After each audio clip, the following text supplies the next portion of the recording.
Singing of O Canada today will be done by the Pages.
Thank you.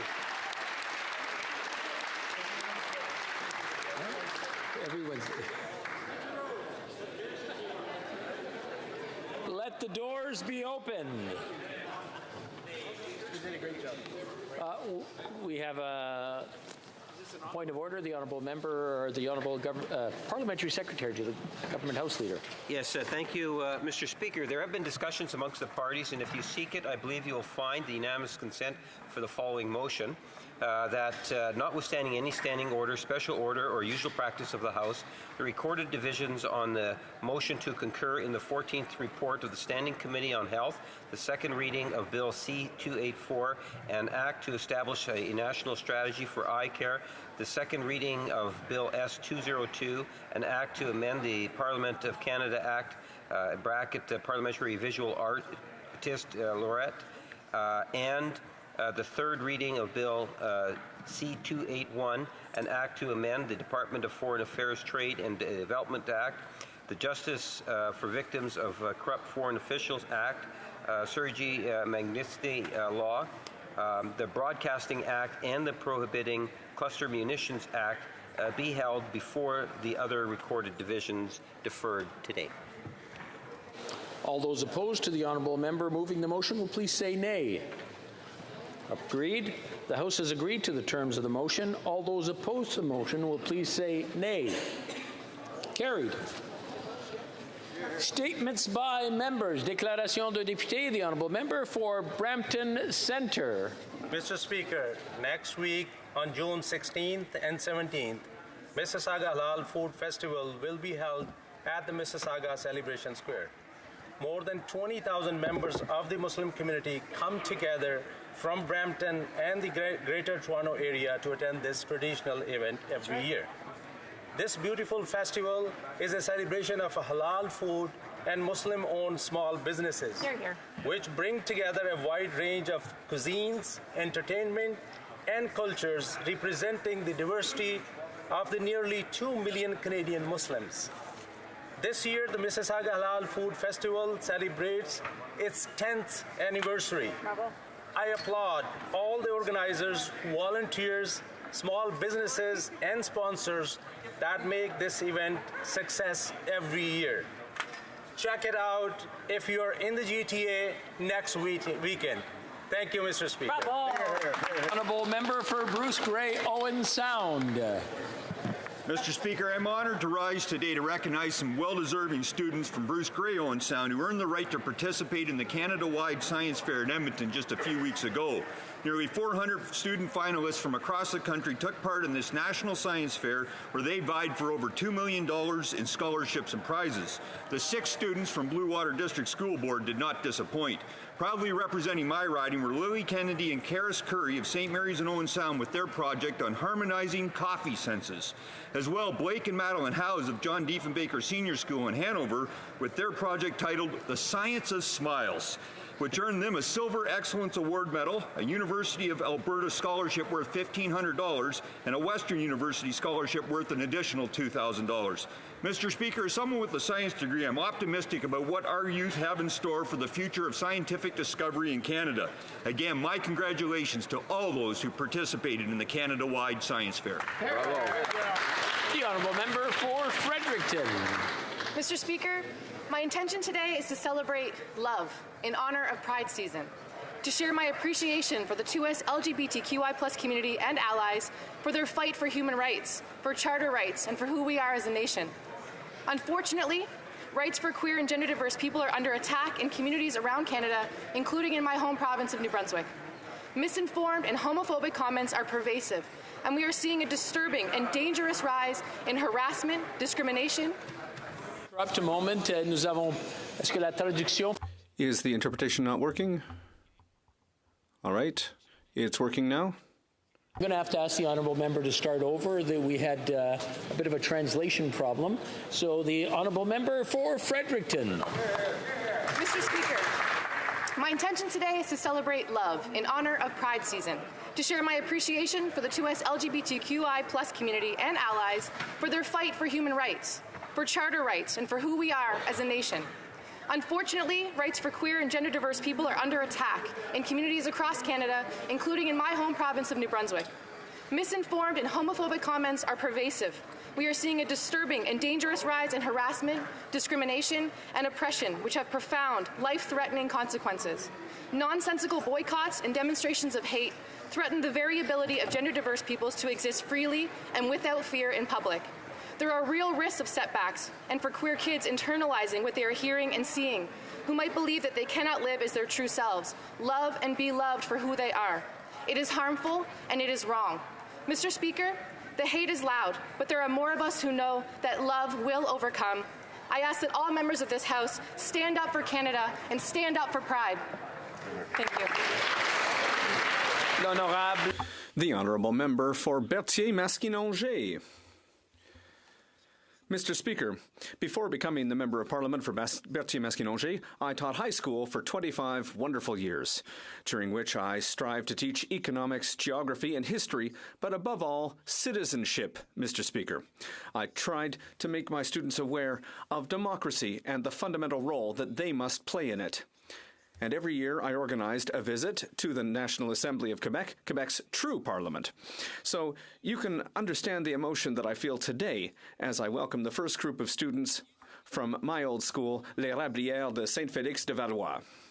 I salute the young people who are here today, as well as Martin Lambert, Gilles Giguère, and Annie Gadouri, who continue the honorable mission of accompanying and training our young people. Who knows? Maybe the future president of Quebec is with us today. Welcome to Parliament Hill, and enjoy your visit. The honorable member for Sherbrooke. Thank you, Mr. Speaker. Every day, we are losing more and more of our loved ones to the toxic drugs and overdose crisis.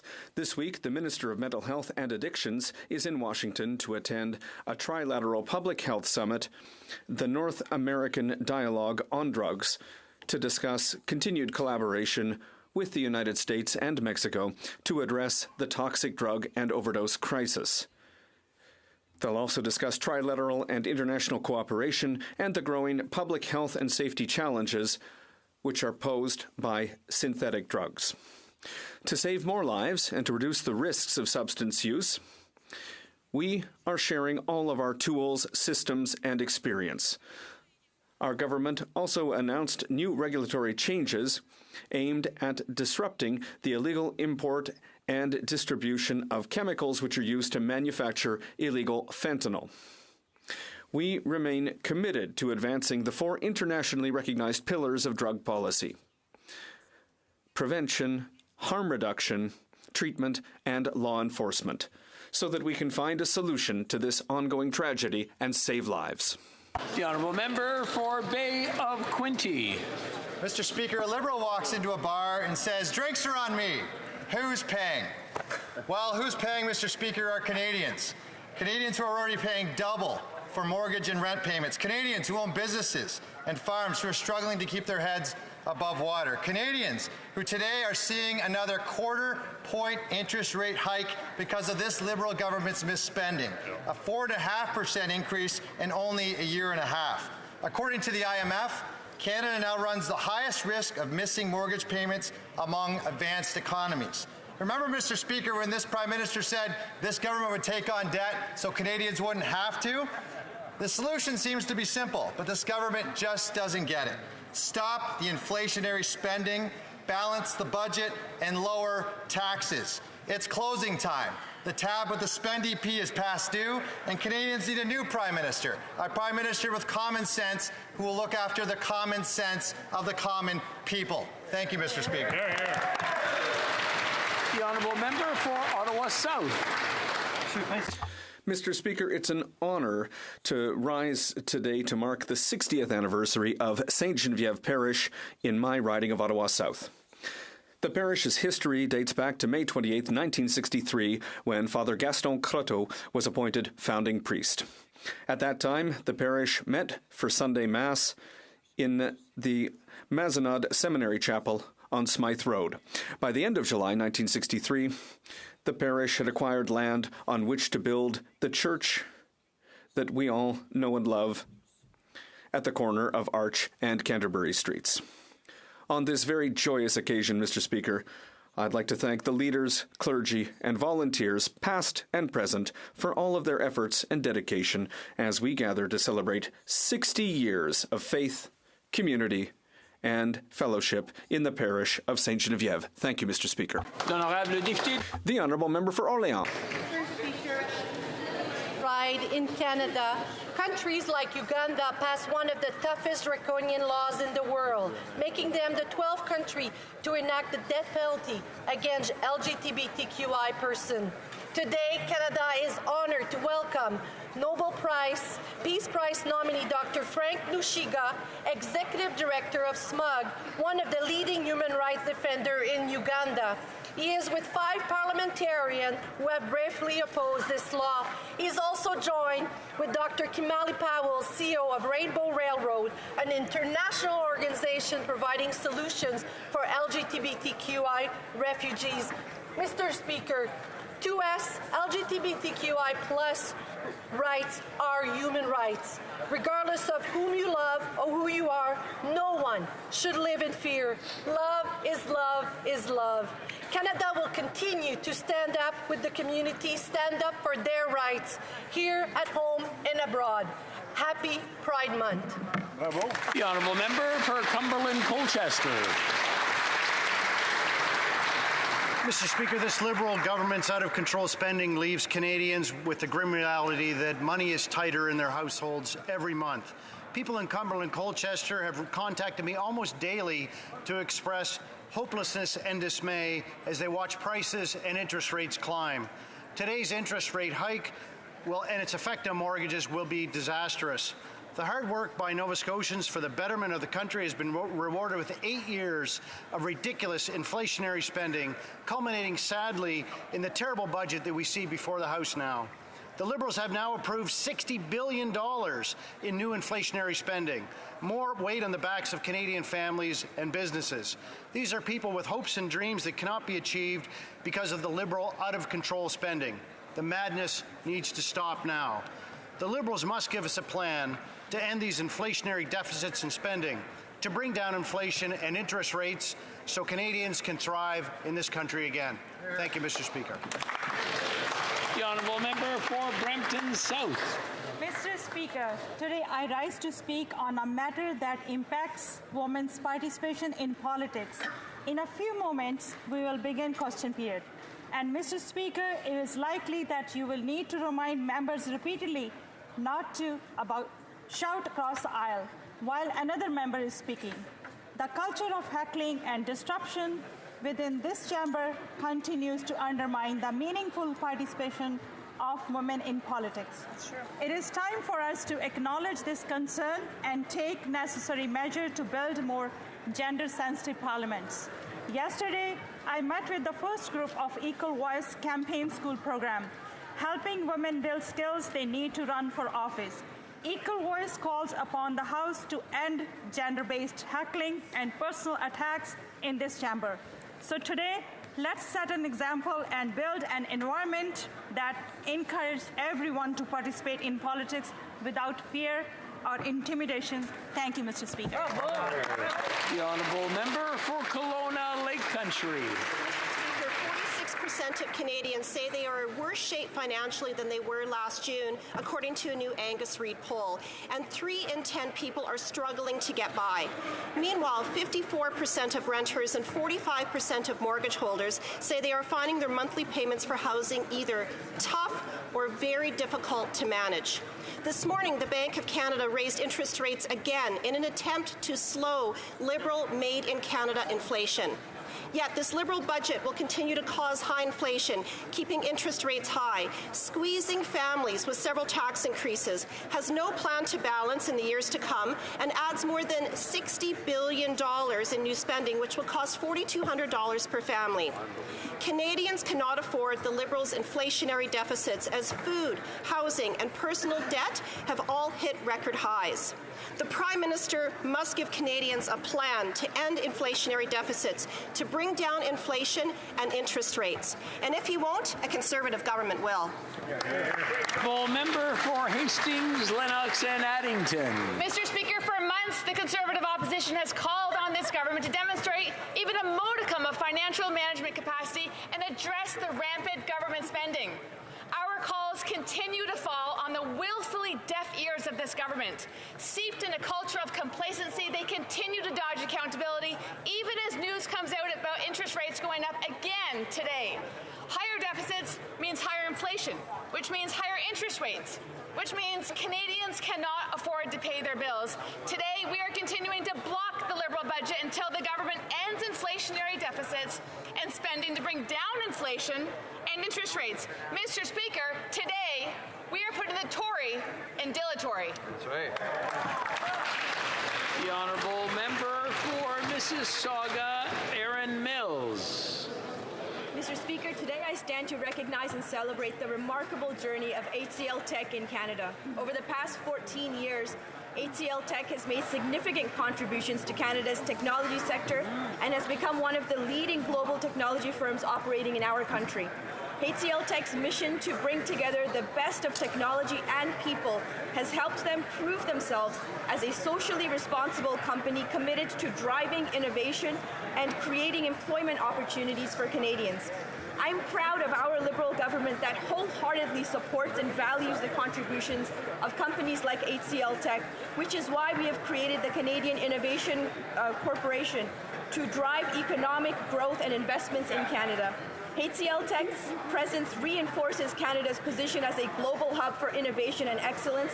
Their dedication to technology, people, and corporate social responsibility serves as an inspiration to us all. Thank you, Mr. Speaker. I'm going to ask everyone to take a deep breath. There's some people giving statements. I just want to make sure that everyone gets the chance to hear them. It's nice to see both sides getting along. Just go over one side or the other and talk to each other so you're whispering to each other, not talking out loud. The honourable member for Vancouver East. The hotel workers of Radisson Blu, formerly Pacific Gateway, held a rally on the 2-year anniversary of their strike, the longest strike ever in this industry. The employer used COVID-19 as an excuse and terminated 143 racialized women, 70% of their workers. Yeah. Some have worked there for over 40 years. They are the backbone of the hotel. Let's not kid ourselves. The employer wanted new workers because those workers will be at the bottom of the wage grid. The owner wanted to turn a bigger profit at the expense of the workers. This is the same owner who got $33 million in federal contracts as a COVID quarantine facility. Shame. It is shameful. The Canadian Labour Congress and the BC Federation of Labour have issued a boycott of the hotel. I ask all members of the House to stand with Unite Here Local 40 workers and their call to hire back the workers and agree to a fair contract. The Honourable Member for Beloeil-Chambly. Mr. Speaker, Quebec is once again Canada's hockey champion. And so congratulations to the Remparts de Québec, who won the Memorial Cup on Sunday by a score of 5-0. The Red Devils ended their season right at the top after having won all of Quebec. Congratulations to the organization and the full team, and with a particular mention to my two favorite team members as member for Beloeil-Chambly, Richelieu's Nathan Gaucher and Beloeil's Michael Huchette. Their hard work and their victorious season is a source of pride and inspiration for the entire region. Congratulations to Patrick Roy, who, after over 500 victories and 2 Memorial Cups, can leave with his head held high if he so desires. And at some point, we're going to have to recognize that it's in the arenas of our league in Quebec that we see the best junior hockey in North America and probably the best in the world. Go Remparts, go. The Honourable Member for Calgary, Forest Lawn. Canadians go broke. 8 years of out-of-control spending has led to a nation of high inflation, high interest rates, and higher taxes. 1 in 5 Canadians are skipping meals. 9 in 10 young people have given up on the dream of home ownership.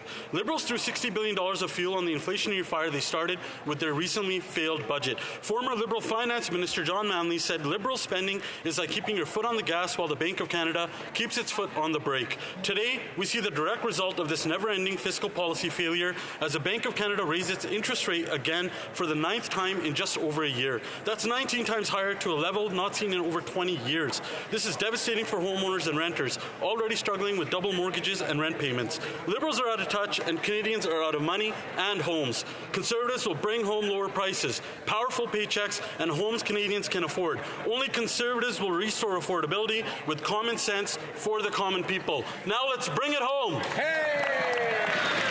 The Honourable Member for Parkdale High Park. Speaker, today in Ottawa we welcome a group of kids from Parkdale Public School in my riding of Parkdale High Park. They've come here as part of a program I started prior to COVID called Pathways to Parliament. The idea is to bring a set of diverse young people to Ottawa, kids that are newcomers, whose circumstances might mean that they might not otherwise have the opportunity to visit these hallowed halls. And the idea is to expose these young people to government, to our parliament, and to various parliamentarians. The hope is that they might learn, that they might be impressed, or even inspired, Mr. Speaker, inspired by seeing that Canada's Parliament in 2023 looks just like they do. A diverse assemblage of people of different races, different backgrounds, different cultures, and different religions. I want to thank their teachers, Hassan and Sandra, and Principal Diane Brown, for committing to this important initiative. And to these 10 youngsters, I say merci, shukran, tujiche, and thank you. Thank you for being here, but most of all, thank you for seeing yourselves here. Merci.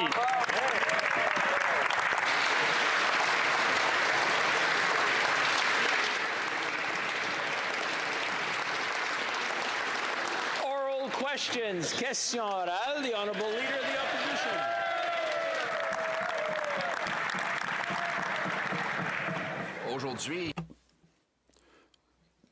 Today, there is once again a human tragedy underway because of huge and apparently unpredictable increases in interest rates that will force Canadians to sell their homes or to default upon their payments. The Prime Minister promised that interest rates would remain low for a long time, but the government's expenditures have forced inflation up, and therefore the Bank of Canada had to increase interest rates. What increase will the average family see in its mortgage payments in the next 3 years? The Right Honourable Prime Minister. Over the past few months, I've spoken to many Canadians who shared their concerns with me with regard to the cost of living and their worries about global inflation or their worries about the economic situation in which we are today. Of course, the Bank of Canada continues to do its work, but we will also continue to do our work with a number of non-inflationary measures that will help Canadian families, help for dental care for kids, working for low-income workers, investments for groceries. The Leader of the Official Opposition, the Governor of the Bank of Canada, indicated that this government's deficits are increasing inflation. The former Minister for Finance, the former Liberal Minister, stated that this Prime Minister's inflationary policies is putting the foot on the accelerator. It's hitting the gas for inflation, whilst the Bank of Canada is trying to hit the brakes. Mr. Speaker, we have the highest household debt level in G7 countries. Canadians can no longer pay for these deficits. Will he say at least what increase will be seen in mortgage payments in the next 3 years? The Right Honourable Prime Minister. Mr. Speaker, we know that Canadians are facing difficult times, and that is exactly the reason for which this government is here to invest to help them in a targeted and non-inflationary way. The Conservative Party insists that we should send less assistance for low-income earners, less help for dental care for those who need it, less help for families with young children in daycare. We will continue to be here to help Canadians weather these difficult storms, because that is our job. The Honourable Leader of the Opposition. Sucker punch. That's what Canadians received from this Prime Minister. He promised them low interest rates for long. He said debt was without consequence and that the budget would balance itself. None of those things came true, and interest rates are now 19 times higher than they were a year ago. The Governor of the Bank of Canada, the former Liberal Finance Minister, countless other experts agree that the Prime Minister's deficits are ballooning inflation and therefore interest rates. Families have to plan their finances. So will he indicate how much will the average family see their monthly mortgage payments go up over the next 3 years? How much? The Right Honourable Prime Minister. Mr. Speaker, while the Bank of Canada continues to do its job to drive down inflation, which is going down, we will continue to do our job to be there to support Canadians who need it, with investments in things like dental care, in a grocery rebate, in supports for low-income renters, and the kinds of things that Conservatives would be cutting instead. Canadians are hurting, and the Conservatives' answer is cuts to programs, cuts to supports for families, cuts to Canadians at a time they need it. Austerity is not the answer, Mr. Speaker. Responsible fiscal approach is. That's exactly what we're doing by supporting Canadians who need it. Hear, hear. Leader of the Opposition. Actually, austerity is exactly what Canadians are feeling in their household budgets today, while the government budgets overflow with abundance. Mr. Speaker, there's already been a 16% year-over-year increase in the number of Canadians missing their mortgage payments. After 8 years of this Prime Minister, we have the highest household debt in the entire G7. Household debt is now 7% higher than our entire GDP, Mr. Speaker. And now his inflationary deficits are shooting up interest rates. So how much will the average family have to plan to pay more in mortgage payments per month? The Right Honourable Prime Minister. Straight, Mr. Speaker. Canada has the best debt-to-GDP ratio in the G7. We have the lowest deficit in the G7, but the Leader of the Opposition wants us to do far less to support Canadians who need it right now. That's exactly backwards, Mr. Speaker. His pursuit of ideological gains is hurting Canadians. We are going to continue to be there in responsible, targeted ways, keeping our fiscal responsibility at the center of what we do while we support Canadians in targeted, non-inflationary ways. That's what Canadians need right now. Hear, hear. Well, Leader of the Opposition. Mr. Speaker, it's not just me anymore pointing out that deficits drive inflation. It's Liberals. It's the former Liberal Finance Minister, John Manley, who said that The Liberal deficits are a bit like driving your car with one foot on the gas and the other on the brake, generally, especially if there's slushy conditions under your tires, end quote. He's pointing out that this Prime Minister presses his foot on the inflationary gas pedal while the Bank of Canada has to press on the brakes. The engine is eventually going to blow. We know Canadians cannot pay their bills. Will the Prime Minister be honest today and tell Canadians how much their mortgage payments will go up because of these rate hikes? The Right Honourable Prime Minister. Let's use a specific example of what the Leader of the Opposition calls inflationary spending. We made a decision that kids under 12 in this country shouldn't have to pay for dental care. Their families should be able to send them to the dentists. Well, Mr. Speaker, the Conservative politicians who all have access to dental care through the House of Commons supports for their kids don't think Canadians who can't afford to send their kids to the dentist should be doing that, and they say that's inflationary. Mr. Speaker, that approach around cuts and austerity is not what Canadians need. Hear, hear. The Honourable Member for Belleuil-Chambly, Mr. Speaker. I ask the Prime Minister to listen. The Special Rapporteur that he chose himself had to admit to a parliamentary committee that he tabled a report that contradicts testimony from a parliamentarian who was victim of intimidation and interference from China. He said that he drafted the report based on what he knew when he wrote it. He also had to admit that his report, therefore, was incomplete. A crucial report for the safety of Canadians and parliamentarians in the country. The writer now says that it is incomplete. The report is perhaps also biased, we've been told. Does the Prime Minister agree to put an end to Mr. Johnston's mandate? The Right Honourable Prime Minister. Mr. Speaker, we all know that the Leader of the Bloc Québécois won't accept any answer I give today. But he has the opportunity of reading the answers himself. He has the opportunity to accept a briefing from our intelligence officers that will clarify all the thought process behind the former Governor General's report. The Leader of the Bloc, like the Leader of the Conservatives, refuses to accept these top-secret briefings in order to understand the issue at hand, and that is subjacent to our concerns. The Honourable Member for Belleuil-Chambly. I refuse to see in secret what should be seen by everyone. Mr. Speaker, what I propose to the Prime Minister is a truce. If Parliament were to appoint an independent commissioner that would decide what is public or not, then we could move on to something else. However, we'll have to continue to ask relentlessly what justifies a Prime Minister keeping in position a rapporteur who's his friend, a rapporteur who has admitted that the report is incomplete.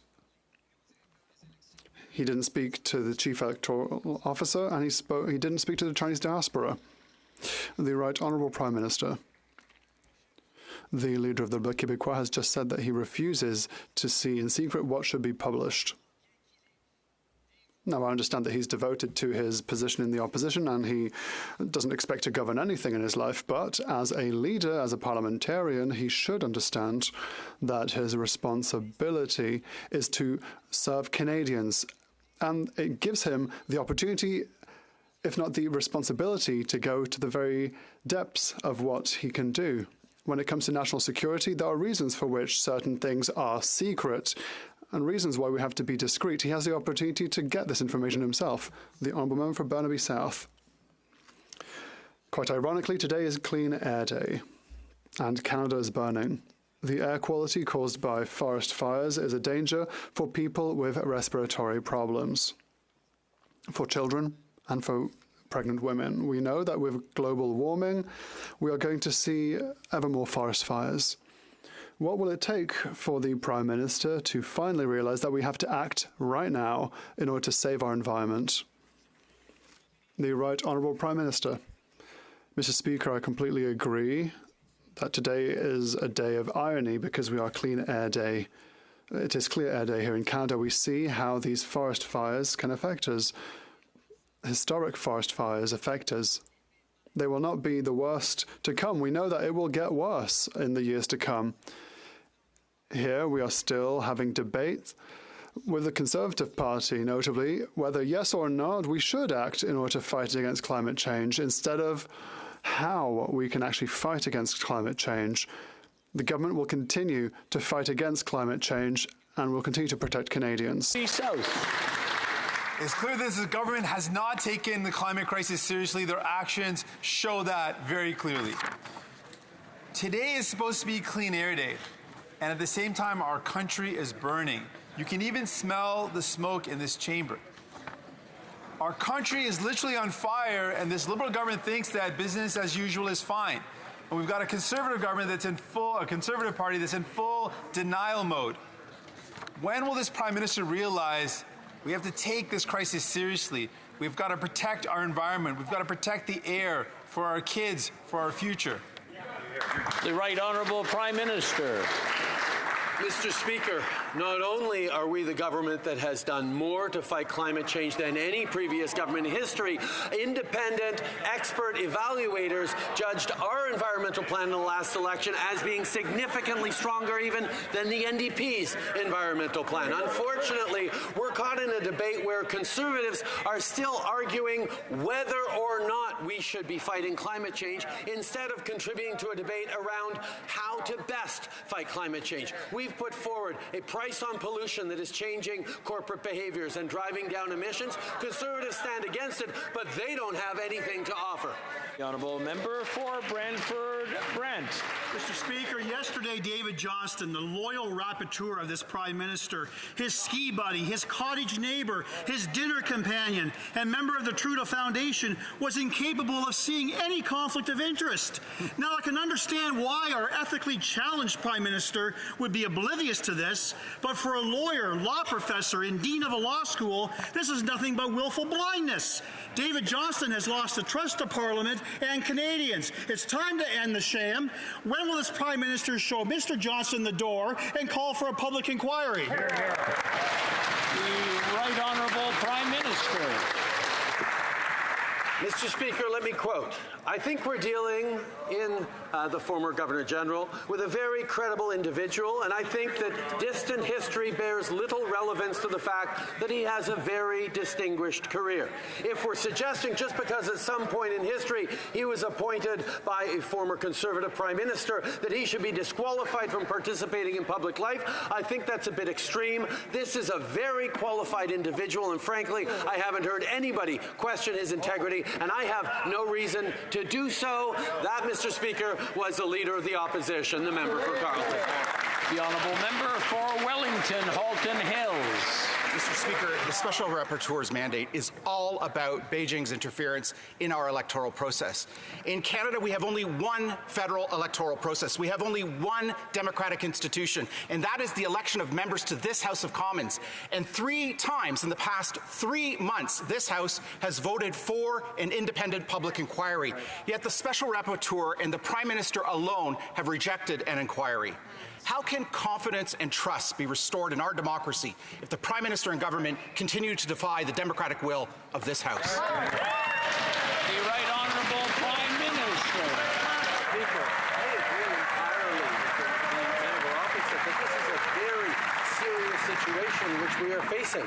Unfortunately, the leader of the Conservative Party is not taking this seriously. The Conservative Party is looking for occasions to make personal attacks and toxic partisan attacks instead of actually looking at the question of foreign interference with the level of responsibility necessary. If the Leader of the Opposition was serious about that, he would accept the top secret briefings from our intelligence agencies that explain the underpinnings of the conclusions in the Johnston report, and he would be able to weigh in responsibly. Hear, hear. The Honourable Member for St. Albert, Edmonton. Mr. Speaker, yesterday the Prime Minister's loyal rapporteur was asked to reconcile his conclusion that the spreading of disinformation in the 2021 election could not be attributed to the Beijing regime with the CSIS briefing to the former leader of the Conservative Party that said the opposite. The rapporteur said that he based his conclusion on evidence that he had at the time. evidence that was provided by this government. So, did the rapporteur ignore material evidence, or did this government withhold it from him? Which one is it? Honourable Prime Minister. Speaker, that evidence is available to the Leader of the Opposition if only he were to accept a top-secret briefing that he prefers to refuse so he can continue his baseless personal attacks against an eminent Canadian. But further than that, Mr. Speaker, it is a panel of expert public service officials who determined, both in 2019 and 2021, that the election integrity held, mechanisms that this government put in place that previous governments never bothered with. That's how we know the integrity of the elections in 2019 and 2021 held. That's right. The honourable member for St. Albert, Edmonton. Mr. Speaker, a report of the government's rapid response mechanism identified that Beijing-controlled social media accounts were spreading disinformation in the 2021 election targeting the Conservative Party, including an account with 26 million followers. And yet, incredibly, the rapporteur concluded otherwise. He ignored the report, he ignored the evidence, and instead whitewashed Beijing's interference. The conclusions of the rapporteur have no credibility. Will the Prime Minister fire him and finally call an independent public inquiry? To your right, Honourable Prime Minister. Mr. Speaker, these are the conclusions of the top public officials who had the task during the 2021 and 2019 elections to monitor the foreign interference that has been ongoing in this country for years and years, against with the former Minister of Elections for the Conservatives, the current leader, did nothing. We established a protocol whereby the integrity of those elections were evaluated and reported on. That integrity held. Now, if the Conservatives think the integrity of the elections didn't hold in 19 or 21, let them say so, Mr. Speaker. That's right. The honourable member for Mégantic-L'Érable. The Prime Minister's good friend closed his eyes on crucial information to avoid having to make a recommendation that there should be a public and transparent inquiry. He did not talk to the Chief Electoral Officer. He didn't talk to the MP for Don Valley West. He didn't read a CSIS report sent to the member for Durham. No reports on various links to the CCP. Nothing about Beijing's police stations. Nothing about the Trudeau Foundation. After this terribly partisan demonstration, the Prime Minister finally announced today that there will be a public and independent inquiry. The Right Honourable Prime Minister. Mr. Speaker, the Conservative Party just wants to carry out personal attacks against the former Governor-General, who was appointed by Stephen Harper at the time. He wants to carry out partisan attacks to score political points. But the reality of the matter is that if the Conservatives really wanted to take the issue seriously, that everyone should take seriously, then the Conservatives would accept the top-secret briefing that was offered to the leader of the official opposition so that they can understand the facts behind the decisions that have been made by the former Governor-General, the Honourable Member for Mégantic-L'Érable. If the Prime Minister was serious, he would listen to the majority of MPs in this House, Mr. Speaker. David Johnston had one thing to do to convince Canadians, to show that there is absolutely no conflict of interest between him and the Prime Minister. He completely failed by confirming every single conflicts of interest that would make him ineligible to receive the trust of this House and of Canadians. When will the Prime Minister finally do the honourable thing and put an end to the pains of his friend, the former Governor-General, by allowing him to step down? The Right Honourable Prime Minister. As was recently explained in newspapers, the best way to hamper an inquiry is to discredit the inquirers and the investigators. That is what the official opposition is doing. But it's not the Conservatives who invented this. This is a tactic directly from the playbook of Donald Trump. They're tackling investigators because they don't want to talk about the actual facts and the serious conclusions of the matter. To take this more seriously is what we all have to do and what we expect from the official opposition. The Honourable Member for Baillieu-Chambly. Mr. Speaker, whilst the Prime Minister continues to protect Liberal secrets and Liberal powers, he is not protecting Canadians and people who have been oppressed by the Chinese regime. People that are threatened in China as a way to pressure Canadians. He's doing nothing on the matter this morning. Representatives from Taiwan, from the Uyghur Autonomous Territory, from Solomon Islands and Tibet asked for a public inquiry. Will the Prime Minister finally act like a head of state and accept this public inquiry? The Right Honourable Prime Minister. We know full well that the first targets of Chinese interference the first targets are the diaspora. That's why we'll defend these communities, and they are at the heart of the decisions that we are making. I look forward to see the work done by the Governor-General throughout Canada so that he can talk to various diasporas, so that he can make recommendations to the government so that we can continue to protect them. Unfortunately, there is more and more intolerance and racism since the pandemic, and that is why we will continue to be here for these vulnerable people. The Honourable Member for Baillieu-Chambly. Mr. Speaker, it's not a diaspora. These are conquered people, or people who are being conquered. There's a very dangerous file. There should be a true independent commissioner. I don't want to be part of any Liberal manoeuvre that allows the government to keep things secret, and that means that Canadians will not get all the information they deserve to see. I will not be part of a system that will abandon people to the oppression of Beijing and that does not protect Canada and Canada's democracy. Will the Prime Minister accept my proposal? The Right Honourable Prime Minister. Mr. Speaker, the member knows full well that there are elements of national security that cannot be disclosed to the greater public, and that's the reality of life. There are people that work for the army, for CSIS, who jeopardize their own lives to unveil the secrets of countries that wish us harm. We have the leader of the Bloc Québécois, who could consult secret information to better understand what we can't publish, and he refuses to read this report. He prefers ignorance rather than facts. Now, I would like to remind the member for Lac-Saint-Jean that if he shouts in the ears of the member of Baillieu-Chambly, then the latter won't be able to hear the answer. Just a little reminder. Asked by my associate finance shadow minister if deficits had been smaller, would inflation have been lower? And the Bank of Canada president answered, governor answered, yes. He also said inflation in Canada is increasingly reflecting what's happening in Canada. Former Liberal Premier of Nova Scotia said, on the inflation side, if governments both nationally and subnationally continue to spend beyond their means, spending to pay the credit card of the government of today, they are going to continue to have inflation that continues to increase. If he won't believe me, will he at least believe his officials and his Liberal friends? The Right Honourable Prime Minister.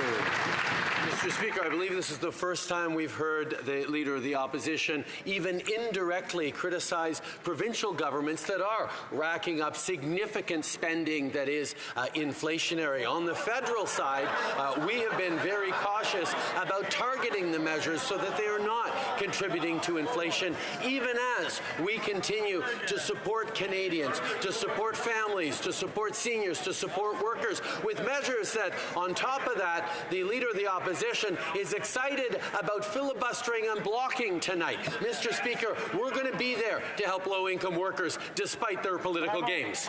The Honourable Leader of the Opposition.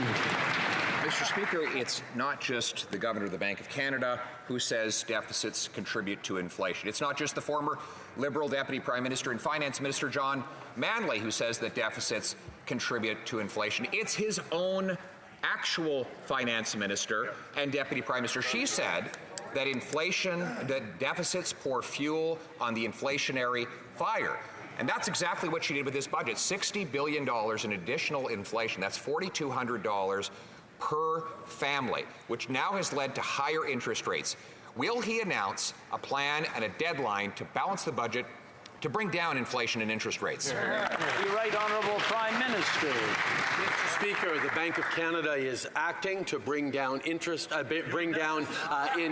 and it's working. Our inflation is coming down. At the same time, our job as a government is to be there to support Canadians, to be there with supports for families, to be there with supports for kids who need dental care, would be there for supports for Canadians who are struggling right now. The Conservative approach is to cut programs, to cut supports for Canadians, at the same time as we are standing up to help Canadians through this difficult time and out to the other side.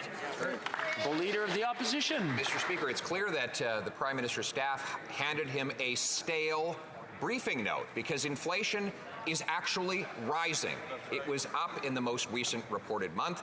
Just so happens that that month followed the introduction of the $60 billion of brand new, above and beyond inflationary spending by this minister. We now know that deficits contribute to inflation, which raise interest rates. And he's right, the Bank of Canada is trying to bring down that inflation while he continues to pour the gas on the fire.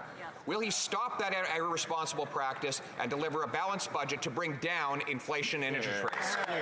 The Right Honourable Prime Minister. Mr. Speaker, at least the Leader of the Opposition is consistent in not letting facts get in the way of a good political argument, whether it's on climate change, whether it's on foreign interference, or whether it's on the Bank of Canada and inflation. He's continuing to fearmonger. He's continuing to amplify erroneous fears that Canadians have at the same time as we are delivering supports in a targeted way. We have the lowest deficit of any G7 country. We have the lowest debt to GDP ratio of any G7 country. We are continuing to be there for Canadians in a non-inflationary way that is targeted and right. Leader of the Opposition.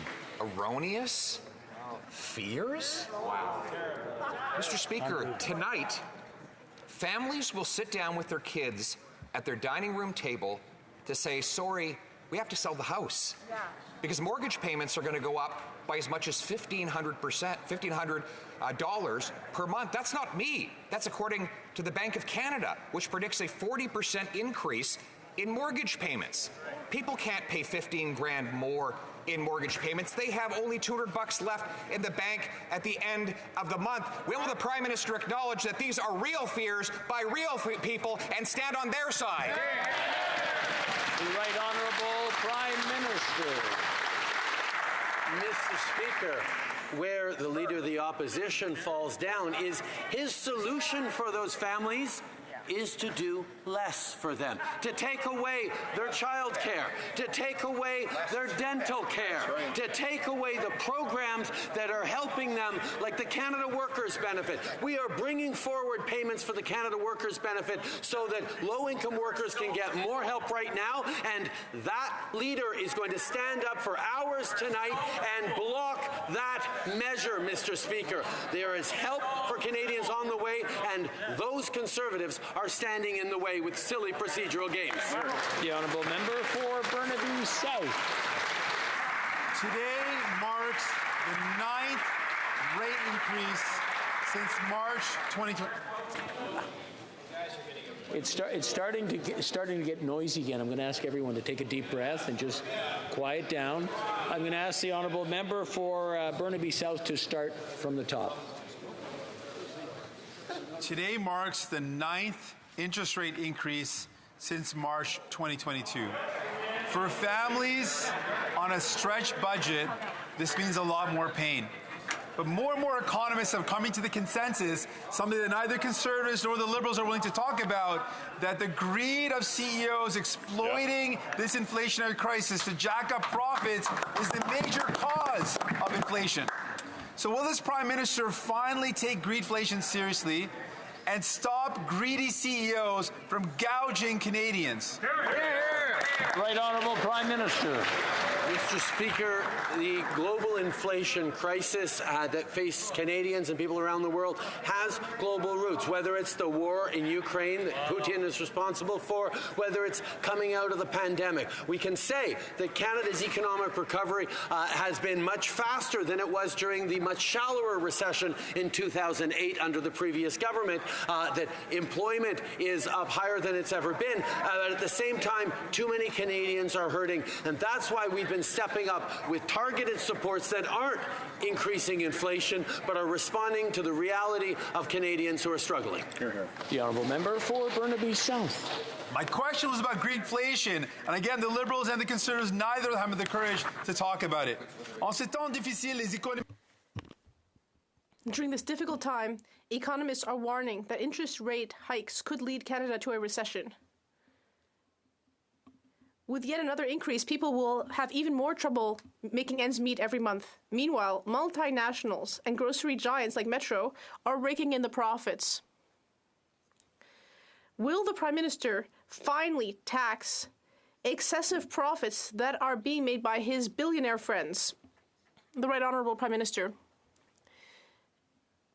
Mr. Speaker, we all know that Canadians are facing challenges, financial challenges, and that is why we are taking action. We are taking action to support them with investments like the grocery rebate, with assistance for low-income workers, and assistance for low-income renters, dental care for families that can't send their kids to the dentist. We are there with targeted non-inflationary assistance. We are helping people while the Conservatives are once again pushing austerity. Lakeshore. Mr. Speaker, as Canada continues to recover from the pandemic, it's important to make sure that no one is left behind. That's why our government has introduced programs like the Canada Child Benefit, $10 a day child care, the Canada Dental Benefit, and the grocery rebate. With us today in Ottawa are a group of single moms and their daughters from my riding of Mississauga Lakeshore. They're some of the millions of Canadians who have benefited from these programs. I'm proud that our government has delivered real action for families in my community. Unfortunately, the official opposition refused to support these measures that help Canadians get ahead. Can the Prime Minister please remind this House why it's important to help make life more affordable for families? Right Honourable Prime Minister. Speaker, I want to thank the member for Mississauga Lakeshore for his question and his dedication to his constituents. We're all extremely proud of the accomplishments we've made since 2015, but we know there's a lot more to do. That's why our budget aims to make life more affordable for the middle class while creating great middle-class jobs in a clean economy. However, Conservative politicians continue to block us from delivering these important measures. We hope they'll end their partisan games and help us send the BIA to the Senate this week. Hear, hear. The Leader of the Opposition. After 8 years of this Prime Minister, he's not only doubled the national debt, adding more debt than all Prime Ministers combined, he's overseen a doubling in the average cost of rent, the average mortgage payment, and the average necessary down payment. Now, household debt in Canada is the worst of any country in the G7. In fact, our household debt in total is 7% bigger than the entire GDP of the country. And the IMF reports that we have the largest risk of mass defaults of all leading economies. Will the Prime Minister stop heaping on inflation and interest rate hikes now? The Right Honourable Prime Minister.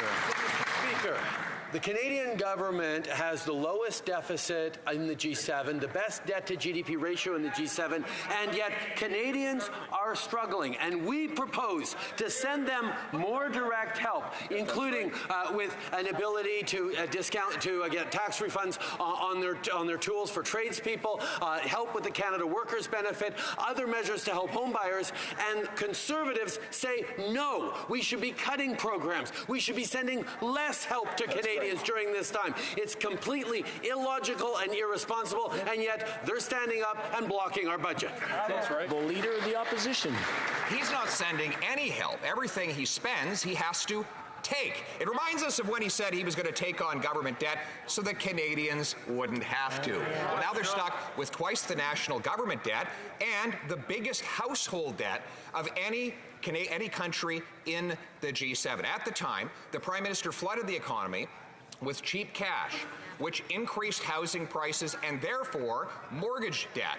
Now Canadians have more debt than at any time in our history, more debt than the size of our entire economy, and they're hit with a 19-fold increase in interest rates. How will they ever pay their bills?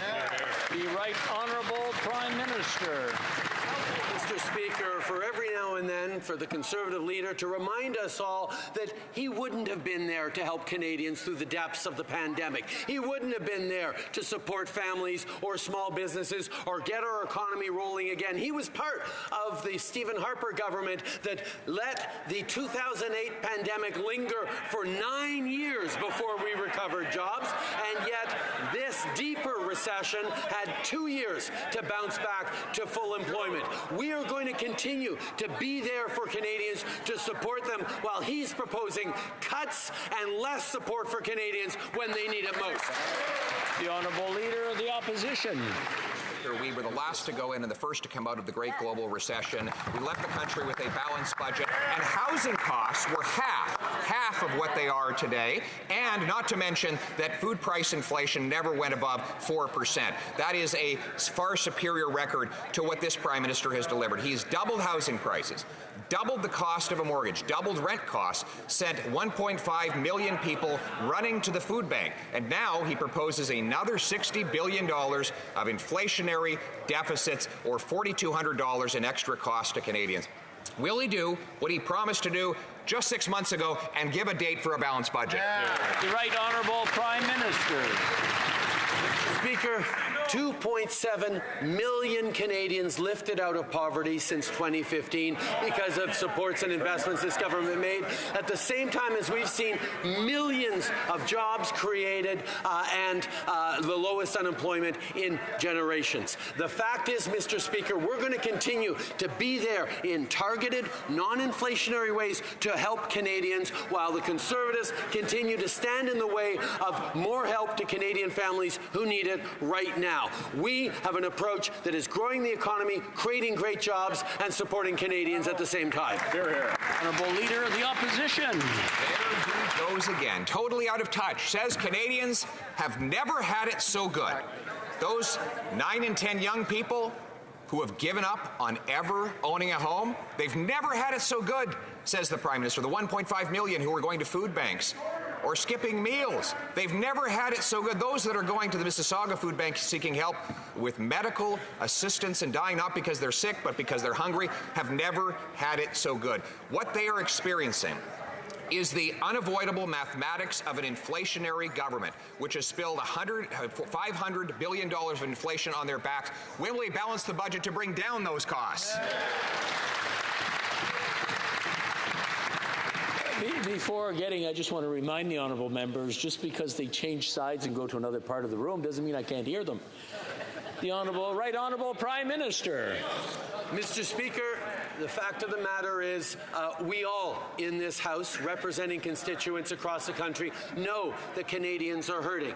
The difference between our two approaches is we continue to be there in targeted, non-inflationary ways to help Canadians, while Conservatives are proposing program cuts, support cuts, cuts to child care, cuts to investments in dental care, cuts to the kinds of things that are helping Canadians through these difficult times. That's the choice Canadians are going to be making in a few years between cuts and further responsible growth for the economy.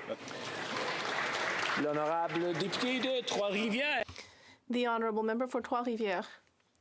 Yesterday, at the Committee on Chinese Interference, David Johnston confirmed that he based his report on only partial information. He didn't even take the time to speak to the Chief Electoral Officer or the Elections Commissioner. He didn't do the work he should have done, but he still concluded that we didn't need a public inquiry.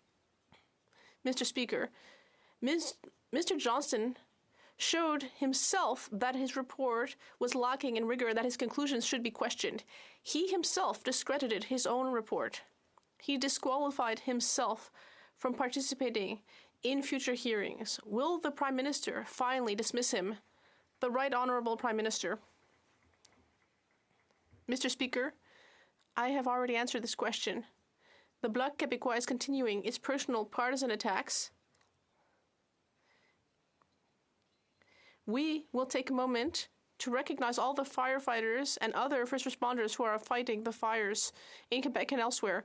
We are seeing the worst year for fires impacting communities and people throughout the country. We will continue to be there. Today, ironically, is Clean Air Day.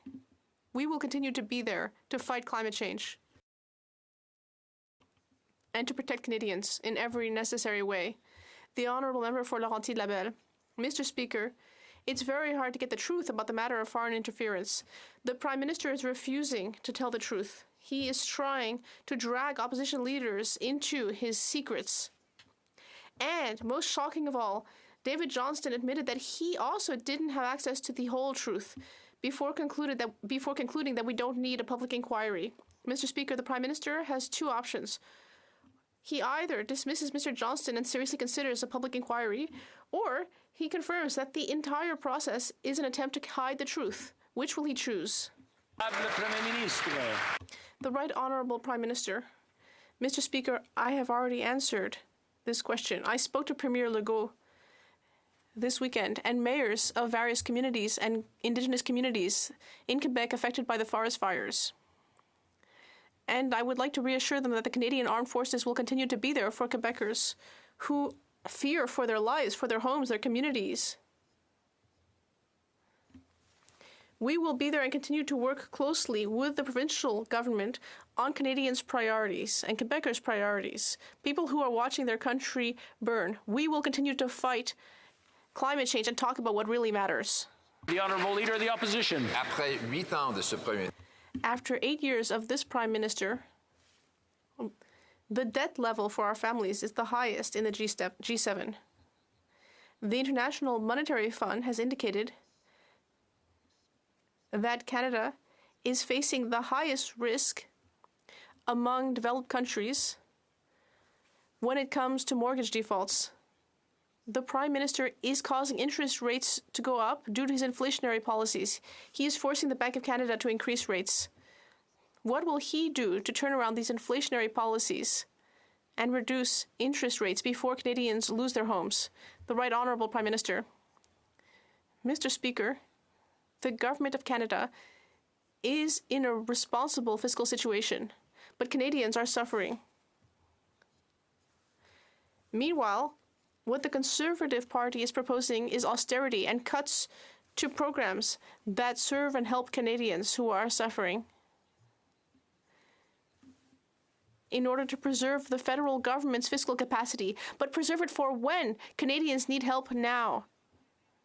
That is why we are investing to help families, to help seniors, to help workers, and we will continue to be there for people in a responsible and non-inflationary fashion. Mr. Speaker, we don't need another drama performance, because at the end of the day, when theatrics collides with mathematics, the math always wins. And after 8 years of this Prime Minister, the Canadians have a stock of combined debt that is bigger than our entire GDP. In fact, we are the most indebted families of any country in the G7. The IMF says that Canada is the #1 at-risk country for mass mortgage defaults. Will he reverse his inflationary and high interest rate policies before people go broke? Honourable Prime Minister. Speaker, I've answered this question a few times, but the Leader of the Opposition continues to ask it because he refuses to go outside and see what is actually happening in Canada. Forest fires are raging. It's the worst year on record for forest fires already, but the fact is they are going to get worse in the coming years because climate change is real. And yet the Conservative Party continues to stand against the climate action that we've been taking, stand against the investments that we're making to support families, to support first responders. They continue to stand against help for Canadians who are losing their homes, losing their families, losing their livelihood. The Honourable Leader of the Opposition. Has he really sunk into the low of exploiting these fires for political gain to distract from his inflationary and high interest rate policies? Is that what it's come to? That he's so ashamed of his economic policy and record? I'm going to have to interrupt this because I'm getting noise from both sides. I know you can handle it. You do that well. But what I need to have is I want to hear what's being said, and I'm sure both sides want to hear what's being said. I'm going to ask him to start from the top, please. Mr. Speaker, this Prime Minister has just lowered himself to the worst steps to try and distract from his disastrous economic record. He's now using the forest fires to change the channel. This is even lower than I would have expected from him. Mr. Speaker, Canadians are going to sit down tonight to discuss how they're going to move into a small apartment because they're going to have to give up their homes. After his inflationary policies have driven up interest rates on Canadian mortgage holders who have record debt. Will the Prime Minister keep the promise he made 6 months ago to balance the budget and bring down inflation and interest rates before folks go broke? The Right Honourable Prime Minister. Mr. Speaker, I've answered that question a dozen times. And for the Leader of the Opposition to consider that the forest fires that are taking people from their communities and destroying their homes are a mere distraction and not top of mind for people from coast to coast to coast is shameful. But the fact of the matter is he doesn't have anything to say about that because he refuses to put forward any real plan to fight against climate change, and he does nothing but fight against our plan to fight climate change. If he has a better plan, let him say it, because we've been waiting a long time for it. But he has no plan to fight climate change. He still questions whether it exists while Canada is burning. L'honorable député de Madawaska-Restigouche. The Honourable Member for Madawaska-Restigouche. Order. Order.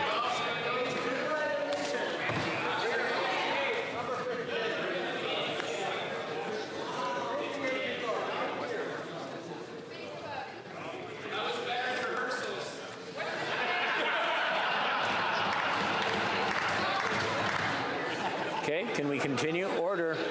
Order. Order. L'honorable député de Madawaska. The Honourable Member for Madawaska-Restigouche. Thank you, Mr. Speaker. Canada is recognized for its rich biodiversity, but we know that both in Canada and elsewhere, climate change is undermining global biodiversity. This is Environment Week. I would ask the Prime Minister to tell us what his government is doing to protect flora, fauna, and Canadian biodiversity. The Right Honourable Prime Minister. Mr. Speaker, I'd like to thank the member for Madawaska-Restigouche for this important question and his hard work. Canada has committed to meeting its objective of preserving 25% of our lands and oceans by 2025 and 30% by 2030. The Kunming-Montreal Global Framework on Biodiversity is a victory for all of humanity. Since 2015, our government has worked hard to protect an additional 300,000 square kilometers and protect endangered species, and that work is just starting. L'opposition. So, Mr. Speaker, the Prime Minister has caused the mortgage crisis we now face. Back in 2021 and 2022, he flooded the economy with cheap and excessive cash. That went into the mortgage system. It bid up the price of housing. House prices had doubled under his leadership. Then Canadians were forced to take on massive, in some case, million-dollar mortgages in order to buy a home. He promised them rates would be low for long, but then his deficits juiced inflation, which pushed up interest rates. And now over the next 3 years, many of those same families will face 40% increases in their mortgage payments. How is he going to save their homes now that he put them in peril? Right Honourable Prime Minister. 2021, 2022.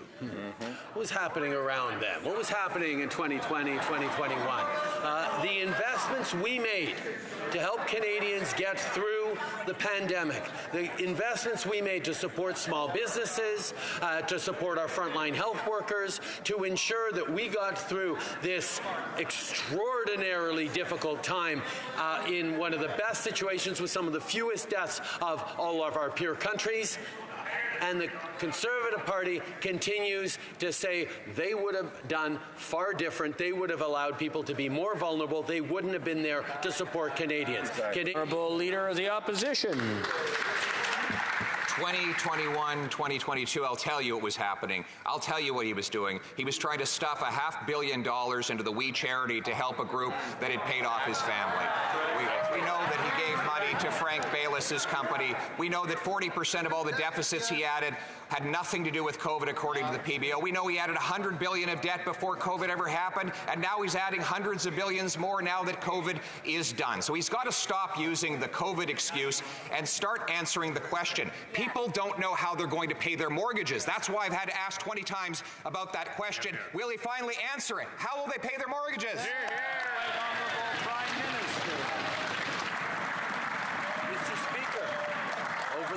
Years, we've been investing in Canadians in targeted, non-inflationary ways with things like a doubling of the GST credit, with dental supports for families under 12, with investments that have cut childcare fees in half, Mr. Speaker. These are all things that the Conservative Party stands against and indeed says they would cut. And I ask you, Mr. Speaker, and them through, how would cutting programs for Canadians help them in this difficult time?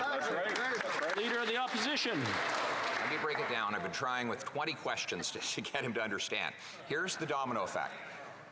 His spending causes deficits, which cause inflation, which cause interest rates to go up, which cause defaults. How do you reverse that? You stop the deficits, which stops the inflation, which stops the interest rates from going up, which stops the defaults.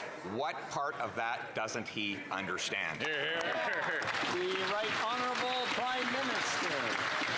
Mr. Speaker, once again, never letting the facts get in the way of a good political argument is the Leader of the Opposition's modus operandi. He says if we were to raise childcare fees in Canada instead of cutting them in half, if we were to not deliver dental care for young kids across this country, then suddenly inflation, which is impacting the world all over, would suddenly drop. That Canada is so important in the world that our lowest deficits in the GDP are contributing massively to this global inflation context. It is complete garbage from the Leader of the Opposition, Mr. Speaker.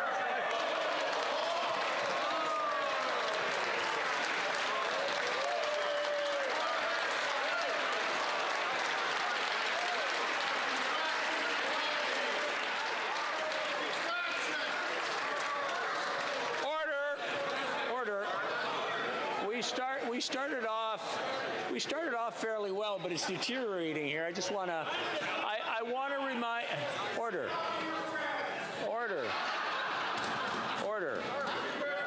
I just want to remind the honourable members to use their words judiciously when they're using them in the House and try to use parliamentary language. The honourable member for St. John's East. Mr. Speaker, our government believes that close collaboration with our provincial and territorial counterparts is essential. When we put partisan differences aside and the interests of Canadians first, anything is possible. I understand that the Minister of Rural Economic Development was in Newfoundland and Labrador last week, hosting a federal-provincial territorial meeting on rural economic development. Can the Prime Minister share with the House the significance of this meeting and what it means for rural Canadians? The Right Honourable Prime Minister. Mr. Speaker, I want to thank the member for St. John's East for her question and her hard work.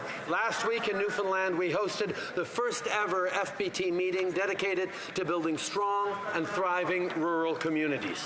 Joined by Indigenous leaders and rural experts, they discussed how to continue building a collaborative, coordinated approach to helping rural communities succeed. Whether it be on connectivity, on workforce issues, or on climate resilience, we owe it to Canadians to work together. When we do, we can make transformational changes to all communities, and that's what we will continue to do. Honourable member for Burnaby South. Punjabi international students who place their trust in unscrupulous consultants in India have been defrauded and are now facing the devastating consequences of deportation. I'll be asking for a unanimous consent motion later on to support these students, but my question is to the Prime Minister. Will the Prime Minister stay the deportation of all these students that are impacted and provide a pathway to permanent residency for these students? The Honourable Prime Minister. Mr. Speaker, we are deeply aware of cases of international students facing removal orders over fraudulent college acceptance letters. To be clear, our focus is on identifying the culprits, not penalizing the victims. Victims of fraud will have an opportunity to demonstrate their situation and present evidence to support their case. We recognize the immense contributions international students bring to our country, and we remain committed to supporting victims of fraud as we evaluate each case. Member for Saanich Gulf Islands. Thank you, Mr. Speaker. The Prime Minister is right about this one thing. Climate change is real, but the policies of the current government do not meet the requirements of the moment. We're in a climate emergency. Our eyes are burning in this place. The parliamentary Ottawa bubble has been pierced by the forest fires across this country, and yet in this place, the debates are inane. Please, will the Prime Minister commit to cancelling the Trans Mountain Pipeline, protecting the northeastern slope of Newfoundland from oil and gas development now? Let's go. The Right Honourable Prime Minister. Mr. Speaker, I agree with my honourable colleague that it is unfortunate that in this House we continue to have to debate over whether or not climate change is real. It is unfortunate that the Conservative opposition still stands against any climate action. We should be discussing the best way to protect future generations from the impacts of climate change. We should be talking about competing, ambitious plans to do even more to build strong economies, to create great jobs and fight climate change. Unfortunately, the Conservatives continue to debate whether it's happening at all. Hear, hear.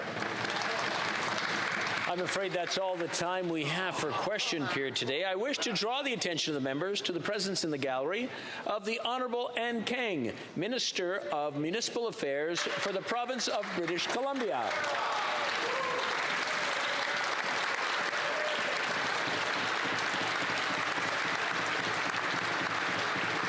Also wish to draw the attention of members to the presence in the gallery of the Honourable Don McMorris, Minister of Government Relations for the Province of Saskatchewan.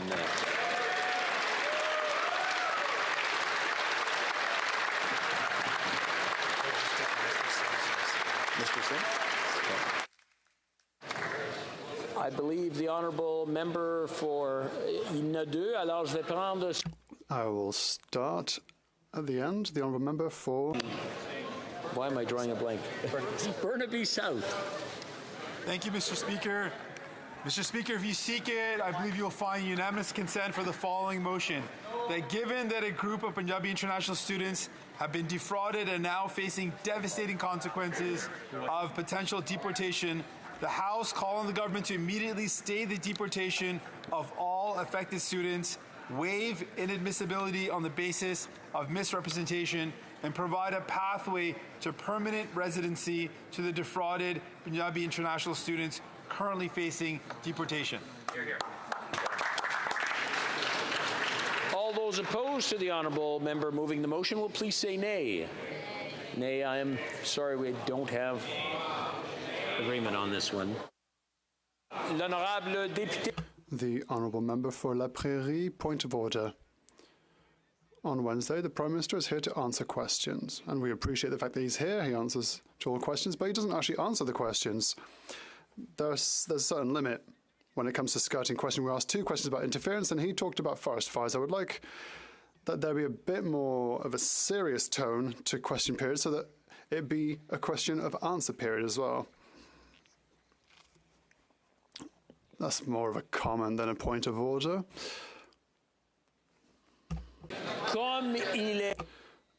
As it is 3:26, pursuant to order made earlier today, the House will now proceed to the taking of the deferred recorded division on the motion to concur in the 14th report of the Standing Committee on Health concerning the extension of time to consider Bill C-293. Call in the members.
The question is as follows.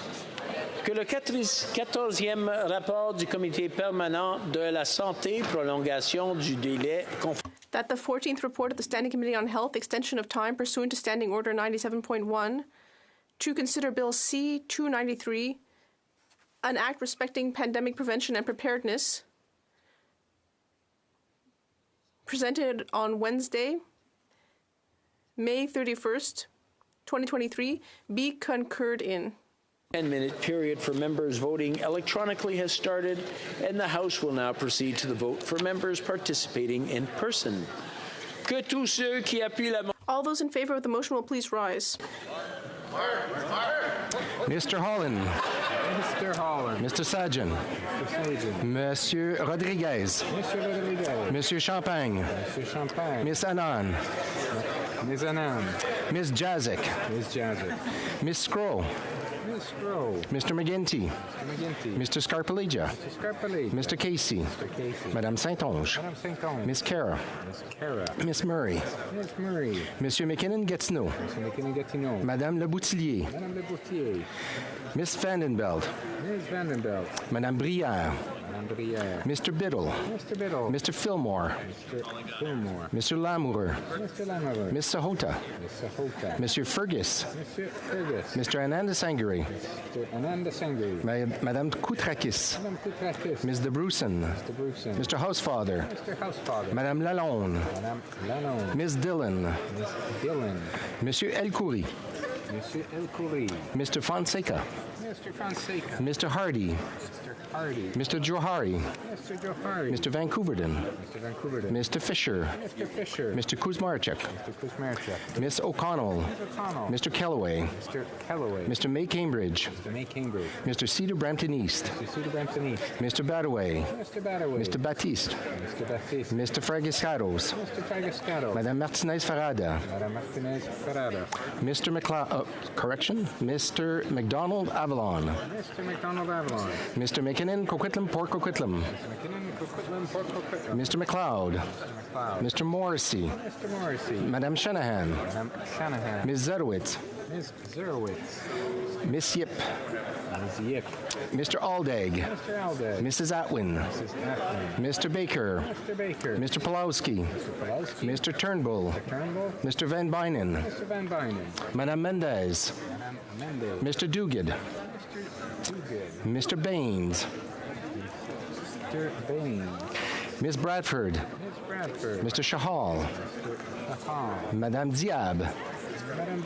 Mr. Gahir. Mr. Hanley. Ms. Hefner. Madame Lapointe. Ms. Taylor-Roy. Ms. Thompson. Monsieur Terrien. Monsieur Garon. Madame de Bellefeuille. Monsieur Désilet. Monsieur Barcelou-Duval. Monsieur Plamondon. Monsieur Beaulieu. Mr. Julian.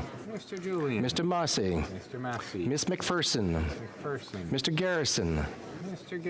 Miss Matheson. Mr. Desjarlais. Mr. Johns. Mr. McGregor. Mr. Green. Miss Barron. Madame Hughes. Ms. Zarillo. Mr. Morris. Miss May, Spanish Gulf Islands. All those opposed to the motion will please rise. Mr. Doherty. Mr. Kimmich. Mrs. Thomas. Mrs. Stubbs. Mr. Workington. Miss Lewis Haldeman Norfolk. Mr. Barlow. Mrs. Gray. Mr. Moore. Mr. Baldinelli. Mr. Mazer. Mr. Vierson. Mr. Jennis. Mr. Seaback. Mr. Ellis. Mr. Bragdon. Monsieur Berthold. Monsieur Berthold. Ms. Finley. Ms. Finley. Mr. Albultaif. Mr. Bouteille. Mrs. Kuzi. Mrs. Kuzi. Mr. Barrett. Mr. Barrett. Ms. Ferrari. Ferrari. Mr. Schmale. Schmale. Mr. Vidal. Vidal. Mr. Perkins. Mr. Perkins. Mr. Kelly. Mr. Kelly. Mr. Viss. Mr. Viss. Mr. Lloyd. Mr. Lloyd. Mr. Cooper. Mr. Cooper. Mr. Williams. Mr. Williams. Mrs. Goodridge. Mrs. Goodridge. Mrs. Block. Mrs. Block. Mr. Van Pupta. Mr. Van Pufta. Mr. Kitchen. Mr. Kitchen. Mr. Muse. Mr. Muse. Mr. Redekop. Mr. Vedekop. Mr. Brock. Mr. Brock. Mr. Waugh. Mr. Waugh. Mr. Lawrence. Mr. Lawrence. Mr. Hoback. Mr. Hoback. Monsieur Lou. Monsieur Lou. Monsieur Généreux. Monsieur Généreux. Mr. Tucker. Mr. Tucker. Mrs. Falk, Battlefords, Lloydminster. Mrs. Falk, Battlefords, Lloydminster. Mr. Morantz. Mr. Moran. Mr. Zimmer. Mr. Zimmer. Monsieur Gould. Monsieur Gould. Mr. Caputo. Mr. Caputo. Mr. Arnold. Mr. Arnold. Monsieur Brassard. Mr. Brassan. Mr. Williamson. Mr. Williamson. Mr. McGuire. Mr. McGuire. Miss Rempel Gardner. Rempel Garner. Mr. Cram. Mr. Cram. Mr. Dreeshen. Mr. Dreeshen. Mr. Couric. Mr. Currick. Mr. Tomey. Mr. Comey. Mr. Allison. Mr. Allison. Mr. Carey. Mr. Carey. Mr. McLean. Mr. McLean. Mrs. Gallant. Mrs. Gallant. Mr. Shipley. Mr. Shipley. Mr. Patzer. Mr. Patzer. Mr. Macaulay Edmonton West. Mr. Macaulay Edmonton West. Mr. Falk Provencher. Mr. Falk Provencher. Mr. Morrison. Mr. Morrison. Mr. Doddle. Mr. Epp. Mr. Mr. Motts. Motts. Mr. Weber. Weber. Mr. Soroka. Mr. Soroka. Mr. Shields. Mr. Shields. Mr. Fast. Mr. Fast. La Chambre attendra maintenant. The House will now wait for the electronic voting period to end before resuming its proceedings.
I wish to inform the House that the electronic voting period has ended.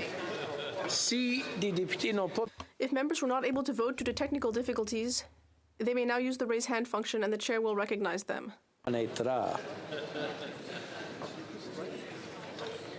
Tout s'est passé bien. Everything went well. The table will now compile the results of the vote. Yeas pour 207, 207. Nays contre 114, 114. Je déclare la motion adoptée. I declare the motion carried.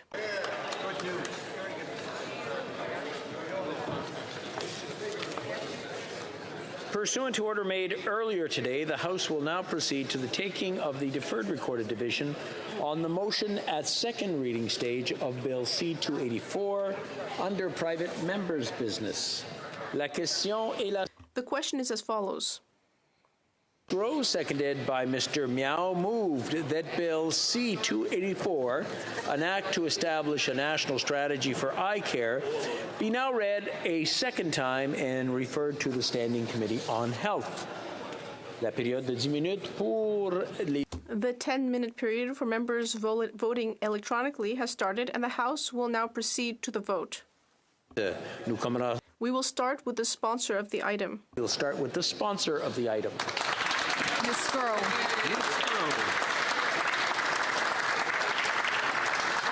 We'll now proceed to members participating in person. All those at my right in favor of the motion will please rise. Sixth row. Madame Mendez. Madame Mendez. Mr. Baines. Mr. Baines. Miss Bradford. Miss Bradford. Madame Diab. Madame Diab. Mr. Gahir. Mr. Gahir. Mr. Hanley. Mr. Hanley. Miss Hefner. Miss Hefner. Madame Lapointe. Madame Lapointe. Miss Taylor-Roy. Miss Taylor-Roy. Miss Thompson. Miss Thompson. Fifth row on my right. Mr. McDonald Avalon. Mr. McDonald Avalon. Mr. McKinnon Coquitlam Port Coquitlam. Mr. McKinnon Coquitlam Port Coquitlam. Mr. McLeod. Mr. McLeod. Mr. Morrissey. Mr. Morrissey. Madame Shanahan. Madame Shanahan. Miss Zerowicz. Ms. Zerowitz. Miss Yip. Ms. Yip. Mr. Aldag. Mr. Aldag. Mrs. Atwin. Mrs. Atwin. Mr. Baker. Mr. Baker. Mr. Pulowski. Mr. Pulowski. Mr. Turnbull. Mr. Turnbull. Mr. Van Bynen. Mr. Van Bynen. Fourth row on my right. Mr. Fonseca. Mr. Fonseca. Mr. Hardy. Mr. Hardy. Mr. Johari. Mr. Johari. Mr. Vancouverden. Mr. Vancouverden. Mr. Fisher. Mr. Fisher.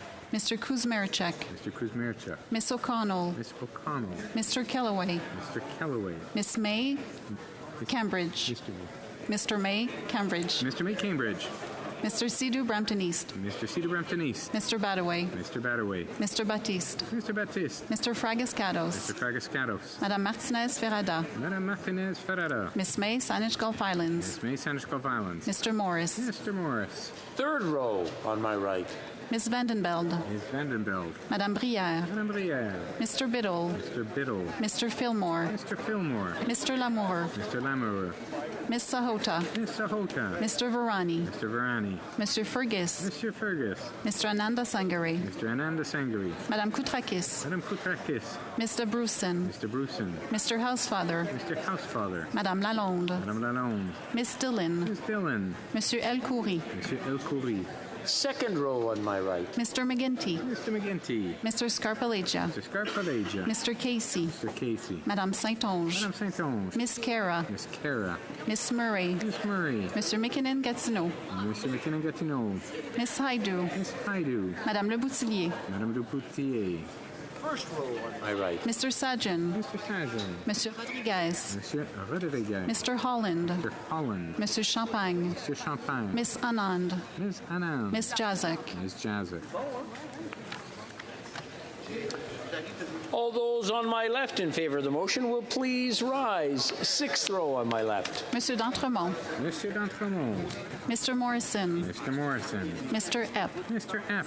Mr. Motz. Mr. Motz. Mr. Soroka. Mr. Soroka. Mr. Shields. Mr. Shields. Mr. Fast. Mr. Fast. Madame Hughes. Madame Hughes. Ms. Cirillo. Ms. Cirillo. Fifth row on my left. Mr. McGuire. Mr. McGuire. Miss Rempel Garner. Ms. Rempel Garner. Mr. Cram. Mr. Cram. Mrs. Wagenthal. Mrs. Wagenthal. Mr. Dreeshen. Mr. Dreeshen. Mr. Couric. Mr. Couric. Mr. Tolmie. Mr. Tolmie. Mr. Allison. Mr. Allison. Mr. Carey. Mr. Carey. Mr. McLean. Mr. McLean. Mrs. Gallant. Mrs. Gallant. Mr. Patzer. Mr. Patzer. Mr. McCauley, Edmonton West. Mr. McCauley, Edmonton West. Mr. Falk, Provencher. Mr. Falk, Provencher. Monsieur Beaulieu. Monsieur Beaulieu. Miss Barron. Ms. Barron. Quatrième. Fourth row. Gauche. Mr. Kitchen. Mr. Kitchen. Mr. Muse. Mr. Muse. Mr. Brock. Mr. Brock. Mr. Waugh. Mr. Waugh. Mr. Lawrence. Mr. Lawrence. Mr. Hoback. Mr. Hoback. Monsieur Lehoux. Monsieur Lehoux. Monsieur Généreux. Monsieur Généreux. Mr. Tucker. Mr. Tucker. Mrs. Falk, Battlefords Lloydminster. Mrs. Falk, Battleford, Lloydminster. Mr. Morans. Mr. Moran. Mr. Zimmer. Mr. Zimmer. Monsieur Gourde. Monsieur Gould. Mr. Caputo. Mr. Caputo. Mr. Arnold. Mr. Arnold. Mr. Williamson. Mr. Williamson. Monsieur Barsalou Duval. Monsieur Barcelot Duval. Monsieur Plamondon. Monsieur Plamondon. Mr. Green. Mr. Green. Third row on my left. Mr. Kelly. Mr. Kelly. Mr. Viss. Mr. Viss. Mr. Cooper. Mr. Cooper. Mr. Williams. Mr. Williams. Mr. Malillo. Mr. Malillo. Mrs. Block. Mrs. Block. Mr. Van Papta. Mr. Van Papta. Monsieur Desilets. Monsieur Desilets. Mr. Johns. Mr. Johns. Mr. McGregor. Mr. McGregor. Second row on my left. Mr. Baldinelli. Mr. Baldinelli. Mr. Mazer. Mr. Mazer. Mr. Vierson. Mr. Vierson. Mr. Jennis. Mr. Jennis. Mr. Seaback. Mr. Seaback. Mr. Ellis. Mr. Ellis. Mr. Bragdon. Mr. Bragdon. Monsieur Berthold. Monsieur Berthold. Miss Finley. Miss Finley. Mr. Abultaif. Mr. Abultaif. Mrs. Kuzi. Mrs. Kuzi. Mr. Barrett. Mr. Barrett. Miss Ferrari. Miss Ferrari. Mr. Schmale. Mr. Schmale. Mr. Vidal. Mr. Vidal. Mr. Perkins. Mr. Perkins. Monsieur Thériault. Monsieur Thériault. Madame de Bellefeuille. Madame de Bellefeuille. Mr. Garrison. Mr. Garrison. Miss Matheson. Miss Matheson. Mr. Descharlet. Mr. Desjardins. First row on my left. Mr. Doherty. Mr. Doherty. Mr. Kimmich. Mr. Kimmich. Mrs. Thomas. Mrs. Thomas. Mrs. Stubbs. Mrs. Stubbs. Mr. Workington. Mr. Workington. Miss Lewis Haldeman Norfolk. Ms. Lewis Haldeman Norfolk. Mr. Barlow. Mr. Barlow. Mrs. Gray. Mrs. Gray. Mr. Moore. Mr. Moore. Monsieur Terrien. Monsieur Terrien. Mr. Massey. Mr. Massey. Miss McPherson. Miss McPherson. Mr. Julian. Mr. Julian.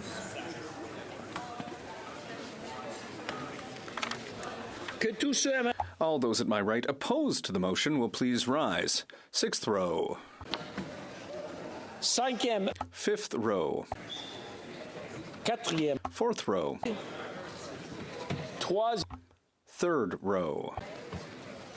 Deuxième. Second row. Première. First row. Que tous ceux à ma... All those at my left opposed to the motion will please rise. Sixth row. Cinquième. Fifth row. Quatrième. Fourth row. Troisième.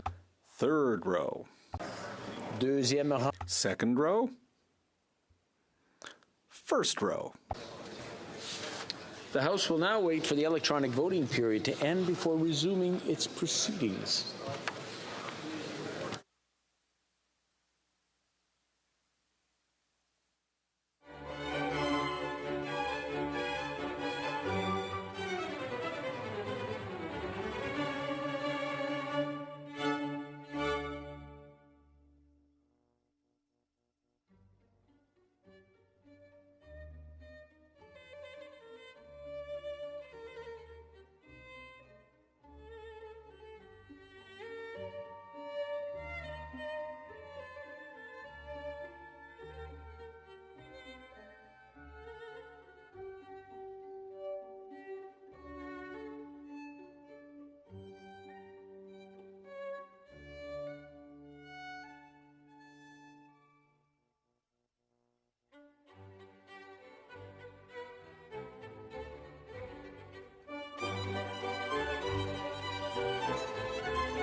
Je désire informer la Chambre que la... I wish to inform the House that the electronic voting period has now ended.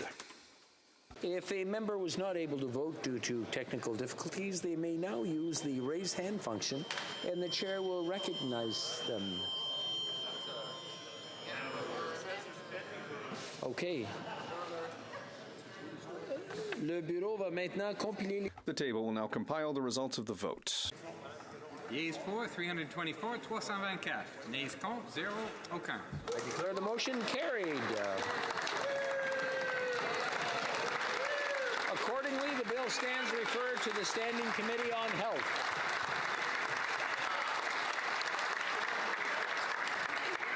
Good. Pursuant to order made earlier today, the House will now proceed to the taking of the deferred recorded division on the motion at second reading stage of Bill S-202 under Private Members' Business. The question is as follows. Mr. Aldag, seconded by Mr. Fisher, moved that Bill S-202, an act to amend the Parliament of Canada Act, Parliamentary Visual Arts Laureate, be now read a second time and referred to the Standing Committee on Canadian Heritage. The 10-minute period for members voting electronically has started, and the House will now proceed to the vote. We will start with the sponsor of the item. Mr. Aldag. Mr. Aldag. We will now proceed to members participating in person. All those at my right in favor of the motion will please rise. Sixth row. Madame Mendes. Ms. Bradford. Ms. Bradford. Madame Diab. Madame Diab. Mr. Gahir. Mr. Gahir. Ms. Hepner. Ms. Hepner. Madame Lapointe. Madame Lapointe. Ms. Taylor-Roy. Ms. Taylor-Roy. Ms. Thompson. Ms. Thompson. Fifth row. Donald Avalon. Mr. McDonald Avalon. Mr. McKinnon, Coquitlam, Port Coquitlam. Mr. McKinnon, Coquitlam, Port Coquitlam. Mr. McLeod. Mr. McLeod. Mr. Morrissey. Mr. Morrissey. Madame Shanahan. Madame Shanahan. Miss Zerowicz. Ms. Zerowitz. Miss Yip. Ms. Yip. Mrs. Atwin.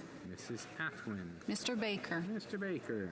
Mr. Pulowski. Mr. Pulowski. Mr. Turnbull. Mr. Turnbull. Mr. Van Bynen. Mr. Van Bynen.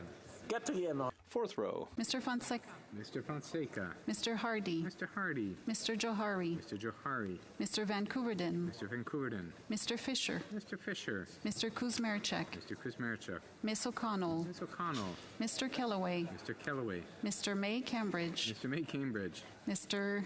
Sidhu Brampton East. Mr. Cedar Brampton East. Mr. Badaway. Mr. Badaway. Mr. Baptiste. Mr. Baptiste. Mr. Fragascados. Mr. Fragascados. Madame Martinez Ferrada. Madame Martinez Ferrada.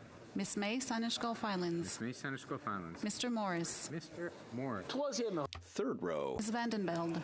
Ms. Vandenbeld. Madame Brière. Madame Brière. Mr. Biddle. Mr. Biddle. Mr. Fillmore. Mr. Fillmore. Mr. Lamoureux. Mr. Lamoureux. Miss Sahota. Miss Sahoda.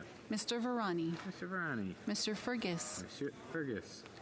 Mr. Ananda Sangari. Mr. Ananda Sangari. Madame Koutrakis. Madame Koutrakis. Mr. Bruson. Mr. Bruson. Mr. Housefather. Mr. Housefather. Madame Lalonde. Madame Lalonde. Miss Dillon. Miss Dillon. Monsieur El Khoury. Monsieur El Khoury. Row on my right. Miss Scrow. Miss Scrow. Mr. Scarpalegia. Correction, Mr. McGinty. Mr. McGinty. Mr. Scarpalegia. Mr. Scarpalegia. Mr. Casey. Mr. Casey. Madame Saint-Onge. Madame Saint-Onge. Miss Cara. Miss Cara. Miss Murray. Miss Murray. Mr. McKinnon Gatineau. Monsieur McKinnon Gatineau. Miss Haidu. Miss Haidu. Madame Le Boutillier. Madame Le Boutillier. First row on my right. Mr. Sajan. Mr. Sajan. Monsieur Rodriguez. Monsieur Rodriguez. Mr. Holland. Mr. Holland. Mr. Champagne. Mr. Champagne. Miss Anand. Ms. Anand. Miss Jazek. Miss Jazek. Miss Matheson. Miss Matheson.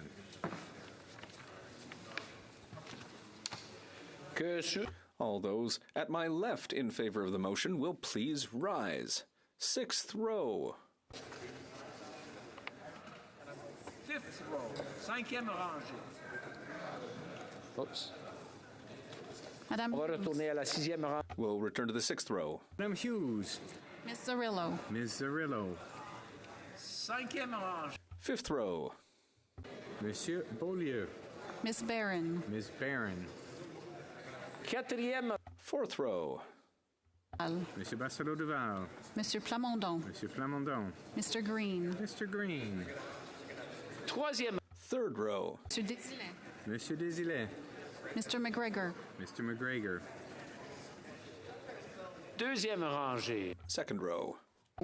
Monsieur Thériault. Madame de Bellefeuille. Madame de Bellefeuille. Mr. Garrison. Mr. Garrison. Mr. Descharlet. Mr. Desjardins. Première rangée. First row. Monsieur Terrien. Mr. Massey. Mr. Massey. Miss McPherson. Miss McPherson. Mr. Julian. Mr. Julian. Miss Kwan. Miss Kwan. Correction, Miss Kwan. Miss Kwan. All those opposed to the motion on my right will please rise. Sixth row. Fifth row. Fourth row. Third row. Second row. First row. All those at my left opposed to the motion will please rise. Sixth row. Mr. Morrison. Mr. Morrison. Mr. Epp. Mr. Epp. Mr. Motz. Mr. Motz. Mr. Soroka. Mr. Soroka. Mr. Viersen. Mr. Viersen. Mr. Fast. Mr. Fast. Fifth row on my left. Mr. McGuire. Mr. McGuire. Miss Rempel Garner. Ms. Rempel Garner. Mr. Cram. Mr. Cram. Mrs. Wagenthal. Mrs. Wagenthal. Mr. Dreeshen. Mr. Dreeshen. Mr. Couric. Mr. Couric. Mr. Tolmie. Mr. Tolmie. Mr. Allison. Mr. Allison. Mr. Carey. Mr. Carey. Mr. McLean. Mr. McLean. Mrs. Gallant. Mrs. Gallant. Mr. Patzer. Mr. Patzer. Mr. Macaulay and Minton West. Mr. Macaulay Edmonton West. Mr. Falk Provencher. Mr. Falk Provencher. Fourth row on my left. Mr. Kitchen. Mr. Kitchen. Mr. Muse. Mr. Muse. Mr. Brock. Mr. Brock. Mr. Waugh. Mr. Waugh. Mr. Lawrence. Mr. Lawrence. Mr. Hoback. Mr. Hoback. Monsieur Lehoux. Monsieur Lehoux. Monsieur Généreux. Monsieur Généreux. Mr. Tucker. Mr. Tucker. Mrs. Falk, Battleford Lloydminster. Mrs. Falk, Battleford Lloydminster. Mr. Morantz. Mr. Morantz. Mr. Zimmer. Mr. Zimmer. Mr. Gould. Monsieur Gould. Mr. Caputo. Mr. Caputo. Mr. Arnold. Mr. Arnold. Mr. Brassard. Mr. Brassard. Mr. Williamson. Mr. Williamson. Third row on my left. Mr. Kelly.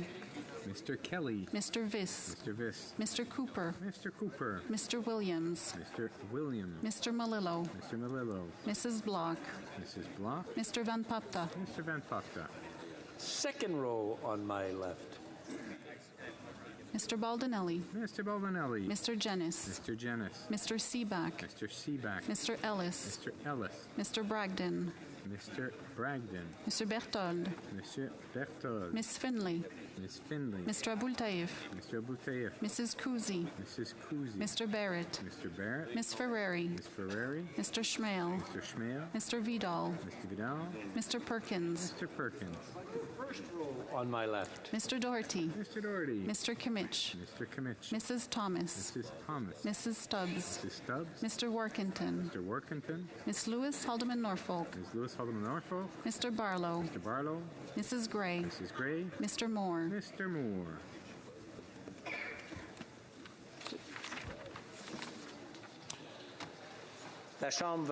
The House will now wait for the electronic voting period to end before resuming its proceedings.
I wish to inform the House that the electronic voting period has ended. Not able to vote due to technical difficulties, they may now use the raise hand function, and the chair will recognize them. The table will now compile the results of the vote. Yeas pour, 209, 209. Nays contre, 114, 114. I declare the motion carried. Second reading.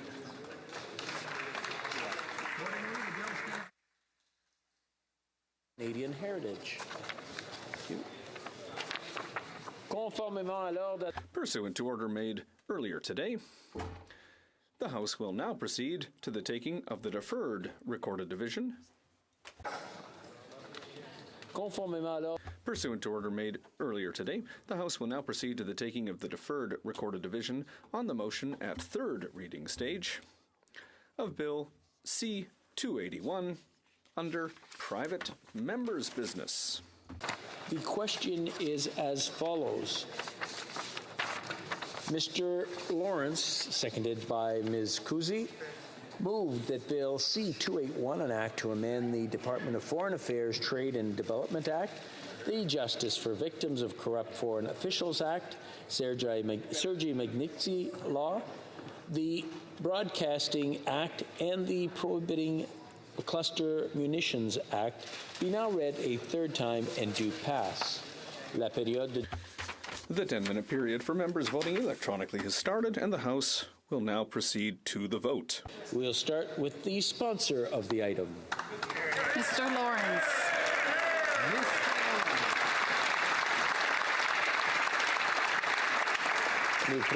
We will now proceed to members participating in person. My left in favor of the motion will please rise. Sixth row.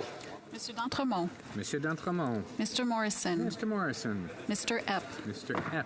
Mr. Motz. Mr. Motz. Mr. Soroka. Mr. Soroka. Mr. Vierson. Mr. Vierson. Mr. Shields. Mr. Shields. Mr. Fast. Mr. Fast. Madame Hughes. Madame Hughes. Ms. Cirillo. Ms. Cirillo. One second. Fifth row on my left. Mr. McGuire. Mr. McGuire. Ms. Rempel Garner. Ms. Rempel Garner. Mr. Cram. Mr. Cram. Mrs. Wagenthal. Mrs. Wagenthal. Mr. Dreeshen. Mr. Dreeshen. Mr. Couric. Mr. Couric. Mr. Tolmie. Mr. Tolmie. Mr. Allison. Mr. Allison. Mr. Carey. Mr. Carey. Mr. McLean. Mr. McLean. Mrs. Gallant. Mrs. Gallant. Mr. Patzer. Mr. Patzer. Mr. Macaulay Edmonton West. Mr. Macaulay Edmonton West. Mr. Falk Provencher. Mr. Falk Provencher. Monsieur Beaulieu. Monsieur Beaulieu. Miss Barron. Ms. Barron. Fourth row on my left. Mr. Kitchen. Mr. Kitchen. Mr. Muse. Mr. Muse. Mr. Brock. Mr. Brock. Mr. Waugh. Mr. Waugh. Mr. Hoback. Mr. Hoback. Monsieur Lehoux. Monsieur Lehoux. Monsieur Généreux. Monsieur Généreux. Mr. Tucker. Mr. Tucker. Mrs. Falk, Battlefords Lloydminster. Mrs. Falk, Battlefords, Lloydminster. Mr. Morans. Mr. Morans. Mr. Zimmer. Mr. Zimmer. Monsieur Gould. Monsieur Gould. Mr. Caputo. Mr. Caputo. Mr. Arnold. Mr. Arnold. Monsieur Brassard. Mr. Brassard. Mr. Williamson. Mr. Williamson. Monsieur Barsalou Duval. Monsieur Barsalou Duval. Monsieur Plamondon. Monsieur Plamondon. Mr. Green. Mr. Green. Third row on my right, or on my left. Mr. Kelly. Mr. Kelly. Mr. Viss. Mr. Viss. Mr. Cooper. Mr. Cooper. Mr. Williams. Mr. Williams. Mr. Malillo. Mr. Malillo. Mrs. Block. Mrs. Block. Mr. Van Popta. Mr. Van Popta. Monsieur Desilets. Monsieur Desilets. Mr. Johns. Mr. Johns. Second row on my left. Mr. Baldinelli. Mr. Baldinelli. Mr. Jennis. Mr. Jennis. Mr. Seaback. Mr. Seaback. Mr. Bragdon. Mr. Bragdon. Monsieur Berthold. Monsieur Berthold. Miss Finley. Miss Finley. Mr. Abultaif. Mr. Abultaif. Mrs. Kuzi. Mrs. Kuzi. Miss Ferrari. Miss Ferrari. Mr. Schmale. Mr. Schmale. Mr. Vidal. Mr. Vidal. Mr. Perkins. Mr. Perkins. Monsieur Thériault. Monsieur Thériault. Madame de Bellefeuille. Madame de Bellefeuille. Mr. Garrison. Mr. Garrison. Mr. Descharlet. Mr. Desjardins. First row on my left. Mr. Doherty. Mr. Doherty. Mr. Kimmich. Mr. Kimmich. Mrs. Thomas. Mrs. Thomas. Monsieur Deltel. Monsieur Deltel. Mrs. Stubbs. Mrs. Stubbs. Mr. Workington. Mr. Workington. Miss Lewis Haldeman Norfolk. Miss Lewis Haldeman Norfolk. Mr. Barlow. Mr. Barlow. Mrs. Gray. Mrs. Gray. Mr. Moore. Mr. Moore. Monsieur Terrien. Monsieur Terrien. Mr. Massey. Mr. Massey. Miss McPherson. Miss McPherson. Mr. Julian. Mr. Julian. Miss Kwan. Miss Kwan. All those at my right in favor of the motion will please rise. Sixth row. Madame Mendez. Madame Mendez. Miss Bradford. Miss Bradford. Madame Diab. Madame Diab. Mr. Gahir. Mr. Gahir. Miss Heffner. Miss Heffner. Madame Lapointe. Madame Lapointe. Miss Taylor Roy. Miss Taylor Roy. Miss Thompson. Miss Thompson. Fifth row on my right. Mr. McDonald Avalon. Mr. McDonald Avalon. Mr. McKinnon Coquitlam Port Coquitlam. Mr. McKinnon Coquitlam Port Coquitlam. Mr. McLeod. Mr. McLeod. Mr. Morrissey. Mr. Morrissey. Madame Shanahan. Madame Shanahan. Miss Zerowicz. Miss Zerowitz. Miss Yip. Ms. Yip. Mr. Aldag. Mr. Aldag. Mrs. Atwin. Mrs. Atwin. Mr. Pulowski. Mr. Pulowski. Mr. Turnbull. Mr. Turnbull. Mr. Van Bynen. Mr. Van Bynen. Fourth row on my right. Mr. Fonseca. Mr. Fonseca. Mr. Hardy. Mr. Hardy. Mr. Johari. Mr. Johari. Mr. Vancouverdin. Mr. Vancouverdin. Mr. Fisher. Mr. Fisher. Mr. Kuzmerichek. Mr. Kuzmerichek. Miss O'Connell. Miss O'Connell. Mr. Kellaway. Mr. Kellaway. Mr. May Cambridge. Mr. May Cambridge. Mr. Sidhu Brampton East. Mr. Cedar Brampton East. Mr. Badaway. Mr. Badaway. Mr. Baptiste. Mr. Baptiste. Mr. Fragascados. Mr. Fragascados. Madame Martinez Ferrada. Madame Martinez Ferrada. Miss May Sanish Gulf Islands. May Sanish Gulf Islands. Mr. Morris. Mr. Morris. Third row on my right. Ms. Vandenbeld. Ms. Vandenbeld. Madame Brière. Madame Brière. Mr. Biddle. Mr. Biddle. Mr. Fillmore. Mr. Fillmore. Mr. Lamoureux. Mr. Lamoureux. Miss Sahota. Miss Sahota. Mr. Varani. Mr. Varani. Madame Koutrakis. Madame Koutrakis. Mr. Bruson. Mr. Bruson. Mr. Housefather. Mr. Housefather. Madame Lalonde. Madame Lalonde. Miss Dillon. Miss Dillon. Monsieur El Khoury. Monsieur El Khoury. Second row on my right. Miss Grove. Miss Grove. Mr. McGinty. Mr. McGinty. Mr. Scarpalegia. Mr. Scarpalegia. Mr. Casey. Mr. Casey. Madame Saint-Onge. Madame Saint-Onge. Miss Cara. Miss Cara. Miss Murray. Miss Murray. Mr. McKinnon Gatineau. Mr. McKinnon Gatineau. Miss Haidu. Miss Haidu. Madame Le Boutillier. Madame Le Boutillier. First row on my right. Mr. Sajin. Mr. Sajin. Monsieur Rodriguez. Monsieur Rodriguez. Mr. Holland. Mr. Holland. Monsieur Champagne. Monsieur Champagne. Miss Anand. Miss Anand. Miss Jazek. Miss Jazek. Miss Matheson. Miss Matheson. Que tous ceux à ma gauche. All those at my left opposed to the motion will please rise. Sixième rangée. Sixth row. Fifth row. Fourth row. Third row. Second row. First row. All those at my right opposed to the motion will please rise. Sixth row. Fifth row. Fourth row. Third row. Second row. First row. The House will now wait for the electronic voting period to end before resuming its proceedings.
I wish to inform the House that the electronic voting period has ended. If members were not able to vote due to technical difficulties, they may now use the raise hand function and the chair will recognize them.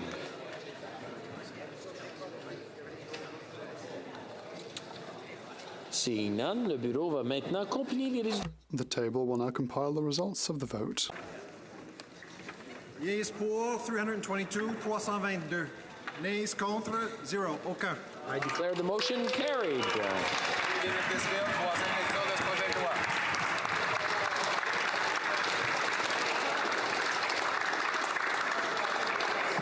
Order. It is my duty, pursuant to Standing Order 38, to inform the House that the question to be raised tonight at the time of adjournment is as follows. The Honourable Member for Port Moody Coquitlam, Infrastructure. Conformément à l'ordre. Pursuant to order made earlier today, the House will now proceed to the taking of the deferred recorded divisions on the motions at report stage of Bill C-47. Also applies to motion number 2. Sorry, the question is on motion number 1. A vote also applies.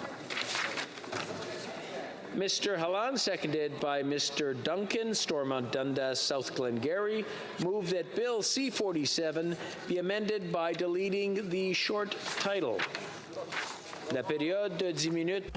The 10-minute period for members voting electronically has started, and the House will now proceed to the vote for members participating in person. All those in favor of the motion will please rise. Mr. Kimmich. Mrs. Thomas. Mrs. Thomas. Monsieur Deltel. Monsieur Deltel. Miss Lewis Haldeman Norfolk. Ms. Lewis Haldeman Norfolk. Mr. Barlow. Mr. Barlow. Mrs. Gray. Mrs. Gray. Mr. Moore. Mr. Moore. Mr. Baldinelli. Mr. Baldinelli. Mr. Mazer. Mr. Mazer. Mr. Jennis. Mr. Jennis. Mr. Seaback. Mr. Seaback. Mr. Bragdon. Mr. Bragdon. Monsieur Berthold. Monsieur Berthold. Mr. Nader. Mr. Nader. Mr. Abultayev. Mr. Abultayev. Mrs. Kuzi. Mrs. Kuzi. Mr. Schmale. Mr. Schmale. Mr. Vidal. Mr. Vidal. Mr. Perkins. Mr. Perkins. Mr. Kelly. Mr. Kelly. Mr. Viss. Mr. Viss. Mr. Cooper. Mr. Cooper. Mr. Williams. Mr. Williams. Mr. Malillo. Mr. Malillo. Mr. Van Popta. Mr. Van Popta. Mr. Kitchen. Mr. Kitchen. Mr. Muse. Mr. Muse. Mr. Brock. Mr. Brock. Mr. Waugh. Mr. Waugh. Mr. Lawrence. Mr. Lawrence. Monsieur Loeb. Monsieur Lou. Monsieur Généreux. Monsieur Généreux. Mr. Tucker. Mr. Tucker. Mr. Morantz. Mr. Morantz. Mr. Zimmer. Mr. Zimmer. Mr. Gould. Monsieur Gould. Mr. Caputo. Mr. Caputo. Mr. Williamson. Mr. Williamson.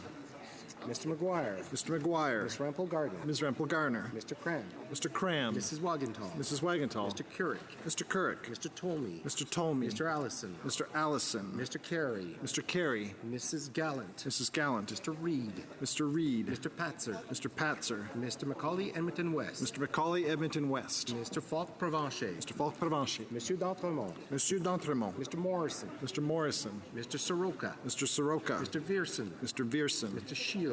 Mr. Shields. Mr. Fast. Mr. Fast.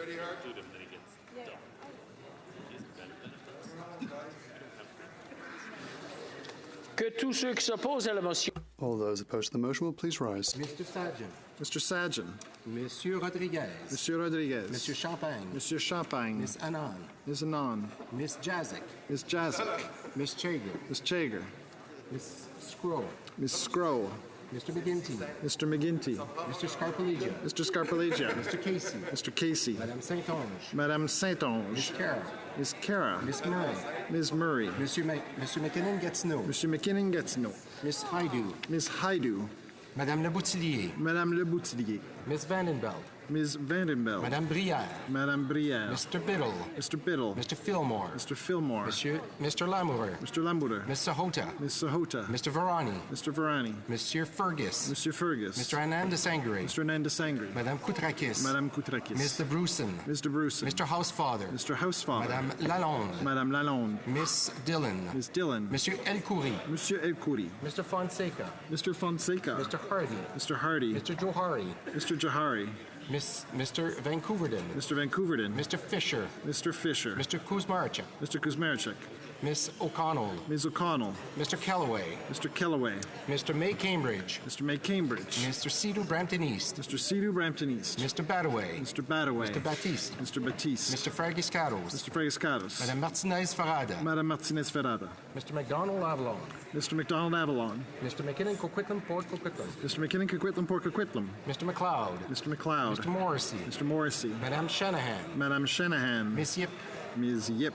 Mr. Aldaig. Mr. Aldaig. Mrs. Atwin. Mrs. Atwin. Mr. Blois. Mr. Blois. Mr. Pulowski. Mr. Pulowski. Mr. Turnbull. Mr. Turnbull. Mr. Van Bynen. Mr. Van Bynen.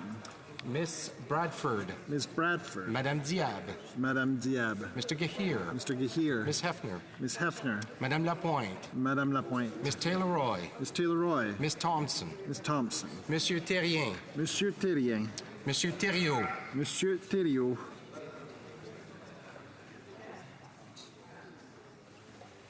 Monsieur Désilet. Monsieur Désilet. Monsieur Désilet. Monsieur Barcelou Duval. Monsieur Barcelou Duval. Monsieur Plamondon. Monsieur Plamondon. Monsieur Beaulieu. Monsieur Beaulieu. De retour à Madame de Bellefeuille. Madame de Bellefeuille. Mr. Julian. Mr. Julian. Mr. Massey. Mr. Massey. Miss McPherson. Ms. McPherson. Mr. Garrison. Oh, sorry. Miss Kwan. Miss Kwan. Mr. Garrison. Mr. Garrison. Miss Matheson. Ms. Matheson. Mr. Desjarlais. Mr. Desjarlais. Mr. Johns. Mr. Johns. Mr. McGregor. Mr. McGregor. Mr. Green. Mr. Green. Miss Barron. Ms. Barron. Madame Hughes. Madame Hughes. Miss Zarillo. Ms. Zarillo. Miss May Saanich Gulf Islands. Ms. May Saanich Gulf Islands. Mr. Morris. Mr. Morris. The House will now wait for the electronic voting period to end before resuming its proceedings.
wish to inform the House that the electronic voting period has ended.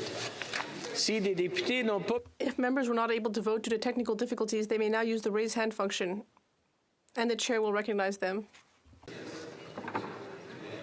The table will now compile the results of the vote. Yeas pour 116, 116. Nays contre 208, 208. I declare motion number 1 defeated, and I therefore declare motion number 2 defeated. The question is now on motion number 3. Le vote sur cette motion. A vote on this motion also applies to motions numbers 4 to 14.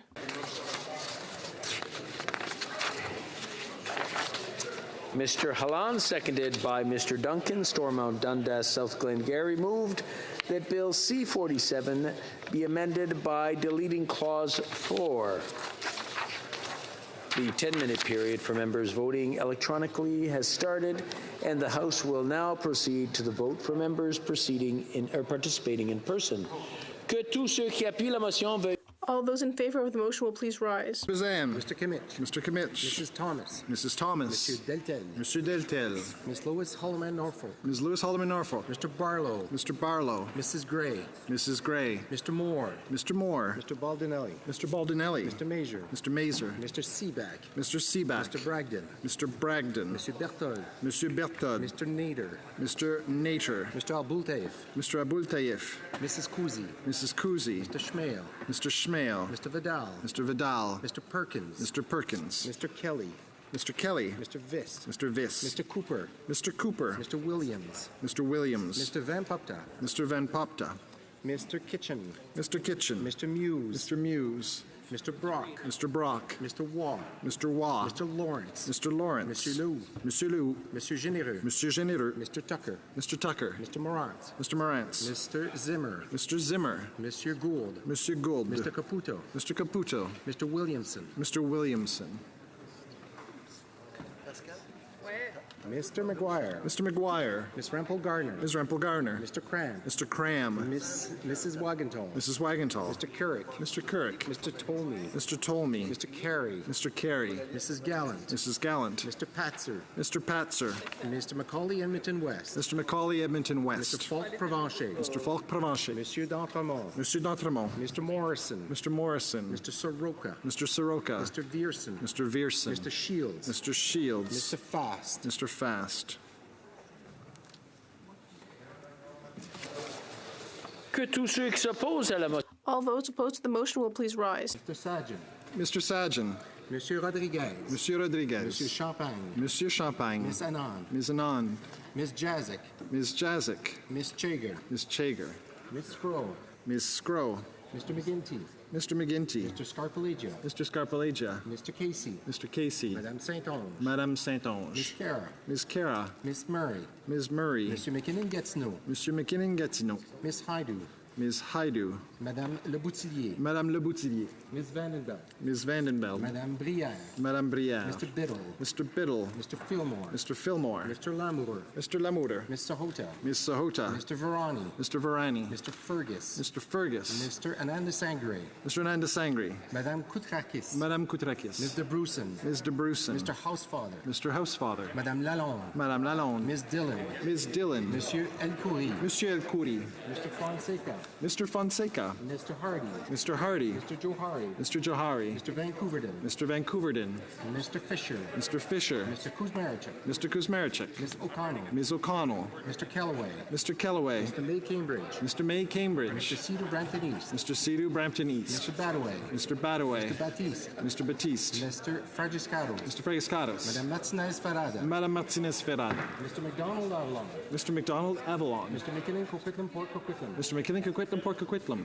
Mr. McLeod. Mr. McLeod. Mr. Morrissey. Mr. Morrissey. Madame Shanahan. Madame Shanahan. Miss Yip. Ms. Yip. Mr. Alday. Mr. Alday. Mrs. Atwin. Mrs. Atwin. Mr. Pulowski. Mr. Pulowski. Mr. Turnbull. Mr. Turnbull. Mr. Van Bynen. Mr. Van Bynen. Ms. Bradford. Ms. Bradford. Madame Diab. Madame Diab. Mr. Gahir. Mr. Gahir. Miss Hefner. Ms. Hefner. Madame Lapointe. Madame Lapointe. Miss Taylor Roy. Ms. Taylor Roy. Miss Thompson. Ms. Thompson. Monsieur Terrien. Monsieur Terrien. Monsieur Thériault. Monsieur Thériault. Madame de Bellefeuille. Madame de Bellefeuille. Monsieur Barcelou-Duval. Monsieur Barcelou-Duval. Monsieur Beaulieu. Monsieur Beaulieu. Mr. Julian. Mr. Julian. Miss McPherson. Ms. McPherson. Miss Kwan. Ms. Kwan. Mr. Garrison. Mr. Garrison. Miss Matheson. Ms. Matheson. Mr. McGregor. Mr. McGregor. Miss Barron. Ms. Barron. Madame Hughes. Madame Hughes. Miss Zarillo. Ms. Zarillo. Miss May Sandwich Gulf Islands. Ms. May Sandwich Gulf Islands. Mr. Morris. Mr. Morris.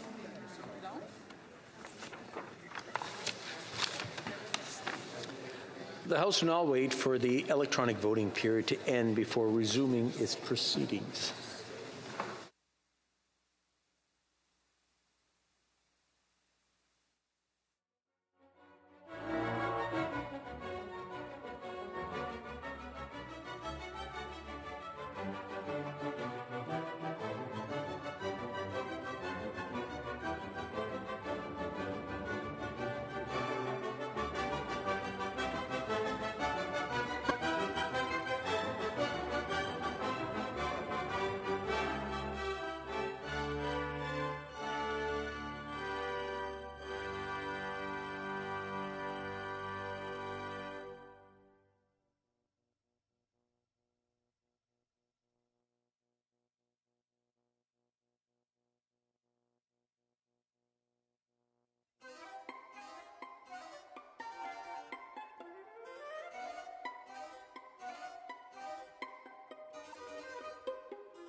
Je désire informer la Chambre I wish to inform the House that the electronic voting period has ended.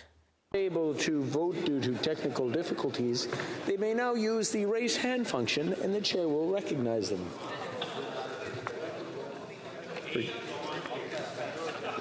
Le bureau va maintenant compiler. The table will now compile the results of the vote. Yeas pour 115, 115. Nays contre 208, 208. I declare motion number 3 defeated. I therefore declare motion number 4, 214, also defeated.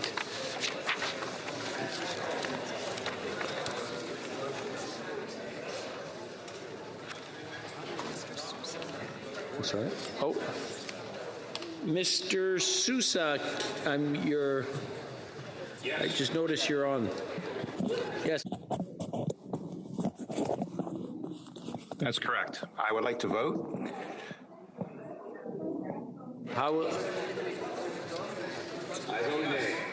Do we need a unanimous consent? Because we've already, I just want to clarify, because the vote has already been announced, we have to ask for a unanimous consent.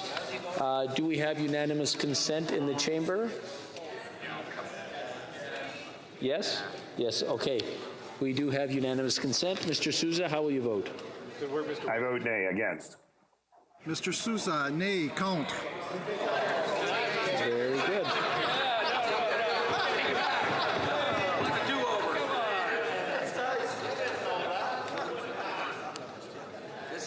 So the results have been adjusted.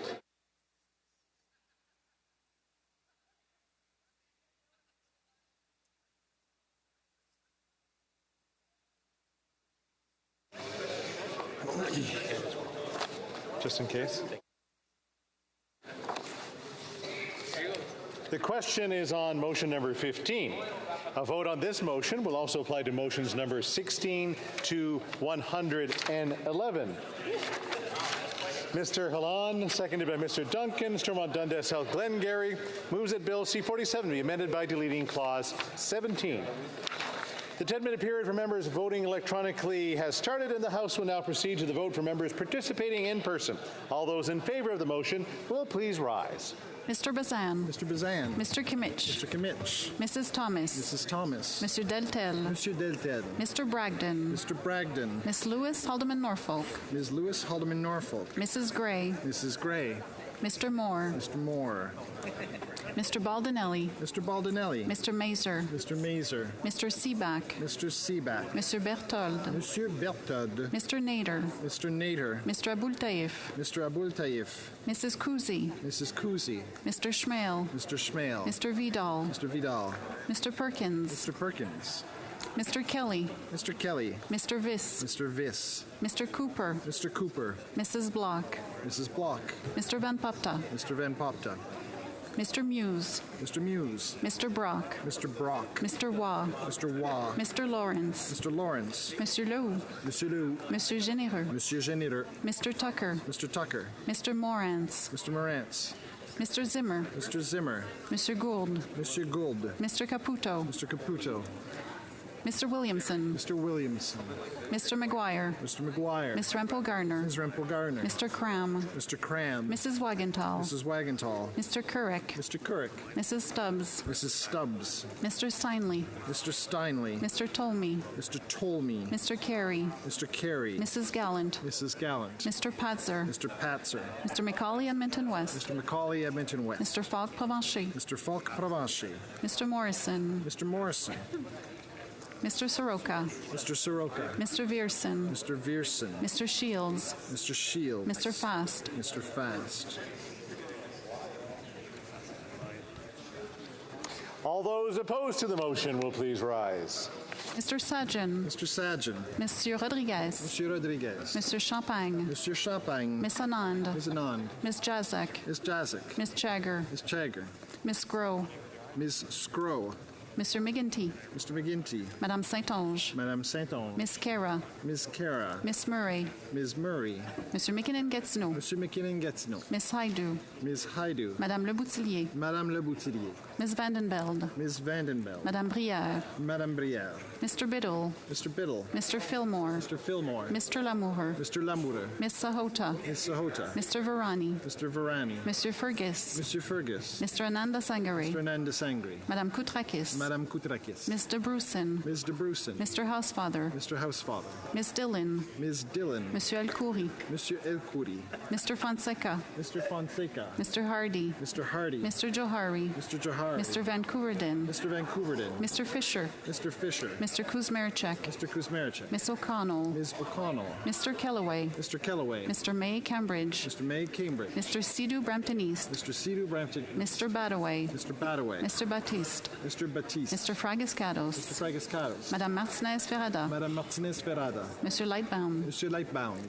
Mr. McDonald Avalon, Mr. McDonald Avalon, Mr. McKinnon Coquitlam Port Coquitlam, Mr. McKinnon Coquitlam Port Coquitlam, Mr. McLeod, Mr. McLeod, Mr. Morrissey, Mr. Morrissey, Madame Shanahan, Madame Shanahan, Miss Yip, Ms. Yip, Mr. Aldag, Mr. Alday, Mrs. Atwin, Mrs. Atwin, Mr. Baker, Mr. Baker, Mr. Pulowski, Mr. Pulowski, Mr. Turnbull, Mr. Turnbull, Mr. Van Bynen, Mr. Van Bynen, Madame Mendez, Madame Mendez, Miss Bradford, Ms. Bradford, Madame Diab, Madame Diab, Mr. Gahir, Mr. Gahir, Miss Epfner, Ms. Hefner, Madame Lapointe, Madame Lapointe, Miss Thompson, Ms. Thompson, Monsieur Terrien, Monsieur Thérien, Monsieur Thériault, Monsieur Thériault, Madame de Bellefeuille, Madame de Bellefeuille, Monsieur Barsalou Duval, Monsieur Barcelot Duval, Monsieur Beaulieu, Monsieur Beaulieu, Mr. Julian, Mr. Julian, Miss McPherson, Ms. McPherson, Mr. Garrison, Mr. Garrison, Miss Matheson, Ms. Matheson, Mr. McGregor, Mr. McGregor, Mr. Green, Mr. Green, Miss Barron, Ms. Barron, Madame Hughes, Madame Hughes, Miss Zarillo, Ms. Zarillo, Miss May Sanish Gulf Islands, Ms. May Sanchkoff Island, Mr. Morris. Mr. Morris.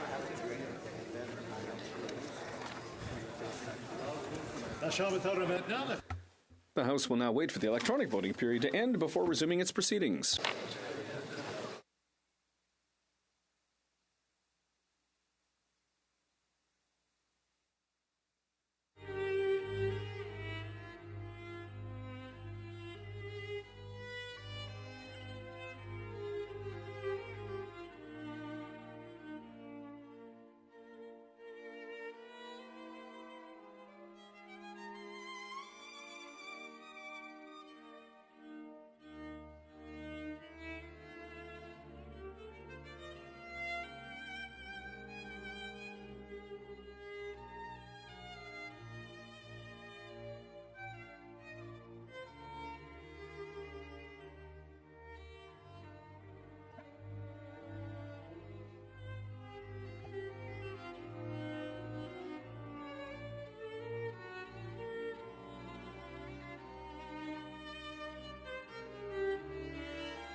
I wish to inform the House that the electronic voting period has ended. If members were not able to vote due to technical difficulties, they may now use the raise hand function, and the chair will recognize them. The table will now compile the results of the vote. Yeas pour 114, 114. Nays contre 206, 206. I declare motion number 15 defeated. I therefore declare motions number 16 to 111 defeated.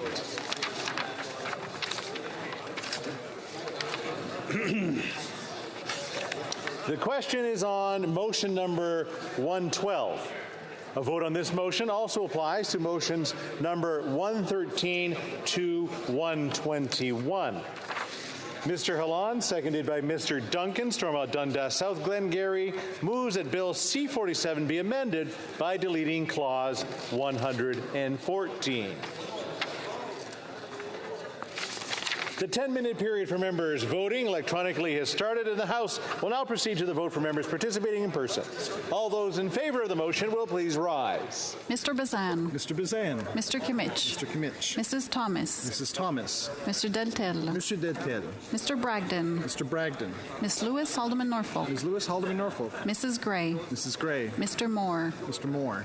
Mr. Baldinelli. Mr. Baldinelli. Mr. Seaback. Mr. Seaback. Mr. Berthold. Monsieur Berthold. Mr. Nader. Mr. Nader. Mr. Abul Taif. Mr. Abul Taif. Mrs. Kuzi. Mrs. Kuzi. Mr. Schmale. Mr. Schmale. Mr. Vidal. Mr. Vidal. Mr. Perkins. Mr. Perkins. Mr. Kelly. Mr. Kelly. Mr. Viss. Mr. Viss. Mr. Cooper. Mr. Cooper. Mrs. Kramp-Nyman. Mrs. Kramp-Nyman. Mrs. Block. Mrs. Block. Mr. Van Popta. Mr. Van Popta. Mr. Muse. Mr. Muse. Mr. Brock. Mr. Brock. Mr. Waugh. Mr. Waugh. Mr. Lawrence. Mr. Lawrence. Mr. Lehoux. Mr. Lehoux. Mr. Morantz. Mr. Morantz. Mr. Zimmer. Mr. Zimmer. Mr. Gould. Mr. Gould. Mr. Caputo. Mr. Caputo. Mr. Williamson. Mr. Williamson. Mr. McGuire. Mr. McGuire. Ms. Rempel Garner. Ms. Rempel Garner. Mr. Cram. Mr. Cram. Mrs. Wagenthal. Mrs. Wagenthal. Mr. Couric. Mr. Couric. Mrs. Stubbs. Mrs. Stubbs. Mr. Steinley. Mr. Steinley. Mr. Tolmie. Mr. Tolmie. Mrs. Gallant. Mrs. Gallant. Mr. Patzer. Mr. Patzer. Mr. McCauley, Edmonton West. Mr. McCauley, Edmonton West. Mr. Tucker. Mr. Tucker. Mr. Vierson. Mr. Vierson. Mr. Shields. Mr. Shields. Mr. Fast. Mr. Fast.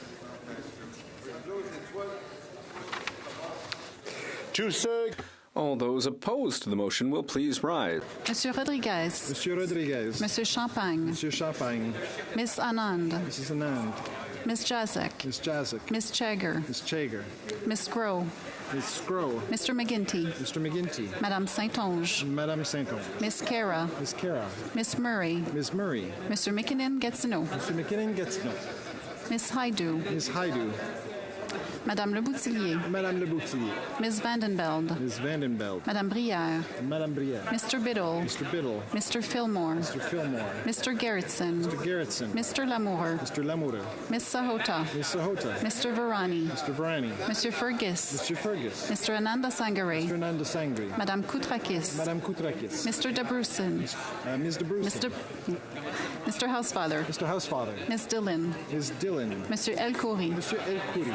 Mr. Fonseca. Mr. Fonseca. Mr. Hardy. Mr. Hardy. Mr. Johari. Mr. Johari. Mr. Vancouverdin. Mr. Vancouverdin. Mr. Fisher. Mr. Fisher. Mr. Kuzmerichuk. Mr. Kuzmerichuk. Miss O'Connell. Ms. O'Connell. Mr. Kellaway. Mr. Kellaway. Mr. May Cambridge. Mr. May Cambridge. Mr. Sidhu Brampton East. Mr. Sidhu Brampton East. Mr. Badaway. Mr. Badaway. Mr. Baptiste. Mr. Baptiste. Mr. Fragascados. Mr. Fragascados. Mr. Lightbound. Monsieur Lightbound.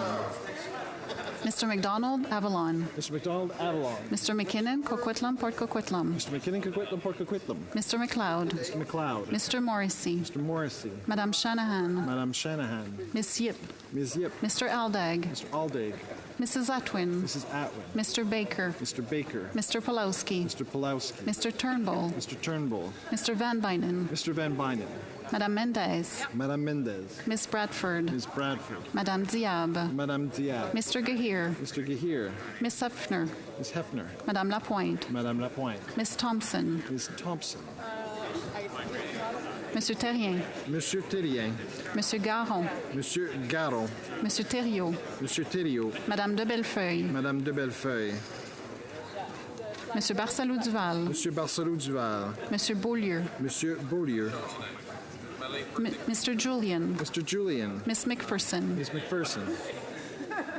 Mr. Garrison. Mr. Garrison.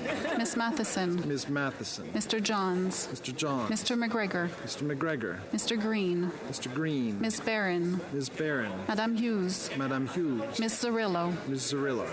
Miss May, Saanich Gulf Islands. Ms. May, Saanich Gulf Islands. Mr. Morris. Mr. Morris.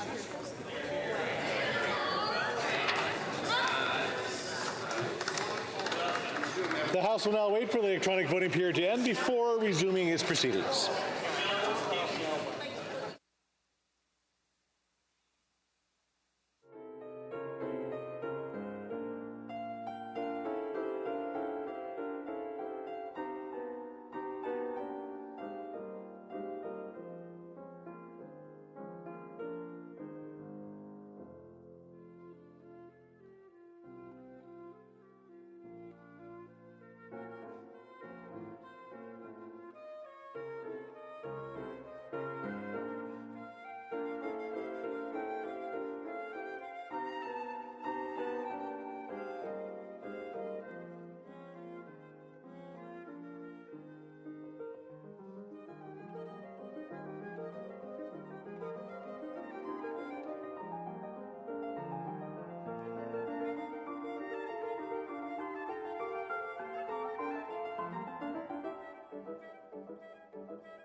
Je désire informer la Chambre que la période de vote électronique. The electronic voting period has ended. If members were not able to vote due to technical difficulties, they may now use the raise hand function and the chair will recognize them. Le bureau va maintenant compiler les... The table will now compile the results of the vote. Nays pour 114, 114. Nays contre 206. I declare the motion defeated. I therefore declare motions number 113 to 121 defeated.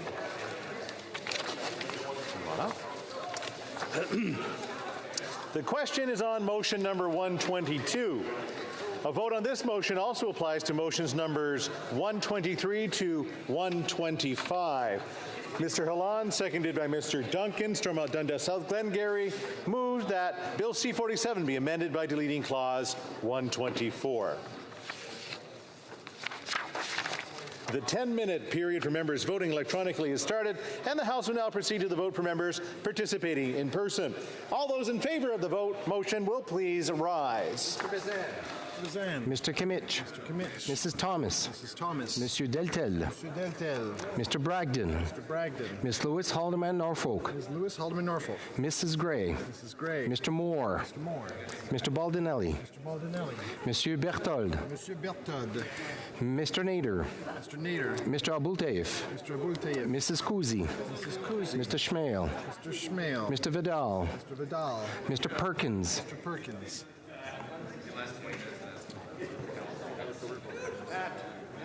Mr. Kelly. Mr. Viss. Mr. Cooper. Mrs. Cramp-Nyman. Mr. Chambers. Mrs. Block. Mr. Van Pupta. Mr. Muse. Mr. Brock. Mr. Waugh. Mr. Lawrence. Monsieur Leroux. Monsieur Généreux. Mr. Zimmer. Monsieur Gould. Mr. Caputo.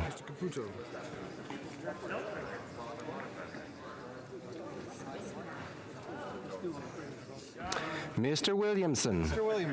Mr. McGuire. Mr. Cram. Mrs. Wagenthal. Mr. Couric. Mrs. Stubbs. Mr. Steinley. Mr. Tolmie. Mrs. Gallant. Mr. Patzer.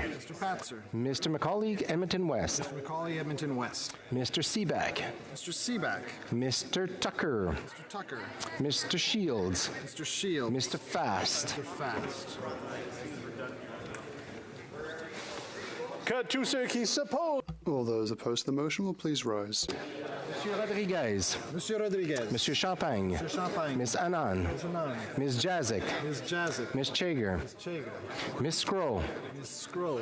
Mr. McGinty. Mr. McGinty. Madame Saint-Onge. Madame Saint-Onge. Miss Cara. Ms. Cara. Monsieur McKinnon gets no. Mr. McKinnon gets no. Miss Haidu. Ms. Haidu. Madame Le Boutillier. Madame Le Boutillier. Miss Vandenbeld. Ms. Vandenbeld. Madame Brière. Madame Brière. Mr. Biddle. Mr. Biddle. Mr. Fillmore. Mr. Fillmore. Mr. Gerritsen. Mr. Gerritsen. Mr. Lamour. Mr. Lamour. Miss Sahota. Ms. Sahota. Mr. Varani. Mr. Varani. Monsieur Fergus. Mr. Fergus. Mr. Ananda Sangre. Mr. Nanda Sangre. Madame Koutrakis. Madame Koutrakis. Ms. DeBrusen. Ms. DeBrusen. Mr. Housefather. Mr. Housefather. Ms. Dillon. Ms. Dillon. Monsieur El Khoury. Mr. El Khoury. Mr. Fonseca. Mr. Fonseca. Mr. Hardy. Mr. Hardy. Mr. Johari. Mr. Hardy. Mr. Vancouverden. Mr. Vancouverden. Mr. Fisher. Mr. Fisher. Mr. Kuzmarchuk. Mr. Kuzmarchuk. Mr. May Cambridge. Mr. May Cambridge. Mr. Sidhu Brampton East. Mr. Sidhu Brampton East. Mr. Badaway. Mr. Badaway. Mr. Baptiste. Mr. Baptiste. Mr. Fragiscatos. Fragiscatos. Mr. McDonald Avalon. Mr. McDonald Avalon. Mr. McKinnon Coquitlam Port Coquitlam. Mr. McKinnon Coquitlam Port Coquitlam. Mr. McLeod. Mr. McLeod. Mr. Morrissey. Mr. Morrissey. Madame Shanahan. Madame Shanahan. Miss Yip. Ms. Yip. Mr. Aldag. Mr. Aldag. Mrs. Atwin. Atwin. Mr. Baker. Mr. Baker. Mr. Van Bynen. Mr. Van Bynen. Madame Mendez. Madame Mendez. Ms. Bradford. Ms. Bradford. Madame Diab. Madame Diab. Mr. Gahir. Mr. Gahir. Miss Hefner. Ms. Hefner. Madame Lapointe. Madame Lapointe. Miss Taylor-Roy. Ms. Taylor-Roy. Miss Thompson. Ms. Thompson. Monsieur Terrien. Monsieur Terrien. Monsieur Thériault. Monsieur Thériault. Madame de Bellefeuille. Madame de Bellefeuille. Monsieur Désilet. Monsieur Désilet. Monsieur Barcelou-Duval. Monsieur Barcelou-Duval. Monsieur Beaulieu. Monsieur Beaulieu. Mr. Julian. Mr. Julian. Miss McPherson. Ms. McPherson. Miss Kwan. Ms. Kwan. Mr. Garrison. Mr. Garrison. Miss Matheson. Ms. Matheson. Mr. Johns. Mr. Johns. Mr. McGregor. Mr. McGregor. Mr. Green. Mr. Green. Miss Barron. Ms. Barron. Madame Hughes. Madame Hughes. Miss Zarillo. Ms. Zarillo. Miss May Saanich Gulf Islands. Ms. May Saanich Gulf Islands. Mr. Morris. Mr. Morris. The House will now wait for the electronic voting period to end before resuming its proceedings.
Je désire informer la Chambre que la période.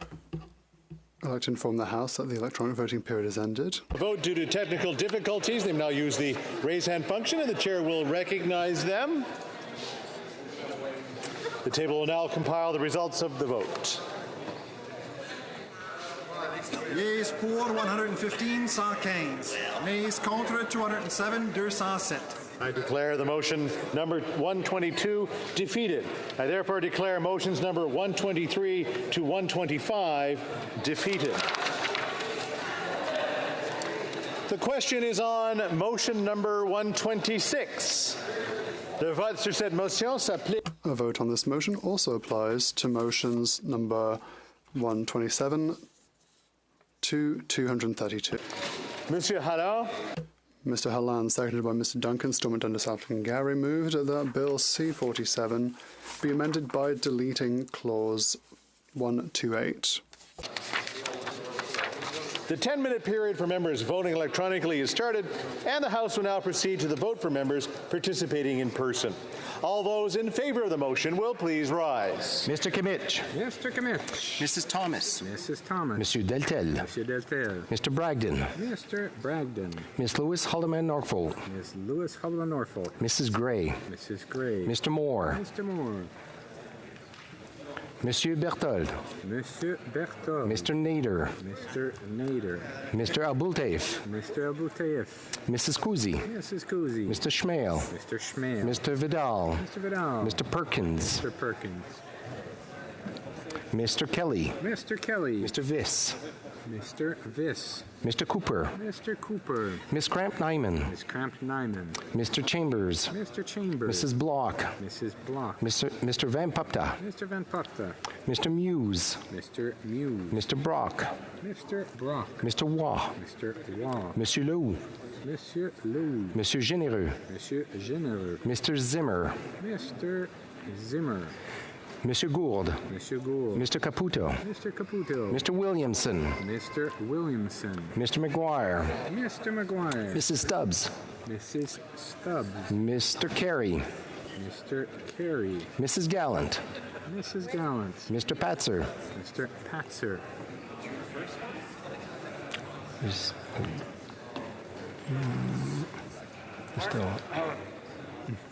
Mr. Shields. Mr. Shields.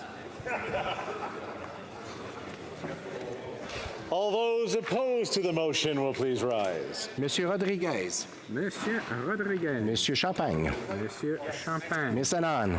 Ms. Annan. Miss Jazik. Ms. Jazik. Miss Chager. Ms. Chager. Miss Scroll. Ms. Scroll. Mr. McGinty. Mr. McGinty. Madame Saint-Onge. Madame Saint-Onge. Miss Cara. Miss Cara. Miss Murray. Ms. Murray. Monsieur McKinnon-Gatineau. Mr. McKinnon-Gatineau. Miss Haidu. Miss Haidu. Madame Le Boutillier. Madame Le Boutier. Miss Vandenbeld. Miss Vandenbelt. Madame Brière. Madame Brière. Mr. Biddle. Mr. Biddle. Mr. Fillmore. Mr. Fillmore. Mr. Gerritsen. Mr. Gerritsen. Mr. Lamoureux. Mr. Lamoureux. Miss Sahota. Miss Sahota. Mr. Varani. Mr. Varani. Monsieur Fergus. Mr. Fergus. Mr. Ananda Sangare. Mr. Ananda Sangari. Madame Koutrakis. Madame Koutrakis. Miss De Brusen. Mr. Brusen. Mr. Housefather. Mr. Housefather. Miss Dillon. Dillon. Monsieur Elkoury. Monsieur Elkoury. Mr. Fonseca. Mr. Fonseca. Mr. Hardy. Mr. Hardy. Mr. Johari. Mr. Johari. Mr. Vancouverden. Mr. Vancouverden. Mr. Fisher. Mr. Fisher. Mr. Kuzmarchuk. Mr. Kuzmarchuk. Mr. May Cambridge. Mr. May Cambridge. Mr. Cedar Brampton East. Mr. Cedar Brampton East. Mr. Badaway. Mr. Badaway. Mr. Baptiste. Mr. Baptiste. Mr. Fragiscatos. Mr. Fragascatos.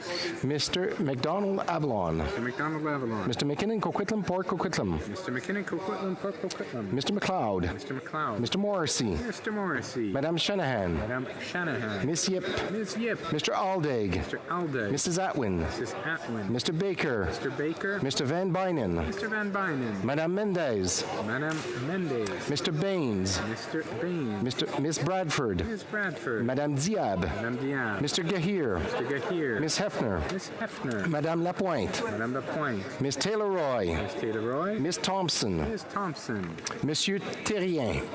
Monsieur Terrien. Monsieur Thériault. Monsieur Thériault. Madame de Bellefeuille. Madame de Bellefeuille. Monsieur Désilet. Monsieur Désilet. Monsieur Barcelou-Duval. Monsieur Barcelou-Duval. Monsieur Beaulieu. Monsieur Beaulieu. Mr. Julian. Mr. Julian. Miss McPherson. Miss McPherson. Miss Kwan.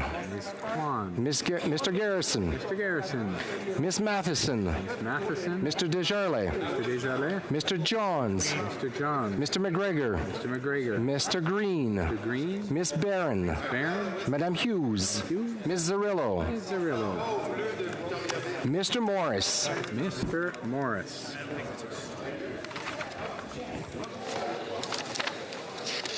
Should be on the right page here. The House will now wait for the electronic voting period to end before resuming its proceedings.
wish to inform the House that the electronic voting period has ended. If members were not able to vote due to technical difficulties, and now we use the raise hand function, and the chair will recognize them. Mr. Morantz. Thank you, Speaker. I would like to vote yes. Mr. Morantz, yay pour. Mr. Lawrence. Sorry, Mr. Speaker. Was my vote registered on the app or no? Sorry, when my microphone is on, I don't hear what he just said. So, Mr. Lawrence, again. I'd like to vote yes. Thank you. Mr. Jenis.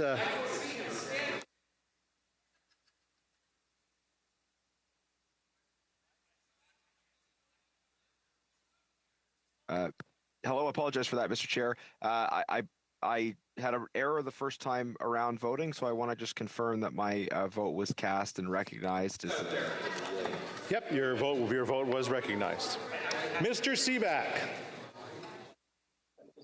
Yes, Mr. Chair. I vote yes. Yay pour. Mr. Vierson. Mr. Chair, I vote yes. Yay pour. Mr. Tolmie. Yes, Mr. Speaker. I'd like to confirm that my vote yes went through. You were recorded as a yes. Mr. Fast.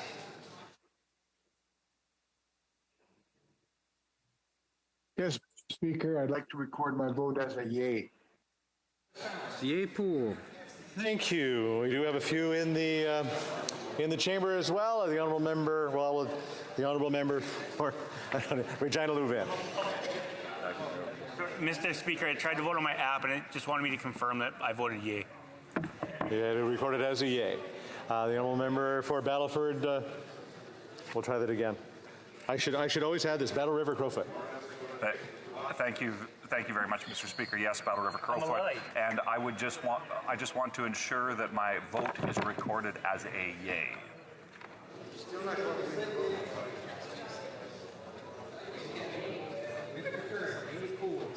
Okay. And the honourable member for Saskatoon University. Yes, Deputy Speaker, I just want to confirm, I had a little troubles with my app, that it is confirmed as a yes. Tucker, yay pour. Very good. Well, the table will now compile the results of the votes. Or do you want to vote again? Or, okay, no? Okay.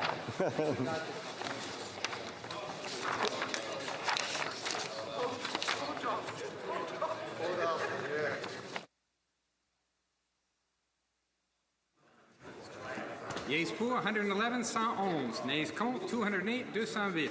I declare the motion defeated. I therefore declare motions number 127 to 232 defeated. The question is on motion number 233. A vote on this motion also applies to motions number 234 to 440. Mr. Halland, seconded by Mr. Duncan, Stormont Dundas South Glengarry, moves that Bill C-47 be amended by deleting Clause 237.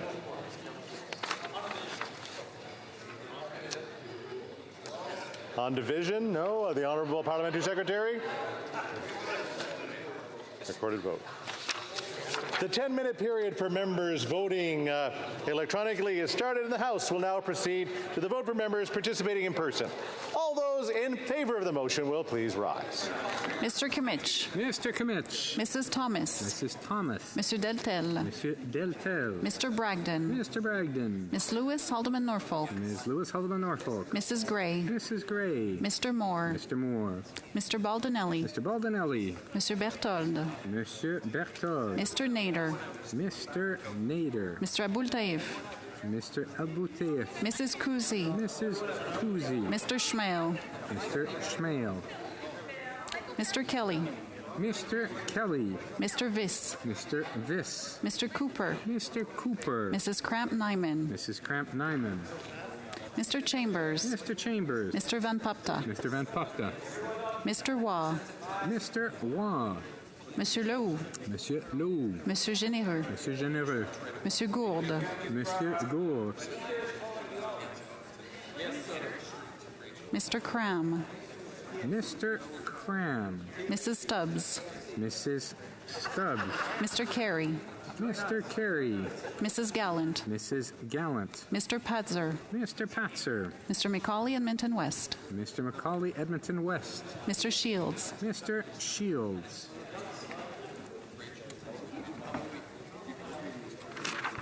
All those opposed to the motion will please rise.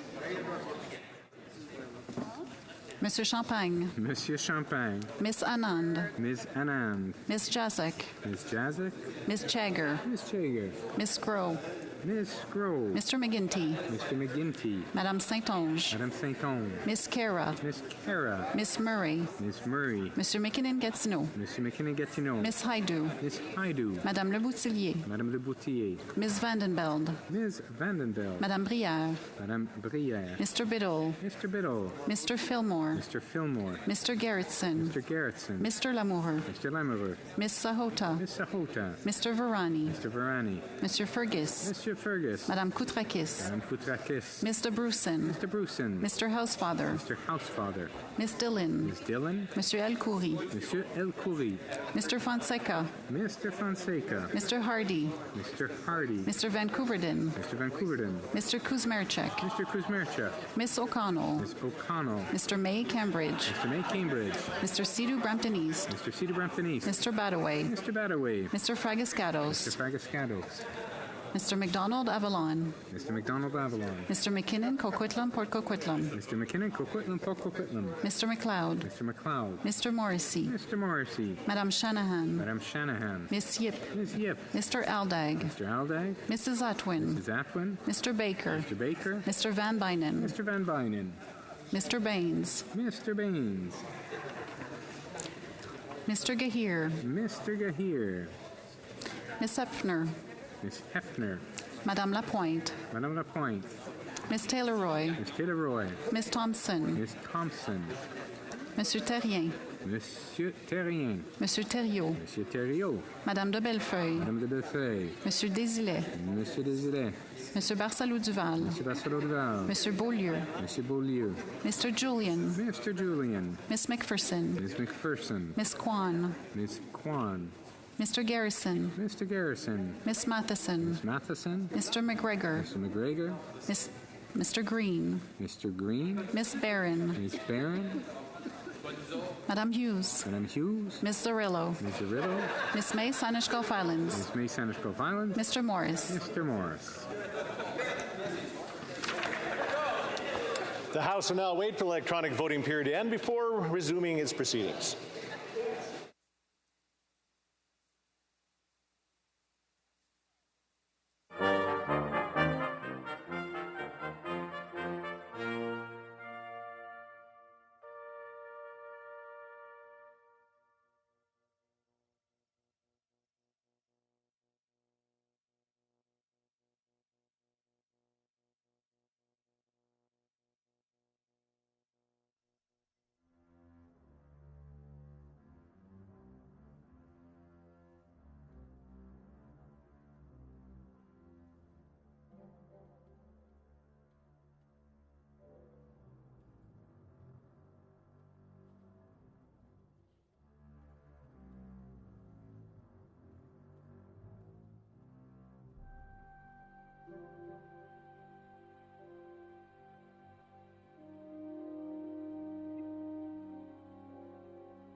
I wish to inform the House that the electronic voting period has ended.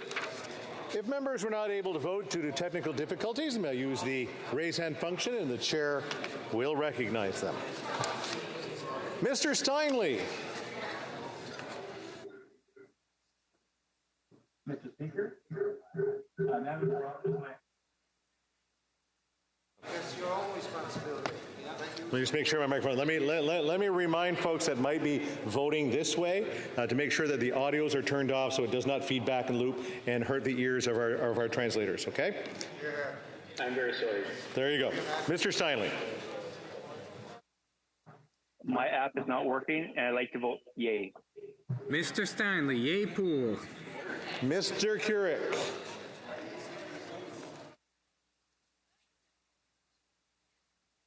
Thank you very much, Mr. Speaker. I wanted to ensure that my vote is registered as a yay.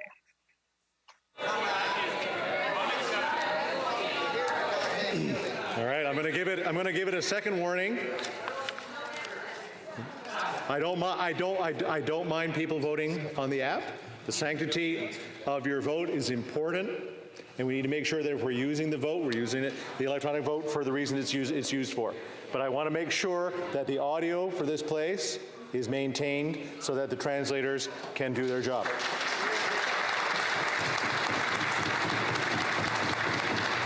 So we'll try it again. Mr. Couric.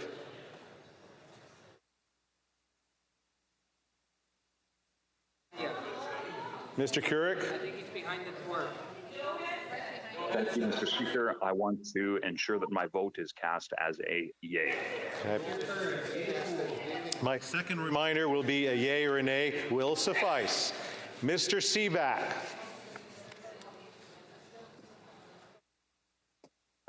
I vote yay. Okay, Mr. Perkins. Hi, Mr. Speaker. I've been having trouble with my phone, so I vote yay. Mr. Perk, yay pour. Mr. Fast. Mr. Speaker, I too am having trouble with my app, and I vote yay. Mr. Fast, yay pour. Okay, and again, just a reminder, we don't need to know if you've been having trouble, just your vote would suffice. Mr. Morantz. Mr. Speaker, I voted on the app, but I just wanted to double check to make sure it was counted. It was counted. Ms. Block. Thank you, Mr. Speaker. I would like to confirm that my vote was recorded as a yay. Was recorded as a yay. Mr. Tolmie. Mr. Speaker, I would like to confirm that my vote was cast as a yay. Cast as a Mr. Jennis. Mr. Chair, I did not vote previously, and I would like to vote yay. Mr. Jennis, yay pour. Mr. Lawrence.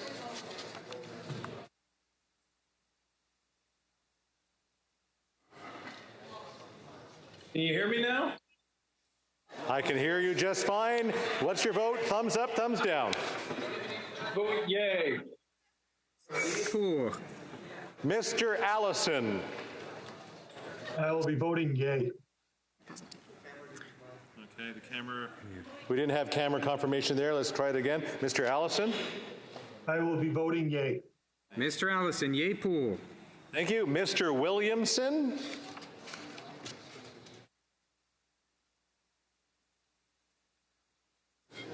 Mr. Williamson, I don't hear you. I don't see.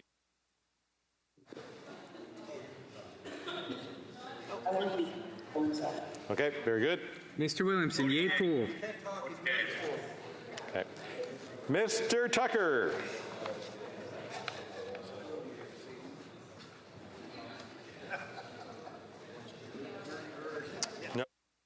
No, I'm not hearing you. Okay, can you hear me now? I can hear you now. Can you hear me? Yay or nay? It's blacked out. I had troubles when I was voting on the app. You know how you move it? Oh. Yay or nay? No, I'm a yes. Deputy Speaker. Yay pour. Mr. Veerson. Mr. Speaker. Mr. Speaker, I think I'm sorry we had a just vote. Mr. Tucker. Yes, you know when you go like this and you go back and forth. Mr. Tucker, I need a yay or a nay, or I'll move on. I'm sorry. Yeah, I said yes. Mr. Tucker, pour. Thank you. Mr. Veerson, yay or nay? Mr. Speaker, I would like to vote yes. Mr. Veerson, yay pour. And I believe we have one in the chamber, the Honourable Member for Brantford Brant. Thank you so much, Mr. Speaker. I had to step out momentarily to vote on the app. I had some authentication problems, and it flagged me for review purposes. So all right, I'm gonna registered. I just want to confirm my vote is yay. The vote is yay. Thank you very much, Mr. Speaker. Thank you. Anybody else? Very good. The table will now compile the results of the vote.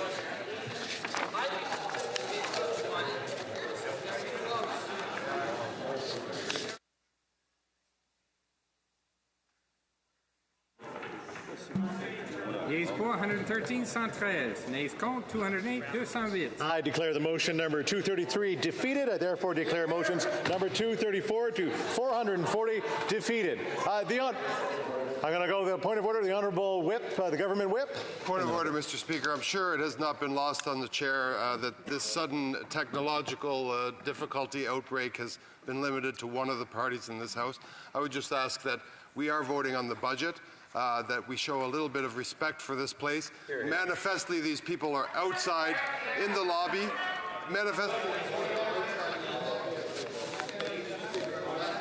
Okay. Okay, I will just remind the member that we can't say whether somebody's in the chamber or outside the chamber, so just a reminder of that. I'm going to go with the points of order. The honourable point of order from the Honourable Member for La Prairie. Oh, no. We have no translation. It's complete silence in French, so I'm not sure.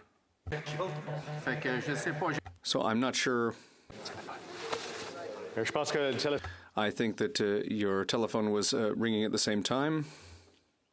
The Honourable Member for New Westminster Burnaby. This is the second time we've had technical problems that have only impacted one party. I believe it's showing profound disrespect for the interpreters that do an excellent job each and every day on our behalf and deserve more respect than that. And so, Mr. Speaker, I would ask you to undertake an investigation. This is the second time Conservatives have turned votes into a circus. I would ask you to undertake a thorough investigation of this misuse of parliamentary time. Okay.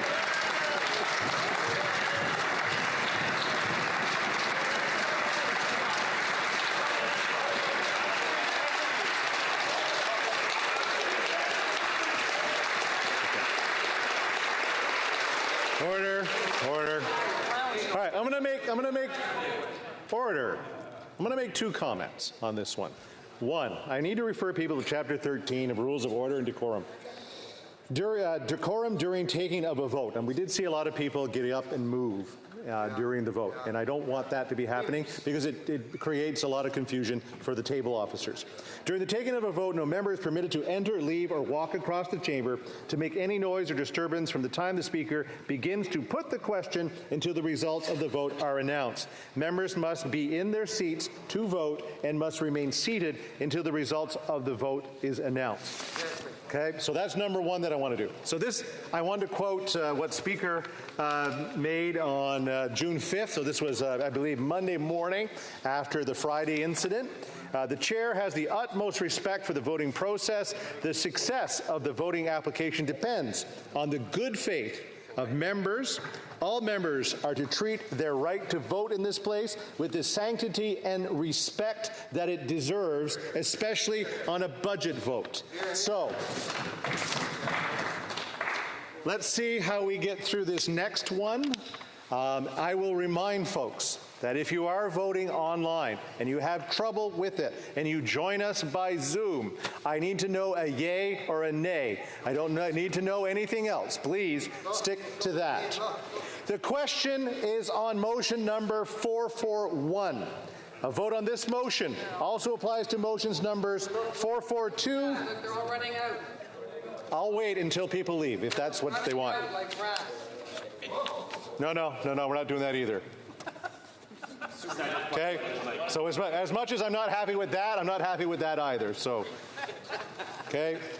I'm going to look to the whip, or the whip's replacement to see if everything's okay on yours. Il n'y en a pas. Okay, je vais regarder la... So I will check with the table again to see if there are issues with interpretation. With the translation happening today, I'm speaking in English, we should expect there should be translation in French. Bon. Clear. La mise aux voix. A vote. The question is on motion number 441. A vote on this motion also applies to motions numbers 442 to 455, 684 to 689, and 691 to 729. Mr. Halland, seconded by Mr. Duncan, Stormont Dundas, South Glengarry, move that Bill C-47 be amended by deleting clause 445. The 10-minute period for members voting electronically has started, and the House will now proceed to the vote for members participating in person. All those in favor of the motion will please rise. Mr. Kimmich. Mrs. Thomas. Mrs. Thomas. Mr. Deltel. Monsieur Deltel. Mr. Moore. Mr. Moore. Mr. Baldinelli. Mr. Baldinelli. Mr. Nader. Mr. Nader. Mr. Kelly. Mr. Kelly. Mr. Cooper. Mr. Cooper. Mr. Van Papta. Mr. Van Papta. Monsieur Leroux. Monsieur Leroux. Mr. Patzer. Mr. Patzer.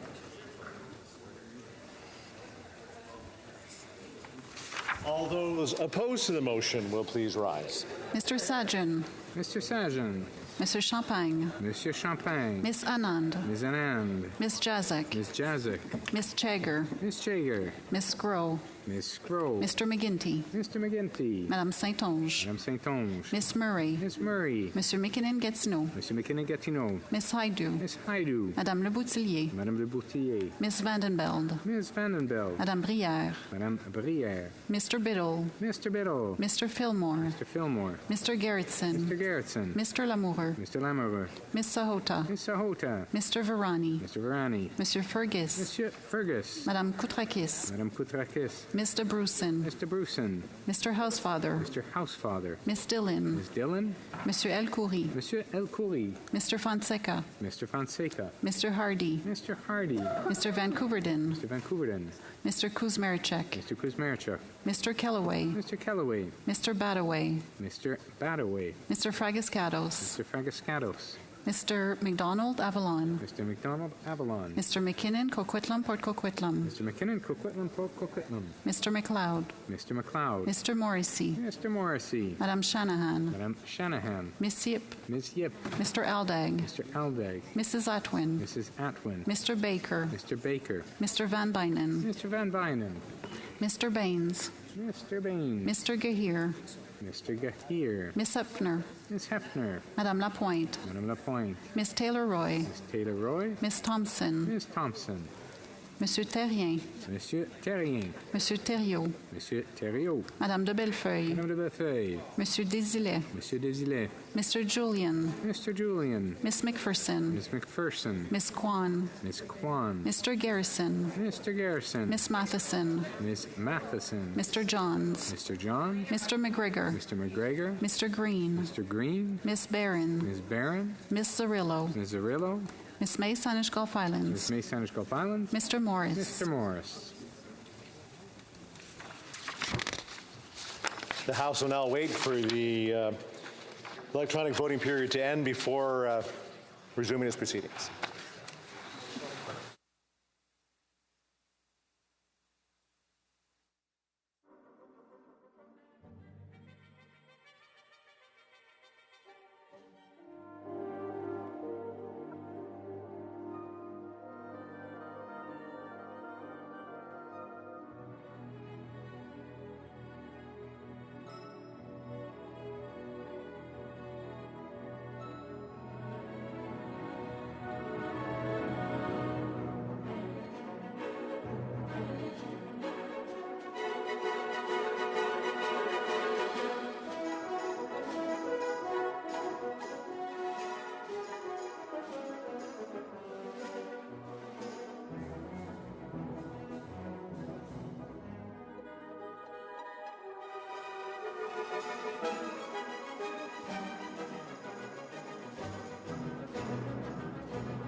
Je désire informer la Chambre. I'd like to inform the House that the electronic voting period has ended. If members were unable to vote due to technical difficulties, they may now use the raise hand function. The chair will recognize them. Mr. Perkins. Thank you, Mr. Speaker. Just because I know there has been some... Mr. Perkins, a yay or a nay will suffice. My phone is locked out, so it's a yay. I'm going to remind folks, a yay or a nay is all that is required. I will start not accepting the votes if this continues in this manner. Mr. Brock.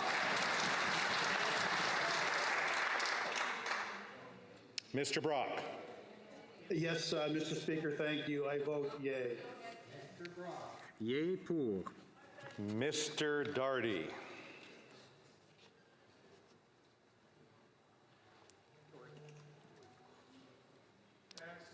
Mr. Speaker, can you hear me? Yes, I can. I am continuing to have problems with this app for the... Yay or nay will suffice, or I will move on. It's a yay, Mr. Speaker. Thank you. Mr. Doherty, yay pour. Mr. McCauley, Edmonton West. Edmonton Ball. Mr. Speaker, I vote yes. Mr. McCauley, Edmonton West, yay pour. Mr. Tolmie. How do we mute this now? Confirm, Mr. Speaker, that my vote was yay, yes, we. Yep, it was registered as a we. Merci. Mr. Williamson.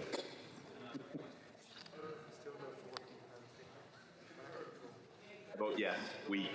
Thank you. Mr. Williamson, yay pour. I'm going to try this one, but I don't see a microphone. Mr. Lawrence. Mr. Lawrence. Thumbs up or thumbs down? There we go. Thank you. Mr. Lawrence, yay pour. Mr. Jennis. Yay. Thank you. Jennis, yay pour. Mr. Allison. I was voting yes.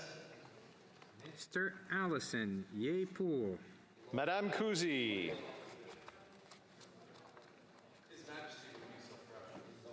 Thumbs up. Mrs. Kuzi, yay pour. Monsieur Robillard.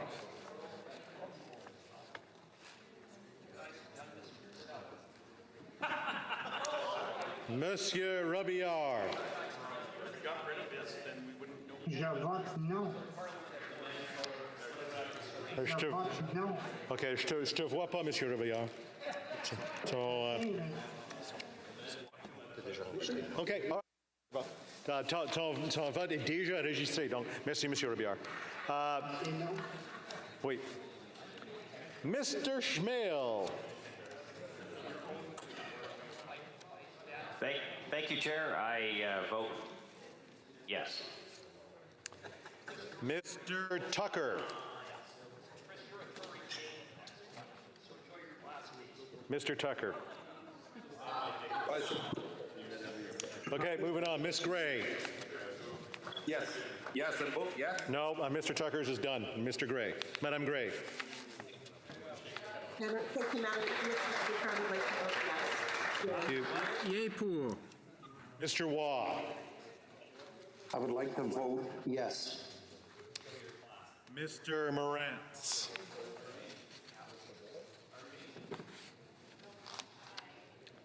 Mr. Morantz, yay pour. Mr. Steinley. I vote yes, Mr. Speaker. Thank you. Mr. Carey. Mr. Stein, yay pour. Sorry about that. Mr. Carey. See a thumbs up. Carey, yay pour. Miss Cramp Newman.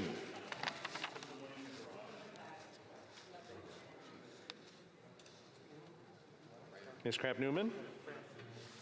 Yes. Confirm I voted yes. Yep, you're registered as a yes. Ms. Gallant. I vote yes. Gallant, yay pour. Okay. Mr. I thought we already had Mr. McCauley, but we'll try it again. Mr. McCauley? Yeah, I think we already had. Okay, turn your microphones off, folks.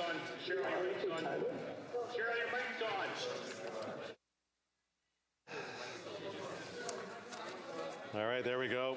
Mr. Viersen. Mr. Speaker, I want to vote yes.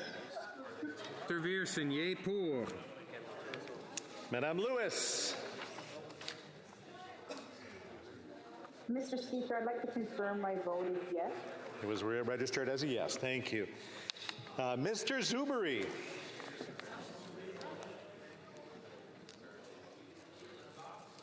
Mr. Speaker, I just want to make sure I registered my vote as nay.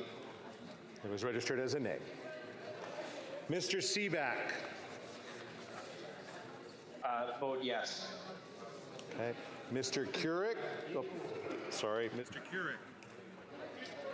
Yes, Mr. Speaker, I'd like my vote to be registered as yes. Mr. Keurig. Okay, we're going to try one more time. Mr. Tucker. Yes, I'm sorry about that. Just want to confirm, I'll vote my thumb this time, but yes.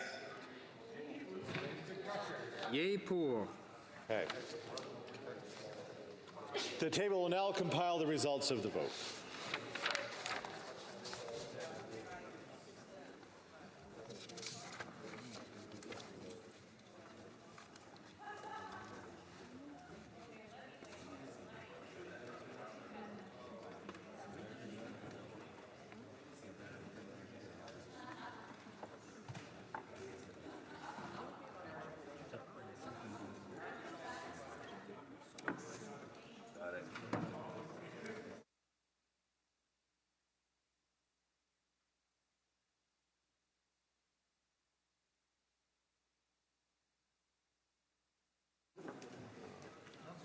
Yeas pour 111, 111. Nays contre 208, 208.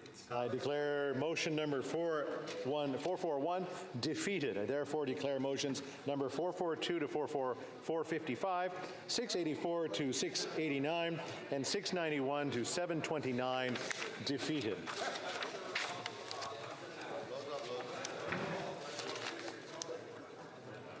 I'll just wait a second here. I see people are leaving, so I'll just give it a chance. The question is on motion number 730. Le vote sur cette motion. A vote on this motion also applies to motions numbers 731 to 749 and 751 to 904. Mr. Halan, seconded by Mr. Duncan, Stormont, Dundas, South Glengarry, moves that Bill C-47 be amended by deleting Clause 508. The 10-minute period for members voting electronically is started, and the House will now proceed to the vote for members participating in person. All those in favor of the motion will please rise. Mr. Kimmich. Mrs. Thomas. Mrs. Thomas. Monsieur Deltel. Monsieur Deltel. Mr. Moore. Mr. Moore. Mr. Baldinelli. Mr. Baldinelli. Mr. Nader. Mr. Nader. Mr. Kelly. Mr. Kelly. Mr. Viss. Mr. Viss. Mr. Cooper. Mr. Cooper. Mr. Van Popta. Mr. Van Popta. Monsieur Lew. Monsieur Lew. Mr. Reed. Mr. Reed. Mrs. Wagenthal. Mrs. Wagenthal. Mr. Padzer. Mr. Patzer. All those opposed to the motion will please rise. Mr. Sajan. Mr. Sajan.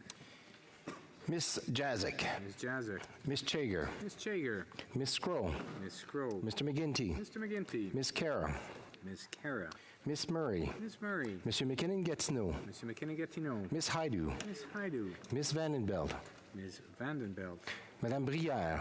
Madame Brière. Mr. Biddle. Mr. Biddle. Mr. Fillmore. Mr. Fillmore. Mr. Garrettson. Mr. Garrettson. Mr. Lamoureux. Mr. Lamoureux. Miss Sahota. Ms. Sahota. Mr. Varani. Mr. Varani. Monsieur Fergus. Monsieur Fergus. Madame Koutrakis. Madame Koutrakis. Mr. Bruson. Mr. Bruson. Mr. Housefather. Mr. Housefather. Miss Dillon. Ms. Dillon. Monsieur El Khoury. Monsieur El Khoury. Mr. Fonseca.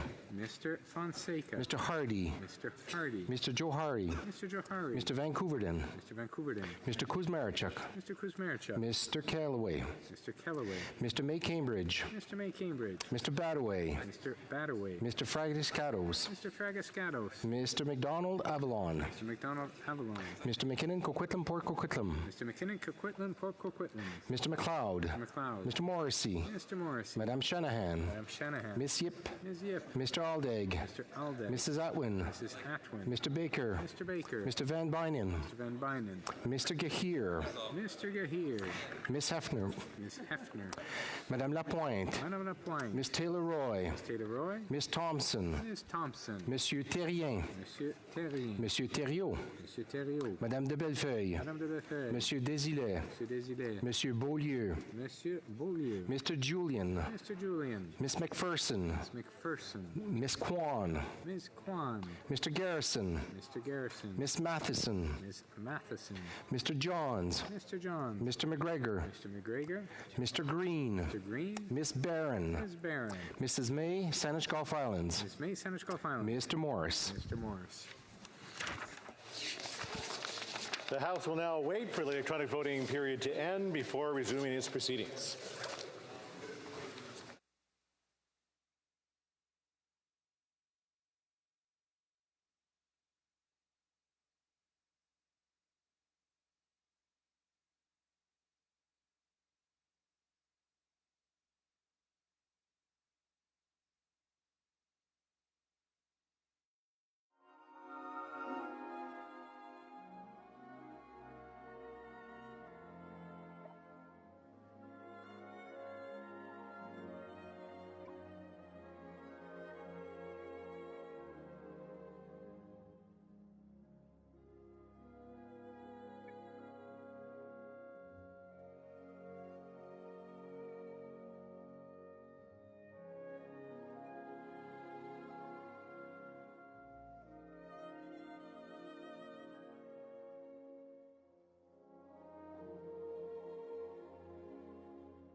Wish to inform the House the electronic voting period has ended. If members were not able to vote due to technical difficulties, then I'll use the raise hand function and the chair will recognize them. I will remind folks of this again. I just need a yay or a nay. Mr. Brock.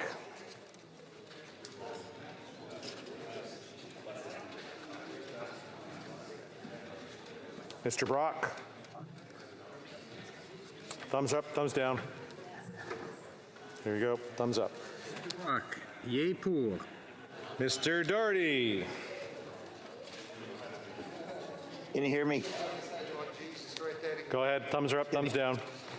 I vote yay. Mr. Doherty, yay pour. Mr. McCauley, Edmonton West. Edmonton Mall, I vote yes. Edmonton West, yay pour. Mr. Morantz. Might be able to get voted yet. Mr. Morantz, yay pour. Thank you. Mr. Perkins. Mr. Speaker, I vote yes. Mr. Perkins, yay pour. Mr. Steinley. Richard, your mic is open. Mr. Speaker, I vote yes. Mr. Steinley, yay pour. Ms. Block. I vote yes, Mr. Speaker. Thank you. Mrs. Block, yay pour. Mr. Carey.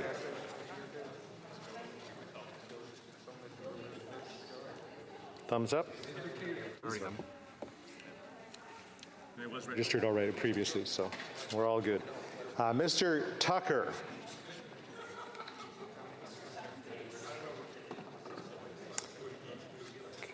Mr. Tucker. Thumbs up, thumbs down. All right, Ms. Lewis.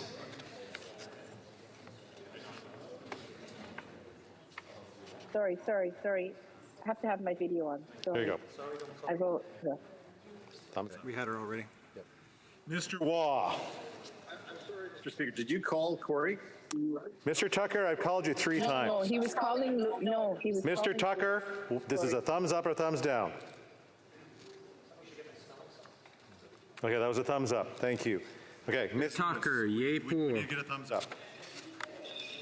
Mr. Waugh. Yes. Okay, already voted? Good. Mr. Gallant, Madame Gallant.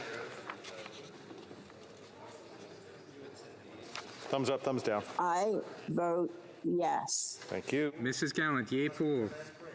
Mr. Lawrence. Is that slow enough? En faveur. Mr. Lawrence, yay pour. Okay. Thank you, we got it. Ms. Kuzi.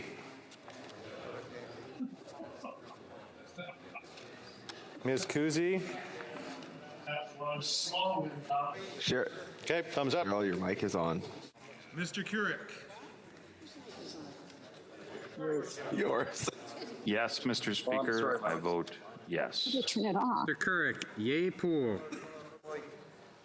Mr. Schmale. Thank you, Speaker. I vote yes. Mr. Schmale, yay pour. Mr. Jennis.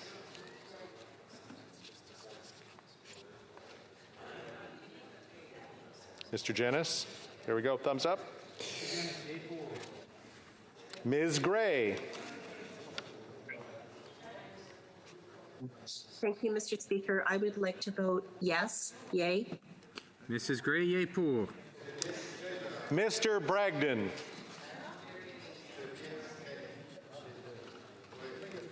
Okay, thumbs up. Mr. Bragdon, oh, sorry, Mr. Tolmie. Mr. Speaker, I would like to confirm that my vote is yes. It is yes. Thank you. And it's so far down the screen I can't actually see that. Mr. Fast, I think. I also wanted to confirm that my vote was yes. It was. We're just confirming. Yes. It was a yes. Thank you. Monsieur Bertol.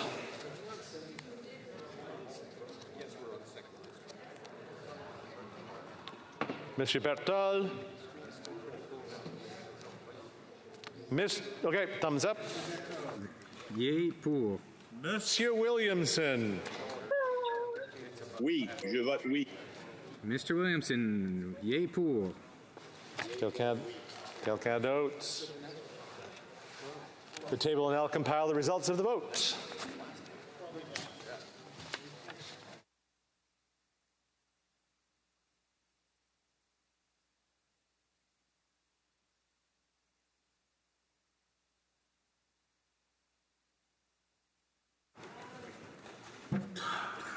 Yeas pour, 112, 112. Nays contre, 207, 207. I declare motion number 730 defeated. Therefore, I declare motions number 731 to 749 and 751 to 904 defeated.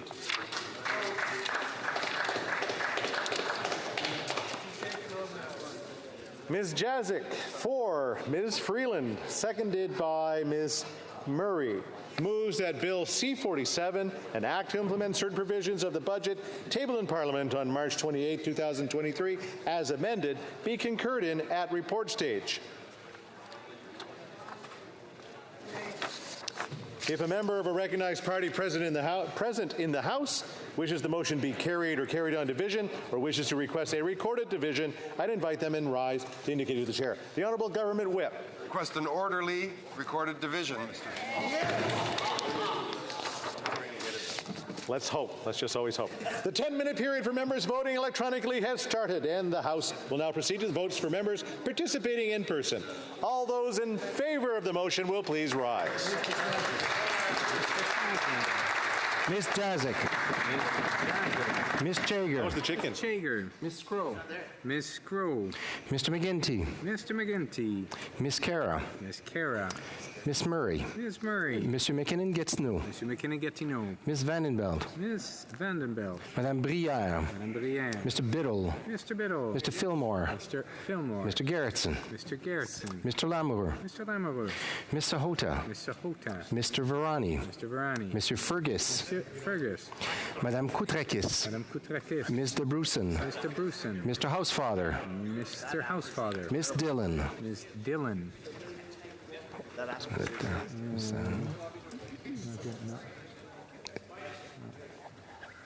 Monsieur Elkoury. Monsieur Elkoury. Mr. Fonseca. Mr. Fonseca. Mr. Hardy. Mr. Hardy. Mr. Johari. Mr. Johari. Mr. Vancouverden. Mr. Vancouverden. Mr. Kuzmarchuk. Mr. Kuzmarchuk. Mr. Kellaway. Mr. Kellaway. Mr. May Cambridge. Mr. May Cambridge. Mr. Badaway. Mr. Badaway. Mr. Fragiscatos. Mr. Fragiscatos. Mr. McDonald Avalon. Mr. McDonald Avalon. Mr. McKinnon Coquitlam Port Coquitlam. Mr. McKinnon Coquitlam Port Coquitlam. Mr. McLeod. Mr. McLeod. Mr. Morrissey. Mr. Morrissey. Madame Shanahan. Madame Shanahan. Miss Yip. Ms. Yip. Mr. Aldag. Mr. Aldag. Mrs. Atwin. Mrs. Atwin. Mr. Baker. Mr. Baker. Mr. Van Bynen. Mr. Van Bynen. Mr. Gahir. Mr. Gahir. Miss Hefner. Miss Hefner. Madame Lapointe. Madame Lapointe. Miss Taylor Roy. Miss Taylor Roy. Miss Thompson. Ms. Thompson. Mr. Julian. Mr. Julian. Miss McPherson. Miss McPherson. Miss Kwan. Miss Kwan. Mr. Garrison. Mr. Garrison. Miss Matheson. Miss Matheson. Mr. Johns. Mr. Johns. Mr. McGregor. Mr. McGregor. Mr. Green. Mr. Green. Miss Barron. Barron. Miss Zarillo. Miss Zarillo. Miss May, Sandwich Gulf Islands. Miss May, Sandwich Gulf Islands. Mr. Morris. Mr. Morris. All those opposed to the motion will please rise. Mr. Doherty. Mr. Doherty. Mr. Kimmich. Mr. Kimmich. Mrs. Thomas. Mrs. Thomas. Monsieur Deltel. Monsieur Deltel. Mr. Moore. Mr. Moore. Mr. Baldinelli. Mr. Baldinelli. Mr. Nader. Mr. Nader. Mr. Abultaif. Mr. Abultaif. Mr. Kelly. Mr. Kelly. Mr. Viss. Mr. Viss. Mr. Cooper. Mr. Cooper. Mr. Van Pupta. Mr. Van Pupta. Mr. Brock. Mr. Brock. Mr. Waugh. Mr. Waugh. Monsieur Lou. Monsieur Lou. Mr. Morantz. Mr. Morantz. Mr. Reed. Mr. Reed. Mrs. Wagenthal. Mrs. Wagenthal. Mr. Carey. Mr. Carey. Mrs. Gallant. Mrs. Gallant. Mr. Patzer. Mr. Patzer. Mrs. Stubbs. Mrs. Stubbs. Monsieur Terrien. Monsieur Terrien. Monsieur Thériault. Monsieur Thériault. Madame de Bellefeuille. Madame de Bellefeuille. Monsieur Désilet. Monsieur Désilet. Monsieur Beaulieu. Monsieur Beaulieu. La Chambre attendra maintenant la fin de la période de vote. The House will now wait for the electronic voting period to end before resuming its proceedings.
Je désire informer la Chambre que la...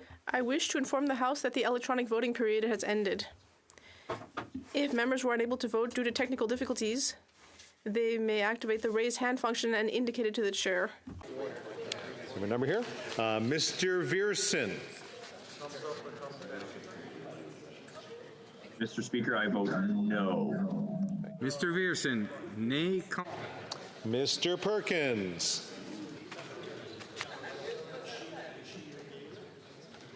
Mr. Speaker, I vote no. Mr. Perkins, nay contre. Ms. Kuzi.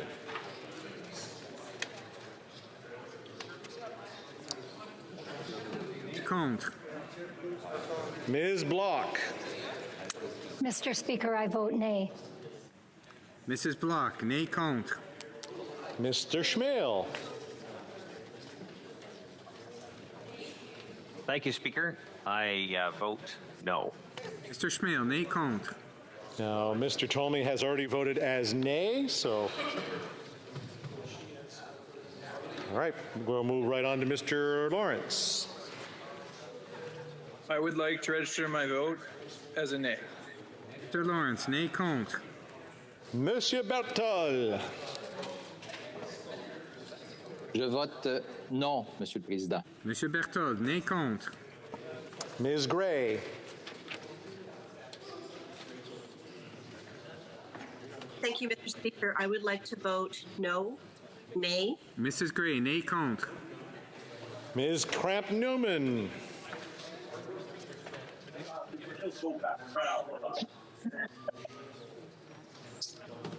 Okay, just give us a thumbs up, a thumbs down there. I can't hear that. Okay, thumbs down. Cramp-Newman, nay contre. Mr. Williamson. Vote no, please. Je vote no. Mr. Williamson, nay contre.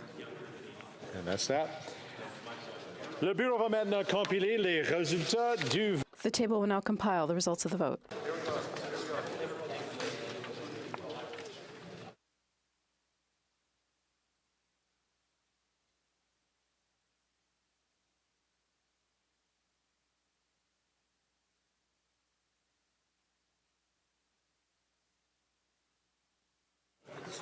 Did we win? Yay. Okay, go ahead. Yeas pour 178, 178. Nays contre 145, 145. I declare the motion carried.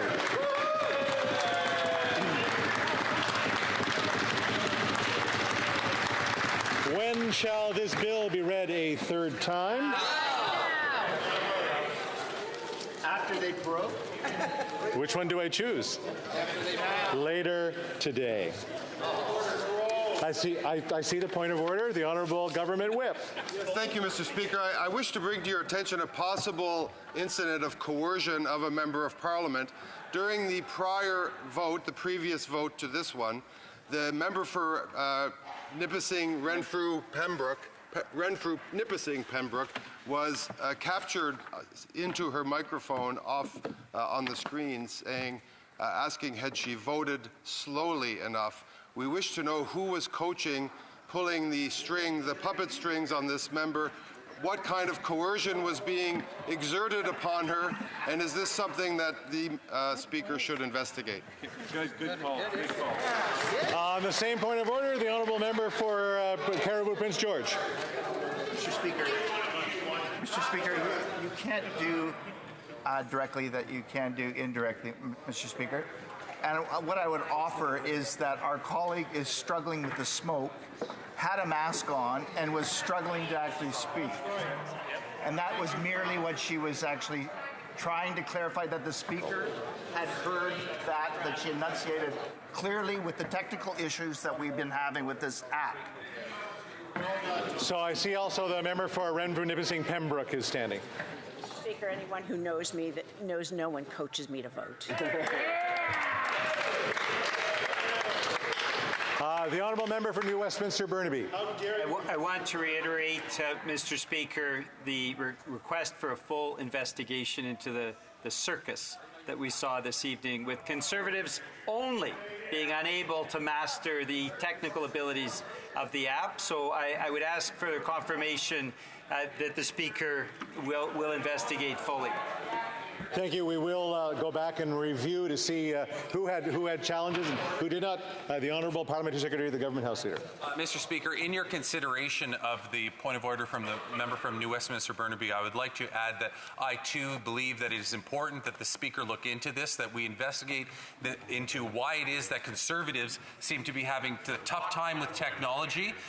Maybe it's just the old archaic ways that surround them, but nonetheless, Mr. Speaker, we need to look into this. We need to get to the bottom of this. I think we're all around everywhere. The Honourable Member for Halifax West. Thank you, Mr. Speaker. I rise for the first time in this House to raise a point of order. I was scheduled tonight to do my private member's bill, a bill that I believe everybody in this House favors, and it is to declare November as Lebanese Heritage Month. I would like to second the motion from the member of New Westminster Burnaby to investigate these ridiculous tactics that are wasting resources and impeding important legislation from going forth. So, the Honourable Member for Mission Maskey Fraser Canyon. Thank you, Mr. Speaker. In the third to last vote, I believe I stepped out for a moment, and the member from Mississauga East Cooksville referred to me as a rat. I think the member is an honourable member, and I'd ask him to kindly retract his comment. Thank you, Mr. Speaker. I'm going to look around to this. On point of order from the Honourable Parliamentary Secretary to the Government House Leader. Yes, thank you, Mr. Speaker. And it's to support the Democratic House Leader, I'd just like to make a quote that I think should be taken into consideration in investigating this matter. I'm quoting the leader of the Conservative Party, and I quote, "We have announced that we are going to use every parliamentary tool in our toolkit to block this disastrous tool to block this risky and inflationary budget from passing until the PM makes the commitment to balance the budget in order to bring down inflation and interest rates." And I quote, Mr. Speaker, "I will keep speaking and keep speaking and keep blocking until the PM rises with a plan." Mr. Speaker, I would suggest to you that what we have witnessed is something that's being orchestrated out of the Conservative leadership's office. And I think it is worthy for us to investigate it. It's a very serious nature. One would say it's borderline contempt of our rules and the behavior that we've seen from the Conservative Party, both on Friday and today. Hear, hear. I do believe I have as much information as I need for that point of order, but I see the Honourable Member for Timmins James Bay has his hand up. Thank you, Mr. Speaker. Yes, I did want to weigh in on this. I have no opinion of whether the Honourable Conservative is a rat or not. That's not something I want to speak on. However, I do feel that we're watching tactics by the Conservative leader who lives in Stornoway, and I'm very concerned that this is undermining confidence. And it's very, very important that we have confidence, particularly when my region is burning, people are being evacuated. I'm asking the Speaker to look into this because Canadians expect us to do our jobs and not to interfere and act like we're juvenile. So I'm asking if the Speaker will agree to look into this. Okay, all right. No, let's get to the end of the list of folks that do want to speak. The Honourable Member for Battle River Crowfoot. On the point of order, I find it tragically ironic that they want an investigation into voting, but they refuse to allow an investigation into votes by the communist dictatorship in Beijing. What a shame. Okay.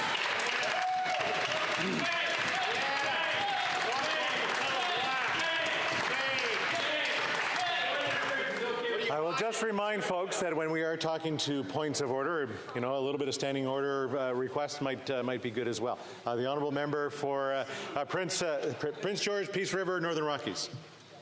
Thank you, Mr. Speaker. And on the same point of order, I would recommend that if there's any investigation that really needs to be done, that they ask the same special rapporteur to investigate. We will review what happened today because we do try to provide the the application for the use of members when they're traveling, when they are going to committees. We want to make sure it works correctly so that we don't have these kinds of problems before. Don't forget that when your hand does go up on the screen that you had trouble voting, that we do have a team of individuals that will be trying to call you to make sure that your app is working correctly, to make your phone. So there is a number of resources that get activated the second your hand goes up. So we will review to see how the system worked. We will go back and see the statements that were brought forward, and we'll try to report that back to the House as soon as possible. Orders of the day. No, we got something else to do. Great. All right. We didn't even get there yet. Wow. Tabling of documents. The Honourable Parliamentary Secretary to the Government House Leader.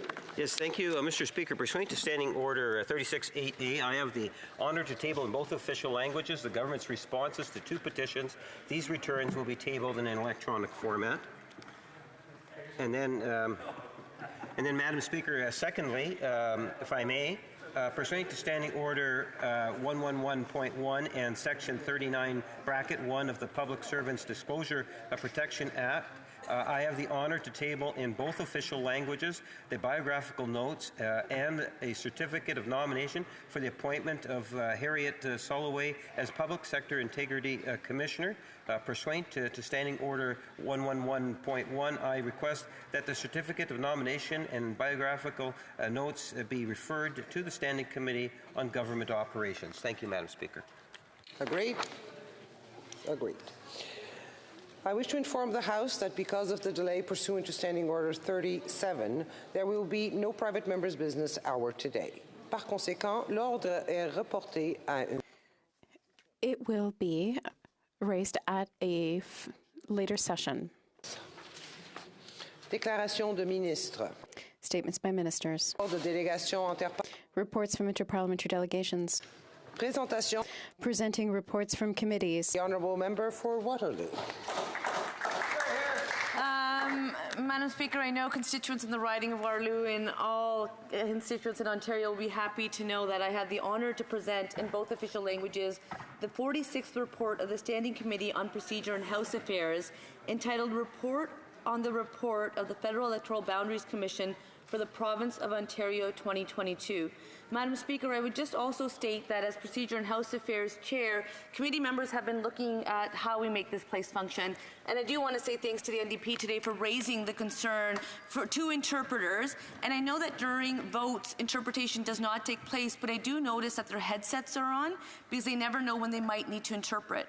So I would say, Madam Speaker, that their health and safety is of utmost importance. People applaud and say it often, but sometimes our actions don't demonstrate that, and that is a concern to me, and I really hope that we rectify the matters ahead. So with that, here is my report. Thank you. Our report. I'll just have to wait. I have to wait for the report. No? Okay. The Honourable Member for St. Albert, Edmonton. Yeah. Thank you very much, Madam Speaker. I rise on behalf of the Conservative members of the Procedure and House Affairs Committee to table a Conservative dissenting report to the main report of the committee in respect of the boundary redistribution for the province of Ontario. Conservatives support and respect the work of the Commission and therefore do not support most of the boundary objections. However, we do respectfully request that the Commission favorably consider the targeted boundary objections of the member for Don Valley West, the member for Wellington Halton Hills, as well as the member for King Vaughan, and we also respectfully ask the Commission to favorably consider proposed boundary name changes put forward by the member for Niagara Falls, the member for Thornhill, and the member for Barrie Oromodonte Springwater. Presenting reports, the Honourable Member for Surrey Centre. Thank you, Madam Speaker. I have the honour to present in both official languages the 13th report of the Standing Committee on Justice and Human Rights, entitled Reforming Canada's Extradition System. Pursuant to Standing Order 109, the committee requests that the government table a comprehensive response to this report. Dépôt de projet de loi émanant des députés. Introduction of private members' bills. First reading of Senate public bills. Motions. Mr. Bakra, seconded by Mr. Julian, moves that the fifth report of the Standing Committee on Transport, Infrastructure and Communities, presented on Thursday, June 2nd, 2022, be concurred in. Debate. The Honourable Member for Skeena-Buckley Valley. Okay, so we have a 20-minute speech. Good evening. I'm pleased to rise in this concurrence debate regarding the fifth report of the Standing Committee on Transportation, Infrastructure and Communities, entitled Railway Safety and the Effects of Railway Operations on the Surrounding Communities in which they operate. This is an issue and a topic that is very close to the heart of many people in Northwest BC, the riding of Skeena-Buckley Valley that I'm so proud to represent. And at the outset, I'd like to pay tribute to a couple of people. First of all, to a wonderful woman named Dawn Remington, who lived in the community of Smithers, where I live. She was deeply committed to the environment, to the safety of her community, and she was concerned about the topic of rail safety. And during the course of the committee's study, Dawn appeared before the committee to present the concerns of residents. Sadly, she passed away before the report was tabled, and tonight I'll be speaking in her memory. Secondly, Madam Speaker, I want to pay tribute to another incredible community leader in Northwest BC, and that is a woman named Alice Maitland. Alice was one of the longest-serving mayors in all of Canada. She served as the mayor of the village of Hazelton for over 40 years, and today is her 90th birthday. And I want to wish her a very happy birthday. Alice has passed the torch on to her daughter, Julie, who is now her worship in the village of Hazelton and doing a wonderful job. What Alice taught me about politics was the importance of bringing heart, of defending the places that we love, and fighting every day for the people who live in our communities. Hear, hear. So happy birthday, Alice. Madam Speaker, tonight I am going to talk about the report of the Standing Committee. I'm very proud of the committee's work. This is a report based on a study that we in the NDP initiated. And I also want to, of course, situate this in our experience in Northwest BC. Because, of course, the railroad is such a big part of our history, of our economy, and of people's daily lives in our region.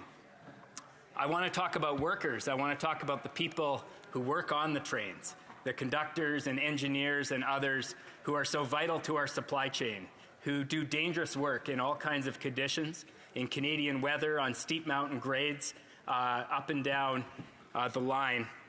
I want to talk about communities. Of course, the railway in Canada bisects so many communities, runs through so many communities.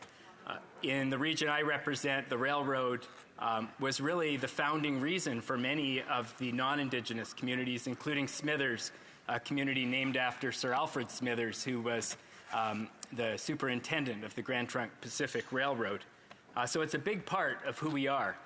And yet, at the same time, we have a lot of work to do to ensure that rail transport in our country is done safely and that the people who work in that sector are protected when they go to work. So starting with the concerns of workers, and this was something that the committee heard quite a bit about in the testimony. We heard from the Teamsters and other unions representing workers. I myself, in my job as Member of Parliament, have talked to dozens of railroad workers who have brought forward their concerns. And the concerns are really around the safety of the job. I think that's the biggest thing. And at the top of the list are concerns about fatigue, concerns about the scheduling of the rail companies and the way that it impacts workers. These are folks who work under some pretty strenuous conditions. And the way that scheduling works for, of course, the railroads run 24/7. And the way that the shifts are scheduled often puts a strain on these workers' lives. They have to be on call. They have to be able to jump at a moment's notice and get on a train and drive it somewhere. And certainly many workers have expressed to me the challenges of fatigue, the challenges of getting enough rest. We also heard at the committee about the condition of some of the rest facilities that the railway companies utilize to ensure that rail workers are getting rest. And the condition of some of those, many of them are located directly next to the train tracks. And of course, when you have trains going by every hour, you can imagine how difficult it is to get the necessary rest. We need to ensure that those facilities are kept up to a standard where these important workers are able to get the rest they need so they can perform the work in a safe way. When we talk about workers, Madam Speaker, I'm reminded of the tragedies in this country that have taken rail workers' lives. Most recently, a horrible tragedy in my home province of British Columbia in February 2019. Canadian Pacific grain train was parked on a steep mountain grade just outside the community of Field. It was very cold, and the brakes were set on the train. They were set overnight, and in the morning, the crew had to replace the previous crew. So a new crew was brought in. These three men climbed on board the locomotive. The brakes, the parking brakes on this train failed because of the cold weather. The train ran away, and minutes later, all three were killed in a horrible derailment. Their names were Andrew Dockerell, he was the engineer, Daniel Waldenberger Balmer, the trainee, and Dylan Paratus, the conductor on that train. I had a chance to speak with some of the family members of these three men, and they described just how horrific and painful this incident was. And they described for me their determination to ensure that no other families of rail workers go through what they went through. And I'm continually inspired by the work that they're doing in the memory. I apologize to interrupt the honourable member. L'honorable député, on n'a pas de... The honourable member, there's no interpretation. Yes, it's been that way for a few minutes. Is it working? Is the interpretation working from English to French? No? Still not working. Can we see is it working now? Is it now working? Can you listen? Can you hear us in French? No, it's still not working. Shall we try again? Can the honourable members now hear us in French? Can you hear us in French?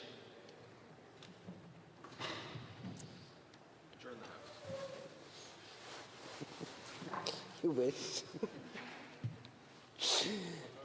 What? Can we try again? Is it now working? Yes, it is working. The honourable member for Skeena-Buckley Valley may continue. Thank you, Madam Speaker. I was talking about the three railroaders who lost their lives near Field and how inspiring it's been working with their family members to create a legacy of safety for other railroad families. There are a number of recommendations in this report that we're debating this evening that relate specifically to that. I mentioned before fatigue and rest facilities. That is reflected in the report, but specific to the incident near Field, there's a recommendation in this report calling on the federal government to address the profound conflict of interest that exists when rail companies are able to employ private corporate police forces to investigate their own accidents. In the case of the Canadian Pacific incident, the first people on the scene were employees of the company. Their first call was to corporate risk management. This is not how potentially criminal investigations should be conducted. The families of these men deserved an objective and transparent investigation. I'm pleased that the RCMP eventually undertook an investigation which is ongoing. But we need to ensure that for any future accidents, that when tragedy strikes, these companies are not able to use their own private police forces to investigate. And Madam Speaker, this report leads us in that direction. Time is certainly of the essence. I want to talk a bit about the concerns of communities, particularly around emergency response. In Northwest BC, we've seen a tremendous increase in the transport of dangerous goods by rail, particularly liquid propane. This is a result of port development in Prince Rupert, which has been really welcomed by the region and has brought a tremendous number of economic benefits. But the reality is that this development also increased rail traffic, and in particular the transport of dangerous goods. Communities, when they look at the tragedy that happened in Lac-Mégantic, when they look at the recent tragedy in East Palestine, Ohio, they're very concerned about what the worst-case scenario could look like. And this report from the Standing Committee on Transport includes recommendations that speak specifically to emergency response. Many of the small communities the railroad passes through in Northwest BC are protected by volunteer fire departments. These are our fire departments staffed by community members who dedicate their time out of an ethos of community service. They have limited budgets, they have limited equipment, and they have limited ability to fight large industrial fires that could result from the transport of dangerous goods. So there are, and I'll mention actually on March 21st in my home community, there was a rail fire involving a single car of a relatively innocuous substance that caught fire. It took 2 fire departments, both Smithers and Telkwa, responding, with 17 members from Smithers, 5 members from Telkwa, and 5 pieces of firefighting apparatus.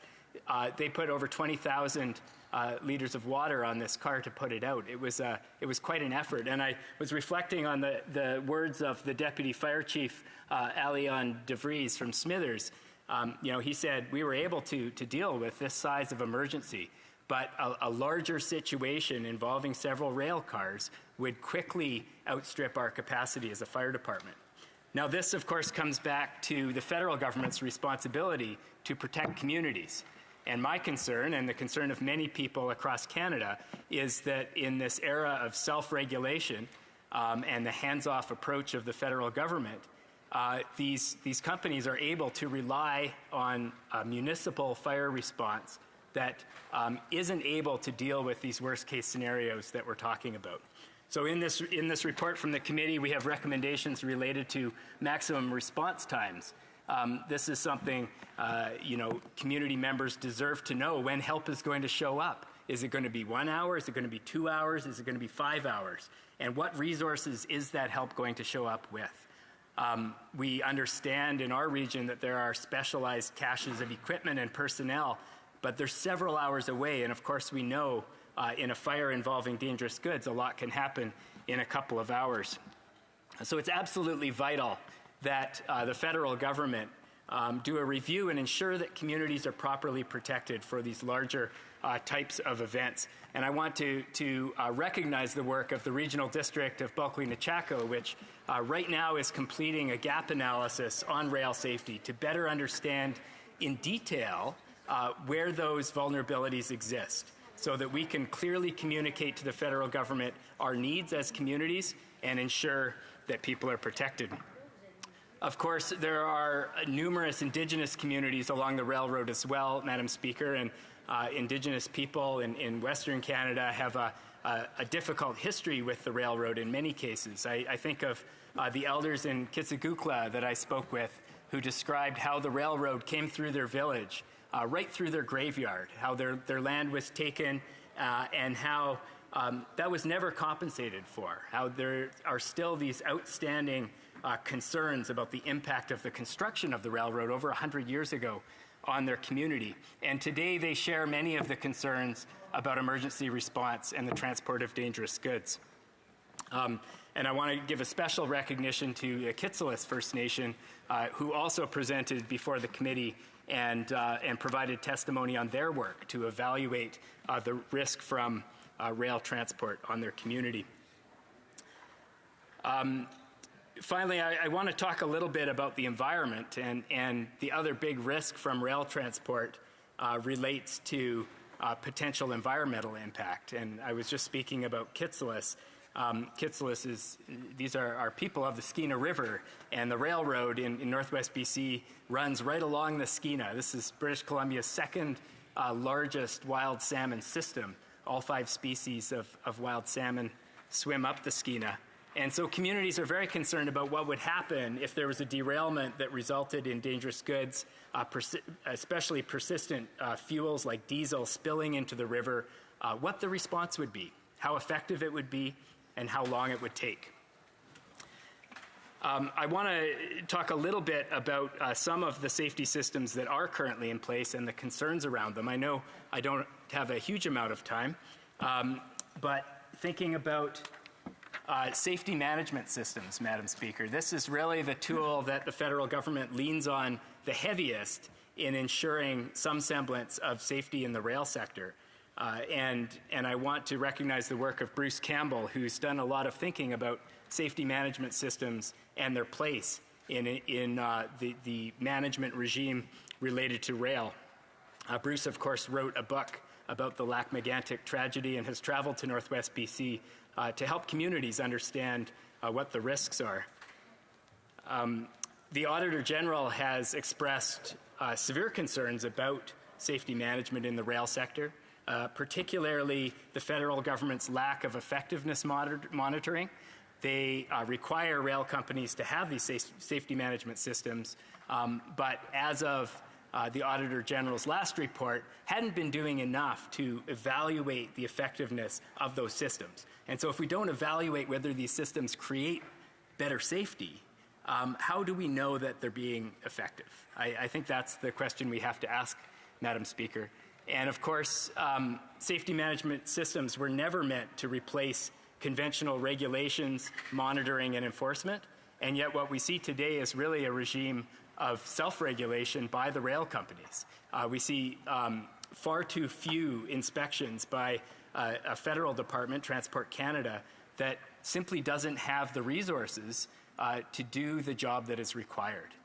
We need, and this report from the committee speaks to it, we need more unannounced inspections to ensure that companies are following the rules, that materials are being transported safely, that the conditions that workers are working under are safe. And so one of the themes in this report is ensuring that the federal government has resources commensurate with the challenge of managing this important industry. I note, and I spoke earlier about East Palestine, and I was noting a quote in the media from the chair of the Transportation Safety Board saying that when that incident happened, shortly afterwards, saying that in her opinion, she could not clearly state that such an incident was not possible in Canada. And part of the reason for that remark was that she has seen how slowly the federal government addresses the recommendations that come from the Transportation Safety Board. We need the board or the government to be much more responsive to those kinds of recommendations. And I think some of the actions that the government could take are in this report. Now, this report, Madam Speaker, is being debated at a very timely point because in the very near future we'll be resuming debate on Bill C-33, which is this government's proposed legislation related to ports and the supply chain, including rail safety. It includes a couple of amendments to the Railway Safety Act that stem from the Railway Safety Act review back in 2017. But notably, Madam Speaker, this legislation is silent on almost all of the recommendations in the committee's report that we're debating tonight. And I think that's a real missed opportunity because what this report represents is the concerns of rail workers, it represents the concerns of communities, and it represents the concerns of several First Nations and others who are impacted by the transport of goods by rail. So I would hope that this government would take these concerns seriously. I have spoken to the minister particularly about the rail police concern and the emergency response concern in communities. And we expect, Madam Speaker, that the government will table additional legislation specifically related to rail safety so that we can address these long-standing concerns. Madam Speaker, I started by talking a bit about the importance of the railroad, not just in the region I represent, but right across Canada. And I don't think any of that importance takes away from the need for us to ensure the safety of the people who work on our railroads, to ensure the safety of the communities through which the railroad passes, and to ensure the safety of our environment, which of course is so very precious. And so as we continue this debate and think about how we can make the rail sector safer for all Canadians, I want us to remember the people who this is about. People like Andrew Dockrell, Daniel Waldenberger Balmer, and Dylan Paratus. People who have been affected by this government's lack of oversight and lack of regulation in the rail sector. I hope, Madam Speaker, that through this debate we can reflect on the 30 recommendations in this report, and that we can really think about what actions are needed and summon the resolve as Parliament and put pressure on the government to finally take those actions. Again, the reality, Madam Speaker, is that none of us want to think about the worst case scenarios. And in my conversations with people around the region and within the federal government about rail safety, they rarely want to talk about what happens when the unthinkable occurs. They say, well, we're making the trains go slower, so it's less likely that they catch on fire. They say, well, the tank cars that the trains are carrying have thicker walls, they're less likely to be punctured. But it behooves us, Madam Speaker, to reflect on what those worst case scenarios are, and to ensure that we have plans in place, that we have regulations, that we have monitoring, that we have enforcement that protects the people that matter the most. Thank you very much, Madam Speaker. A point of order, the Honourable Minister for Seniors. Madam Speaker, I'm tabling government responses to questions number 1420 and 1422, 1434. And while I'm on my feet, Madam Speaker, I move, seconded by the member for Winnipeg North, that the House do now proceed to the orders of the day. Thank you. Ms. Kira, seconded by Mr. Lamour, move that the House do now proceed to orders of the day. Pursuant to order made on Tuesday, November 15, 2022, the motion is deemed adopted. Orders of the day, ordre du jour. Orders of the day, government orders, government bills, commons. Consideration at third reading of Bill C-47, the Budget Implementation Act 2023, number 1. Ms. Kira, for Ms. Freeland, seconded by Ms. Jazik, moves that Bill C-47, an act to implement certain provisions of the budget tabled in Parliament on March 28, 2023, be now read a third time and do pass. Debate. The Honourable Secretary. The Honourable Parliamentary Secretary to the Minister of Tourism and Deputy Minister of Finance. Thank you very much, Madam Speaker. I'm very pleased to take part in this debate this evening on Bill C-47, the Budget Implementation Act 2023. The budget sets out a number of steps to support Canadians and develop our economy. That is our government's priority, Madam Speaker. This week, the Conservative leader shared with us his priority. He said on Monday that his priority was to use all the procedural tools available to him to prevent the budget passing. And this morning he doubled down and said he planned to speak all through the night to hold up this debate. When we see these pathetic tactics the Conservatives are using since last week to undermine the House's work, it's clear that our Conservative colleagues are following their leader's example.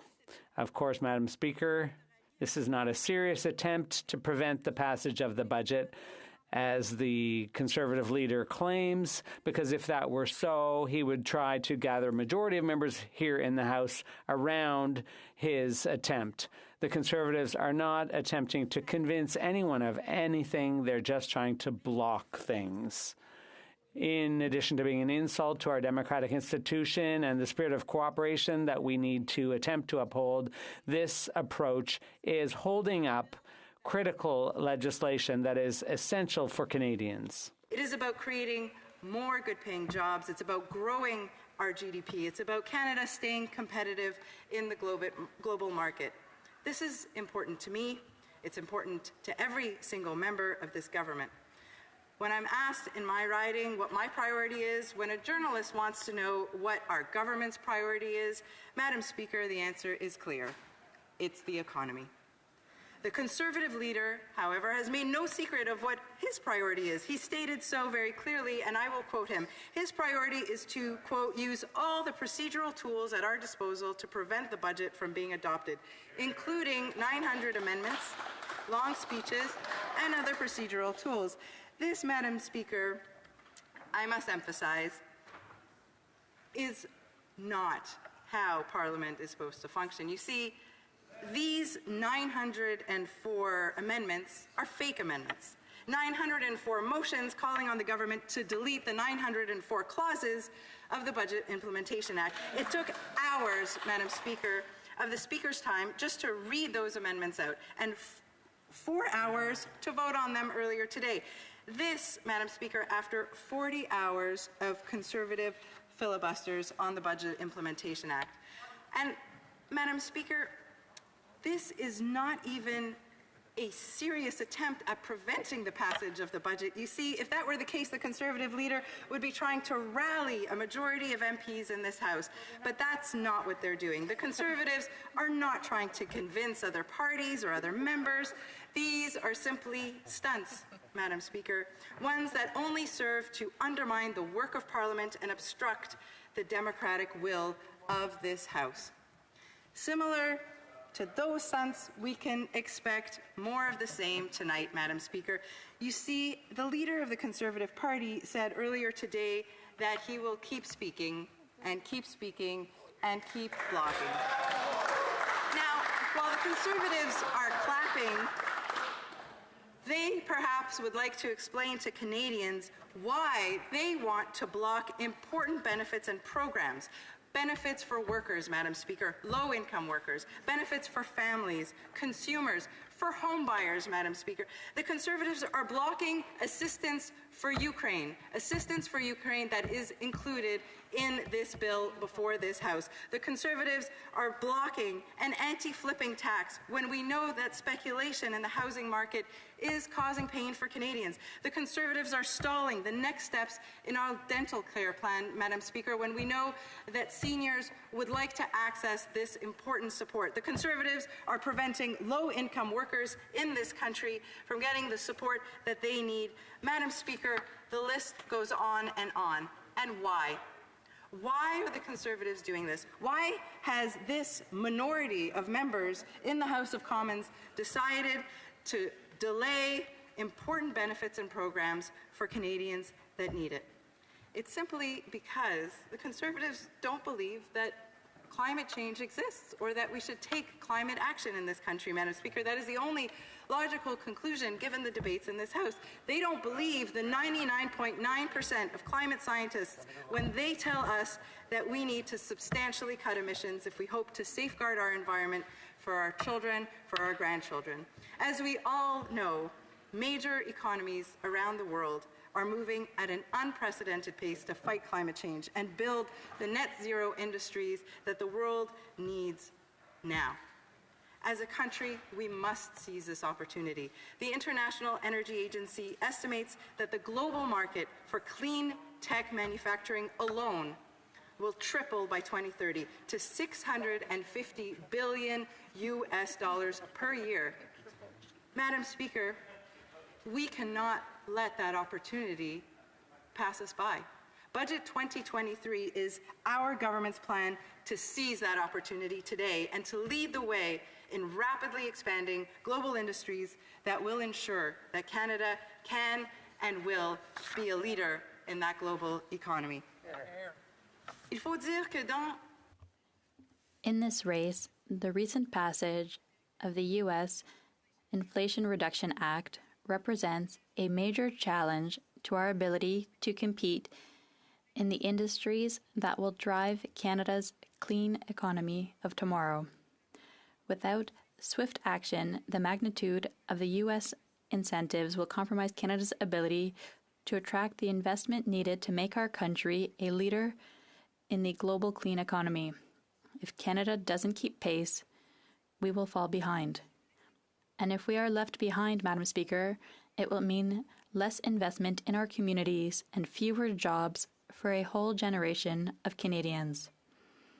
As we can see, economic imperatives are driving us toward the development of a green economy, but that is not all. It's also critical that we consider the devastating impacts that climate change is having on Canadians. Earlier this year, we witnessed this when an ice storm swept across much of Canada, including my community in Montreal, elsewhere in Quebec and Ontario. The damage was significant, and unfortunately, we know that these storms will become more frequent due to climate change. And sadly, Madam Speaker, lives were lost.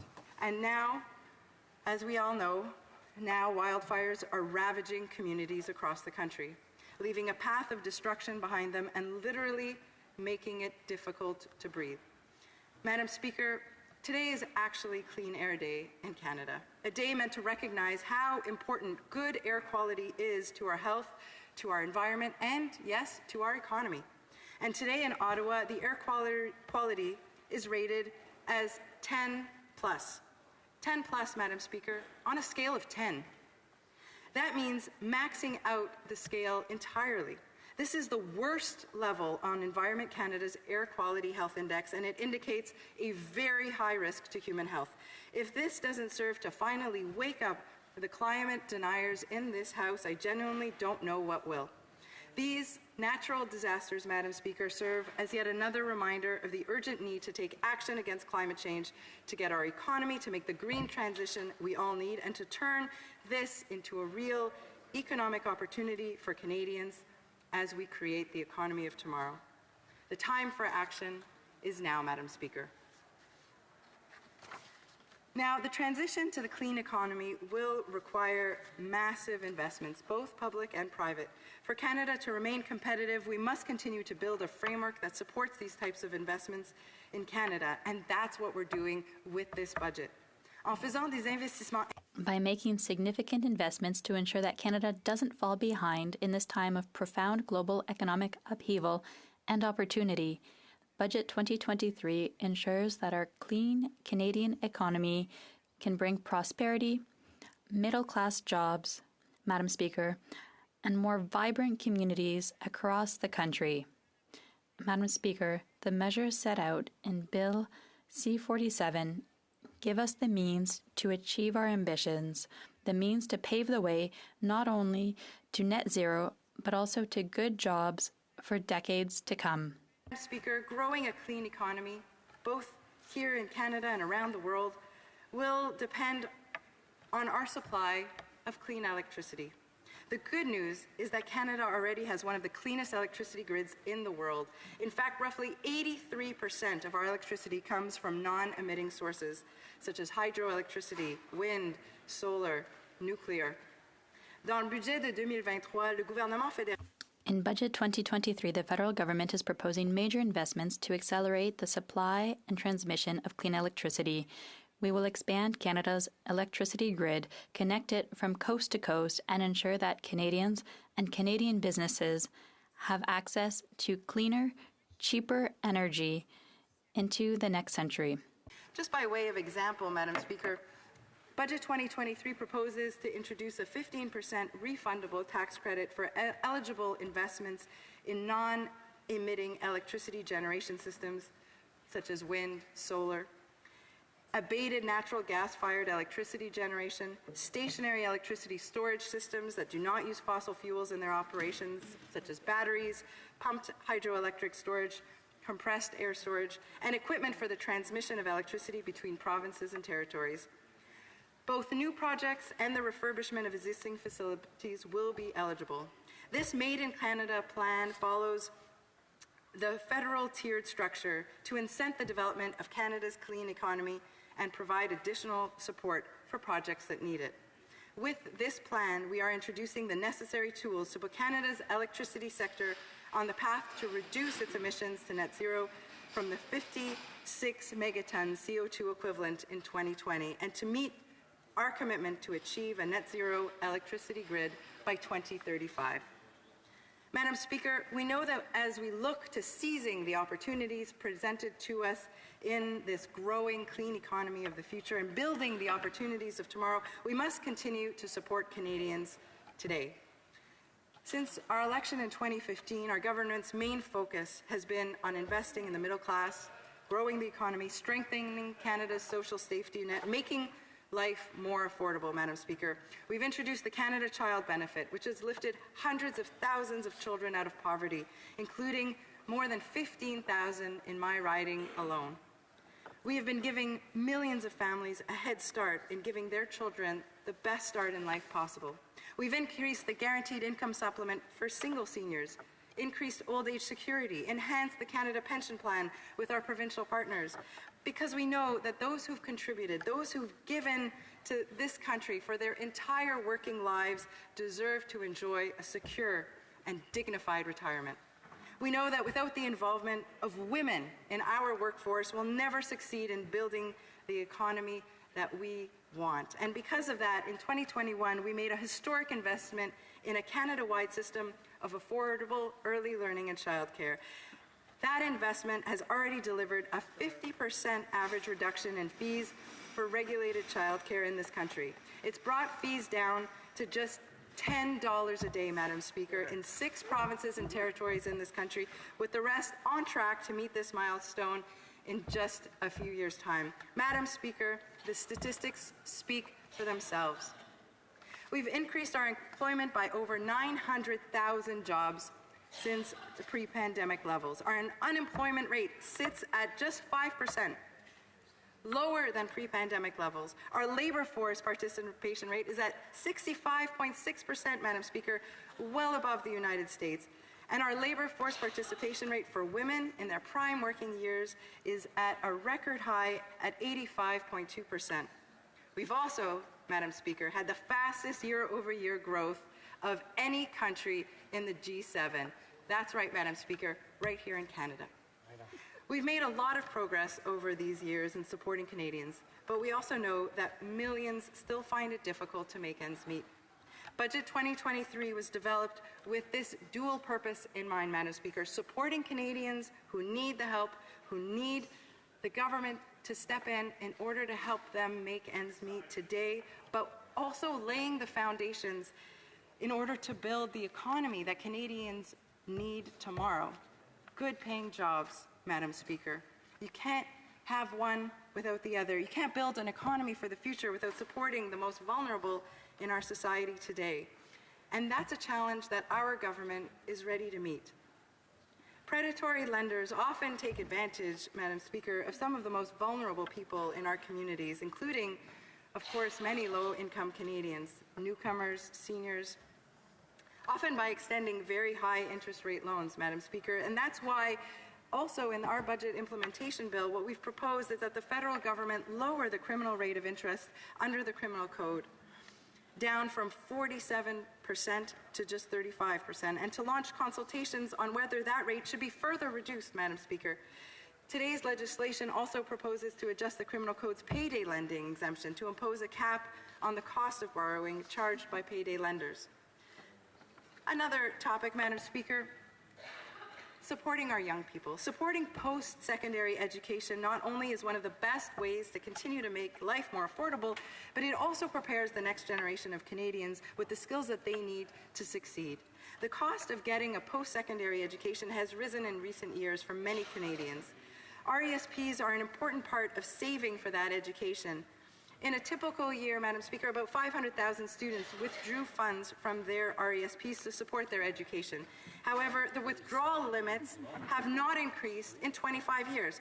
That's why in the legislation before this House today, we are proposing to increase limits on those withdrawals from $5,000 to $8,000 for full-time students and from $2,500 to $4,000 for part-time students.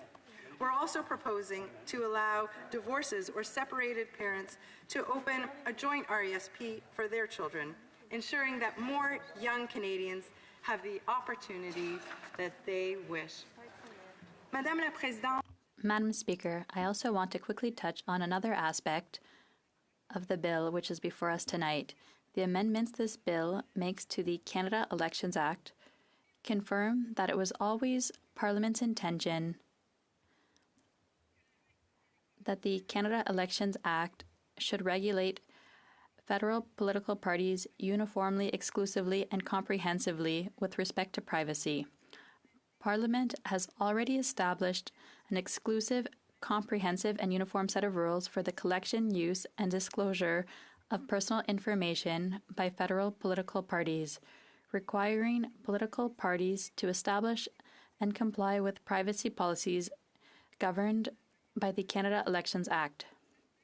Some provincial privacy commissioners have questioned this interpretation, and this legislation before us, Madam Speaker, confirms that the intent of the Canada Elections Act has always been that voters across Canada benefit from the same set of privacy rules during federal elections.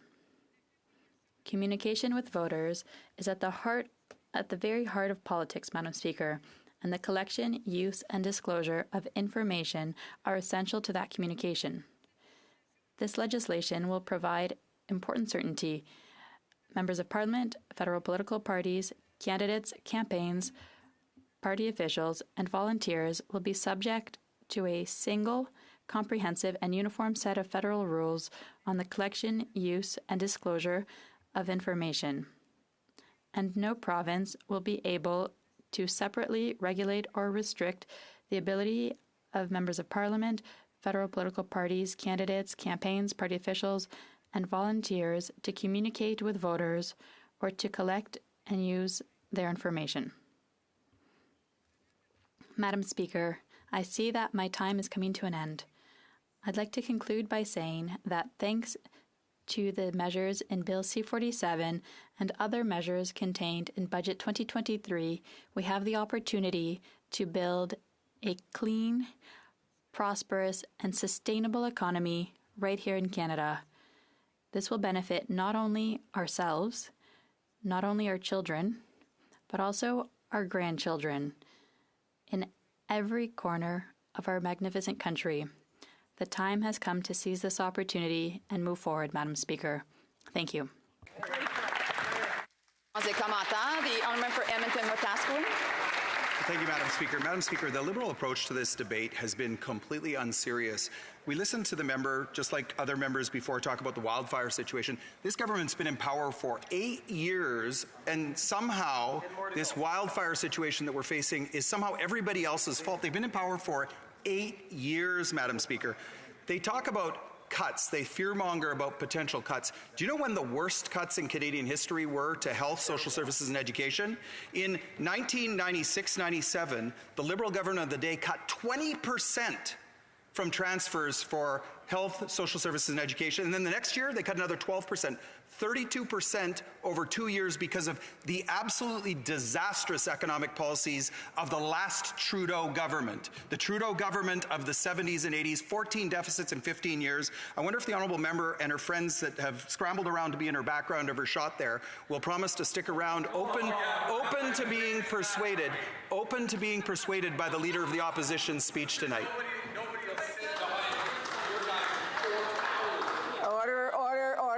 There's no time for debate here unless you're being recognized. The Honourable Parliamentary Secretary. Madam Speaker, and I'd like to thank the honourable member for his question.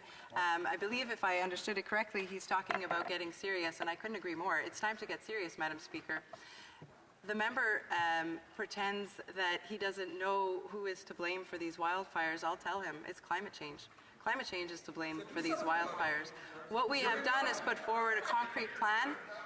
It's called Climate Action, Madam Speaker. And over the course of the last several months that this new Conservative leader has been in the chamber, he has consistently asked us to stop that climate action and to stop fighting climate change. We will not stop fighting climate change, Madam Speaker. I do want to remind members they've had an opportunity to ask a question. It's not a free willy out here, that they actually have to wait to be asked again and again to be able to, they have to wait for me to say questions and comments before they would be recognized. And I just want to just let them know that, yeah, they just cannot just continue to heckle or try to answer questions while someone else has the floor.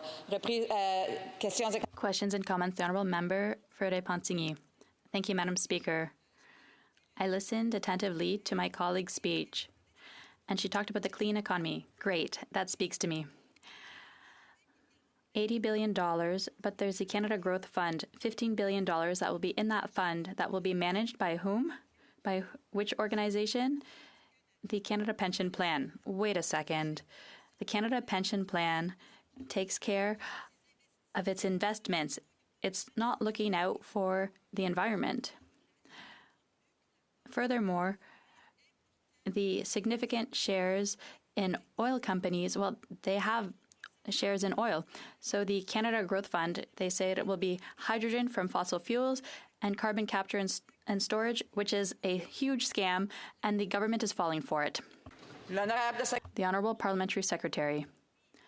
Yes, thank you very much, Madam Speaker. I thank my colleague from the Bloc Québécois.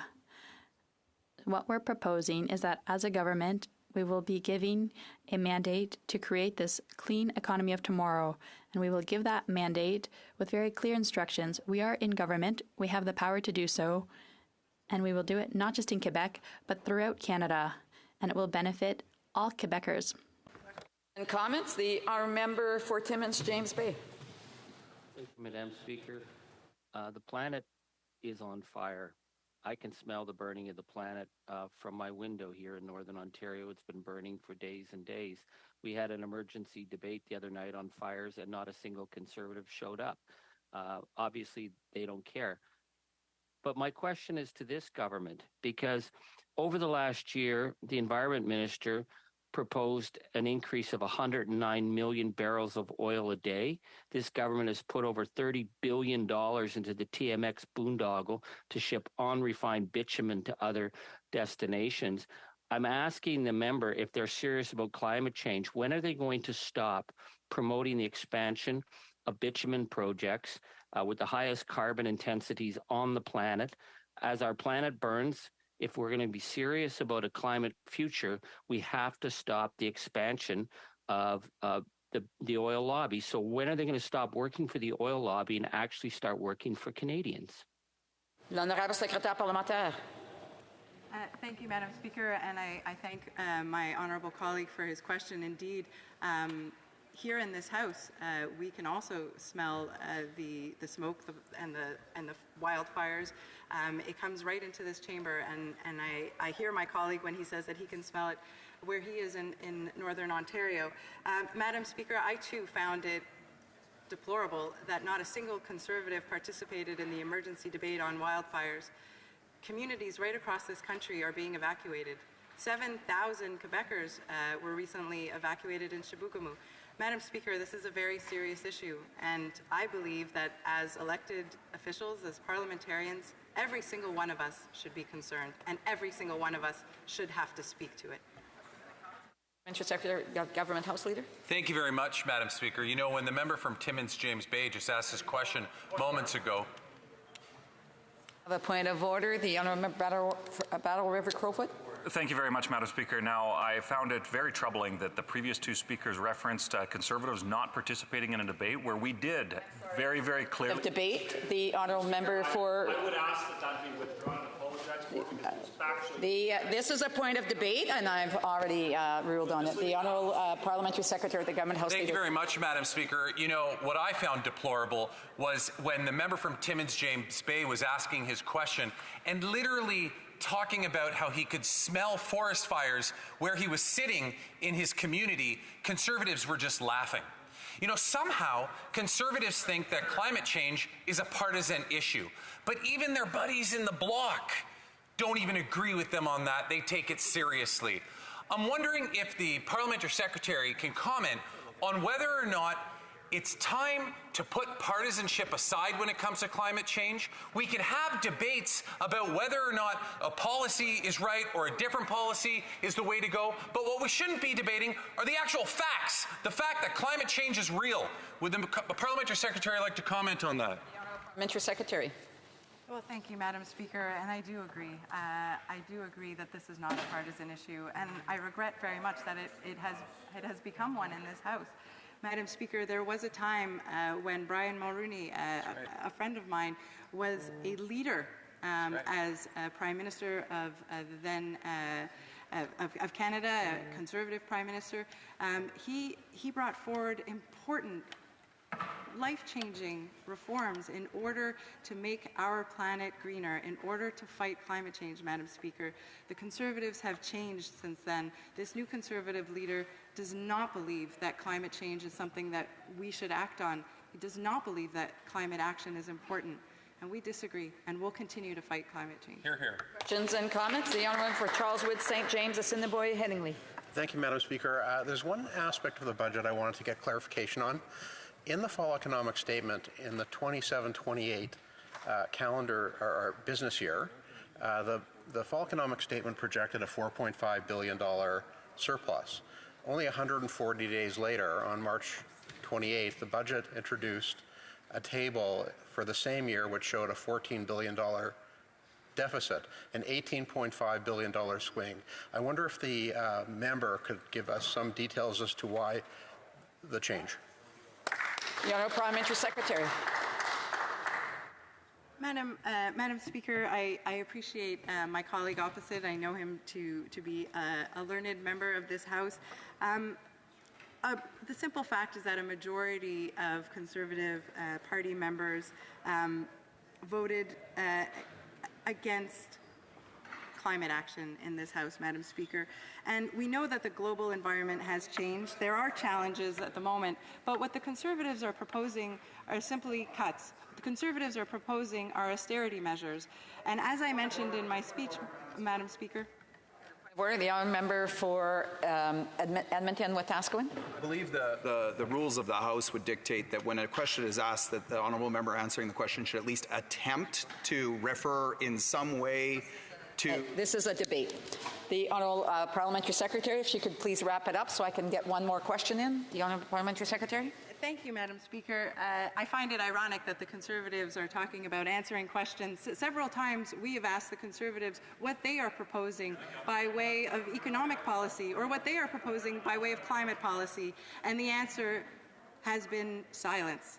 Silence on the other side. They have no plan for the economy. They have no plan for our planet. They have no plan for our future. Time for a brief question. The Honourable Member for Laurentides-Labelle. Yes, I'm going to be very brief. Bravo for the masquerade. Since Friday, I've seen what I did not want to see. I will say it because we're not looking for power. We're dealing with foreign interference, climate change, and forest fires. And when I come back from my riding, seniors are being abandoned. What's going on? Are we going to have a show until midnight tonight? I would like her to explain why seniors have been abandoned. The Honourable Parliamentary Secretary, a brief response. I also am not pleased with what I'm seeing here in the House. I would have liked to have had a debate on the issues, including how we can help our seniors. We've already done a great deal to support our seniors. We increased old age security. There's other policies we can implement. But we're passing our time dealing with partisanship from the Conservatives, and it's unfortunate. Resuming debate, reprise de débat. The Honourable Leader of the Official Opposition.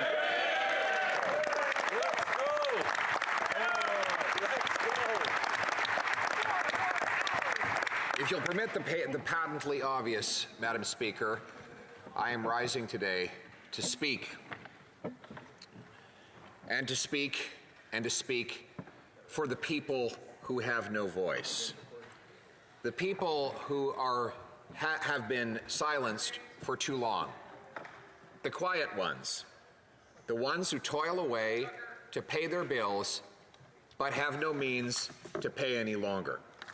They're the ones that cannot hire lobbyists to make their voices heard in the halls of power. They have no connections to get their concerns in the headlines of the newspapers. But they are the quiet ones who do the nation's work, who carry the country on their back. They are the ones who rise when it is still dark and work until it is dark again. But lately, for them, it is felt like nothing but darkness. In this period of difficulty, everything feels broken, and the government is broke.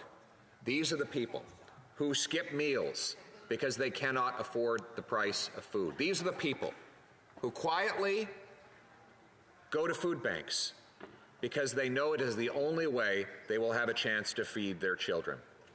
These are the 33-year-old men and women who did everything we asked them to do, worked hard, paid off their bills, had a job or two or three right through university, and yet still cannot afford a home and have calculated that they will never be able to afford a home because prices are too high and rates are too burdensome for them ever to do so.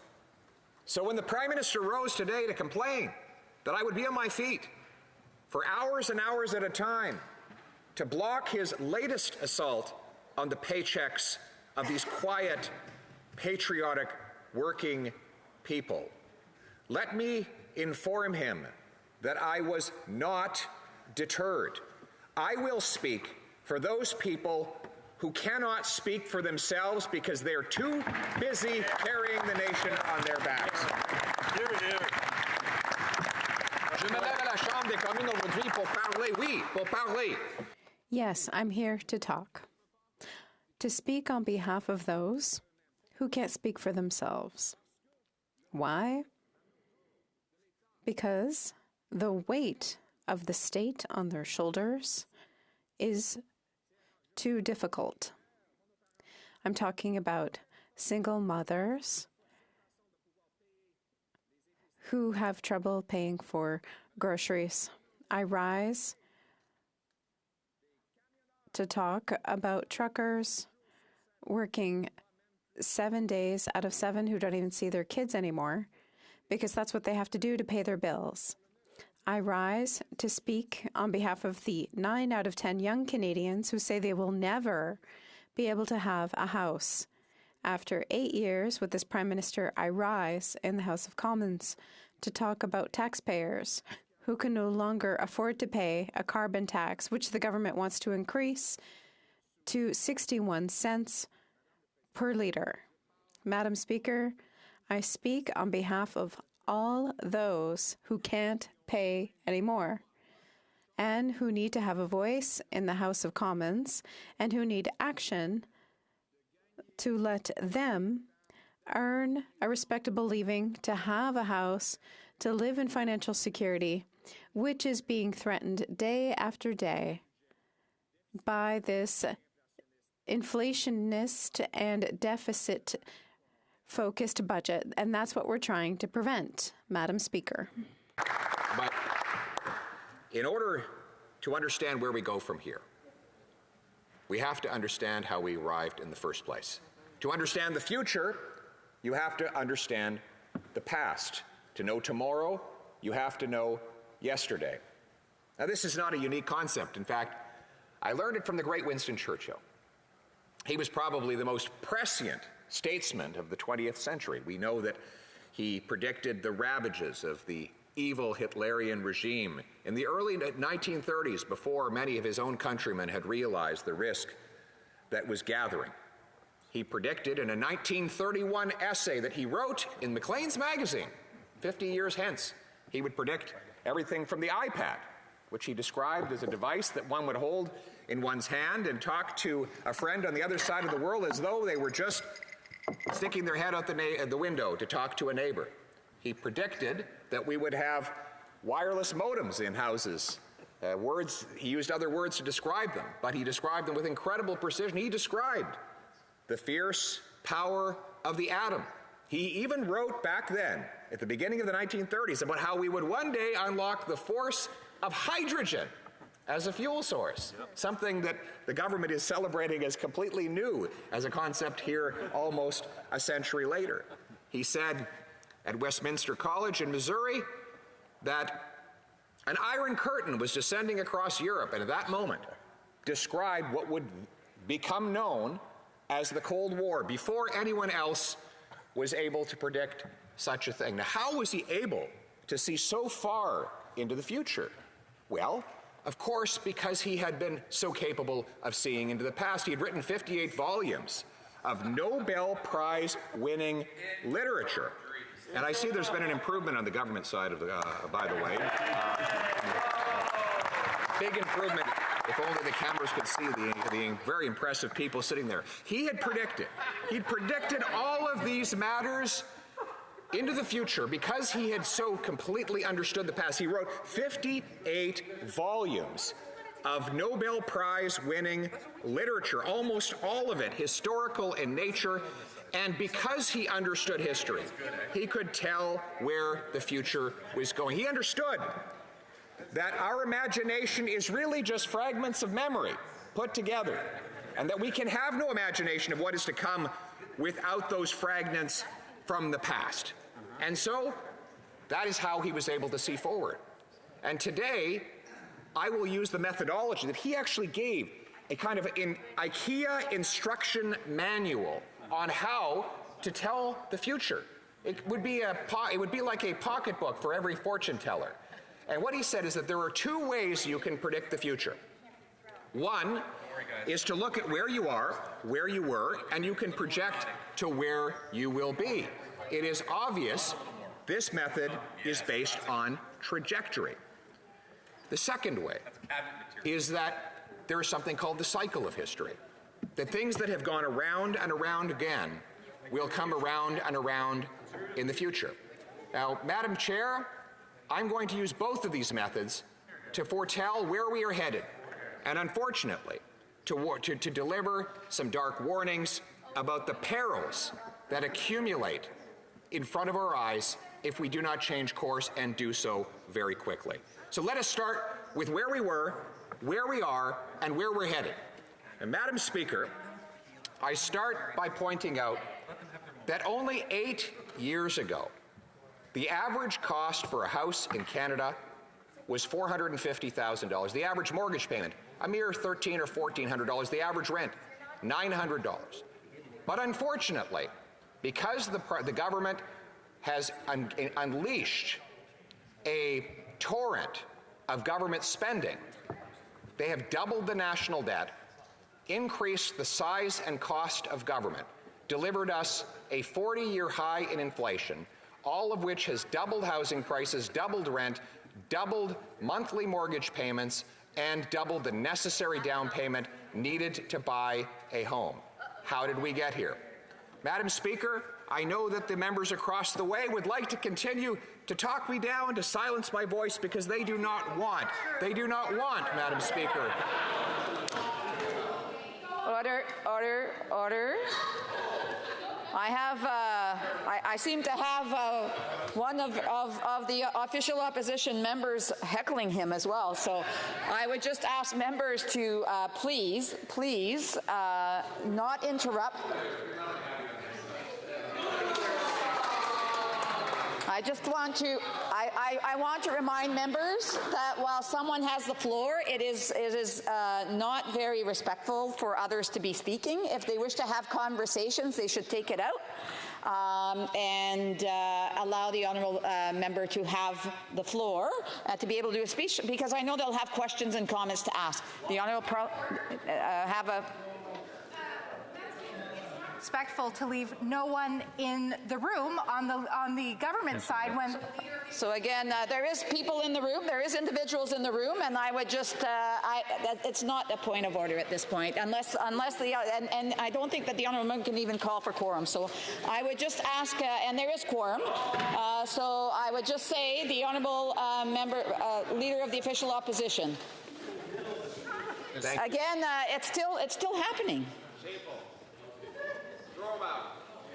I think we can have it quiet as a mouse. Is that possible? Order, order. If honourable members want their own members to speak, I think that they should be quiet as well. The honourable leader of the official opposition. Point of order. The honourable member for Timmins James Bay. Yes, Madam Speaker, I've been in the House many years, and I've always enjoyed the leader of Stornoway's stunts, but are we actually saying that there's going to be historical precedents, that they're upset that nobody bothers to listen to them? Is that literally a point? It's not a point of order. It's a point of debate. So, again, order. The Honourable Leader of the Official Opposition. Thank you, Madam Speaker.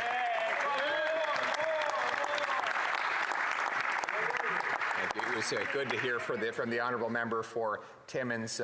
He does make a lot of noise, but that's because an empty wagon rattles the loudest, doesn't it?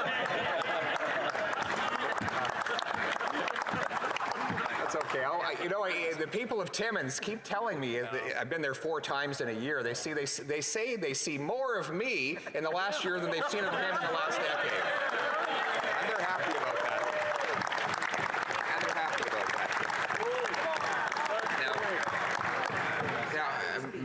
Madam Speaker, over the last 8 years, we've seen a massive, possibly unprecedented mounting of both public and private debt.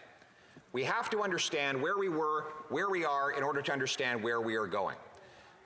In the last 4 years, the government has doubled our national debt.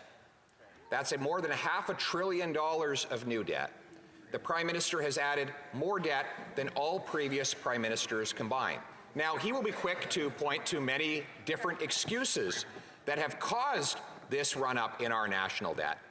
But I will point out that while there was a COVID pandemic, this is not the first crisis we've ever seen in the history of the world. And while there has been a war between Russia and Ukraine, this is not the first war ever fought in the history of the world. We had the Great Global Recession under the previous Conservative government. We had 2 wars, one in Afghanistan, another that was in Iraq and Syria. And we managed to do so while managing to keep the debt the lowest in the G7 and to balance the budget, Madam Speaker. Other countries faced similar challenges without adding as much debt. For example, the Swiss, who are right in the center of Europe, closer to the conflict in Ukraine, and more dependent on global supply chains than we are because they are a landlocked nation surrounded by the European Union, were able to balance their budget, pay down their deficit, pay down their debt, and keep interest rates, inflation, and unemployment lower than all of the other OECD countries, proving that just because there is a pandemic or a war in one part of the world does not force a government to completely bankrupt itself. Now, let us recall that this Prime Minister added $100 billion of debt before there was even the single first case of COVID, and he's added roughly $100 billion since COVID came to an end. And during the COVID pandemic, 40%, or $200 billion of the new debt that he added, had nothing to do with COVID whatsoever, according to the Parliamentary Budget Officer. So the idea that we can blame all of this new debt on factors out of his control is provably false. He had a choice, and his decision was to spend without any thought for future generations or for the financial viability of the country. And in order to enable his spending, he unleashed nearly unprecedented monetary printing of cash. Now, this was done through something called quantitative easing, where the central bank purchased government debt at exceptionally high prices, driving down yields on that debt, ultimately pumping $400 billion of new cash into the economy in less than 2 years. Now, many will say they had no choice. There was a pandemic after all. Let's review that excuse. 1, the pandemic did not bring a liquidity crunch. In fact, the economic phenomenon of the pandemic was that people had more cash than ever before, but they were banned from spending it. The problem was not the lack of cash, as had been the case in the previous Great Global Recession. The problem was that people and businesses had bank accounts that were overflowing with cash with nowhere that they were allowed to spend it. In that kind of environment, the worst possible thing one could do is to print more cash and further overflow bank accounts with that money, which in the end we knew would ultimately have led to inflation.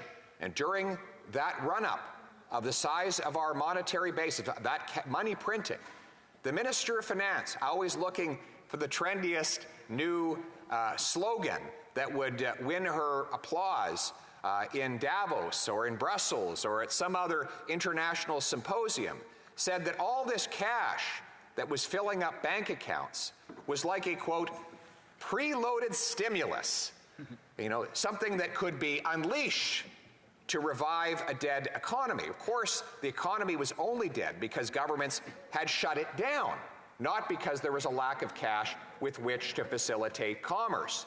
And so when the economy opened, all of that excess cash was unleashed, and the goods we buy, the interest we pay, were automatically and predictably bid up.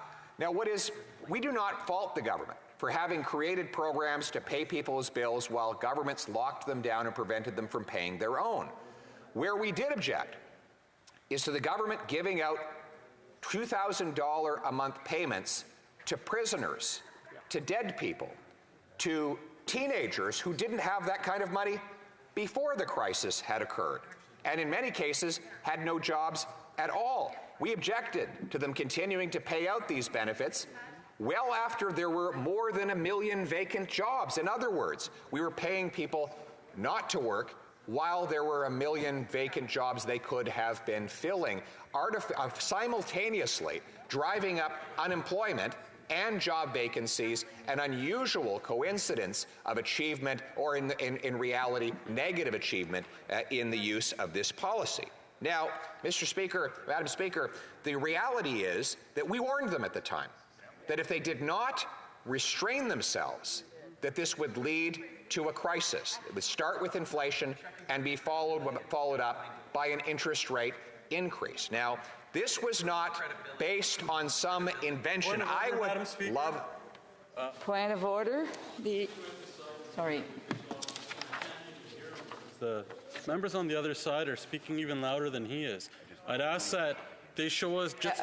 Point of order from the Honourable Member for Calgary Forest Lawn. I do want to remind members again to please ensure that if they want to have conversations, to please take them out to allow the Speaker to be heard so that MPs can be ready for questions and comments. The Honourable Leader of the Official Opposition. Thank you, Madam Speaker. And I know that the Liberals across the way would love to silence my voice. They want to silence Canadians by censoring the internet. They want to bring their woke censorship ideology to university campuses. Order. The Honourable Parliamentary Secretary knows full well that he should be role model and should not be a role model to its members and should not be disturbing, making any disturbance while someone else has the floor. I would ask him to put his eyeglass piece away as well. Order. I'm sure we can get through this evening to run. It would be beautiful if we could run through this evening smoothly. I got a feeling that's not quite going to happen, but I'm going to try. So again, I want to remind all members, if they want to have conversations, to take them out. Order. Even when I'm speaking, I think I deserve the respect of this House.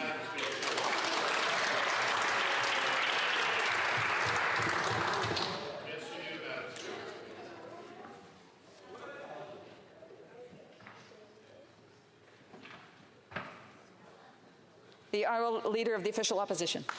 Thank you. Well, I think we can all agree that if the member for Kingston is our role model, that's a good reason why we're in so much trouble today. Now, Madam Speaker, the spending that has led to the inflation was utterly predictable, but its consequences have been utterly devastating. The obvious is by looking at the lineups at food banks across the country, which in many cases actually go many blocks down the street and around the corner. There are the cases of the young people who now estimate they'll be in their 50s before they'll be able to move out of their homes. These are not anecdotes.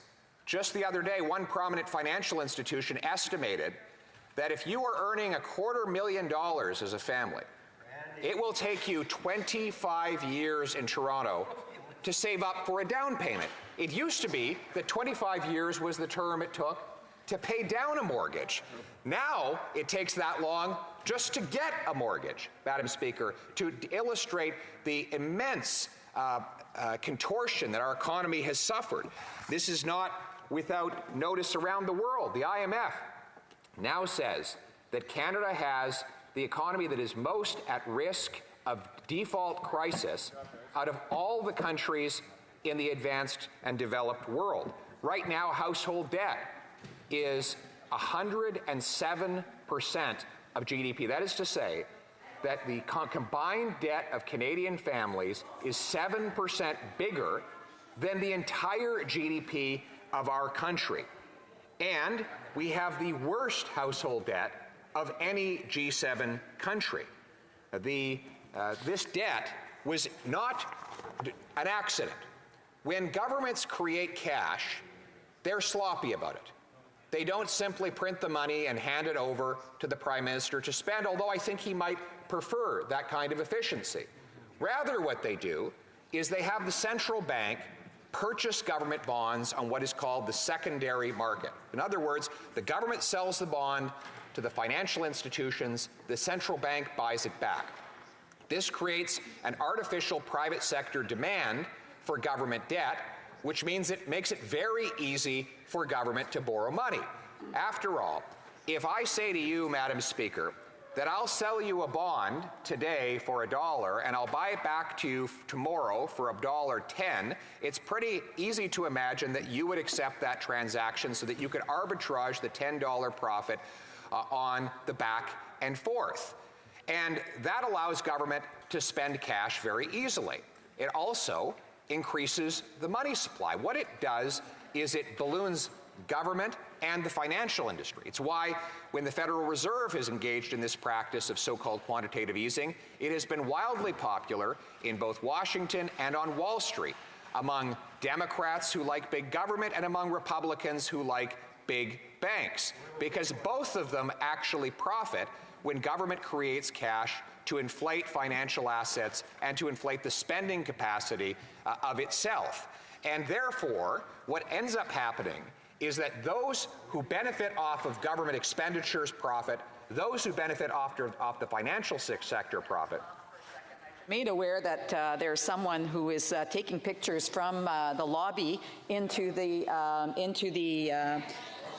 chamber.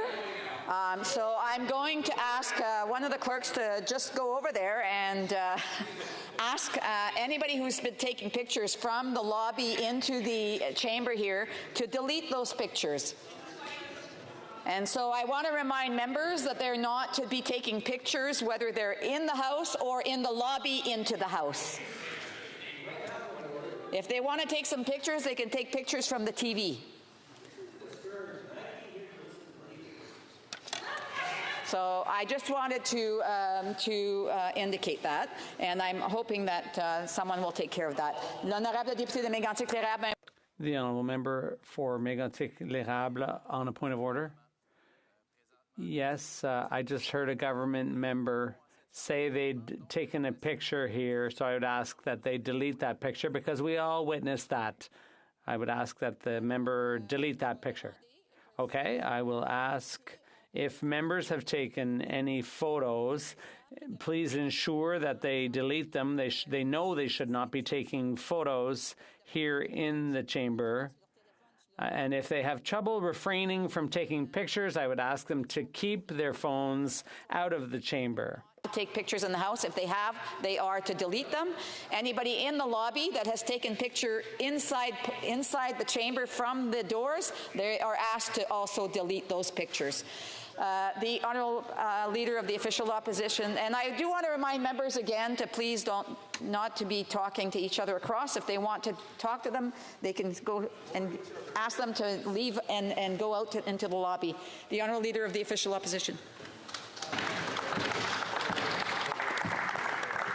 As I was pointing out, this practice of so-called quantitative easing was not invented in Canada. In fact, it started long ago in Japan, which caused a massive gap between the rich and the poor to appear because the Japanese government printed cash, inflated asset values, left the working class behind, and inflated the wealth of the super rich. This led to a long-standing slump in Japanese economic growth because investors no longer had to invest in productive assets that would generate wealth for the Japanese economy.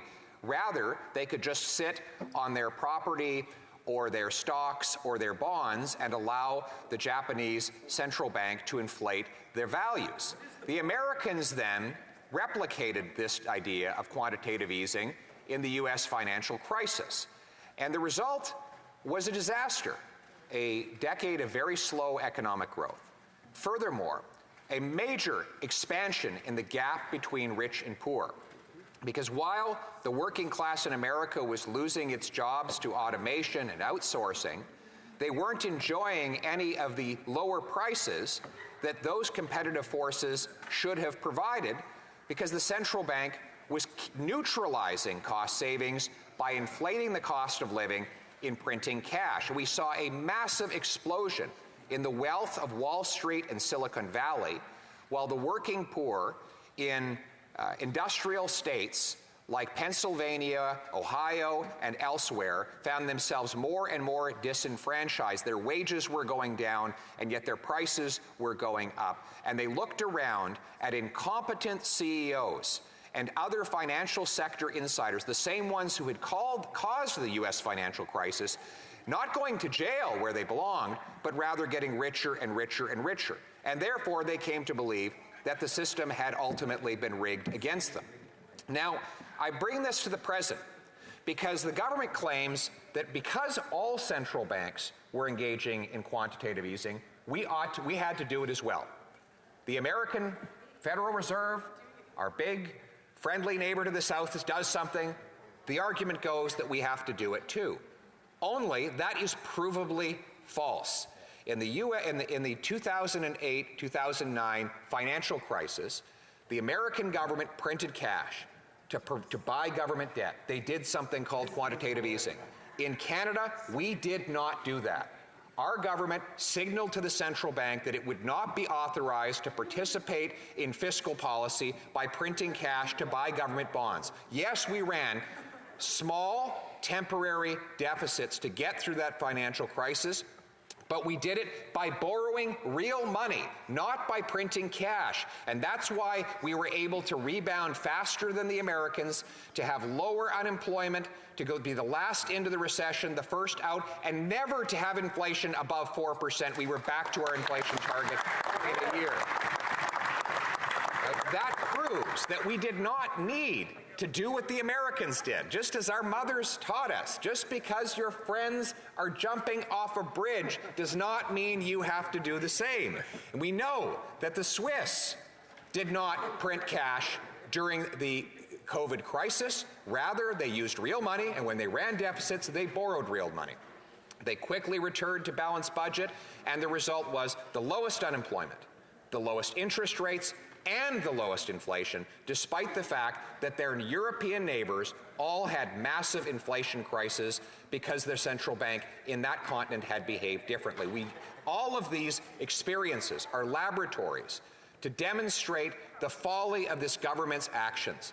Folly that I called out on the floor of this House of Commons as early as the fall of 2020, when all that cash was moving into our economy and beginning already to inflate the cost of living. Already, core inflation was rising and starting to break above the 2% target. But yet, they continued and continued and continued when it was clear that there was... I have a point of order. The Honourable Minister for Seniors. Thank you, Madam Speaker. Madam Speaker, an agreement could not be reached under the provisions of Standing Order 78-1 or 78-2 with respect to the second reading stage of Bill C-33, an act to amend the Customs Act, the Railway Safety Act, the Transportation of Dangerous Goods Act 1992, the Marine Transportation Security Act, the Canada Transportation Act, and the Canada Marine Act, and to make consequential amendment to another act. Under the provisions of Standing Order 78.3, I give notice that a Minister of the Crown will propose at the next sitting of the House a motion to allot a specific number of days or hours for the consideration and disposal of proceedings at the said stage. Thank you, Madam Speaker. Here, here. Resuming debate, the Honourable Leader of the Official Opposition. Madam Speaker, so now that we know what worked and what didn't work, we have to understand the consequences of the fact that the government took the wrong path. I don't need to go on at any length about the ravages of inflation. We all know, we all hear the stories. All of us can tell heartbreaking stories of families that are, I see a member right now who is just looking at an email on his phone of people who cannot pay their bills. Now, I see that the members across the way say that our member for Barrie is in trouble for looking at an email from a constituent. He should be looking at those emails, and maybe she would benefit if she actually looked at the emails from her constituents as well.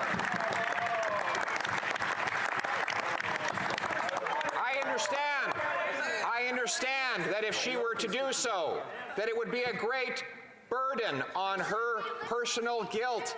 If she understood the single mothers who are skipping meals, if she understood the families that are now defaulting on their loan, a 16% year-over-year increase already in the number of Canadians who are missing mortgage payments, if she took a moment to look in the eyes the 37-year-old who's been working all of his adult life and still can't afford a home, if she took a moment to talk to the farmer who borrowed so that he could expand his farming operation under the government's promise that interest rates would be low for long, if she looked at his email, then maybe she would be less arrogant in supporting the very inflationary policies that have caused all this misery. Maybe if they would just for once listen to the people who pay the bills in this country, we wouldn't be in the mess that we're in right now.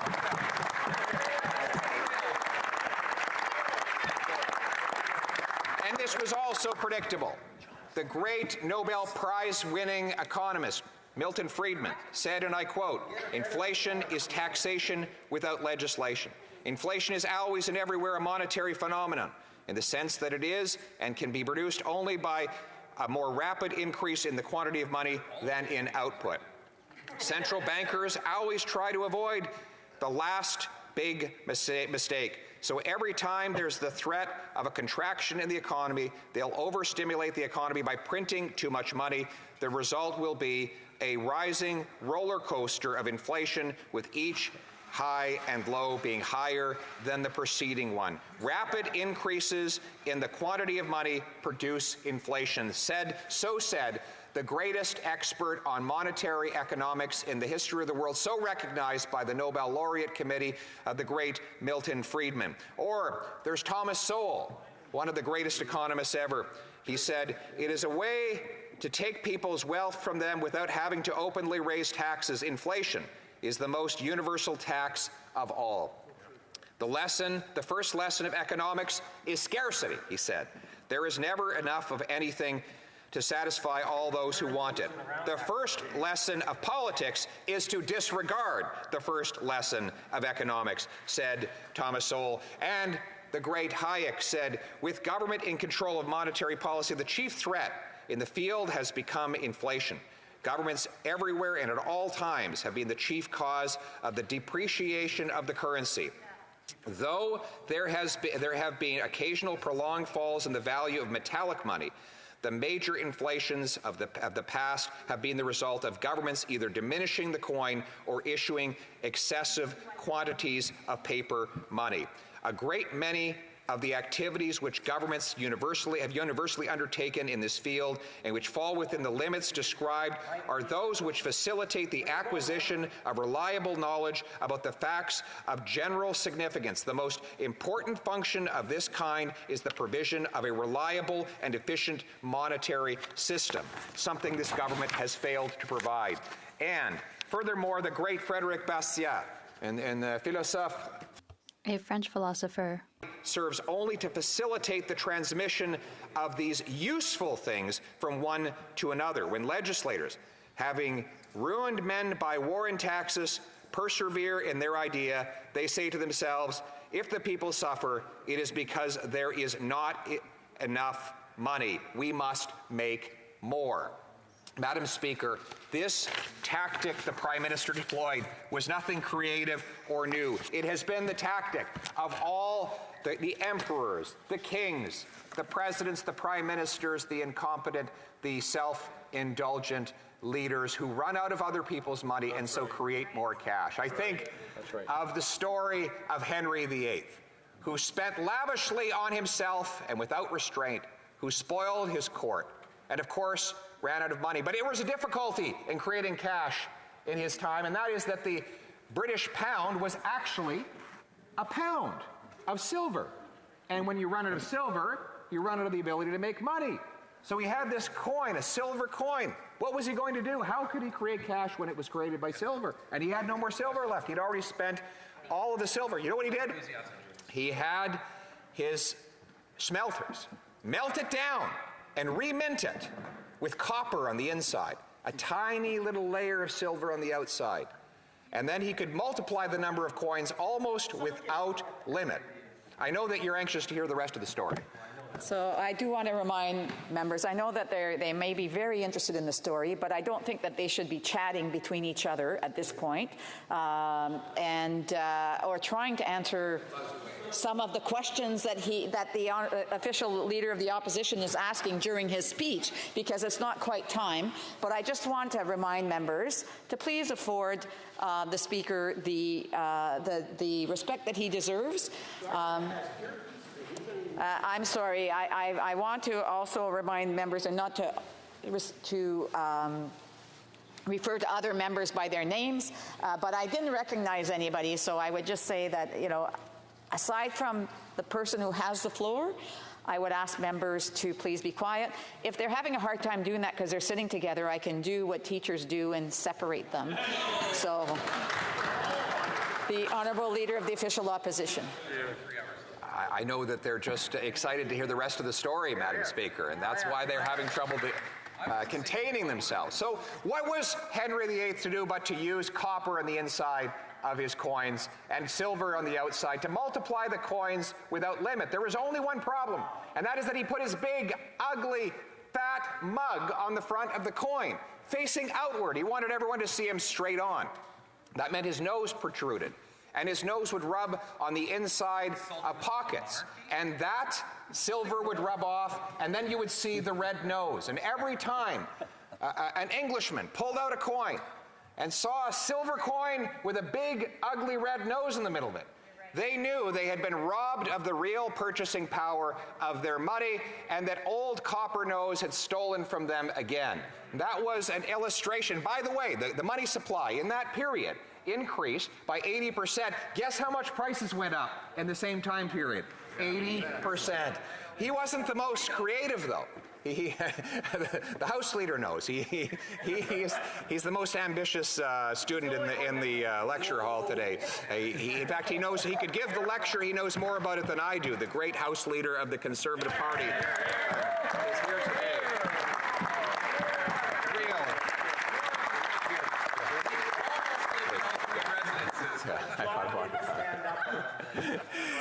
But he was not, you know that Henry VIII, despite his creativity of his copper coins, was not the most creative at all. I would say that Dionysius was even more creative in generating new cash. Dionysius was, let me tell you about Dionysius, then you can tell me about Diocletian afterwards. Dionysius was a Greek ruler of the island of Sicily. Yes, the Greeks at one time ruled Sicily. I know it's now Italian. You don't have to tell me that. I know that. But back then it was Greek. And Dionysius could not control his spending either, just like Henry VIII. He would run out of money. So he sent his men out to take all of the jewelry off of the statues of the gods so that he could sell them off, saying that they were merely loans that had come from the gods above, Madam Speaker. But when those riches ran out as well, he had to resort to other tactics. And so what he did is he took all of the coins that he had collected. They were called drachmas. That is the Greek word for what we would call a dollar. And every coin was 1 drachma. So he said, I have a simple answer. Why don't we just mark a 2 in place of the 1. And all of a sudden, we'll have twice as many drachmas. Now, I hesitate to share this story in front of the Prime Minister because I do worry that he might simply turn every loony into a toonie and every toonie into 4. You run out of money, you can always create more, right? But so please, to the Liberal friends across the way, please don't tell this story to the Prime Minister, okay? Thank you very much. We have a bargain. This is strict secret. And by the way, if you're listening out there, you were sworn to secrecy as well. Do not tell the Prime Minister. We do not want to give him any ideas. But the result, of course, was that all of the working people on the island were effectively had a real cut in their purchasing power of 50%. Yes, they had the same number of drachmas, but half as many coins. And so each drachma would buy half of what it would. He literally cut the wages of the people in half, but he was able to spend those coins before the inflation had sat in. So in other words, he was able to enjoy the newly created riches for the brief instant in time that they lasted before inflation melted them away. And then it was the people that lost the purchasing power. And so it is with so-called quantitative easing. It is always the bankers and the government insiders that touch the new money first and therefore enjoy the riches most splendidly. And the working class only get those dollars when they trickle down from the top, and they no longer have their purchasing power. That is why we must, and when I am Prime Minister, we will, once and for all, put an end to trickle-down economics. It doesn't work, it never works, and I will never allow it.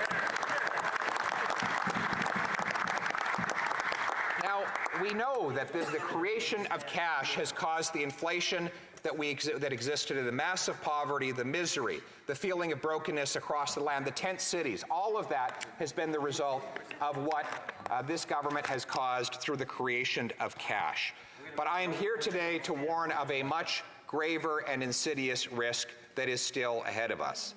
And this is where I rely on Churchill's second method of foretelling the future, and that is the cyclical method. To look at what has happened in the past to predict the cycles of the future. Now, we know that this is not the first time governments have created cash or run up massive debts. But we need to understand where it leads after the inflation cycle is gone. What can often come next? And here today, I rely on the wisdom of the Stoics. The author of Stoicism, the modern author of Stoicism, Ryan Holiday, wrote of the quote-unquote premeditation of evils, a Stoic exercise of imaging things that could go wrong or be taken away from us. As Seneca would say, the unexpected blows of fortune fall heaviest and most painfully, which is why the wise man thinks about them in advance. And so I regret that I have to think about these unfortunate and possible blows of fortune that are coming our way. Madam Speaker, I have a question for you. If you had a time bomb ticking away under your home, what would you do about it? Well, if you didn't know it was there, you wouldn't do anything at all because you would have no reason to respond. Assuming that after you survived its detonation, you would have to scramble to rebuild your life. Now, we know what it's like to be struck with unexpected blows. We've seen them. The attacks of 9/11, the COVID pandemic, of course, the U.S. financial crisis, all things that were little foreseen and little foretold. And as a result, we all had to scramble to respond to what we did not prepare for. So why is it that Western nations have such difficulty foretelling the dangers that are coming? In recent decades, we have been breathtakingly unprepared for terrorist attacks, natural disasters, mortgage crises, Al-Qaeda. All these things were words that were unknown until all of a sudden they struck. I quote again from Ryan Holiday, "It's impossible to prepare for or prevent something you're unaware of. Yet in each of these recent crises, the warning signs were there if we had looked for them. If we had only listened to the ticking time bomb, we could have found that bomb and detonated it before diffused it before it detonated, saving the world untold misery." Now a new danger gathers in this country.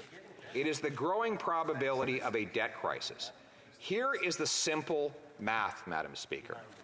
When governments and their people amass a total stock of debt that is three times bigger than the size of their economy, they become predisposed to experiencing massive debt crises. I regret to report to the House of Commons that some feedback from the honourable from the government side, and I would ask them to please be respectful and to please be quiet. The honourable leader of the official opposition. I regret, Madam Speaker, to inform the House that while history shows that countries where the debt is more than 3 times the size of the economy have a strong propensity toward debt crises, according to S&P, Canada's total public and private debt is now 474% of GDP. That includes government debt, household debt, business debt, and financial sector debt combined. This makes us the second most indebted country relative to GDP of any country in the G7, with only Japan being worse. Now, I spent a lot of time when I was the Shadow Minister of Finance studying debt crises, and there is a phenomenal book called Big Debt Crises written by Ray Dalio, the single most successful hedge fund manager in the history of the world. And in it, he quantifies the precursors to debt crises. He put together the 48 biggest debt crises that have happened in modern world history. And he put together a chart of the debt to GDP ratios of all of those countries. And I'm talking now here, I'll list off some of the crises that might come to mind. There was the Greek debt crisis that happened roughly just over a decade ago in Europe. That crisis then spread to Spain and Portugal and other European countries. There was the U.S. financial crisis, which of course was ultimately a mortgage debt crisis. There are examples of the Argentinian debt crisis of 1998, 2001. I could go on. But in putting together all 48 of these biggest debt crises, he recreated the debt to GDP that all these countries had, public and private debt as a share of GDP. And I took the liberty of taking Canada's current debt to GDP ratio and putting it in that list. And what did I find? That our current debt to GDP ratio is bigger than all of those other crisis countries except for 2. In other words, there were 46 countries in this world, who had massive financial meltdowns with significantly smaller debt levels relative to their size of their economy than we have here today. So the question is, why have we, up until now, not had a full-scale meltdown? And the answer, of course, is obvious, because we have had such inordinately and artificially low interest rates. Even today, as rates rise, much of the debt that is in the current stock of the country is still locked in at lower rates. But that is not a permanent phenomenon. In other words, as every passing day, somebody's mortgage comes up for renewal, and the artificially low rate that they had up until then renews at a much higher rate. And this is the fundamental risk we have. The same goes for government debt. Some of it is locked in at lower, earlier rates. But governments have mortgages. Bonds are just mortgages. They are just varied terms. Some of these mortgages are 90 days. Some of them are 30 years. Most of them are somewhere in between. But all of them at some point come up to renewal, and when they renew, they do so at the rates that are present when the renewal occurs. And slowly but surely, that is happening already. Where do we manifest the higher rates? Well, ironically, in the Bank of Canada itself, because the bank purchased government debts and government bonds when rates were low, and is therefore collecting a small yield on those debts. But how did it purchase it? By depositing money in the central bank's accounts of financial institutions who sold the bonds back to the bank. Now, those deposits are receiving the policy rate of interest that the central bank pays out, which is now 4.75%. So in other words, the Bank of Canada has bought government bonds that pay out 0.6% and paid for it with deposits that they now have to pay out 4.75% on. So our central bank is losing money every single day. In fact, the central bank, were it not backed up by the government, would be bankrupt today because its liabilities are worth so much more than its assets. This is a very unusual situation, but it is a precursor for what everyone else is facing. I ask you, Madam Speaker, what happens in the year 2026 when all of the mega mortgages that people took out 5 years before at artificially low rates with artificially high home prices all come up for renewal, and the rates are 3 or 4 times higher than the families have been paying up until that time? All of a sudden, we are going to have hundreds of thousands of people renewing their mortgages at the same time at an increase of interest rates of 3 or 4%. That is not a 3 or 4 percentage point increase. That is a 300% increase. Because 4 is actually 300% higher than 1. The artificially low rates then create a multiplying effect when they collide with newly and real higher rates. So imagine then that you have hundreds of thousands of people who can no longer make their monthly payments because they've gone up by $1,600 a year, and because the average family $1,600 a month, and the average family only has $200 extra in their bank account. They're now paying $15,000 or $16,000 more per year in interest on their mortgages, all at the same time. So what do they all think to do? Sell. What else are you going to do? You can't afford the place anymore. You can't pay for it. So what do? You sell. And what if everyone else is selling? Then all of a sudden you have a fire sale. Now, furthermore, who's going to be around to buy? Are other people going to be able to come forward and pay 5 or 6% mortgages on $1 million homes? Of course not. So you will have a preponderance of sellers without buyers to match them. Then what happens? House prices. No guarantee. There is no guarantee. No. Question and comment time. I would ask the Honourable Parliamentary Secretary to hold off until it's time for questions and comments. There's still a little while for that, so I would just ask him to be patient. The Honourable Leader of the Official Opposition. That was an unusually helpful comment from the member across the way. Yeah, he says there's no guarantee that interest rates will be that high when people are up for renewal. There's no guarantee I'll get into a car accident, so why should I wear a seatbelt, Madam Speaker? There's no guarantee that the plane can't land itself, so why can't the pilot just have a nap while the flight is in course? There is no guarantee that I'll die if the parachute doesn't open, so why don't I just forget to pull the cord? You know, that is the kind of logic we get from the other side. It's so ridiculous. And we wonder why we're such a mess. Oh my goodness. You know, there's no guarantee the house will get robbed, so why bother locking the door, right? Like, why would we? There's no guarantee I'll get into a car accident. Why buy insurance, right? Like, why would we mitigate against any risk? Because there's no guarantee that risk will manifest itself into any mal, right? That is exactly the kind of mentality that is getting us into this trouble. He's saying because there's no guarantee that things will go wrong, we should do nothing to protect against it going wrong. That makes, what would I do? Well, he asked me what I would do. I've been telling them what to do for the last 3 years, and if they had listened, they wouldn't be in this mess that they're in today.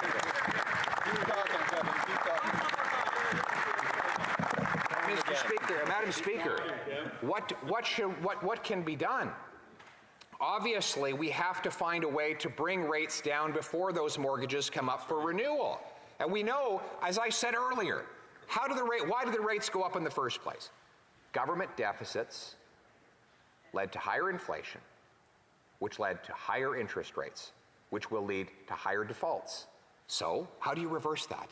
You bring down the government deficits so that you can bring down the inflation, which allows the Bank of Canada to bring down interest rates, which will allow us to bring down the defaults. So that is my IKEA instruction manual for the honourable member today.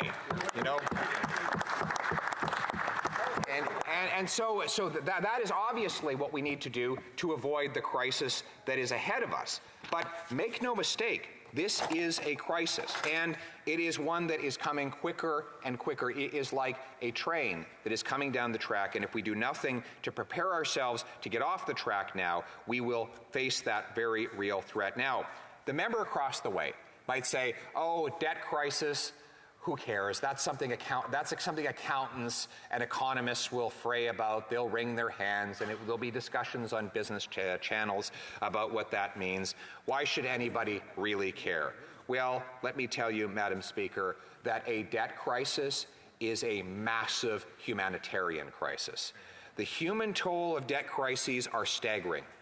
They produce massive unemployment, which leads to increased depression, suicide, alcohol, opioid addiction, overdoses, and other miseries that we're already beginning to see. Two Harvard economists who studied over 800 years of debt crises, Kenneth Rogoff and Carmen Reinhart, found that debt crises typically bring a 35% decline in house prices, leaving people with mortgages that are worth more than their homes. On average, GDP falls 9%.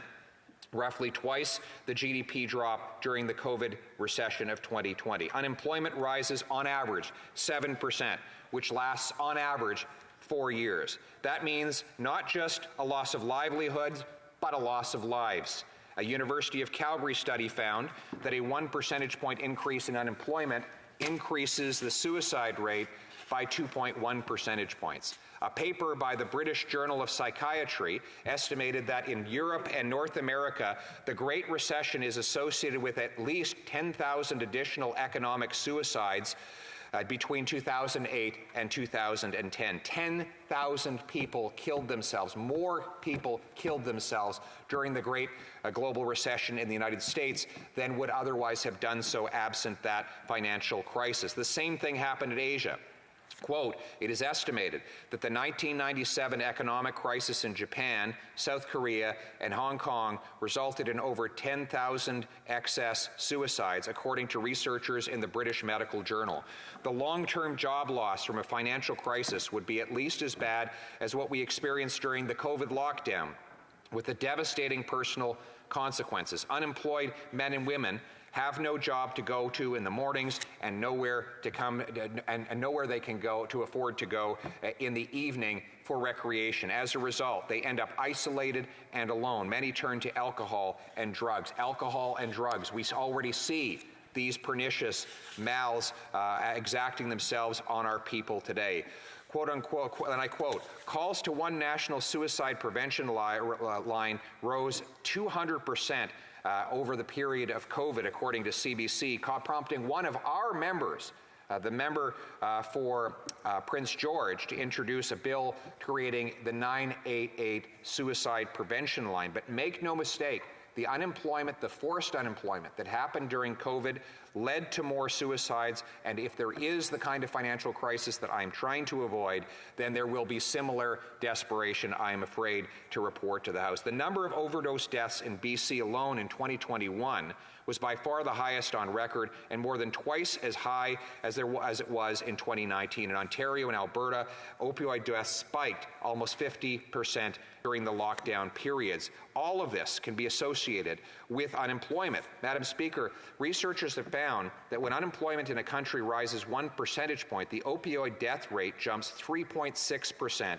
and opioid overdose emergency room visits jump 7%. When the Greek debt crisis happened, wages,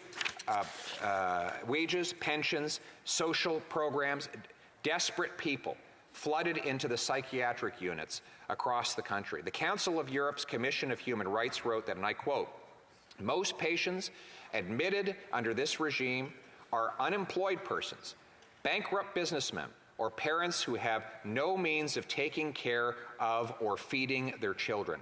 Most are reported to be over 40 years old and have never shown previous signs of mental illness. Then there's the painful government policies that follow debt crises. Some of the harshest austerity measures, of which we've been warned by this Prime Minister, happened in Greece under a Marxist government, that was led by something called the Coalition of the Left. That was their name.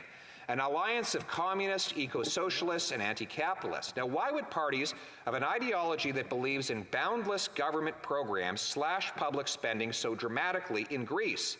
Well, for the same reason that the federal Liberal government slashed health care and 45,000 public servant jobs in the 1990s, and the same reason that the Saskatchewan NDP, a party that credits itself with inventing Canada's Medicare program, shut down 52 hospitals in Saskatchewan in the 1990s.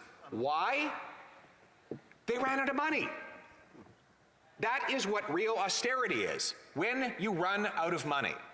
And that is the result of major debt crises like the one I'm trying to warn against right now, which proves that debt crises actually don't care about ideology. Numbers are not partisan. Merciless mathematics trump political philosophy in a debt crisis. When the money is gone and no one will lend more, where the funds have exhausted, then how do you pay the wages of the public servant, the pensions of the retiree, the hospital bills, the schools, the food, and other essentials? As Pythagoras said, numbers rule the universe. Austerity is almost never a choice. It happens when irresponsible governments like that one over there make it mathematically unavoidable. Those Harvard economists, Reinhart and Rogoff, also found that financial meltdowns cause government debt to further explode, an explosion within an explosion, a crisis on top of a crisis. That is why it is always most humane to protect the country's finances in advance to avoid the need for austerity. And that is what we as Conservatives do. We protect the finances, not just so that an accountant can be happy with the balance sheet, but because we care about the health care and the education and the social safety net that we desperately need to protect.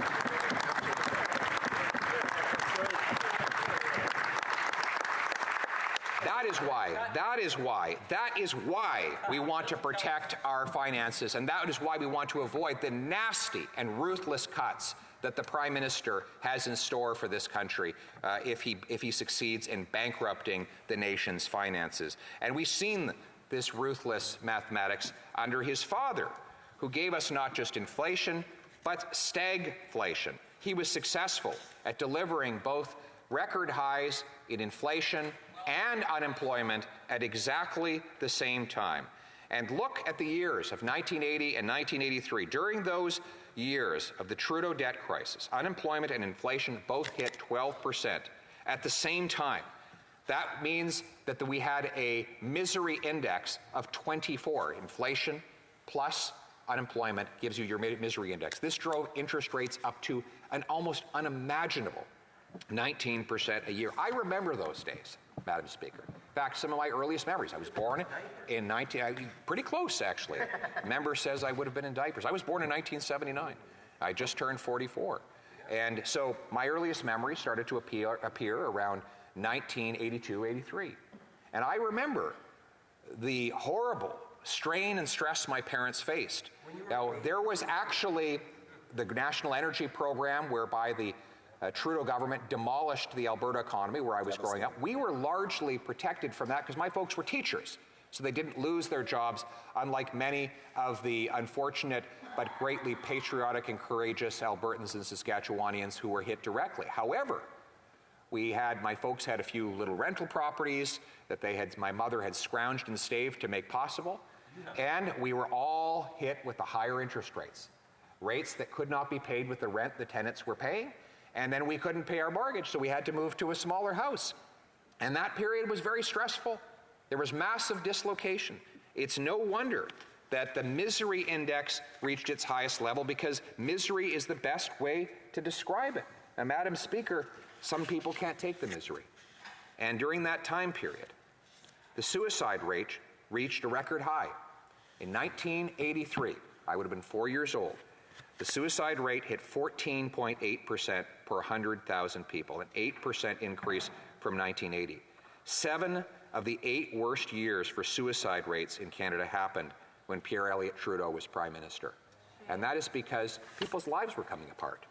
You just imagine, it's not just money. It's not just the desire to have more stuff. It's the shame of coming home to your kids and saying, you can't go on that little camping trip. I'm canceling your hockey. We have to leave this house and move into a tiny little apartment.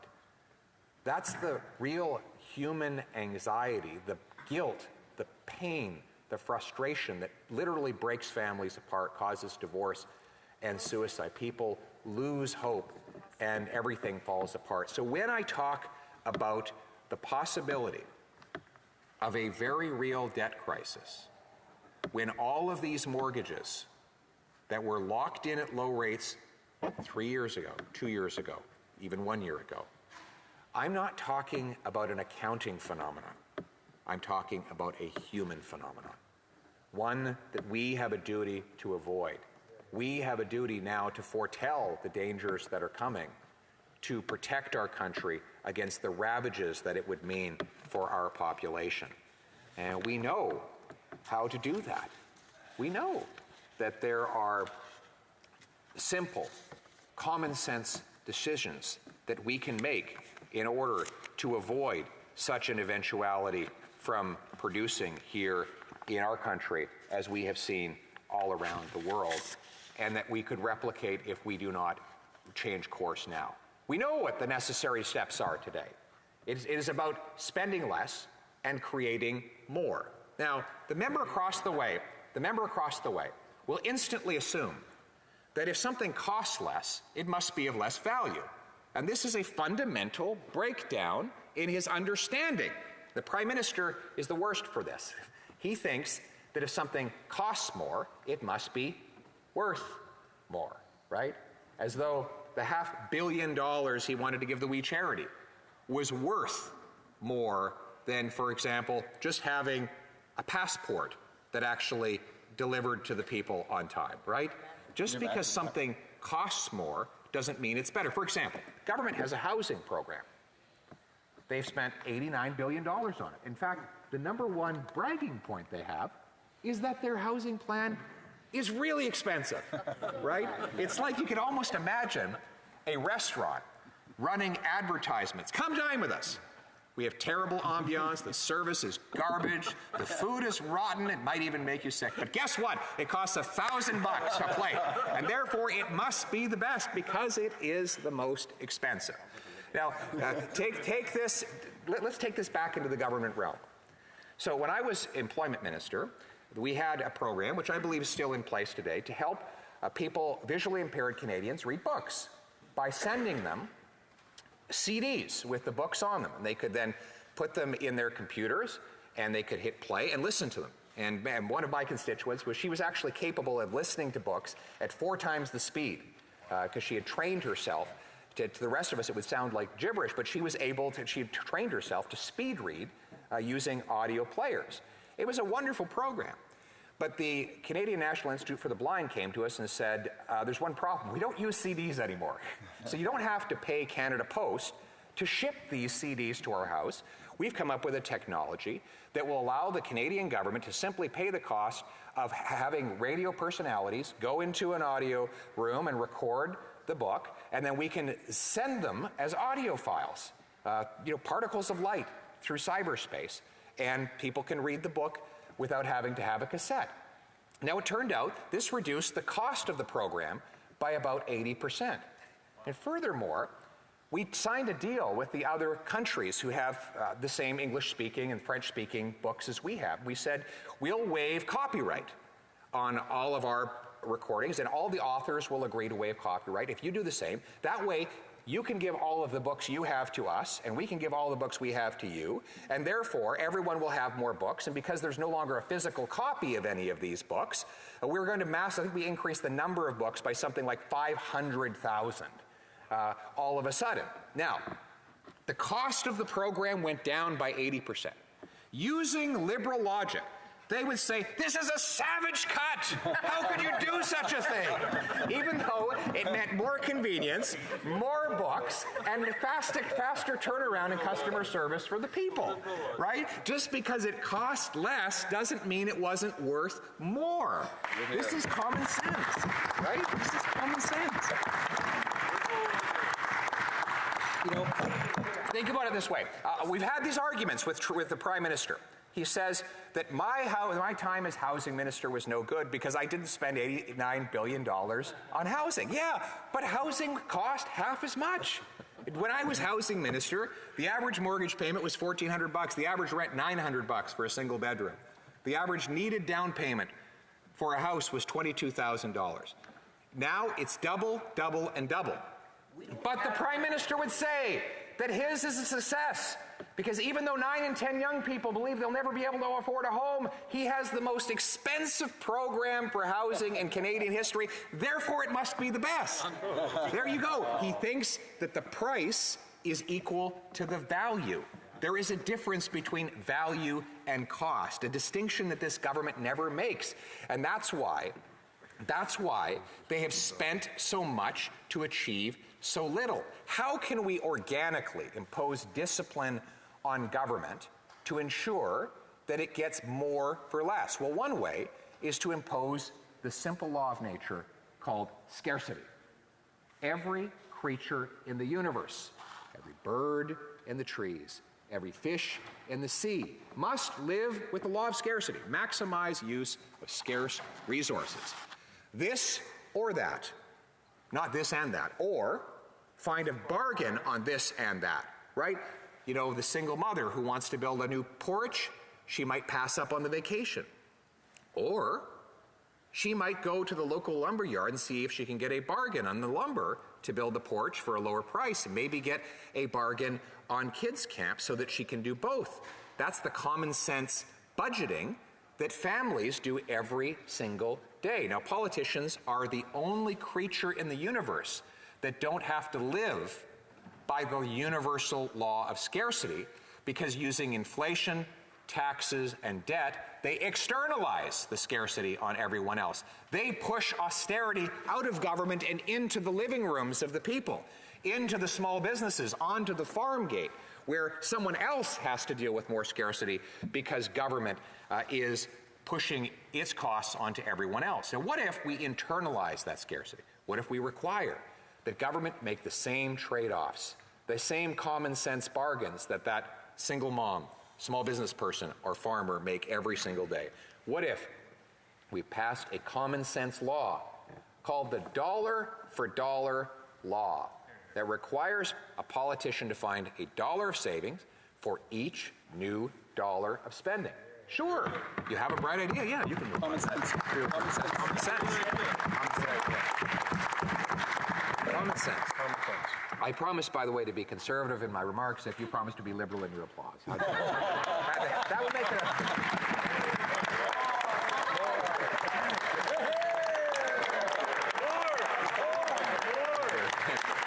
That's my idea of a bipartisan speech, okay? Conservative content, liberal applause. But, Madam Speaker, oh, yeah. I have a point of order. The honourable member for North Okanagan Shuswap. Thank you, Madam Speaker. I didn't say anything previously, but I just noticed another government member coming into the House actually eating something. And as we all know, especially these members that have been here for a long time, we're not allowed to eat in the House glasses of clear water. If you could. I want to remind members are not to eat in the House. From what I understand is the member was finishing up what he already had in his mouth, so he didn't have it physically in his hand. But I do want to remind members that they're not to be eating in the House. The honourable order. Now it's becoming a little bit of a debate or discussion, and I would just ask members that let's let the official opposition leader finish his speech. The Honourable Leader of the Official Opposition. Thank you, Madam Speaker. The member across the way accused one of our MPs of sleeping during the remarks. What he doesn't understand is that was mindful meditation. Mindful meditation. That's all good. I would ask the Leader of the official opposition to stick to his speech and not to what is going on in behind him or trying to have a conversation with the honourable members. The Honourable Leader of the official opposition. Thank you, Speaker. And I will obey your edict and stick to my speech. And I was speaking about the common sense idea of a dollar-for-dollar law. Now, I would love to be the originator of the law, but actually it came into place during the Clinton era in the United States of America. You'll recall that during that time, the American government had racked up massive debts. And so Congress passed this law. They called it the pay-go law, requiring the U.S. administration find $1 of savings for every new dollar of spending. So what happened? Well, they balanced their budget for the first time in half a century. They paid off $400 billion of debt.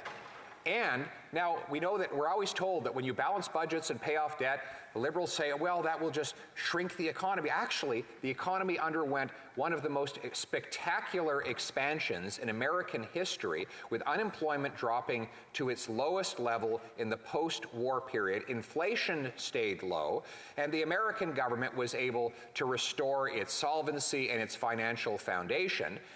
Bad news is that when the law lapsed, the U.S. government went right back into deficit and has not emerged ever since. And why is that? Because it is proof that politicians need legal limits on their spending. Otherwise, they will find it impossible to control themselves. They will want to spend more and more of other people's money to aggrandize themselves and buy votes. We need to impose legal limits on government spending, the same limits that every other Canadian imposes on themselves. But that is one common sense idea that would cap the cost of government while the economy and the taxpayer catch up. The solution is not only to control spending, but to ensure that the size of government grows more slowly than the size of the private economy. We know that all prosperity flows from the production of goods and the free exchange of product for payment, investment for interest, and work for wages. That is the miracle of the free market economy. And let me talk a little bit about this incredible miracle. You know, I was in a coffee shop the other day. I walked up, bought a cup of coffee, and paid for it, and I said, thank you. And you know what the lady said back to me? Do you want to guess? She can't imagine. Well, it doesn't take much imagination. Some people would think that that she would have said, you're welcome, thank you, you're welcome. That's the sequence we're taught as kids. Thank you, you're welcome. But actually, what she said was thank you. You ever notice that? When you make a transaction, a purchase in the free market, it's never thank you, you're welcome. It's always thank you, thank you. The double thank you. Why? Because both participants in the voluntary transaction are better off than they were before, right? Each of them has something worth more to them than they had before the transaction occurred. If they didn't, they wouldn't have agreed to the exchange. If I have an apple and you have an orange, I want an orange and you want an apple. We trade, we're both better off, even though between us we just have an apple and orange. Why? Because we each have something worth more to us than what we had before. And thus is the miracle of the free enterprise system, the voluntary exchange of work for wages, product for payment, investment for interest. It's voluntary, so we know that everyone entering into the transaction is better off, because otherwise they wouldn't agree to do it. What's different about government? Well, every transaction is done by force. Everything the government does, even the good things, is done by the coercive force of taxation, a gun to the head. You cannot get away from paying the price. Even when government does perfectly justifiable things like funding a military, building a hospital, it has to force the money into the pockets of the people. We all admit that some force has to be applied. But it is force. And we believe as conservatives that it should be the minimal amount of force and the maximal amount of freedom. You know, that's the fundamental difference, because when you're paying government taxes, it's done by coercion, and that's why no one writes thank you on their tax forms, right? Isn't that true? But shouldn't they? If it is just Like if it's just a transaction like me at the coffee shop, you're buying all these services off the government, shouldn't you just, wouldn't the Liberal tell you that you should be writing thank you because you're doing this wonderful transaction, you're getting back more from government than you're paying? Well, we don't know that because you have no choice in the matter. So every time the government creates a new program that purports to give people more than they paid for it, it has to impose it by force. And that can never be a relationship that favors the weak. Always in relationships of force, it is the powerful that benefit. And this is the great lie of the socialists. Now they claim they always want to aggrandize the government because they want to protect the weak from the strong. But since when, in relationships of force, is it the weak that benefit? We know that it's always the strong. We know that in societies where government gets big and powerful, the small group of wealthy elites get more and more powerful themselves. Why? Because they have more proximity to the power that controls the money. If all the money is in the vaults of the state, well, the people with the keys to the vault are the ones who are going to get rich. Now, theoretically, for example, they will say that we need for G to take from A in order to give to B, because G is determined that B doesn't have enough and A has too much. But what then happens? Well, then A goes to G and says, well, I want some back, so I'm going to make a donation to somebody who's part of G in order to get you, G, to give money back from B to A. And before you know it, it's not A or B that are benefiting, it's G, right? Because it's G that decides who gets what. And that is ultimately what government, when it gets too powerful, it doesn't take from one to give to another, it takes from everybody to give to itself. And that is what we see with this government, an ever increasing size of the state, an insatiable appetite for other people's money that we see playing itself out in very real human consequences for the people who can no longer pay their bills. And those with power and influence, well, they're better off than ever before. Why? They can hire the lobbyists. And lobbyists is probably, other than marijuana, probably the biggest growing industry in Canada is lobbying. We've seen under this Prime Minister a 100% increase in registered lobbying interactions. Now, why is that? Well, because businesses have judged that the way that you get rich is not by investing in a new product, but by investing in political influence. It's the best return on investment that you can get anywhere in the Canadian economy today. There's a company in New York that did a study on the amount American business spends on Washington relative to the size of the U.S. government. They found a near perfect correlation between the amount of money that Wall Street and businesses spend lobbying Washington and the amount of spending that Washington does as a share of GDP. As government gets bigger and more powerful, businesses shift their focus from making profit by serving customers to making profit by influencing politicians and bureaucrats. The number one commodity goes from being a product that people buy, or food they consume, or entertainment that they enjoy, to the most important commodity of all in a government-controlled economy, which is power and influence. And so it goes. And so we see today that the very rich and the very powerful get richer and more powerful every single day. Look at, for example, our friends at McKinsey, or I should say the Prime Minister's friends at McKinsey, right? First of all, he gives them over $100 million of contracts to do we don't know what. We investigated, we can't figure out what value they provided anybody, but they have proximity to power. And they were able to get close to the Prime Minister throughout his entire political career and ultimately dominate his political agenda, right? And so they get the money. But not only that, they avoid culpability. This is a company that helped bring about the opioid crisis. They designed plans to have bonuses for distributors of opioids that caused overdoses. Literally, they had a plan to supercharge the opioid crisis because they knew that it would profit their powerful clients. And guess what? What has been their reward for their friendship with the Prime Minister?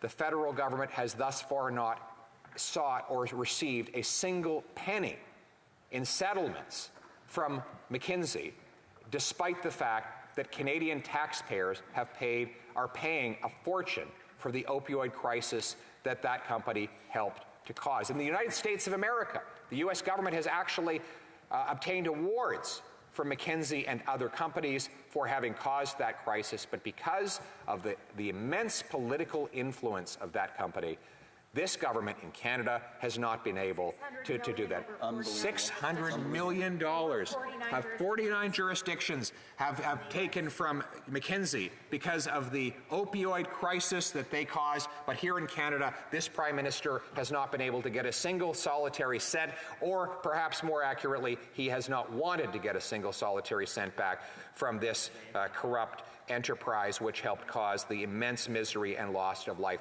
Madam Speaker, all of this to say that in a socialist or a government-controlled economy, those with political influence are always better off because they can pull the strings and get what they want. But the working class people, the families whose lives have been destroyed by the opioid crisis, they got nothing at all. Now, I try not to assign ugly motives to the Prime Minister for the decisions which are so obviously destroying our working class people. I try to never assign, to ascribe to malice what can be explained by incompetence.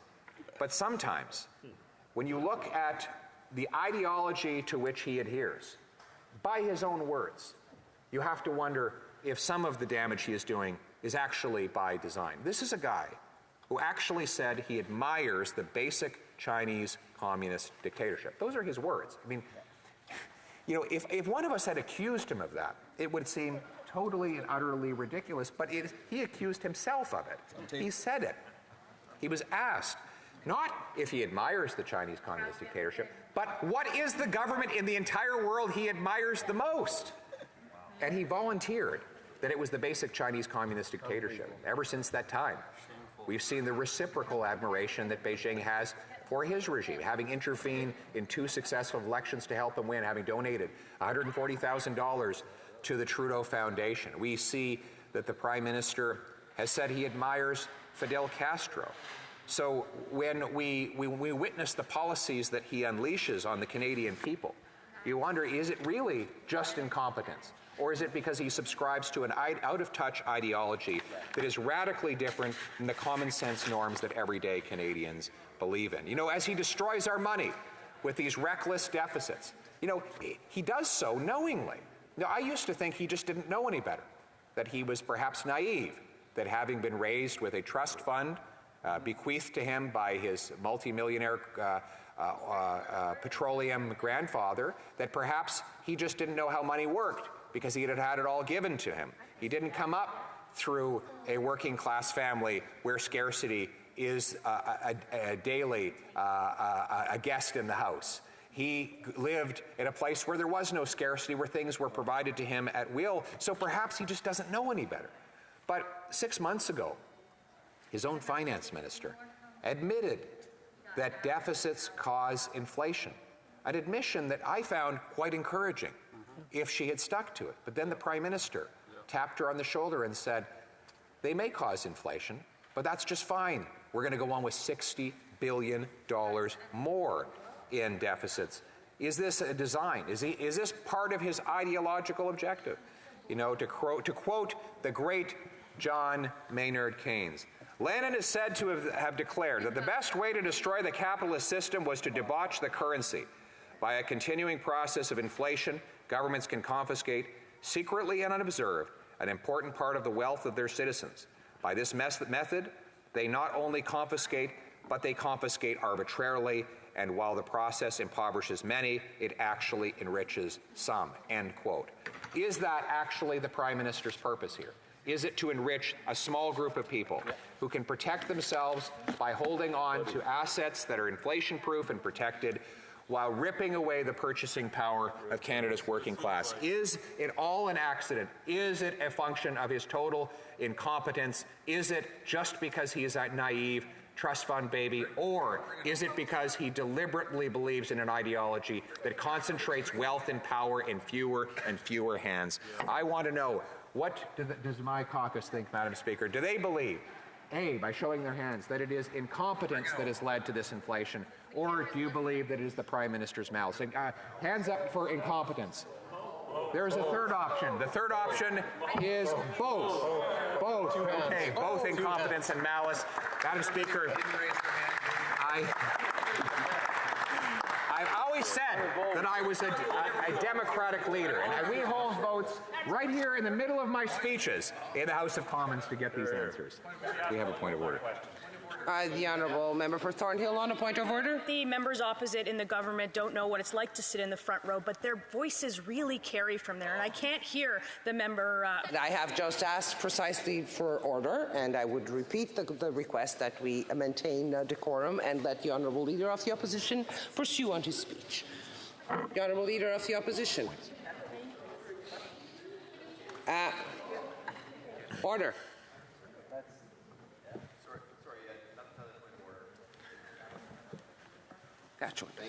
Thank you, Madam Chair. I am immensely enjoying the remarks of the leader, but these members in the front row, well, not normally in the front row, I should say, but in the front row this evening, are repeatedly interrupting with regular points of order. But Madam Chair, I actually had another point of order I wanted to raise just briefly while I'm on my feet, and it's regarding. We're dealing with one point of order at the time. Yes, the honourable member for Sherwood Park for Saskatchewan on a point of order. Thank you, Madam Chair. I did want to just briefly, while I have a chance, raise concerns about the response I received to order paper question 1398. This was a, and I think I did not receive a response to this question. So I wonder if the chair could just review the matter and return to the House on it. It was a question regarding gender parity and among staff. And the question identifies a number of specific areas where I'm looking for information about the gender parity among chiefs of staff, directors of policy, directors of communications, and other political exempt staff. The response that I received doesn't provide any of that information. It says that the government is steadfast in its commitment on this. I will definitely take it under advisement. Could the honourable member just provide the number of the question so that we can... Thank you, Madam Chair. I appreciate you taking it under advisement and returning to the House at the appropriate time. The question is question 1398, and it was tabled. It was submitted on April. The response was tabled on April 13th, 2023. Thank you. I will take that, or the chair will take that under advisement. The honourable member for Prince George, Peace River, Northern Rockies on a point of order. Yeah, Madam Speaker, I know there's been a changeover in speakers, and I think the previous speaker has seen them acting like this for a couple of hours now, and considering the financial situation that we have in our country, we were talking about a very important issue with the budget and the impacts to regular Canadians and the possible defaults that will...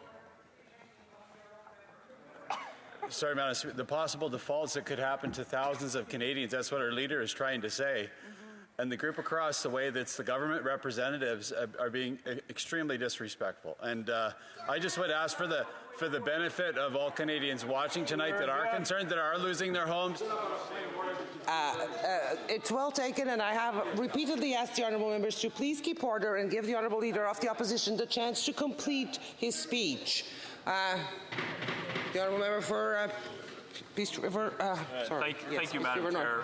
Earlier this evening, I was voting on via the hybrid parliament, and I just wanted to bring to the attention of the House the fact that when I went to vote this evening, when I clicked the camera on, my camera, when I was looking at the screen, my camera did not, or my screen did not light up. My stock image stayed there.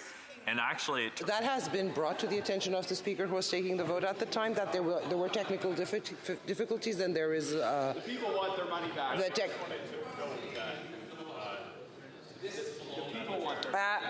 May I hear the rest of the honourable member's point of order? Yes. I did not. We will finish with the honourable member for Peace River. Yes.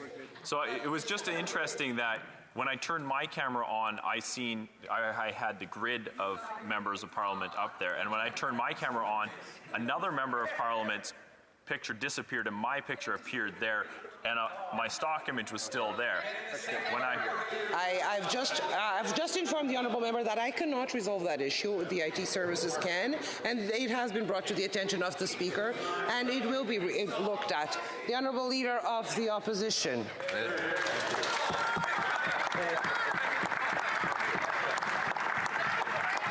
Thank you very much.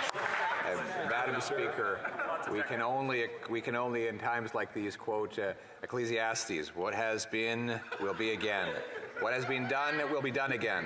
There is nothing new under the sun, Madam Speaker. But when the Prime Minister claims that he's invented some marvelous new concept, that if, government taking over the economy, taking people's money, supposedly giving it back, worth more than it was when they lost it, this is a brand new idea. In fact, all of his ideas are very old. They've all been tried before, and with exactly the same disastrous results. And all we try to do here is to remind them a little bit of history. The reason you study history is to avoid repeating its mistakes. And maybe, just maybe, that's why this Prime Minister is so fond of deleting our history. Right? Right? If we can forget about the history, if you can wipe away the past, well, then you have unlimited power to control the future. Orwell warned of this, actually, in 1984, which unfortunately this Prime Minister thought of as an instruction manual instead of as a cautionary tale. Madam Speaker, he wanted to delete some of the most beautiful images of our history and our past from the passport. Images of the great Terry Fox, a man who ran across the country on one leg to fight cancer. Images of the great Quebec City, the most spectacular and possibly the most historic city in all of North America. Washed away. Forget about it. We need not remember the great cities that built our country. He wanted to erase the RCMP. The victory at Vimy over tyranny, a victory the French and the English both were unable to achieve, but one on which Canadians triumphed the first time. All of the divisions of our Canadian forces fought together as one, the first great triumph, one of which we could all be proud.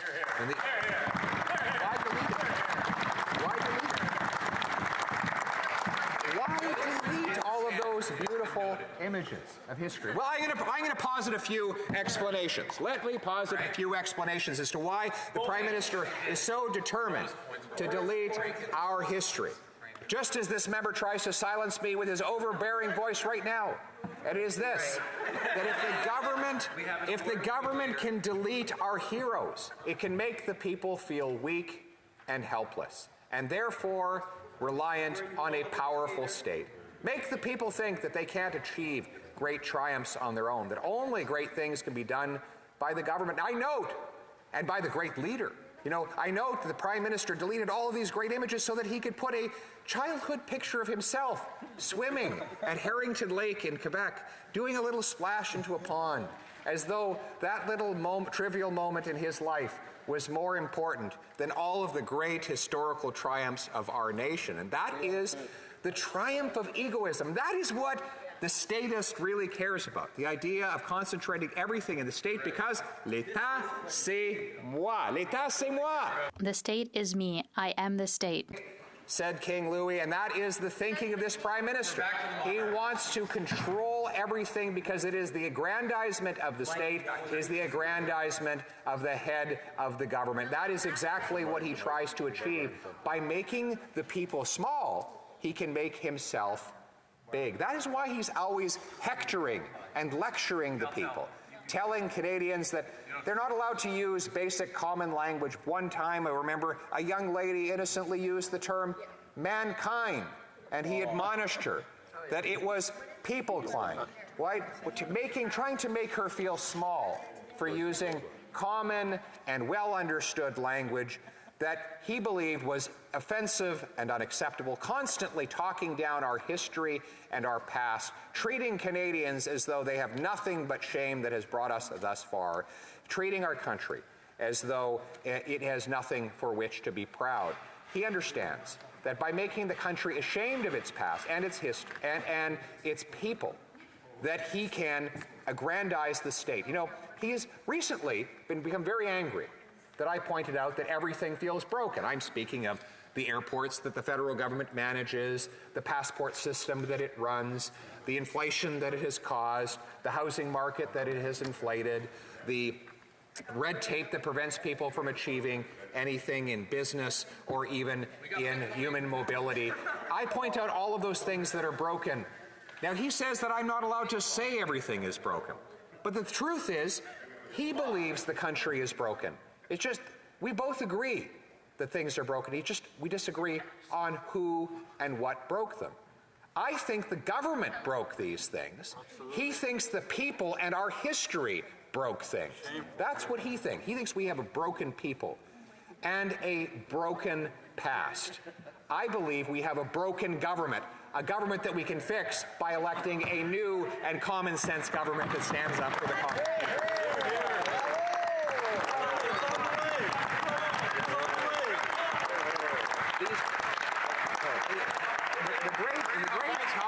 The great Thomas Sowell pointed out that for those on the hard left, it is not so much a view that they have of the world, but a view they have of themselves as higher beings that are capable of deciding for everyone else. That is actually the core ideology to which they adhere.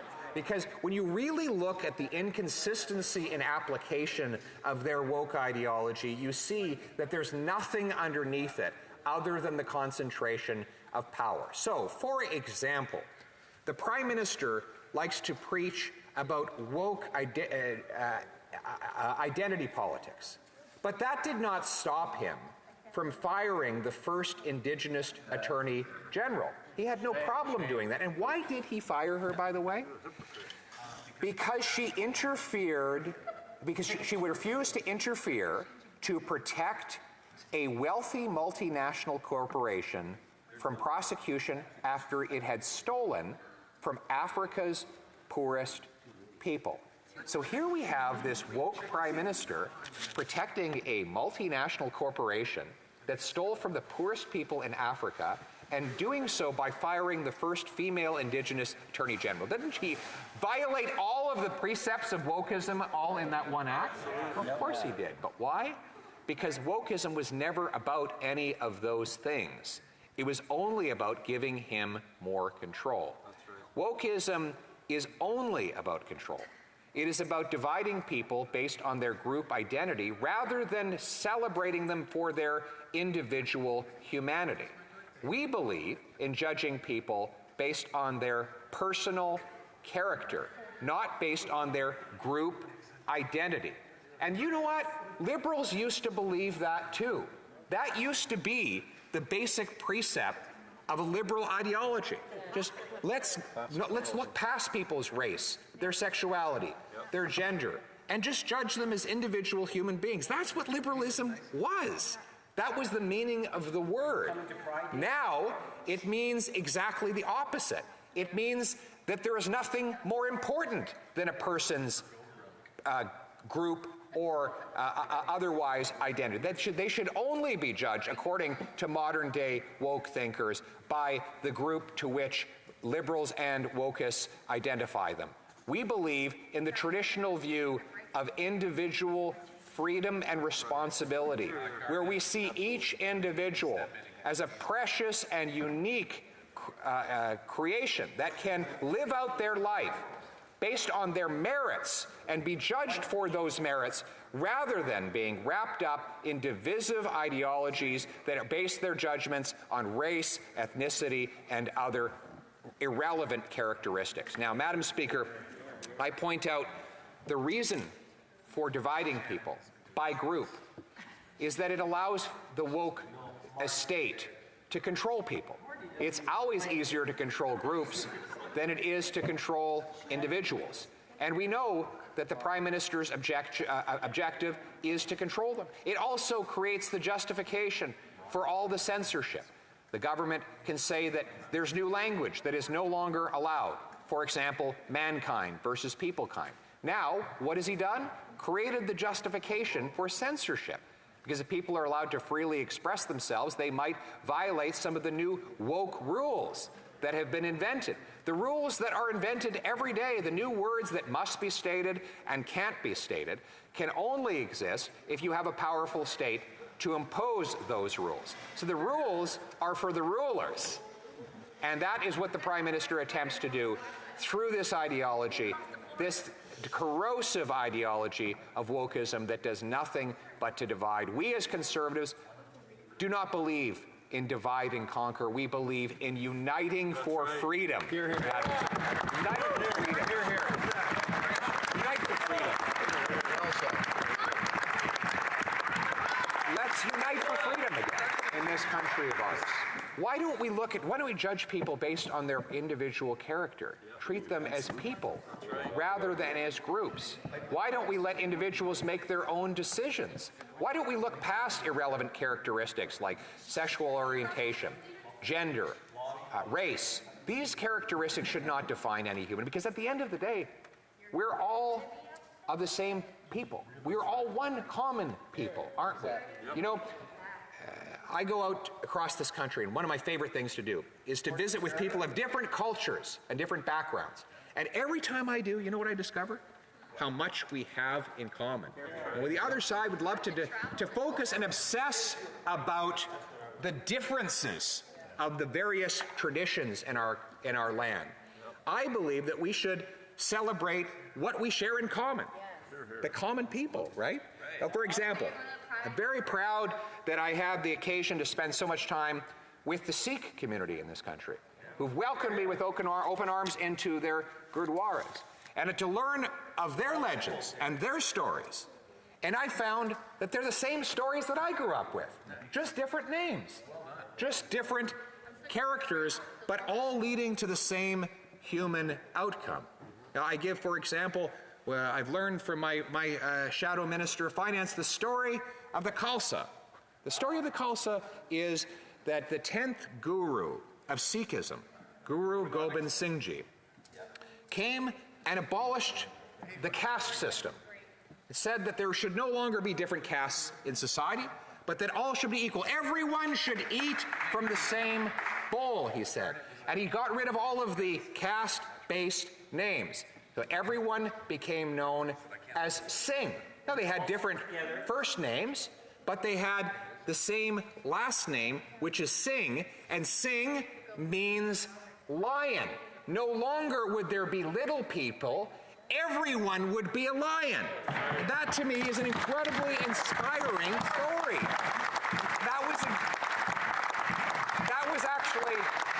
That was actually what I meant when I ran for Prime Minister. I said, I'm running for Prime Minister to put people back in charge of their lives by making this the freest nation on earth so everyone can decide. To interrupt the Honourable Member, I have the Honourable Member for North Okanagan, Shuswap on a point of order. Yes. Thank you, Madam Speaker.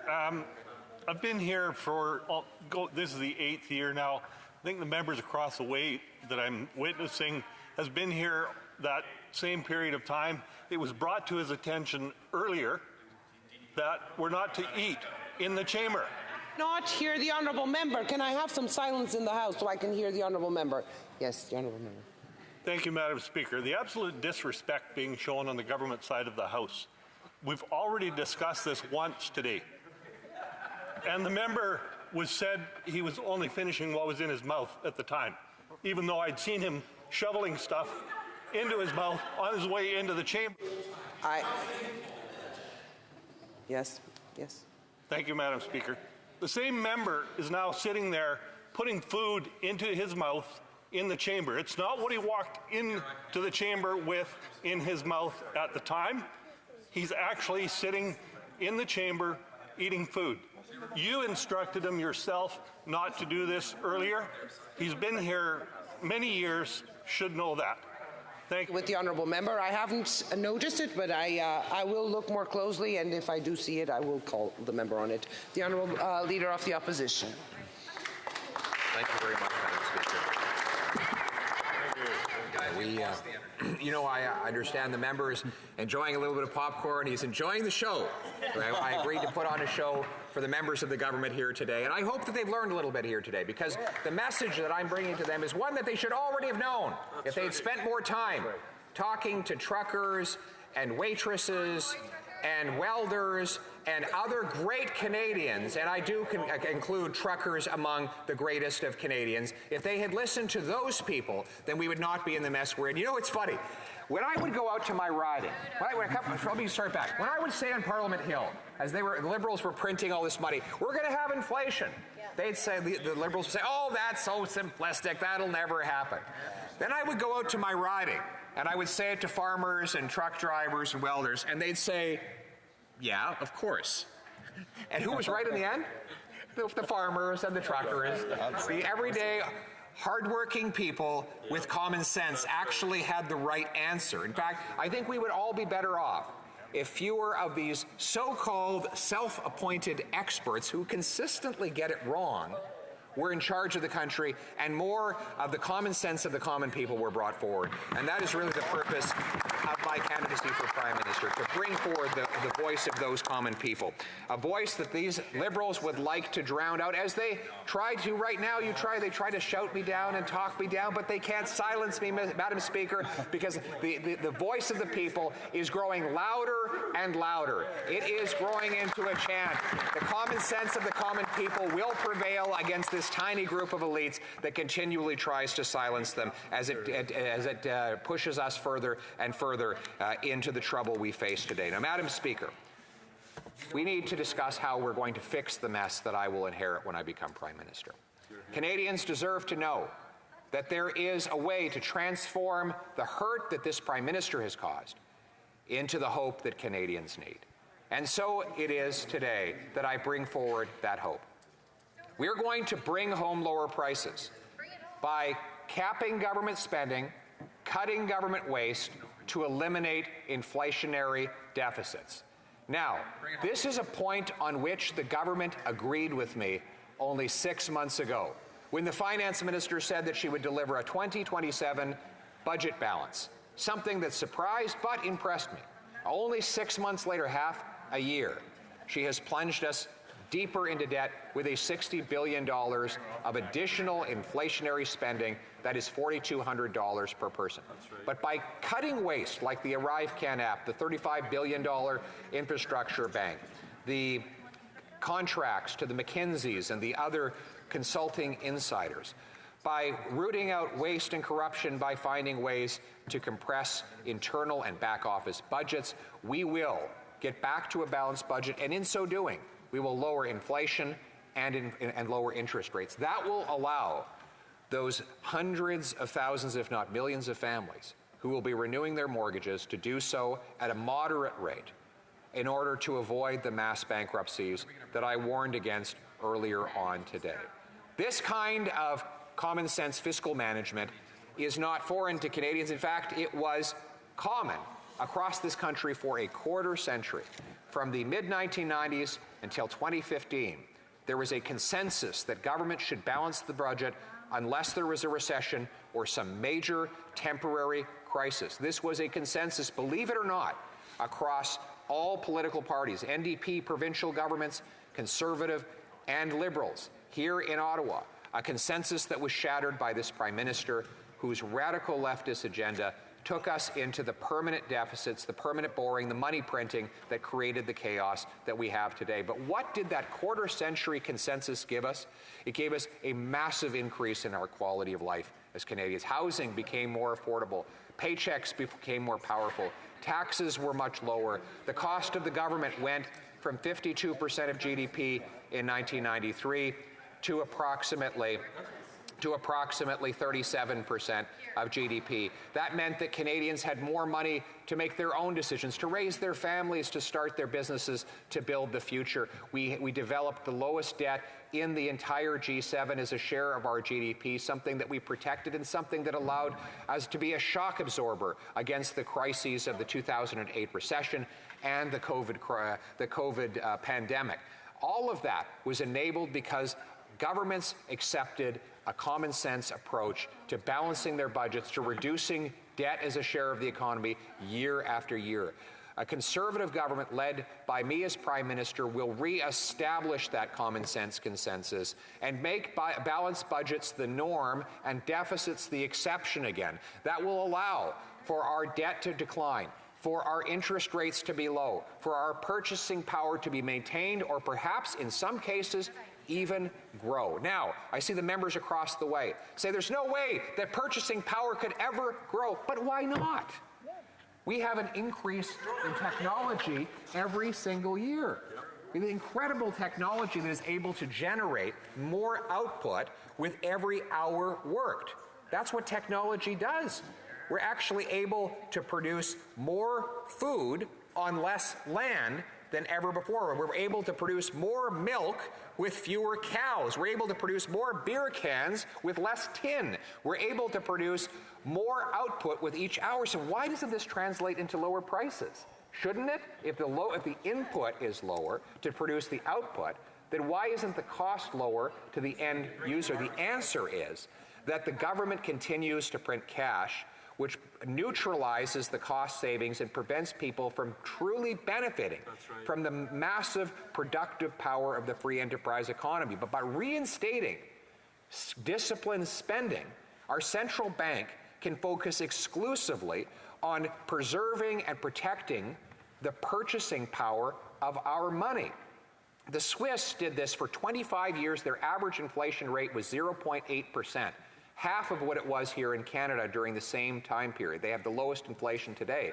But what this means is over a 25-year period, the Swiss franc has now about 25% more purchasing power than the Canadian dollar. Why? Because they disciplined themselves to protect purchasing power so that their money would be worth more. And that means that the paychecks of the Swiss are more powerful, and the money that those paychecks represent buys more. That should be our goal, to have powerful paychecks, but also more powerful money with which you can buy things. And that is the dream that we must aspire to by disciplining government spending and respecting the currency with which we use. That is why I will get the central bank back to its core mandate of protecting our money and ensuring that it does not engage in social and economic engineering. No more money printing.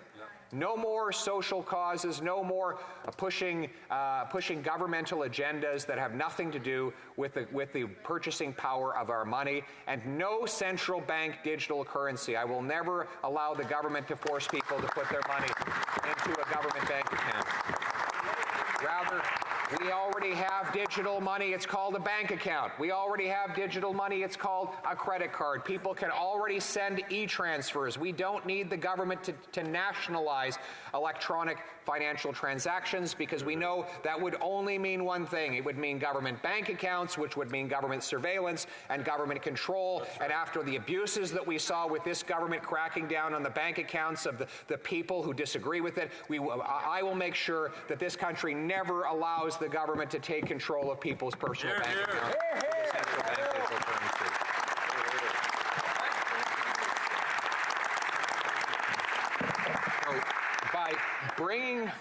By bringing common sense back to our money, we will bring home lower prices for our people. That also includes getting rid of the carbon tax, the inflationary carbon tax. This government has brought in a 14-cent a litre carbon tax, which has increased the cost of living for everyday Canadians without benefiting the environment. Today, the Prime Minister went so far as to claim that the carbon tax would mean fewer forest fires, something that is utterly contrary to the basic science and basic reality. His carbon tax has not been able to reduce emissions, far be it able to eliminate forest fires, Madam Speaker. The way that we combat climate change is with technology and not taxes. It is by, yes, it is by lowering, yes, it is real. But your policies to respond to it are not real. The policies to respond to it by this government are designed to raise money for the politicians to spend, not to protect the planet. Our approach will be to deploy technology, not taxes, technology and not taxes to defeat.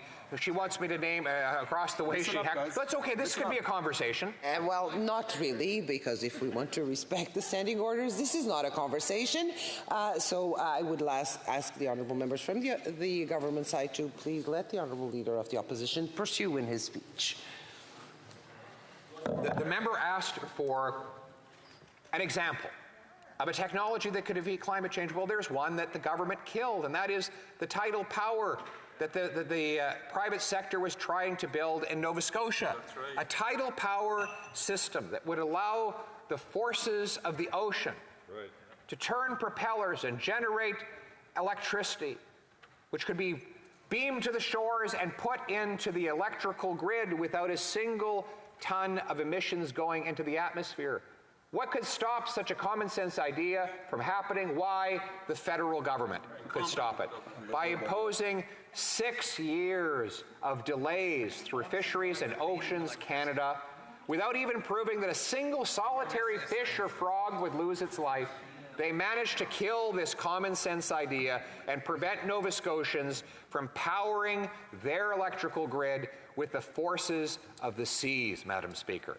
Under my government, we will greenlight green technology, allow for our brilliant engineers to invent the technology that will bring about cleaner, greener, and more affordable electricity. A second example, I'll give her a second one, I'll throw it in for free. Hydroelectric dams. I wish I could say this was a new idea, but fortunately, the brilliant Quebec engineers and construction workers mastered it, and the Manitobans did just as well in massive hydroelectric dams that use the force of gravity and H2O to generate the electricity necessary to power our homes, again, without a single ton of emissions going into the atmosphere. But what stands in the way? Duplicative bureaucracy, the government gatekeepers. The Prime Minister insists on doing a second level of environmental evaluations stacked on top of the first. The exact same process done twice over twice the time, making the projects back up their completion and increase their costs. Quebec, for example, needs to increase its electricity by 100% over the next several decades. They can only do it if they build more hydroelectric dams. Only a conservative government led by this Prime Minister will get out of the way and let Quebecers build hydroelectric dams more quickly.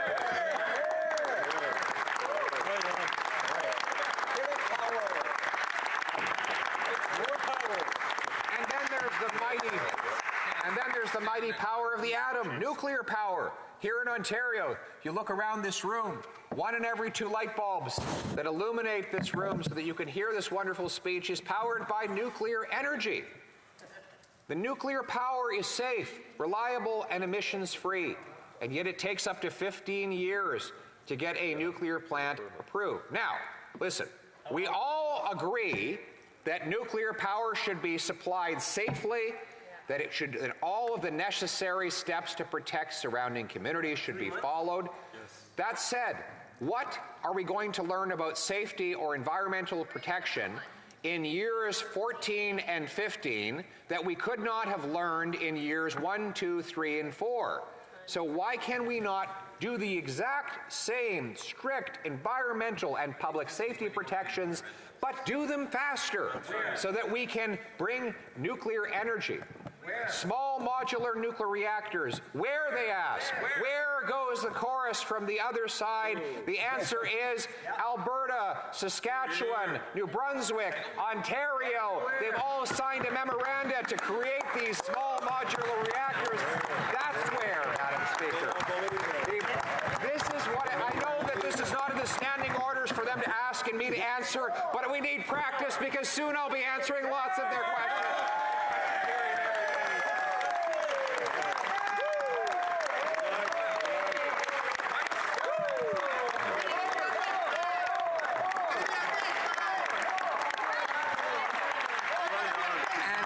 And you know what? It will be refreshing. It will be refreshing to actually have a Prime Minister that answers questions, unlike this one who doesn't even acknowledge them, Madam Speaker. This is what it means to green light green projects.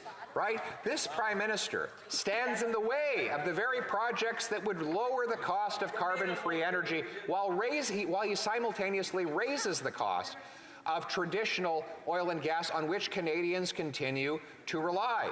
His approach to the economy is as President Reagan described. If something moves, he taxes it. If it keeps moving, he regulates it. If it stops moving, he subsidizes it, Madam Speaker. That is the approach that he takes to the economy. My approach would be none of the above. Get out of the way. Let our creators create. Let our builders build. Let the great Canadian people do what they do best, which is to build it. And my friends across the way are starting to get the point. I hear the echo of bring it home from across the other side of the House of Commons. Bring it home indeed, Madam Speaker. That's exactly what we're going to do. We're going to bring home our jobs back to this country. Because I'm glad the member reminded me of that. Because all of these regulatory all of these gatekeepers that stand in the way of our economy are driving industry and resource production out of Canada. That's right. For example, according to Liberal former central banker David Dodge, a hardcore, dedicated establishment Liberal who was the central bank governor, he said that Canadians now invest $800 billion more in other countries than the rest of the world invests in Canada. Why? Because money goes where it can get things done. And this is not one of those places now. After 8 years of this Prime Minister, we rank second worst in the entire OECD for the time it takes to get a building permit. That's right. You want to build a mine, a pipeline, a shopping center, an office building, a house, God forbid. You have to wait longer in Canada than in every other OECD country except one. The average building permit here, now this includes for very small things like home renovations, is 250 days. In South Korea, it's 28 days. Why do you think that countries like that are leaving us in the dust? We are being left behind because we're a place that can't get anything done. You know, my biological grandfather came to this country from Ireland about 60 years ago. Why? Like most Irish, they came here because Ireland was poor and Canada was a land of plenty. So he came here and started a life, built his dream, wonderful man, lived a great life, and unfortunately we lost him a few years ago. But you know something today? The GDP per capita of Ireland is 70% higher than Canada. Wow. 70. Wow. They have none of our resources, none of our landmass, none of our proximity to the United States of America, the most lucrative economy in the history of the world. They have none of those natural advantages, and yet they're 70% richer than we are. Why is that? Because they removed the gatekeepers. They knocked down the government barriers. They sped up permitting. They cut taxes. Right. They rewarded work. They reformed their tax system so that hard work would pay off, and money from all around the world poured in, and the great Irish people rose up to become among the most prosperous on planet Earth. We all know that the Irish invented civilization, and now they're reinventing free enterprise capitalism, and that's why they're one of the most prosperous people on planet Earth today. But the Irish have done it. The Singaporeans have done it. The Australians, the New Zealanders, the Swiss have all done it by unleashing the fierce power of the free enterprise system, by getting out of the way of entrepreneurs and workers, by lowering taxes to reward work, industry, and savings. We can create a cornucopia of opportunity that can supply every Canadian with the life of their dreams. That is the country that we want to fulfill. That is the country we owe to our kids, and that is the country that will generate the necessary wealth to avoid the debt crisis I warned of earlier. I warned earlier on that the problem we face in Canada is the debt to GDP. There is a numerator and a denominator. If you can grow the denominator, that is to say, the size of the economy, you can reduce the overall ratio. If you unleash the productive forces of our economy, have a bigger and more powerful economy, then we can pay off that debt, pay off the interest, reduce the debt without having to reduce our quality of living. That is the real opportunity that we face before us if we make Canada the fastest place on earth in which to get a building permit. What a goal to strive towards. One of my first goals. I will show up at the annual meeting of the Federation of Canadian Municipalities, and I will show up at the First Minister's meeting, and I will challenge the cities and the provinces to join with me in a single goal. Let's make Canada the fastest place in the OECD in which to get a building permit. Do you agree with that? Fastest place. Get it done. Bring it home. Bring it home. Bring it home.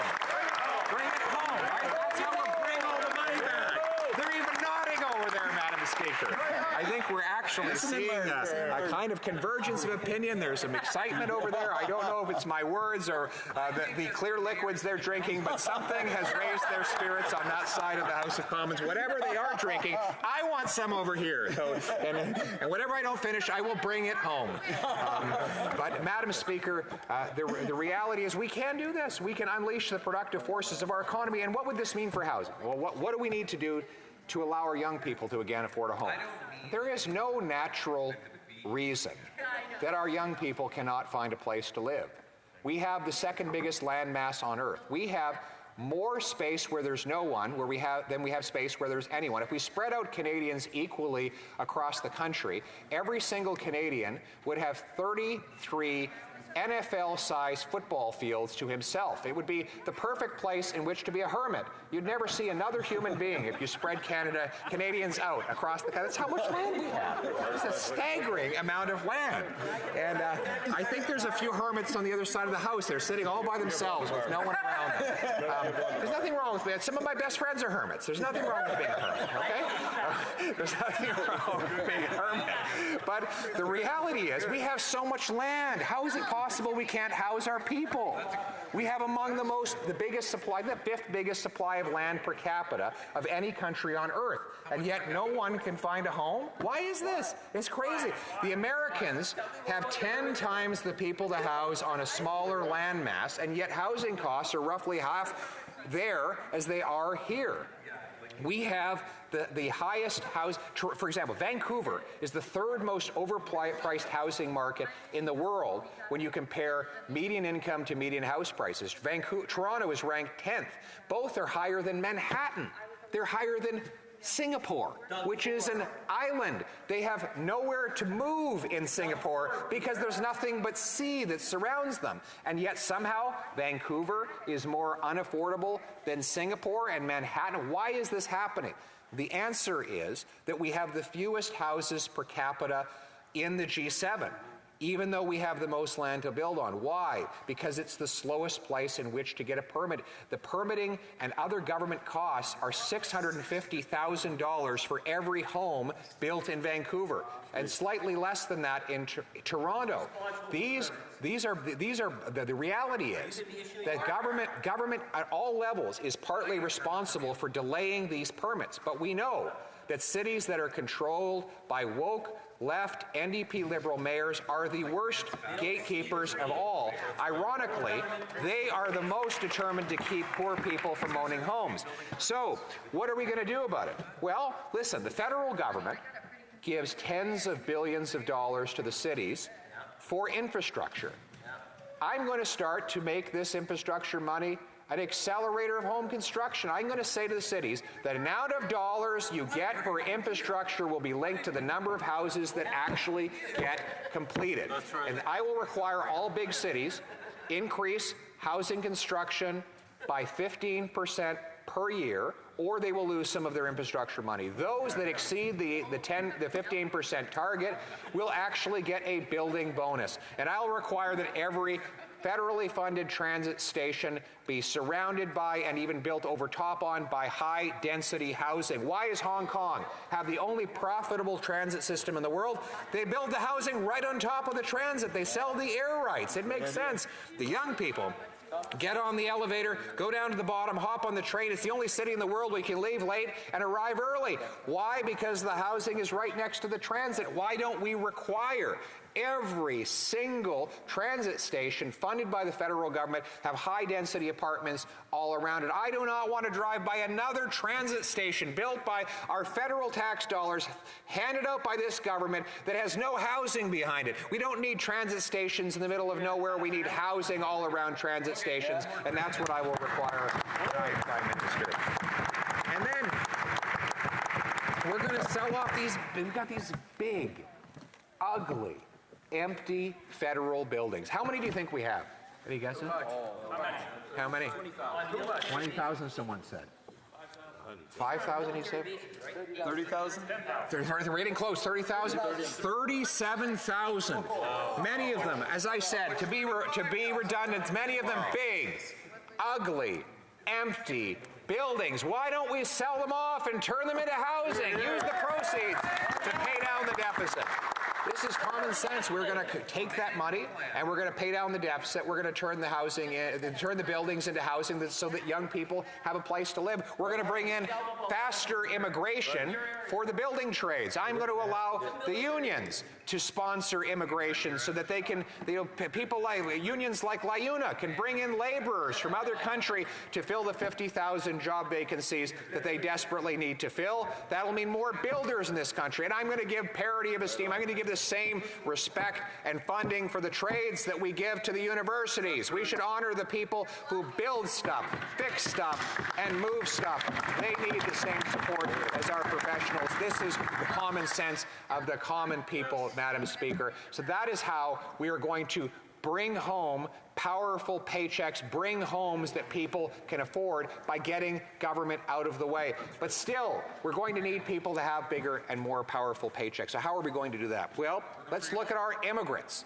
We have 20,000 immigrant doctors and 32,000 immigrant nurses banned from working in our hospitals because they can't get a license to practice, even though many of them actually have practiced in more sophisticated healthcare systems in places like Singapore. But the gatekeepers block them from getting medical licenses. Now, the federal government is not responsible for regulating those sectors. However, the federal government does provide money for both immigration resettlement and for healthcare. I believe that we should use that money as leverage to get all the provinces to agree with a common national testing standard for all the regulated professions. That would allow our brilliant immigrants to take a test, not to get a shortcut, but to take a test to prove that they meet the Canadian standard, and that within 60 days of an immigrant applying to work in their profession, they should get a yes or no based on their tested ability, not based on where they come from. I call this the Blue Seal standard. We have a red seal for the trades. Let's have a blue seal for the professions. What has the federal government done? In the last 8 years, they've done absolutely nothing. We, at least, in the prior government, were able to reduce the wait time for an immigrant applying to work in their profession to 1 year, which I admit was too long, but it was shorter than prior.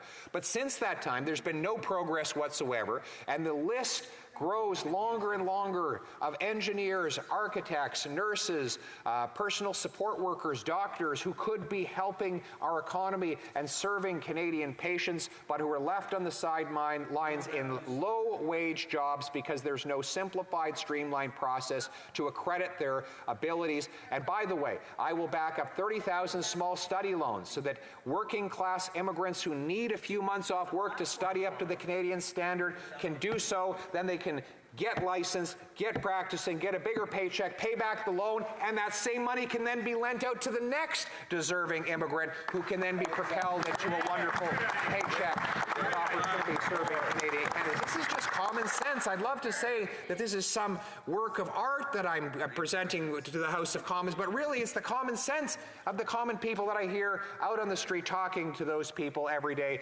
And speaking of common sense, Madam Speaker, we need to bring home safety again.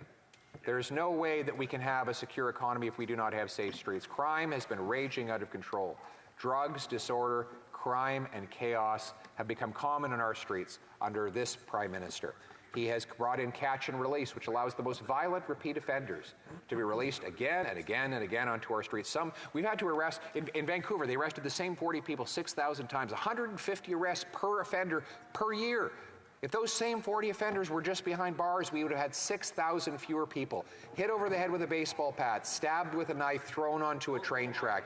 Why not focus on putting those same repeat violent offenders behind bars? I believe in a second chance. I believe in redemption. But I don't believe in a 75th chance. If you've committed 75 crimes, you belong in jail. You should not have bail. You should not have parole. After that many offenses, the public's safety is more important than the criminal's right, and we should protect the people and keep them safe. And that's what we'll do with a common sense criminal justice reform. And we're going to bring home our loved ones recovered from drug addiction. We know that drug addictions have raged out of control under this Prime Minister. He has unleashed a wave of drug addiction since he became Prime Minister. Maybe he's trying to medicate poverty. Maybe he's trying to tell people that they should simply take drugs rather than have a future, because so many people are feeling hopeless and helpless after 8 years of his leadership. They lose their jobs. The pain and the suffering of being unable to pay their bills. They're losing their homes. Many of them cannot take the suffering, and then they end up addicted to drugs. Drugs that were originally prescribed by doctors and pushed by powerful pharmaceutical companies. Under this Prime Minister, there has been an over 200% increase nationwide in the number of drug overdose deaths. His solution has been to give people more tax-funded drugs. Tax-funded narcotics, hydromorphone, a opioid more powerful than heroin, now handed out with hundreds of millions of dollars of Canadian tax dollars. We now know that those drugs are being resold by addicts who no longer find them powerful enough to get them high. They're selling them to kids, and the kids get addicted to those, and then they sell them to other kids. And they use the profits from selling these free government-funded drugs to buy more powerful fentanyl. And thus, the places where this experiment has been most enthusiastically tried, like Vancouver, have been the places where the overdose rates have been the highest. There is a correlation both across time and across space of people dying the more these government-funded drugs are available. The current approach is not working. The answer is yes, I will shut down taxpayer-funded drugs, and I will put all of the money into recovery and treatment.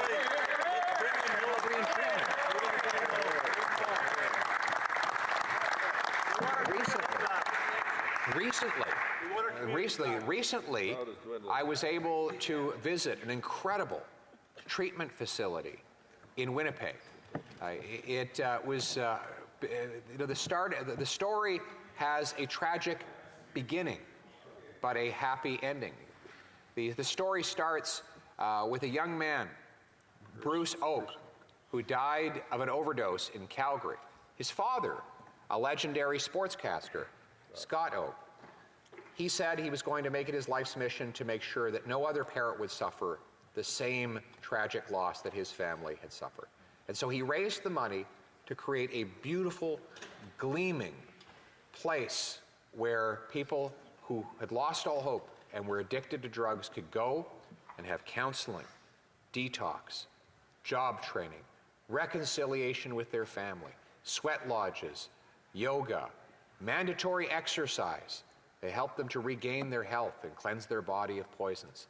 And not only that, to build sober homes attached to the treatment facility, so that when the graduates come out of treatment, they go into an apartment that is right next to the treatment facility. They can come back anytime to see a counselor, or maybe to mentor a new person who's coming in. I was amazed to see that the people there, most of the people there doing the work, including right up to the accountants and the administrative staff, were all recovering addicts themselves. They said it's one thing to have book learning, but it's much more powerful to have real life experience when you're sitting down with someone who's an addict, who's going through the desperate pain of withdrawal, when all they want is that one more hit that will relieve their immense suffering. They want to be able to talk to someone who knows what they're feeling. That's right. Compassion. So true. The word compassion comes from the Latin pace, to suffer. Passion is to suffer.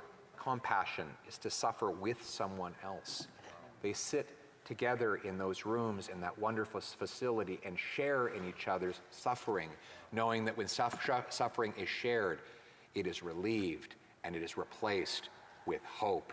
And we are going to replace people's pain with hope by ensuring that places like the Oak Recovery Center are replicated hundreds and maybe even thousands of times across the country so that young people can go into those places, cleanse their bodies, get their lives back, and then mentor the next crop of addicts to give them their lives back. This cycle of hope will be repeated again and again and again as a Conservative government gives people the chance to bring home their loved ones drug-free. And,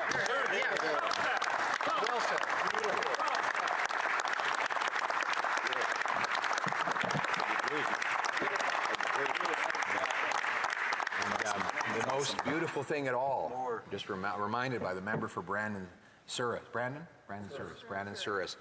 that in the big gymnasium, I have a big, beautiful gymnasium in there where they do their exercises and play some sports. They have jerseys, and every graduate has a jersey raised up to the ceiling with their name on it. After 1 year of being clean, with the number 1 on the back of every jersey to recognize the single year, the full year they have gone drug-free. And this, what they told me, the pride on the faces of those young men when they saw their names go up on that jersey, up in front of all their families. And they were able to say, that jersey means that I won, that I scored the biggest goal in the history of the game of life. I got my life back. I've been through hell. There's nothing more that life can throw at me that I have not already been through. Madam Speaker, that is not a weakness. That is a superpower, one that we should celebrate and recreate right across this country.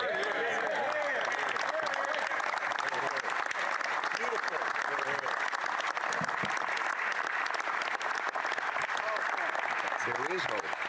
And that's what I want for anybody who might be listening tonight, because I know that there are a lot of people suffering across this country. And I meet these people. One of the things that I find most emotional about being a leader of a political party is how much people vest in you, how much they rely on your success, that we have to come through for them. And, most times when there are elections, we're really just debating about who's going to manage, who's going to run the store. And the differences are fairly small in most occasions. But we're in an unusual time. Right now, people are suffering like I've never seen. It is really bad out there, Madam Speaker. And when I hear the stories of people who come up to me at the gatherings I hold, people in tears who tell me that I'm their last hope, that they don't know what they're going to do because they're just hanging on by a thread. I want those people to know, hang on, keep on fighting. There are better days coming. Help and hope is on the way. That is what we are going to deliver to all the Canadian people who are thinking about giving up. Don't give up. Never give up. Better days are coming ahead.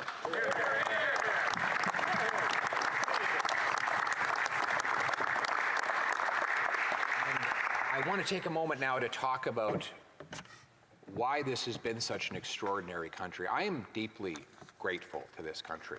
This country has been very good to me. And I think sometimes when we talk about the country, in particular in the modern sense, the modern woke ideology, what it lacks is gratitude. It's become very trendy to talk down our history, talk about all the horrible things that we as Canadians have represented. I think that is the wrong mentality. Yes, we must acknowledge the flaws and failings of history to correct them. But we do that not by deleting parts of our history, but by painting in the entire story, the good and the bad, and being honest and debating all of those parts of the story. But also about being grateful and showing gratitude for what this country has offered. Why do you think it is, Madam Speaker, that 300,000 to 500,000 people a year would want to come here if this is such an awful place, if we were such an awful country that is so filled with injustice? The answer is they wouldn't. They come here for the promise of freedom. They come here not because there's anything special in the water that we drink, or that because the land or its weather are more inviting than any other place. There are more tropical and sunny environments where they could go, but they come here for the unique foundation that we have in the form of our freedom. You know, the great Prime Minister, Wilfrid Laurier, he was asked to define our country. He was actually a good liberal. He was a good liberal. I will give him credit. He would not be in that party today. He would not recognize the Liberal Party of today, because he was a liberal that believed in liberty. He understood the meaning of the word, the real word, as it was meant in its origins, not the illiberal, wokest liberalism that we have on the side of this Prime Minister today. You know, listen, what he taught, what he understood about this country. He was asked, "What is Canada's nationality?"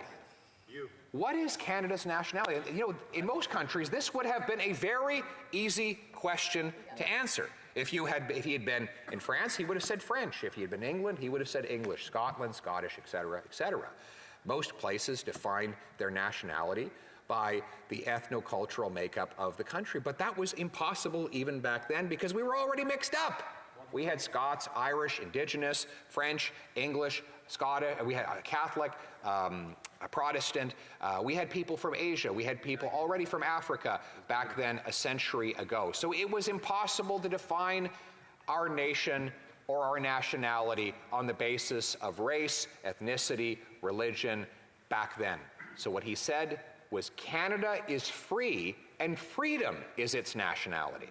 And so it is today. It is our freedom that fundamentally distinguishes us from so many places on this earth. That is the reason why people come from such far distances to live here in this country. It is not because of any new grand invention that this Prime Minister has created. It is because people want to come here and live their own lives, make their own decisions. And that's what I want to empower them to do. You know, some people asked me when I was running for leadership of the party, yeah, but can you win power? Can you take power? The answer, Mr. Speaker, Madam Speaker, is I don't want to take power. I'm running for Prime Minister to give power back. That's leadership right there. That's it.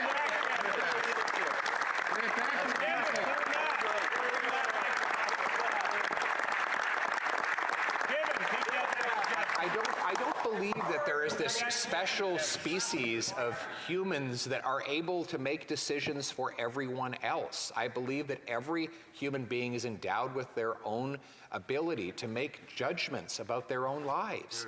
And when I go around the country and I meet with the mechanic who can take apart a transmission and put it back together, or the farmer who can master meteorology and economics and soil chemistry, and I meet with the waitress who can balance 10 plates on her hand, deal with 15 tough customers at once, go home, teach her kid math, and balance her budget on a minimum wage salary. I look at these people and I say, what business have I to run their lives? They know better than anyone else in this House of Commons. Our purpose is to put them back in charge of their own lives.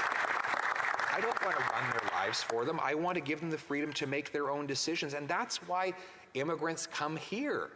They don't come here so that because there's these really brilliant politicians that can decide for them. They come to get away from politicians that think that they can decide for others. That's why they come to our country. So it takes a different kind of humility to be that type of leader, because, you know, if the government is small, then the leader's power is small and his reach is small. That's not what this Prime Minister wants. He wants big and powerful government because he thinks that it will make him big and powerful. It takes humility to be a leader who withdraws his control so that he can cede it back to the people to whom it truly belongs. It takes humility to lead a small and lean government, the small government with big citizens. That's the kind of humility that we need back in Ottawa, a humility that accepts the wisdom of the common people to decide for themselves. And that is the fundamental essence of why I'm running. What does this come down to in the specifics? It means limiting the government's role in the economy, not throwing away money on corporate welfare, but rather lowering taxes for all productive businesses. It means allowing workers and parents to spend their own money rather than having politicians spend it for them. It means allowing people to see and say on the internet what they think and they want to see and say on the internet without censorship by the state. That everything that is legal in the real world should be legal on the internet, and everything that is criminal in the tangible world should be criminal on the internet. But no special censorship should be imposed on the people's thinking on the World Wide Web. This Prime Minister has passed C-11, a law that empowers the bureaucracy at the CRTC to manipulate the algorithms of the internet to control what people see, to give a bigger voice to the government's favored broadcasters, rather than like the CBC. He just very honestly spit out that he wants that the internet to be controlled by the state broadcaster. And, it's nice when they accidentally tell the truth over there, Madam Speaker, because it's so rare, but so unintentional at the same time. And, Madam Speaker, in real free countries, they don't believe that a state broadcaster should have the monopoly on what people see on the internet. And that is only the case in dictatorships like Communist China, like North Korea, like Cuba, places the Prime Minister admires and wishes to emulate. This bill has been called creeping totalitarianism, not by me. My criticisms hadn't even gone that far, but by Margaret Atwood, a famous and I believe liberal-leaning author who testified that when you allow bureaucrats to control the creation of art and culture, then you are heading towards a very dangerous place. And this Prime Minister has mused recently about going even further. Let me give you an example of one of the justifications he's been giving lately. So he's over at I think it was a fire hall, and he started rambling about how much time he spends studying people who believe in a flat earth. He claims that this is the next big risk, that there's all these people who believe in a flat earth, kind of like people who believe budgets balance themselves, right? That type of person. Those are the kind of weirdos you really have to watch out for.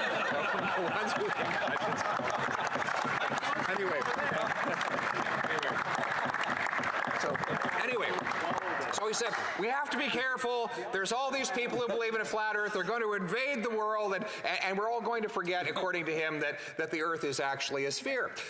And so he also said that this is the first time in human history that anyone has believed that the world was flat, and it is because the internet has too much freedom of speech that this crazy idea has spread. Now, never mind that there have been many civilizations that believed the folly, and yes, I point out it is the folly, so the Prime Minister is not fooled into thinking it is anything but, that the world was anything but round. Now, there have been others that believed this over the years, but what he realized, what he failed to realize, is that there have been many falsehoods about the physics of the earth and its relationship with the sun.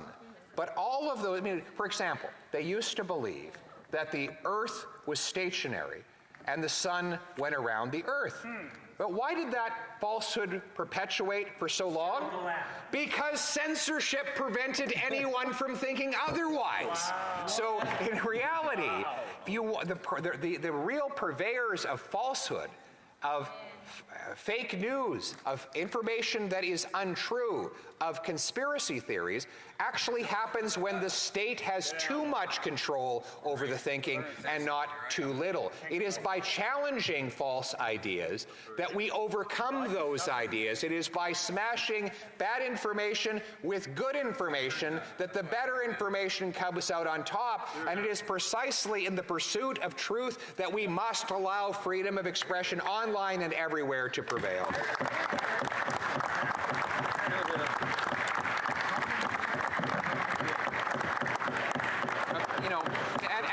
speaking of misinformation, the Prime Minister says one of the reasons he needs to have censorship is to stop all this misinformation.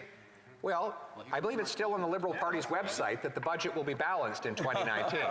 Right? I believe it was the Prime Minister who spread the misinformation that the Globe and Mail story about his interference in the SNC Lavalin story was false. It was the Prime Minister who spread that misinformation. It was the Prime Minister's own fall economic update that said we'd have a balanced budget in 2027. Once again, the reiteration of misinformation. So here's the problem, Madam Speaker.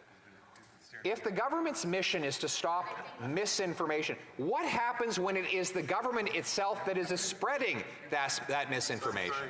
I apologize for interrupting, but can I invite the honourable members, if they'd like to chat, that they have a wonderful lobby to chat at. We'd like to hear the honourable leader of the opposition conclude his speech. What happens when it is in fact the government and not the people that is spreading misinformation? Isn't it then more dangerous to have concentrated the power over what is seen and said in the hands of those few people? It goes back to the fundamental and basic question. If a man is not capable of governing himself, how can he govern others? That is the basic and fundamental question and the contradiction that those who believe in the superiority of the state over the citizen fail to answer. If everyday humans are so flawed that they can't decide for themselves, how can those same humans decide for anyone else? Well, their answer over there would be that there's this small group that are made of finer clay, that just have intellectual and moral superiority, and therefore if we just handed over all of our decisions to them, that they could correct all the flaws and frailties of humankind. Madam Speaker, we know that the opposite happens, that when you concentrate more power in fewer hands, what you attract is power-hungry individuals, people who are more flawed and less capable, more incompetent, and with less common sense, who then exact all of their failings and their bad behavior on the rest of society. And that's why a limited and smaller government is always better, because it allows everyday individual people to make their own decisions and to have personal responsibility and personal freedom in how they do so.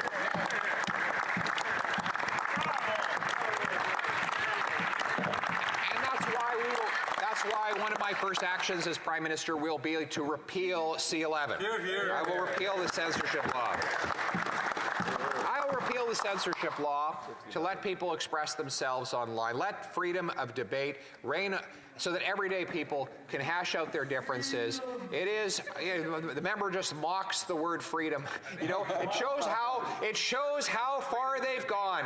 That only a short time ago they used to celebrate something called the Charter of Rights and Freedoms. And now they think freedom is something that should be mocked. Everybody should know, Madam Speaker, that they mock freedom because they want to take away freedom. They don't believe that Canadians should have the freedom to make their own decisions. We on this side of the House of Commons will always defend freedom. My purpose in running for Prime Minister is to put Canadians back in charge of their lives by making Canada the freest nation on earth.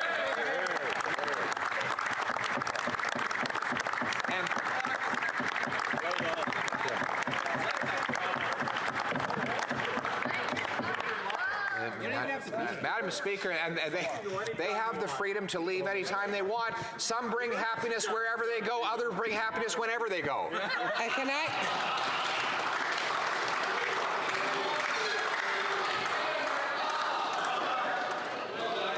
Can I ask all honourable members to please respect decorum and wait?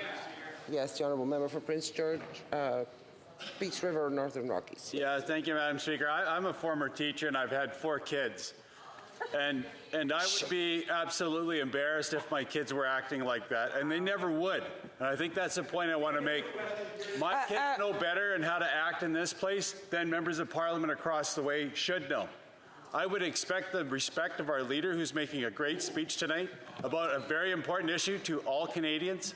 I would wish that they would grant him that respect. That has been asked a few times by by chair occupants. But I must remind the honourable members that heckling and this happens on both sides of the House.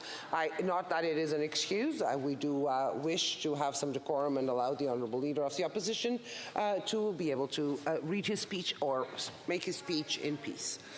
All of this chaos, all of this yelling and screaming, all of this rambunctiousness here on the floor of the House of Commons proves once again that Parliament is the worst system of government except for all the others, Madam Speaker.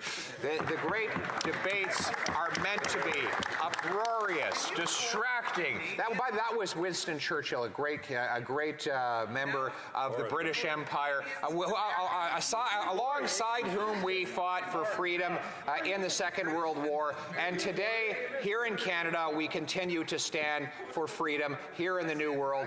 And Madam Speaker, we will continue to stand for freedom in this country. I've already just said I will repeal the anti-freedom legislation that the government has brought in, Bill C. Could the conversation stop between members? No, it's on both sides right now. It was literally on both sides. Both sides were talking to one another, and I would like to give the Honourable Leader of the Opposition the possibility to pursue in his speech. It's a great speech. Madam Speaker, this demonstrates, again, the peril of freedom of expression. It is frustrating. It is difficult. It is hard, but it is the best thing we have. Freedom is the only way that we can clash good ideas against bad ideas so that the good can triumph over the bad. And that is why I accept all of the aggravations, all of the petty interruptions, all of them are worth it. Canada is worth it. Putting up with them, it's worth it to fight for this country. It's worth it. Our country's worth it. I think that's an inspiring, uplifting message for all of us, isn't it? That even putting up with this is worth it. And you know what? That's what brings me to my next point. You know, campus life is filled with all of these kinds of petty arguments. I think Churchill, if I can quote Churchill one more time, do I have permission? He said of student politics that many never have so few argued for so long about so little. But those petty arguments are part of the open debate that exists in campus life.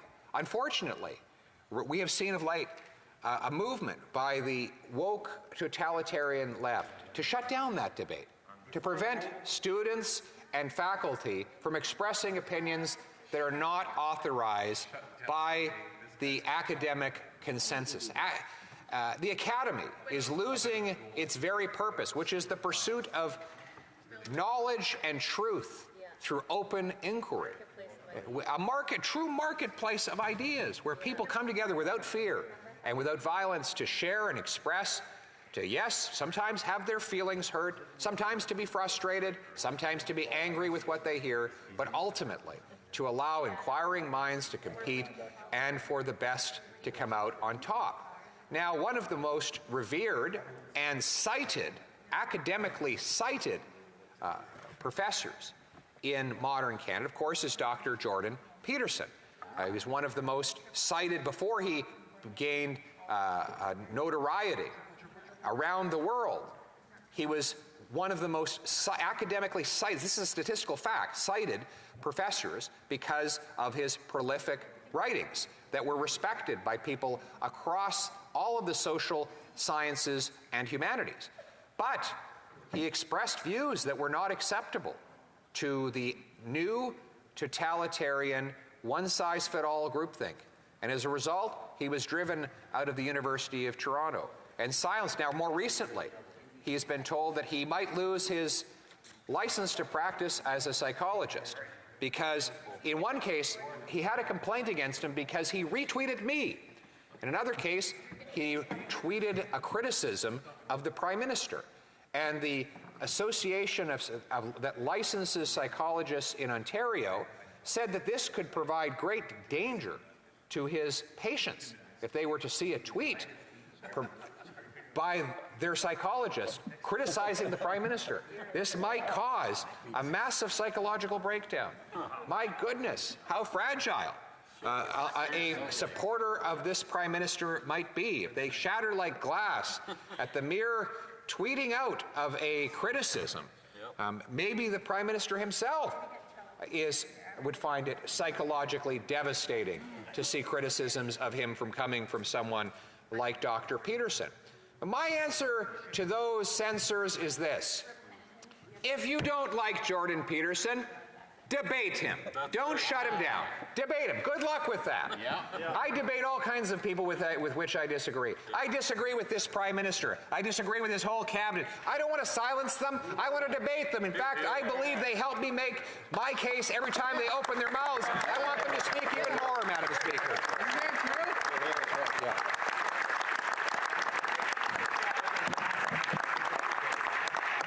Keep talking, Kevin. You're making his point for him. We have something called Section 2B of the Charter of Rights and Freedoms. This is a section that protects freedom of expression. To be or not to be? That is the question. My answer is this. A Conservative government led by me will uphold freedom of expression, and we will require every campus that gets federal research dollars to give an oath that it will respect the freedom of expression of all students and faculty so that the best ideas can come out on top in a free and open debate. So we're going to bring home freedom for all of our people, Madam Speaker. But let us review the bright and prosperous future, the hopeful destiny that we will restore. We will bring home lower prices by getting rid of the inflationary deficits and carbon taxes. We will bring home powerful paychecks with lower taxes and fewer clawbacks so that hard work pays off, and by removing the gatekeepers so that our brilliant immigrants can work as professionals, our First Nations can develop their resources, and our energy companies can bring back production to this country. We will bring homes that people can afford by removing the government gatekeepers to free up land and speed up permits. To build, build, build. We'll bring home safety. With jail and not bail, jail and not bail. For repeat and habitual violent offenders. And by ending the relentless government attack on law-abiding firearms owners, and instead putting the money into reinforcing our borders against smugglers and tackling the gun criminals that are shooting up our streets. We will bring home, yes, you can applaud that.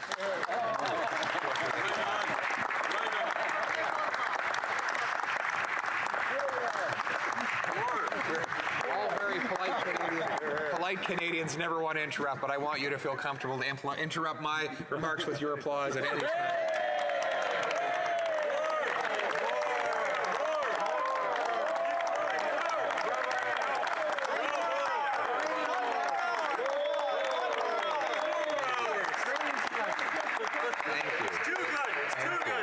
Thank you very much. And we're going to bring home that safety, Madam Speaker, by focusing on the real bad guys. You know, the problem with this Prime Minister, oftentimes he targets the good guys. He punishes the good guys. Did you see this latest story? He's kicking out these wonderful Punjabi students. 700 of them.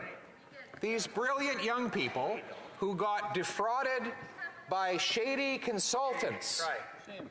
They were given, these shady consultants gave them fraudulent university and college admission letters. The students came here in good faith. They did the studies. Many of them have gotten jobs. They've settled down. They've been in the country for 4 years. And all of a sudden, when they applied for permanent residency, the border agency, which can't stop illegal guns from coming into the country, all of a sudden was able to find the time and resources to go and harass these kids and tell them it was going to send them home with their debts. These kids, their families, who are often poor farmers in Punjab, who mortgaged their life saving, all of their assets to send their kids here for a better opportunity. Those kids are going to have to go back to the bankruptcy of their parents and lose everything. When we need young people and we need workers, and these are good, decent kids. Why are they going after the good guys? Why didn't they go after the shady consultants that defrauded the system in the first place? Why don't they fire the bureaucrats that made the mistake of not verifying the admission letters at the front end rather than trying to fix it 5 years later at the back end?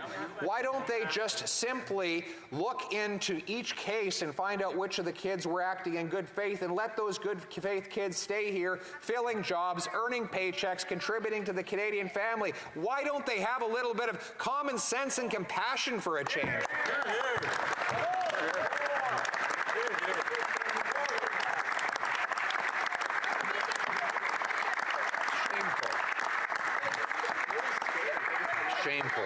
Shameful. They're screaming at me, why am I still speaking? I'm speaking for those kids who have no voice. That's why I keep speaking. Even as I'm losing my voice, I'll continue to be their voice. That's right.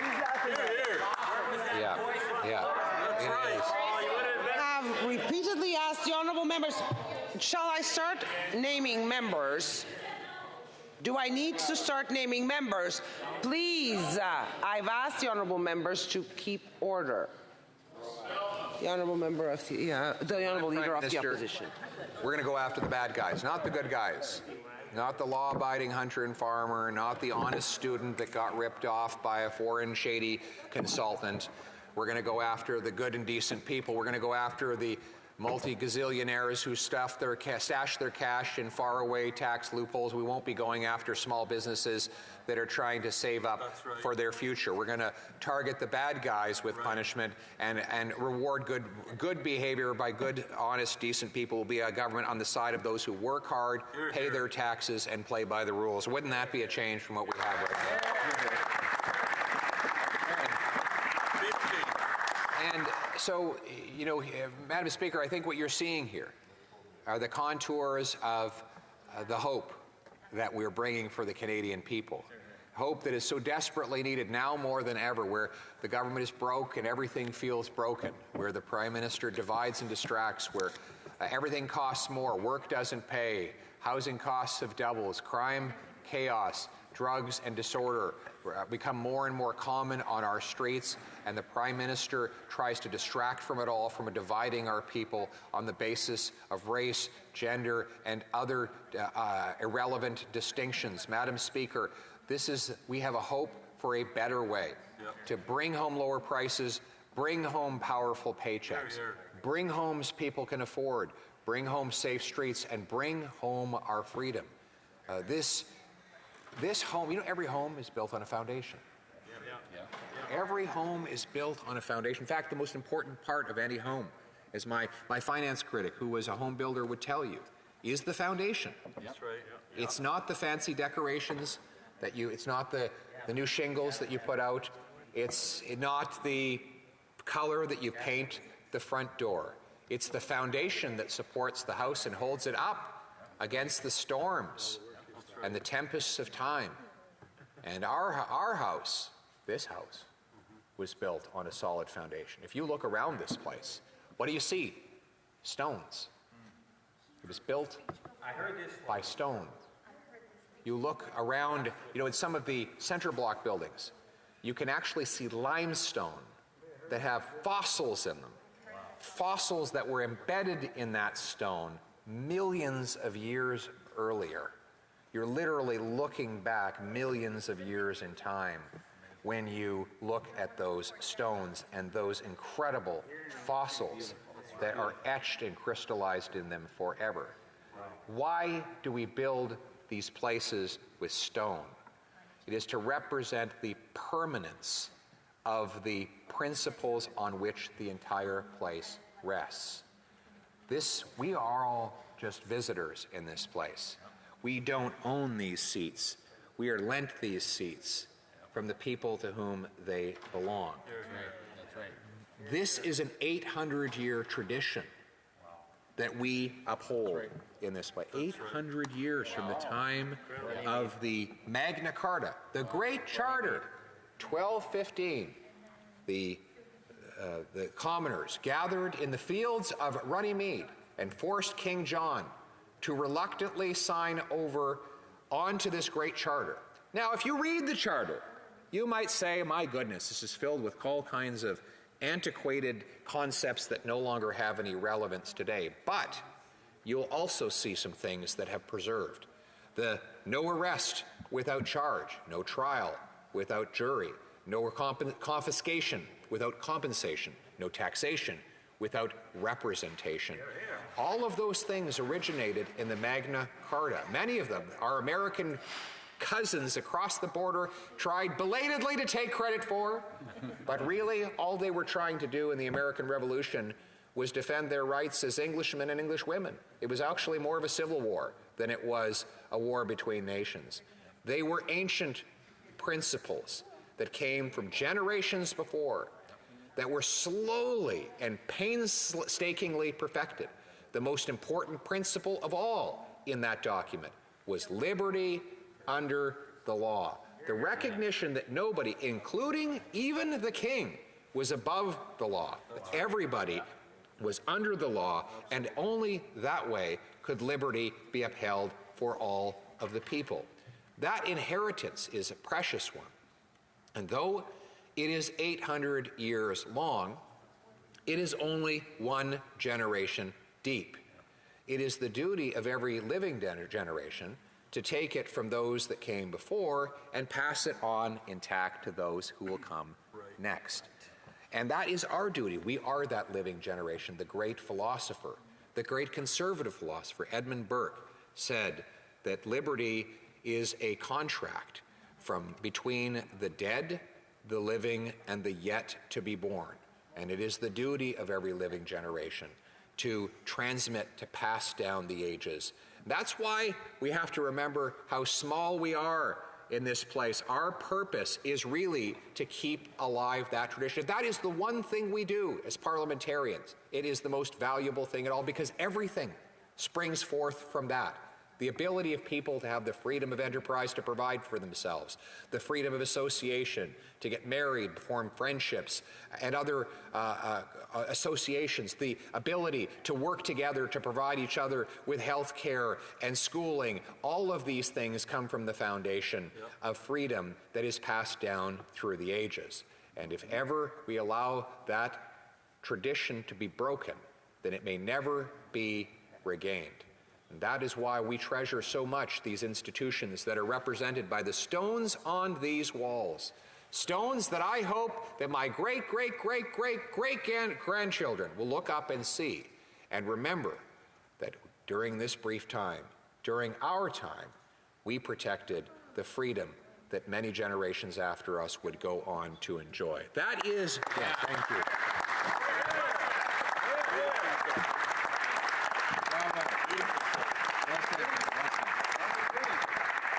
Yes, that's right. And often my honored colleague from Louis Saint Laurent, our shadow minister of the environment, it reminds me of the green floors in this place.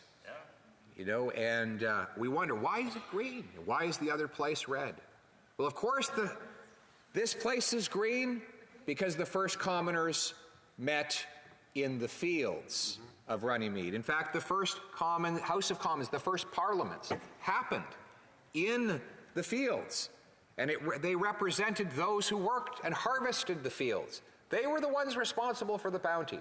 And of course, it was the aristocrats on the inside of the castle walls who made their way by taking what others had earned. And obviously, the greed of those within the castle walls was insatiable. But the commoners pushed back and fought back for their ability to control what they had earned and to limit what could be taken from them. Nothing could be taxed from the people without the consent of the people. And that's why we're debating this budget here today. We debate something called the estimates. It seems like a technical procedural detail. It is not. No dollar can be spent or taxed by government without it being voted on in this place. That is because it is the people, it is the common people in the fields who earned it, whose consent is required before it can be taxed or spent. That is a powerful tradition. It is, and we should never forget, every time we look at the green, let us think of the people who continue to work figuratively and literally in the fields in order to deliver the harvest, the abundant harvest that is our blessing in this country, the prodigious harvest of Canada's workers, its farmers, its truckers, the people who dig stuff, fix stuff, and move stuff. Those are the people who produce this great bounty with God's help, and it is our duty to be custodians of their freedom and to work on their behalf.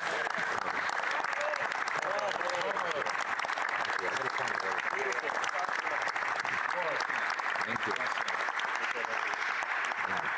So,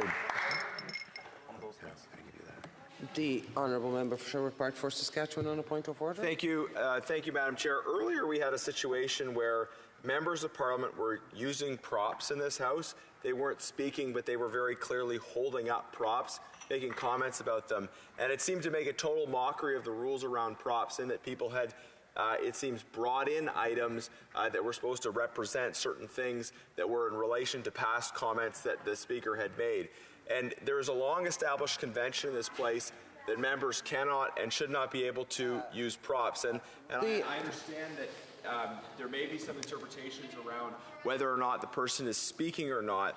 But I think the principle of not being able to use props and use them as a tool for heckling or prodding or in effect trying to disrupt another member should not be allowed. And I ask you, call in particular the parliamentary secretary across the way who should be listening to this point, because in the midst of heckling this point, the parliamentary secretary was in fact one of the offenders in the course of these events. I think the members opposite should take seriously their obligations to follow the rules in this place.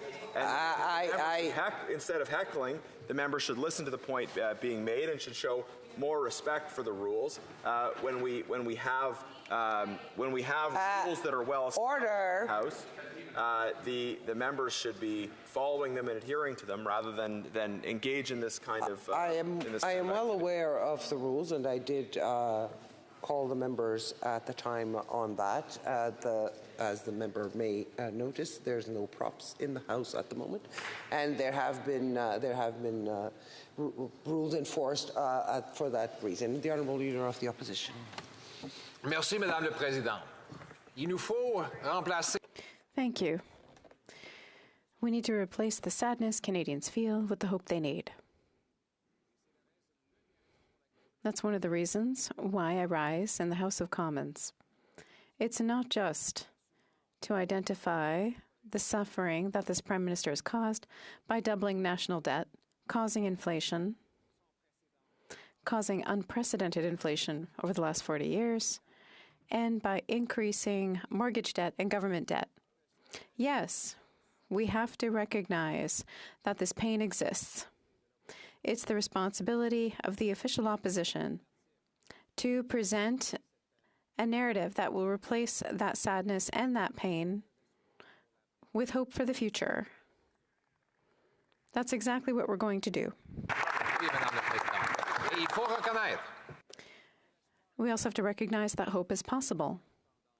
We can reverse the trend, reverse the negative trend before us, and give Canadians hope for a better future.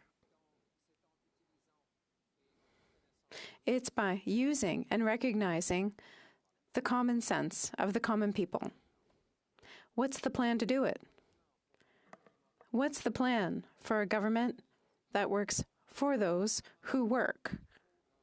First of all, we need to get prices down. We need to do it by eliminating deficits and inflationist taxes, which are responsible for the current problem. We know, because of historical proof, that deficits, that we have more money to buy the same products leads to higher prices. It's obvious. So how can we reverse that? It's by controlling expenditures, by setting up legislation that would force every government to find $1 of savings for every $1 of expenditures. It's a policy that was used in the United States in the 90s under Bill Clinton's presidency. It allowed the United States to balance their budget for the first time in half a century. We know that the United States government was able to pay back $400 billion of debt, which led to a significant increase in salaries and economic growth with extremely low inflation. It reinforced the government's finances. However, the second that law was repealed, governments in the United States went back to deficits. And that's where they've remained since then. It shows that politicians need legal discipline measures to control their expenditures, because every creature in nature has to live with limits. There's always more demand for every creature in nature. And that's up to politicians to avoid this problem by setting limits. They need to avoid causing inflation with debt and taxes. The only way to limit costs on the shoulders of the citizenry is with legislation that would force politicians to find those savings. That's exactly what a servant or someone who repairs your car do when they choose between one expenditure or another, or when they find a good price for both costs. That's the discipline that exists for Canadian families and for small and medium businesses. And that's the discipline I will impose on politicians. It's enough that Canadians have to cut their own costs, and it's time for politicians to show that same discipline.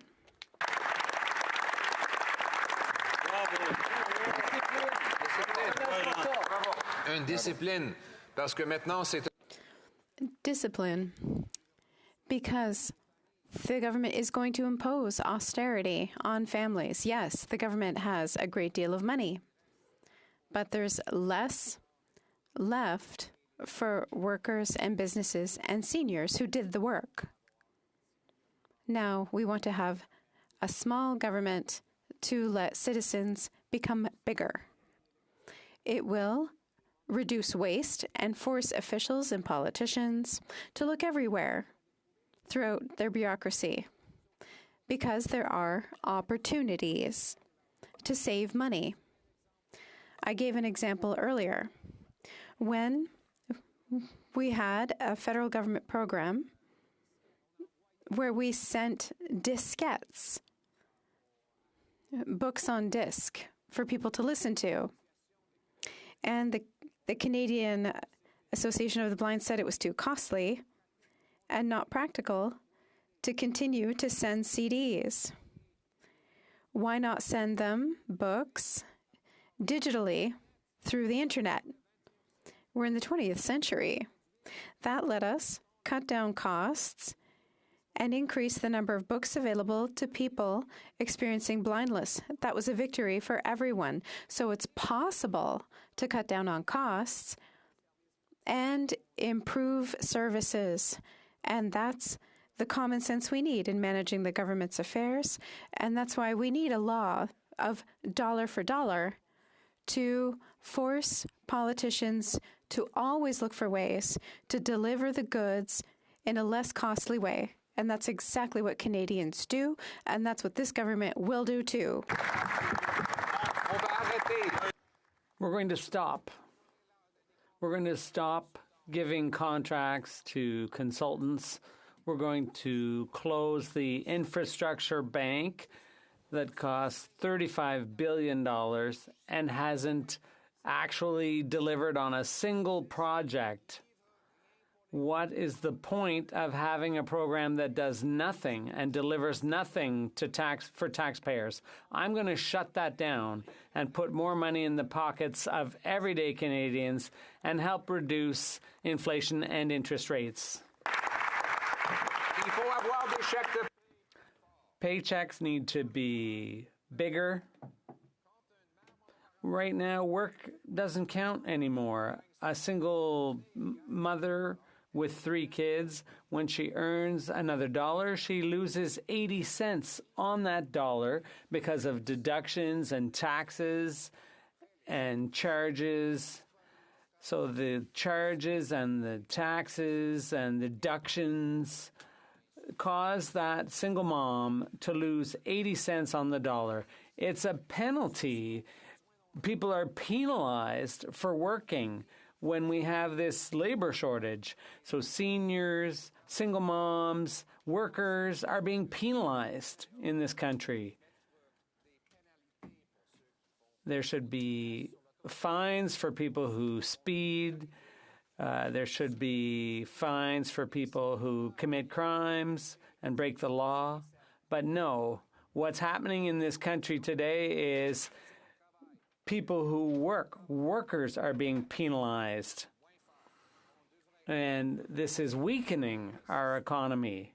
We need to overhaul the tax and benefit systems so that all Canadians get to keep more of the money they earn, so that work pays off once again in Canada. That's how I'm going to reform the system, lower taxes, and reward work here in Canada.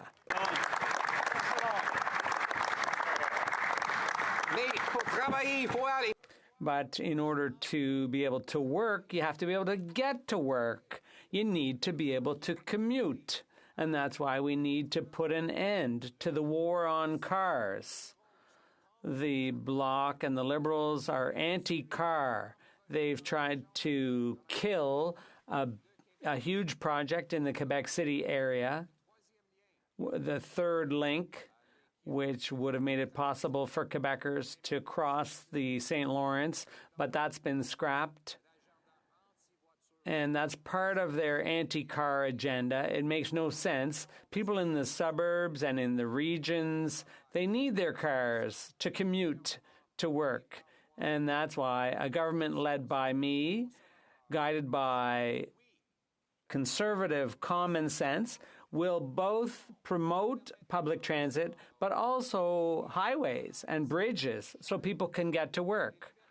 The Liberals and the Bloc want to increase the taxes on gas by another 20 cents a liter, but Canadians can't afford to pay 20 cents more per liter. We already pay among the highest for gas in North America.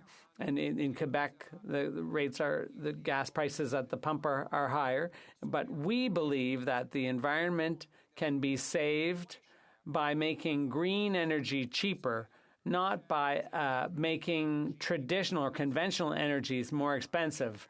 So by getting rid of those taxes, that we will protect the environment at the same time.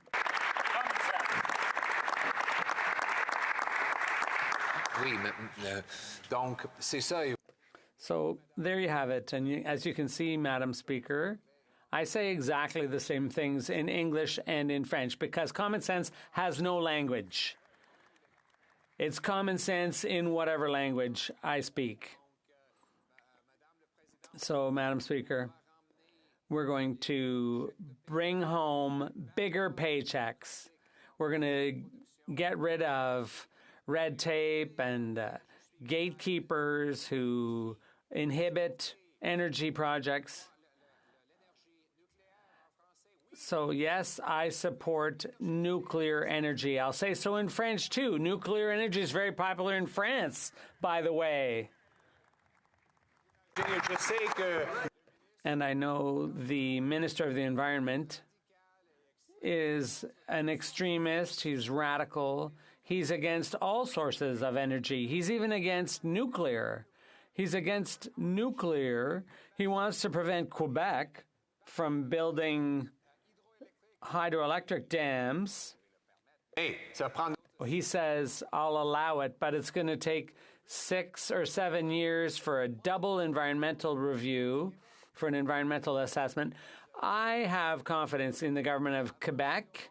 They're one of the most environmentally advanced governments in the world. So obviously the government of Quebec will protect the environment. It's unnecessary to have a second environmental assessment for the same project. So we will accelerate these hydroelectric projects. If we want to fight climate change, we're going to have to produce more electricity. And how would our green friends charge their electric cars if we don't have any hydroelectric dams? What's their plan to double the amount of electricity available if they're unwilling to build dams? And in order to build dams, you need fast-track approvals. And I'll get rid of the obstacles that the federal government is putting in the way of Quebec so that Quebec can keep on building hydroelectric dams to generate more electricity. When Stephen Harper was Prime Minister, there was a global energy crisis, and we had to build projects quickly, without delay. And John Baird, who was the then minister, said, one project, one assessment. Not a municipal one, and then a provincial one, and then a federal one, because before there were 3 assessments, and often it was the same consultant hired 3 times to do the same assessment for the municipality, for the province, and then for the feds. So when projects need to be built quickly to deal with a global energy crisis, well, the other thing Baird said was to his officials was he said, I want a 1-page application form. It had gotten up to about 200 pages to apply for an assessment. So the official said, no, can we make it 200 pages? And he said, no, 1 page. Okay, can we compromise 100 pages? And he said, no, 1 page, a single page. Then the official said, well, how about 50 pages? He said, no, just 1 page. And so the official said, okay, we'll make a deal, 10 pages. And the minister said, no, 1 page, 1 page, 1 page. And after that, the officials did manage to produce an application form that was 1 page for 1 project. And I was a member for Nepean at the time. And the founder of Nepean, Aubrey Moody, was the mayor of the region. And there was a story of a man who came to his house at 6 a.m. to say, I bought a lot and I want to build a car dealership to sell cars on that lot. The next day, they met with their lawyers, the city lawyers, and on the Tuesday, 2 days later, they broke ground and the construction began. That's common sense. That's how you get things going. You get rid of the bureaucracy. You get rid of the red tape. And that same company is still there 80 years later. They're still selling cars and paying people's wages. That's common sense. By getting rid of the bureaucracy and the red tape, we are going to bring home bigger paychecks and build a stronger Canada. It's just common sense. And I will throw out a challenge here. When I'm Prime Minister, I will challenge the premiers and the mayors of the cities and towns. We will get together and I will say to them, we should be the fastest place in the world to get a construction permit in all of the OECD. We can do that, and we can protect the environment at the same time, but we can move faster. We can do these things quicker. We can get things done in Canada still. Yes, it's possible. Madam Speaker, if we want to build houses for our young people, there are so many young people who can't afford a house, and why is that? In the second largest country in the world, we don't have enough housing for our young people. It makes no sense. And why not? Because we're the second slowest place in the world for the issuance of building permits. And that's why we have fewer houses per capita than any other G7 country. In the U.S., they have 10 times more people to house in a smaller country, but they have lower prices. It's because they get building permits. Here, we should encourage our municipalities to build faster. When I look at the amount of money in infrastructure for each municipality, I will base that funding on how many housing projects are completed. I will increase the number of permits by 15% per year. And if the municipalities don't play ball, they will lose their funding. But if they exceed their targets, they will get more infrastructure funding. We will reward municipalities that are successful, and we will give more to people who are building more, and we will require big cities to build more housing around public transit stations.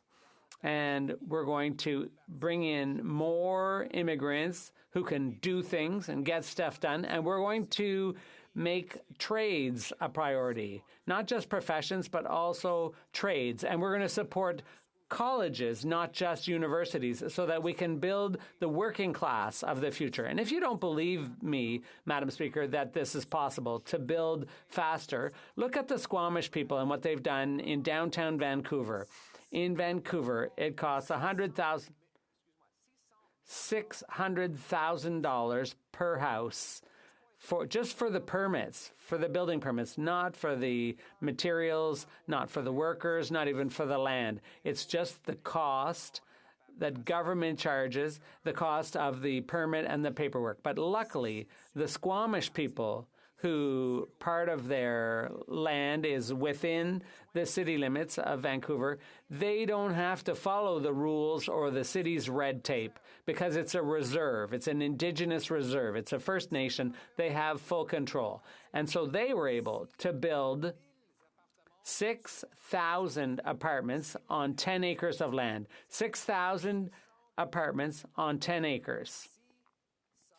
So that's 600 apartments per acre. It's incredible. Those 6,000 families, those 6,000 young people, those 6,000 seniors will all have a place to live because of the Squamish people, thanks to them, because they were able to bring it home. And if we follow their example, we can build more all across this country. So let's follow the example set by our friends in the Squamish Nation. We can build faster for Canadians and Quebecers.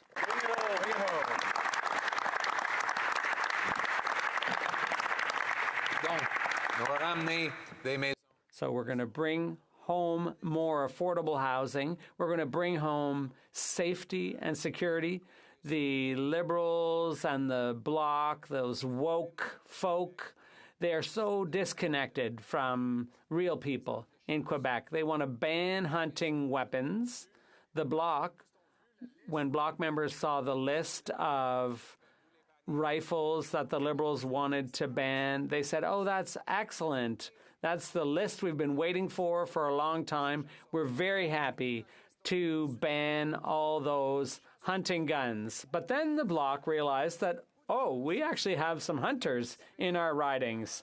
There's a lot of hunting that goes on in Quebec. It's a tradition that's been around for thousands of years.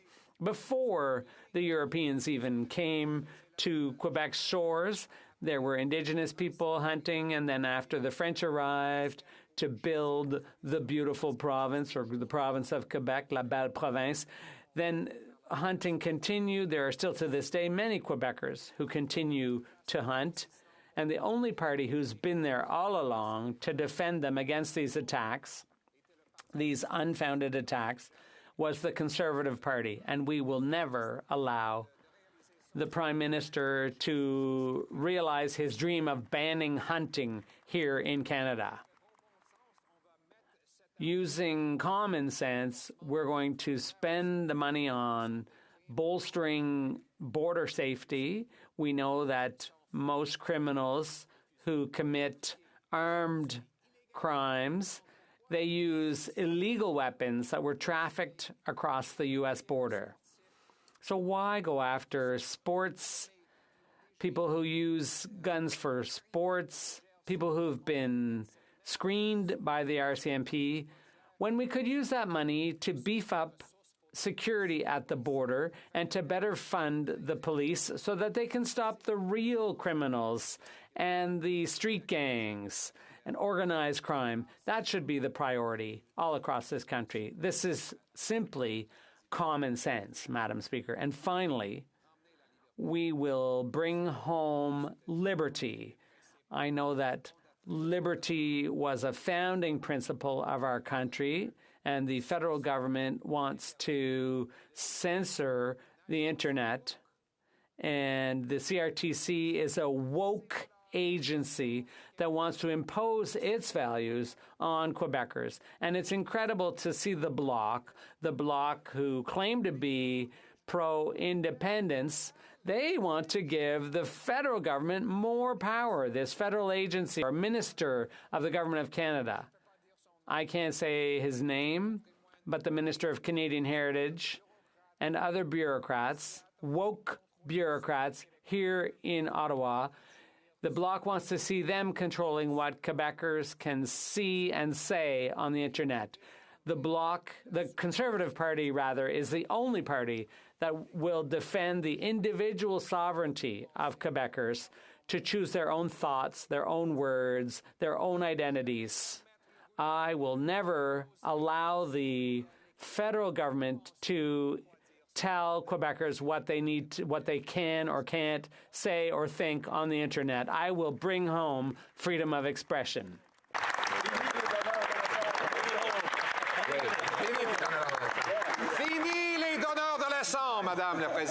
Enough lectures from the other side, Madam Speaker. I commend the government of Quebec on its establishment of a policy around academic freedom, but unfortunately the Liberal government has tried to impose its wokeism on Quebec universities by tying federal funding for research and development to universities to the woke agenda. Universities need to be woke if they want to get any funds from this Liberal government. I will never allow that. I will apply a policy of freedom of expression, the same one the government of Quebec has used, so that all students and professors will have the ability to express themselves without censorship or woke limits on what they can say or think. We will never allow the central bank to create a digital currency. We will protect the monetary freedom of all Canadians. All Canadians will be able to have their own private bank account without any monitoring or control by the central government or the central bank. That is how we're going to protect the economic freedom of all. It's just as important as freedom of expression and any other type of liberty or freedom. Madam Speaker, if I needed to create a party out of nothing, my party would be a mind-your-own-business party. That would be the best way to lead a party and to allow people to make their own decisions. It's laissez-faire. It's a concept that comes from the French. It's laissez-faire, live and let live. Let people make their own decisions, because I believe in the common sense of the common people. Often we say that it's ordinary people, but Madam Speaker, that's not true. A waitress who works 12 hours, who has to hold 10 plates at the same time, serving 15 difficult clients at the same time, and goes home at 8 p.m. to teach math to her child, and she balances her budget with a minimum wage. She's not ordinary, she's extraordinary.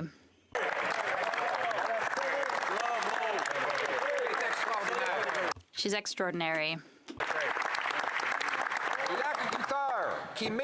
The farmer who knows the science of soil and weather to grow food from the field and bring it to your plate. He's not ordinary, he's extraordinary. The electrician who brings light to this chamber, Madam Speaker, he is not ordinary, he is extraordinary. These are extraordinary people for whom we all work. And we need to remember that they don't need lectures. Enough with the lessons. It's time to allow people to live their lives without excessive state interference from this government and from all governments. We need to remember that we are servants. Ministers, the word minister means servant. The Prime Minister is the first servant of the country, not the master of the people, Madam Speaker.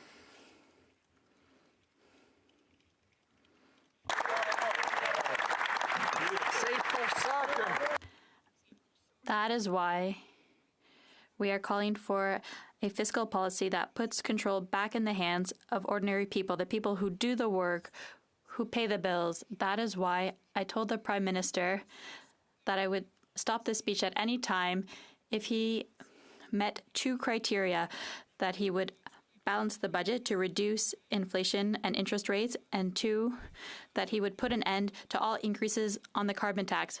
Two requests that would allow people to take back control of their money, to be paid for their hard work. Madam Speaker, these are our goals, to put people back in control of their lives. It's common sense. Let's get back to common sense. Let's bring back common sense. I could stop this speech on a moment's notice if the Prime Minister would walk in here now and just commit to me to make two commitments come true. One, that he will balance the budget to bring down inflation and interest rates, and two, that he will cancel all future interest for increases to the carbon tax. Two simple demands, and I stop speaking. Two demands, that's all it takes.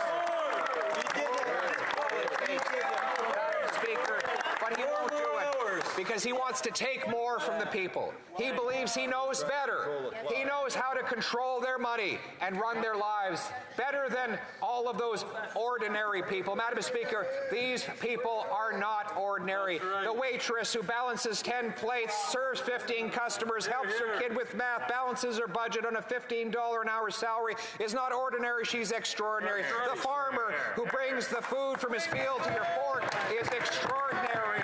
The electrician that captures the electricity from the sky and runs it through a copper wire to light up this room, he is extraordinary. These are the common people for whom we fight. It is the common sense of the common people, united for our common home, your home, my home, our home. Let's bring it home!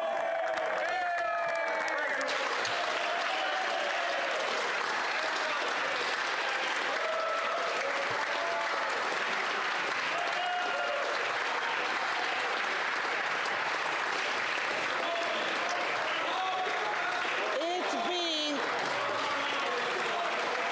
order. Okay. Order.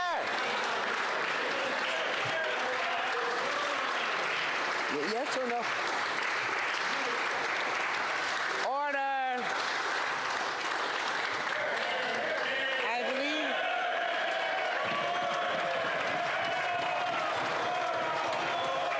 Order! I believe the Honorable. Order! I believe the Honorable House Leader for the official opposition is rising on a point of order. Yes, the Honorable. Thank you very much, Madam Speaker. I'm just wondering, given the late hour and the special order that we're operating under, we understand that at 11:45 you had to put the question, but I believe if you seek it, you might find unanimous consent to not see the clock and allow the Honourable Leader of the Opposition to continue, because I think there are still some Liberals that remain unconvinced, and I think he has some more. The question is as follows. It being 11:46, pursuant to order made on Tuesday, June 6,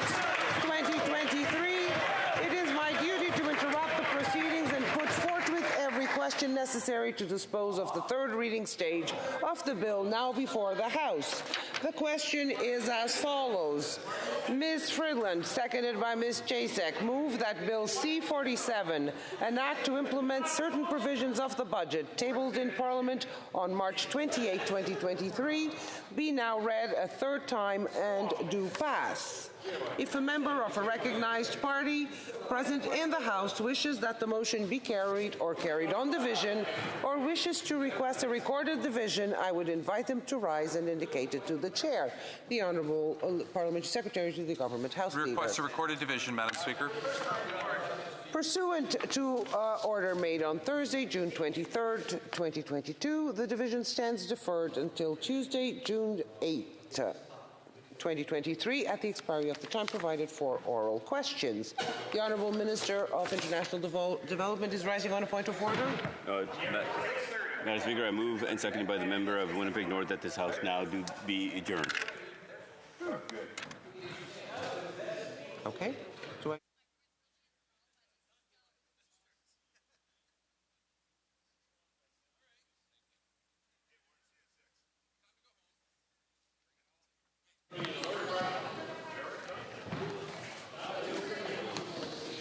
Al's done a great job.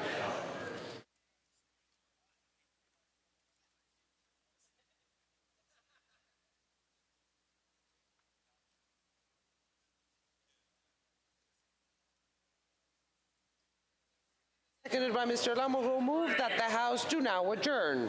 Pursuant to order made on Tuesday, November 15, 2022, the motion is deemed adopted.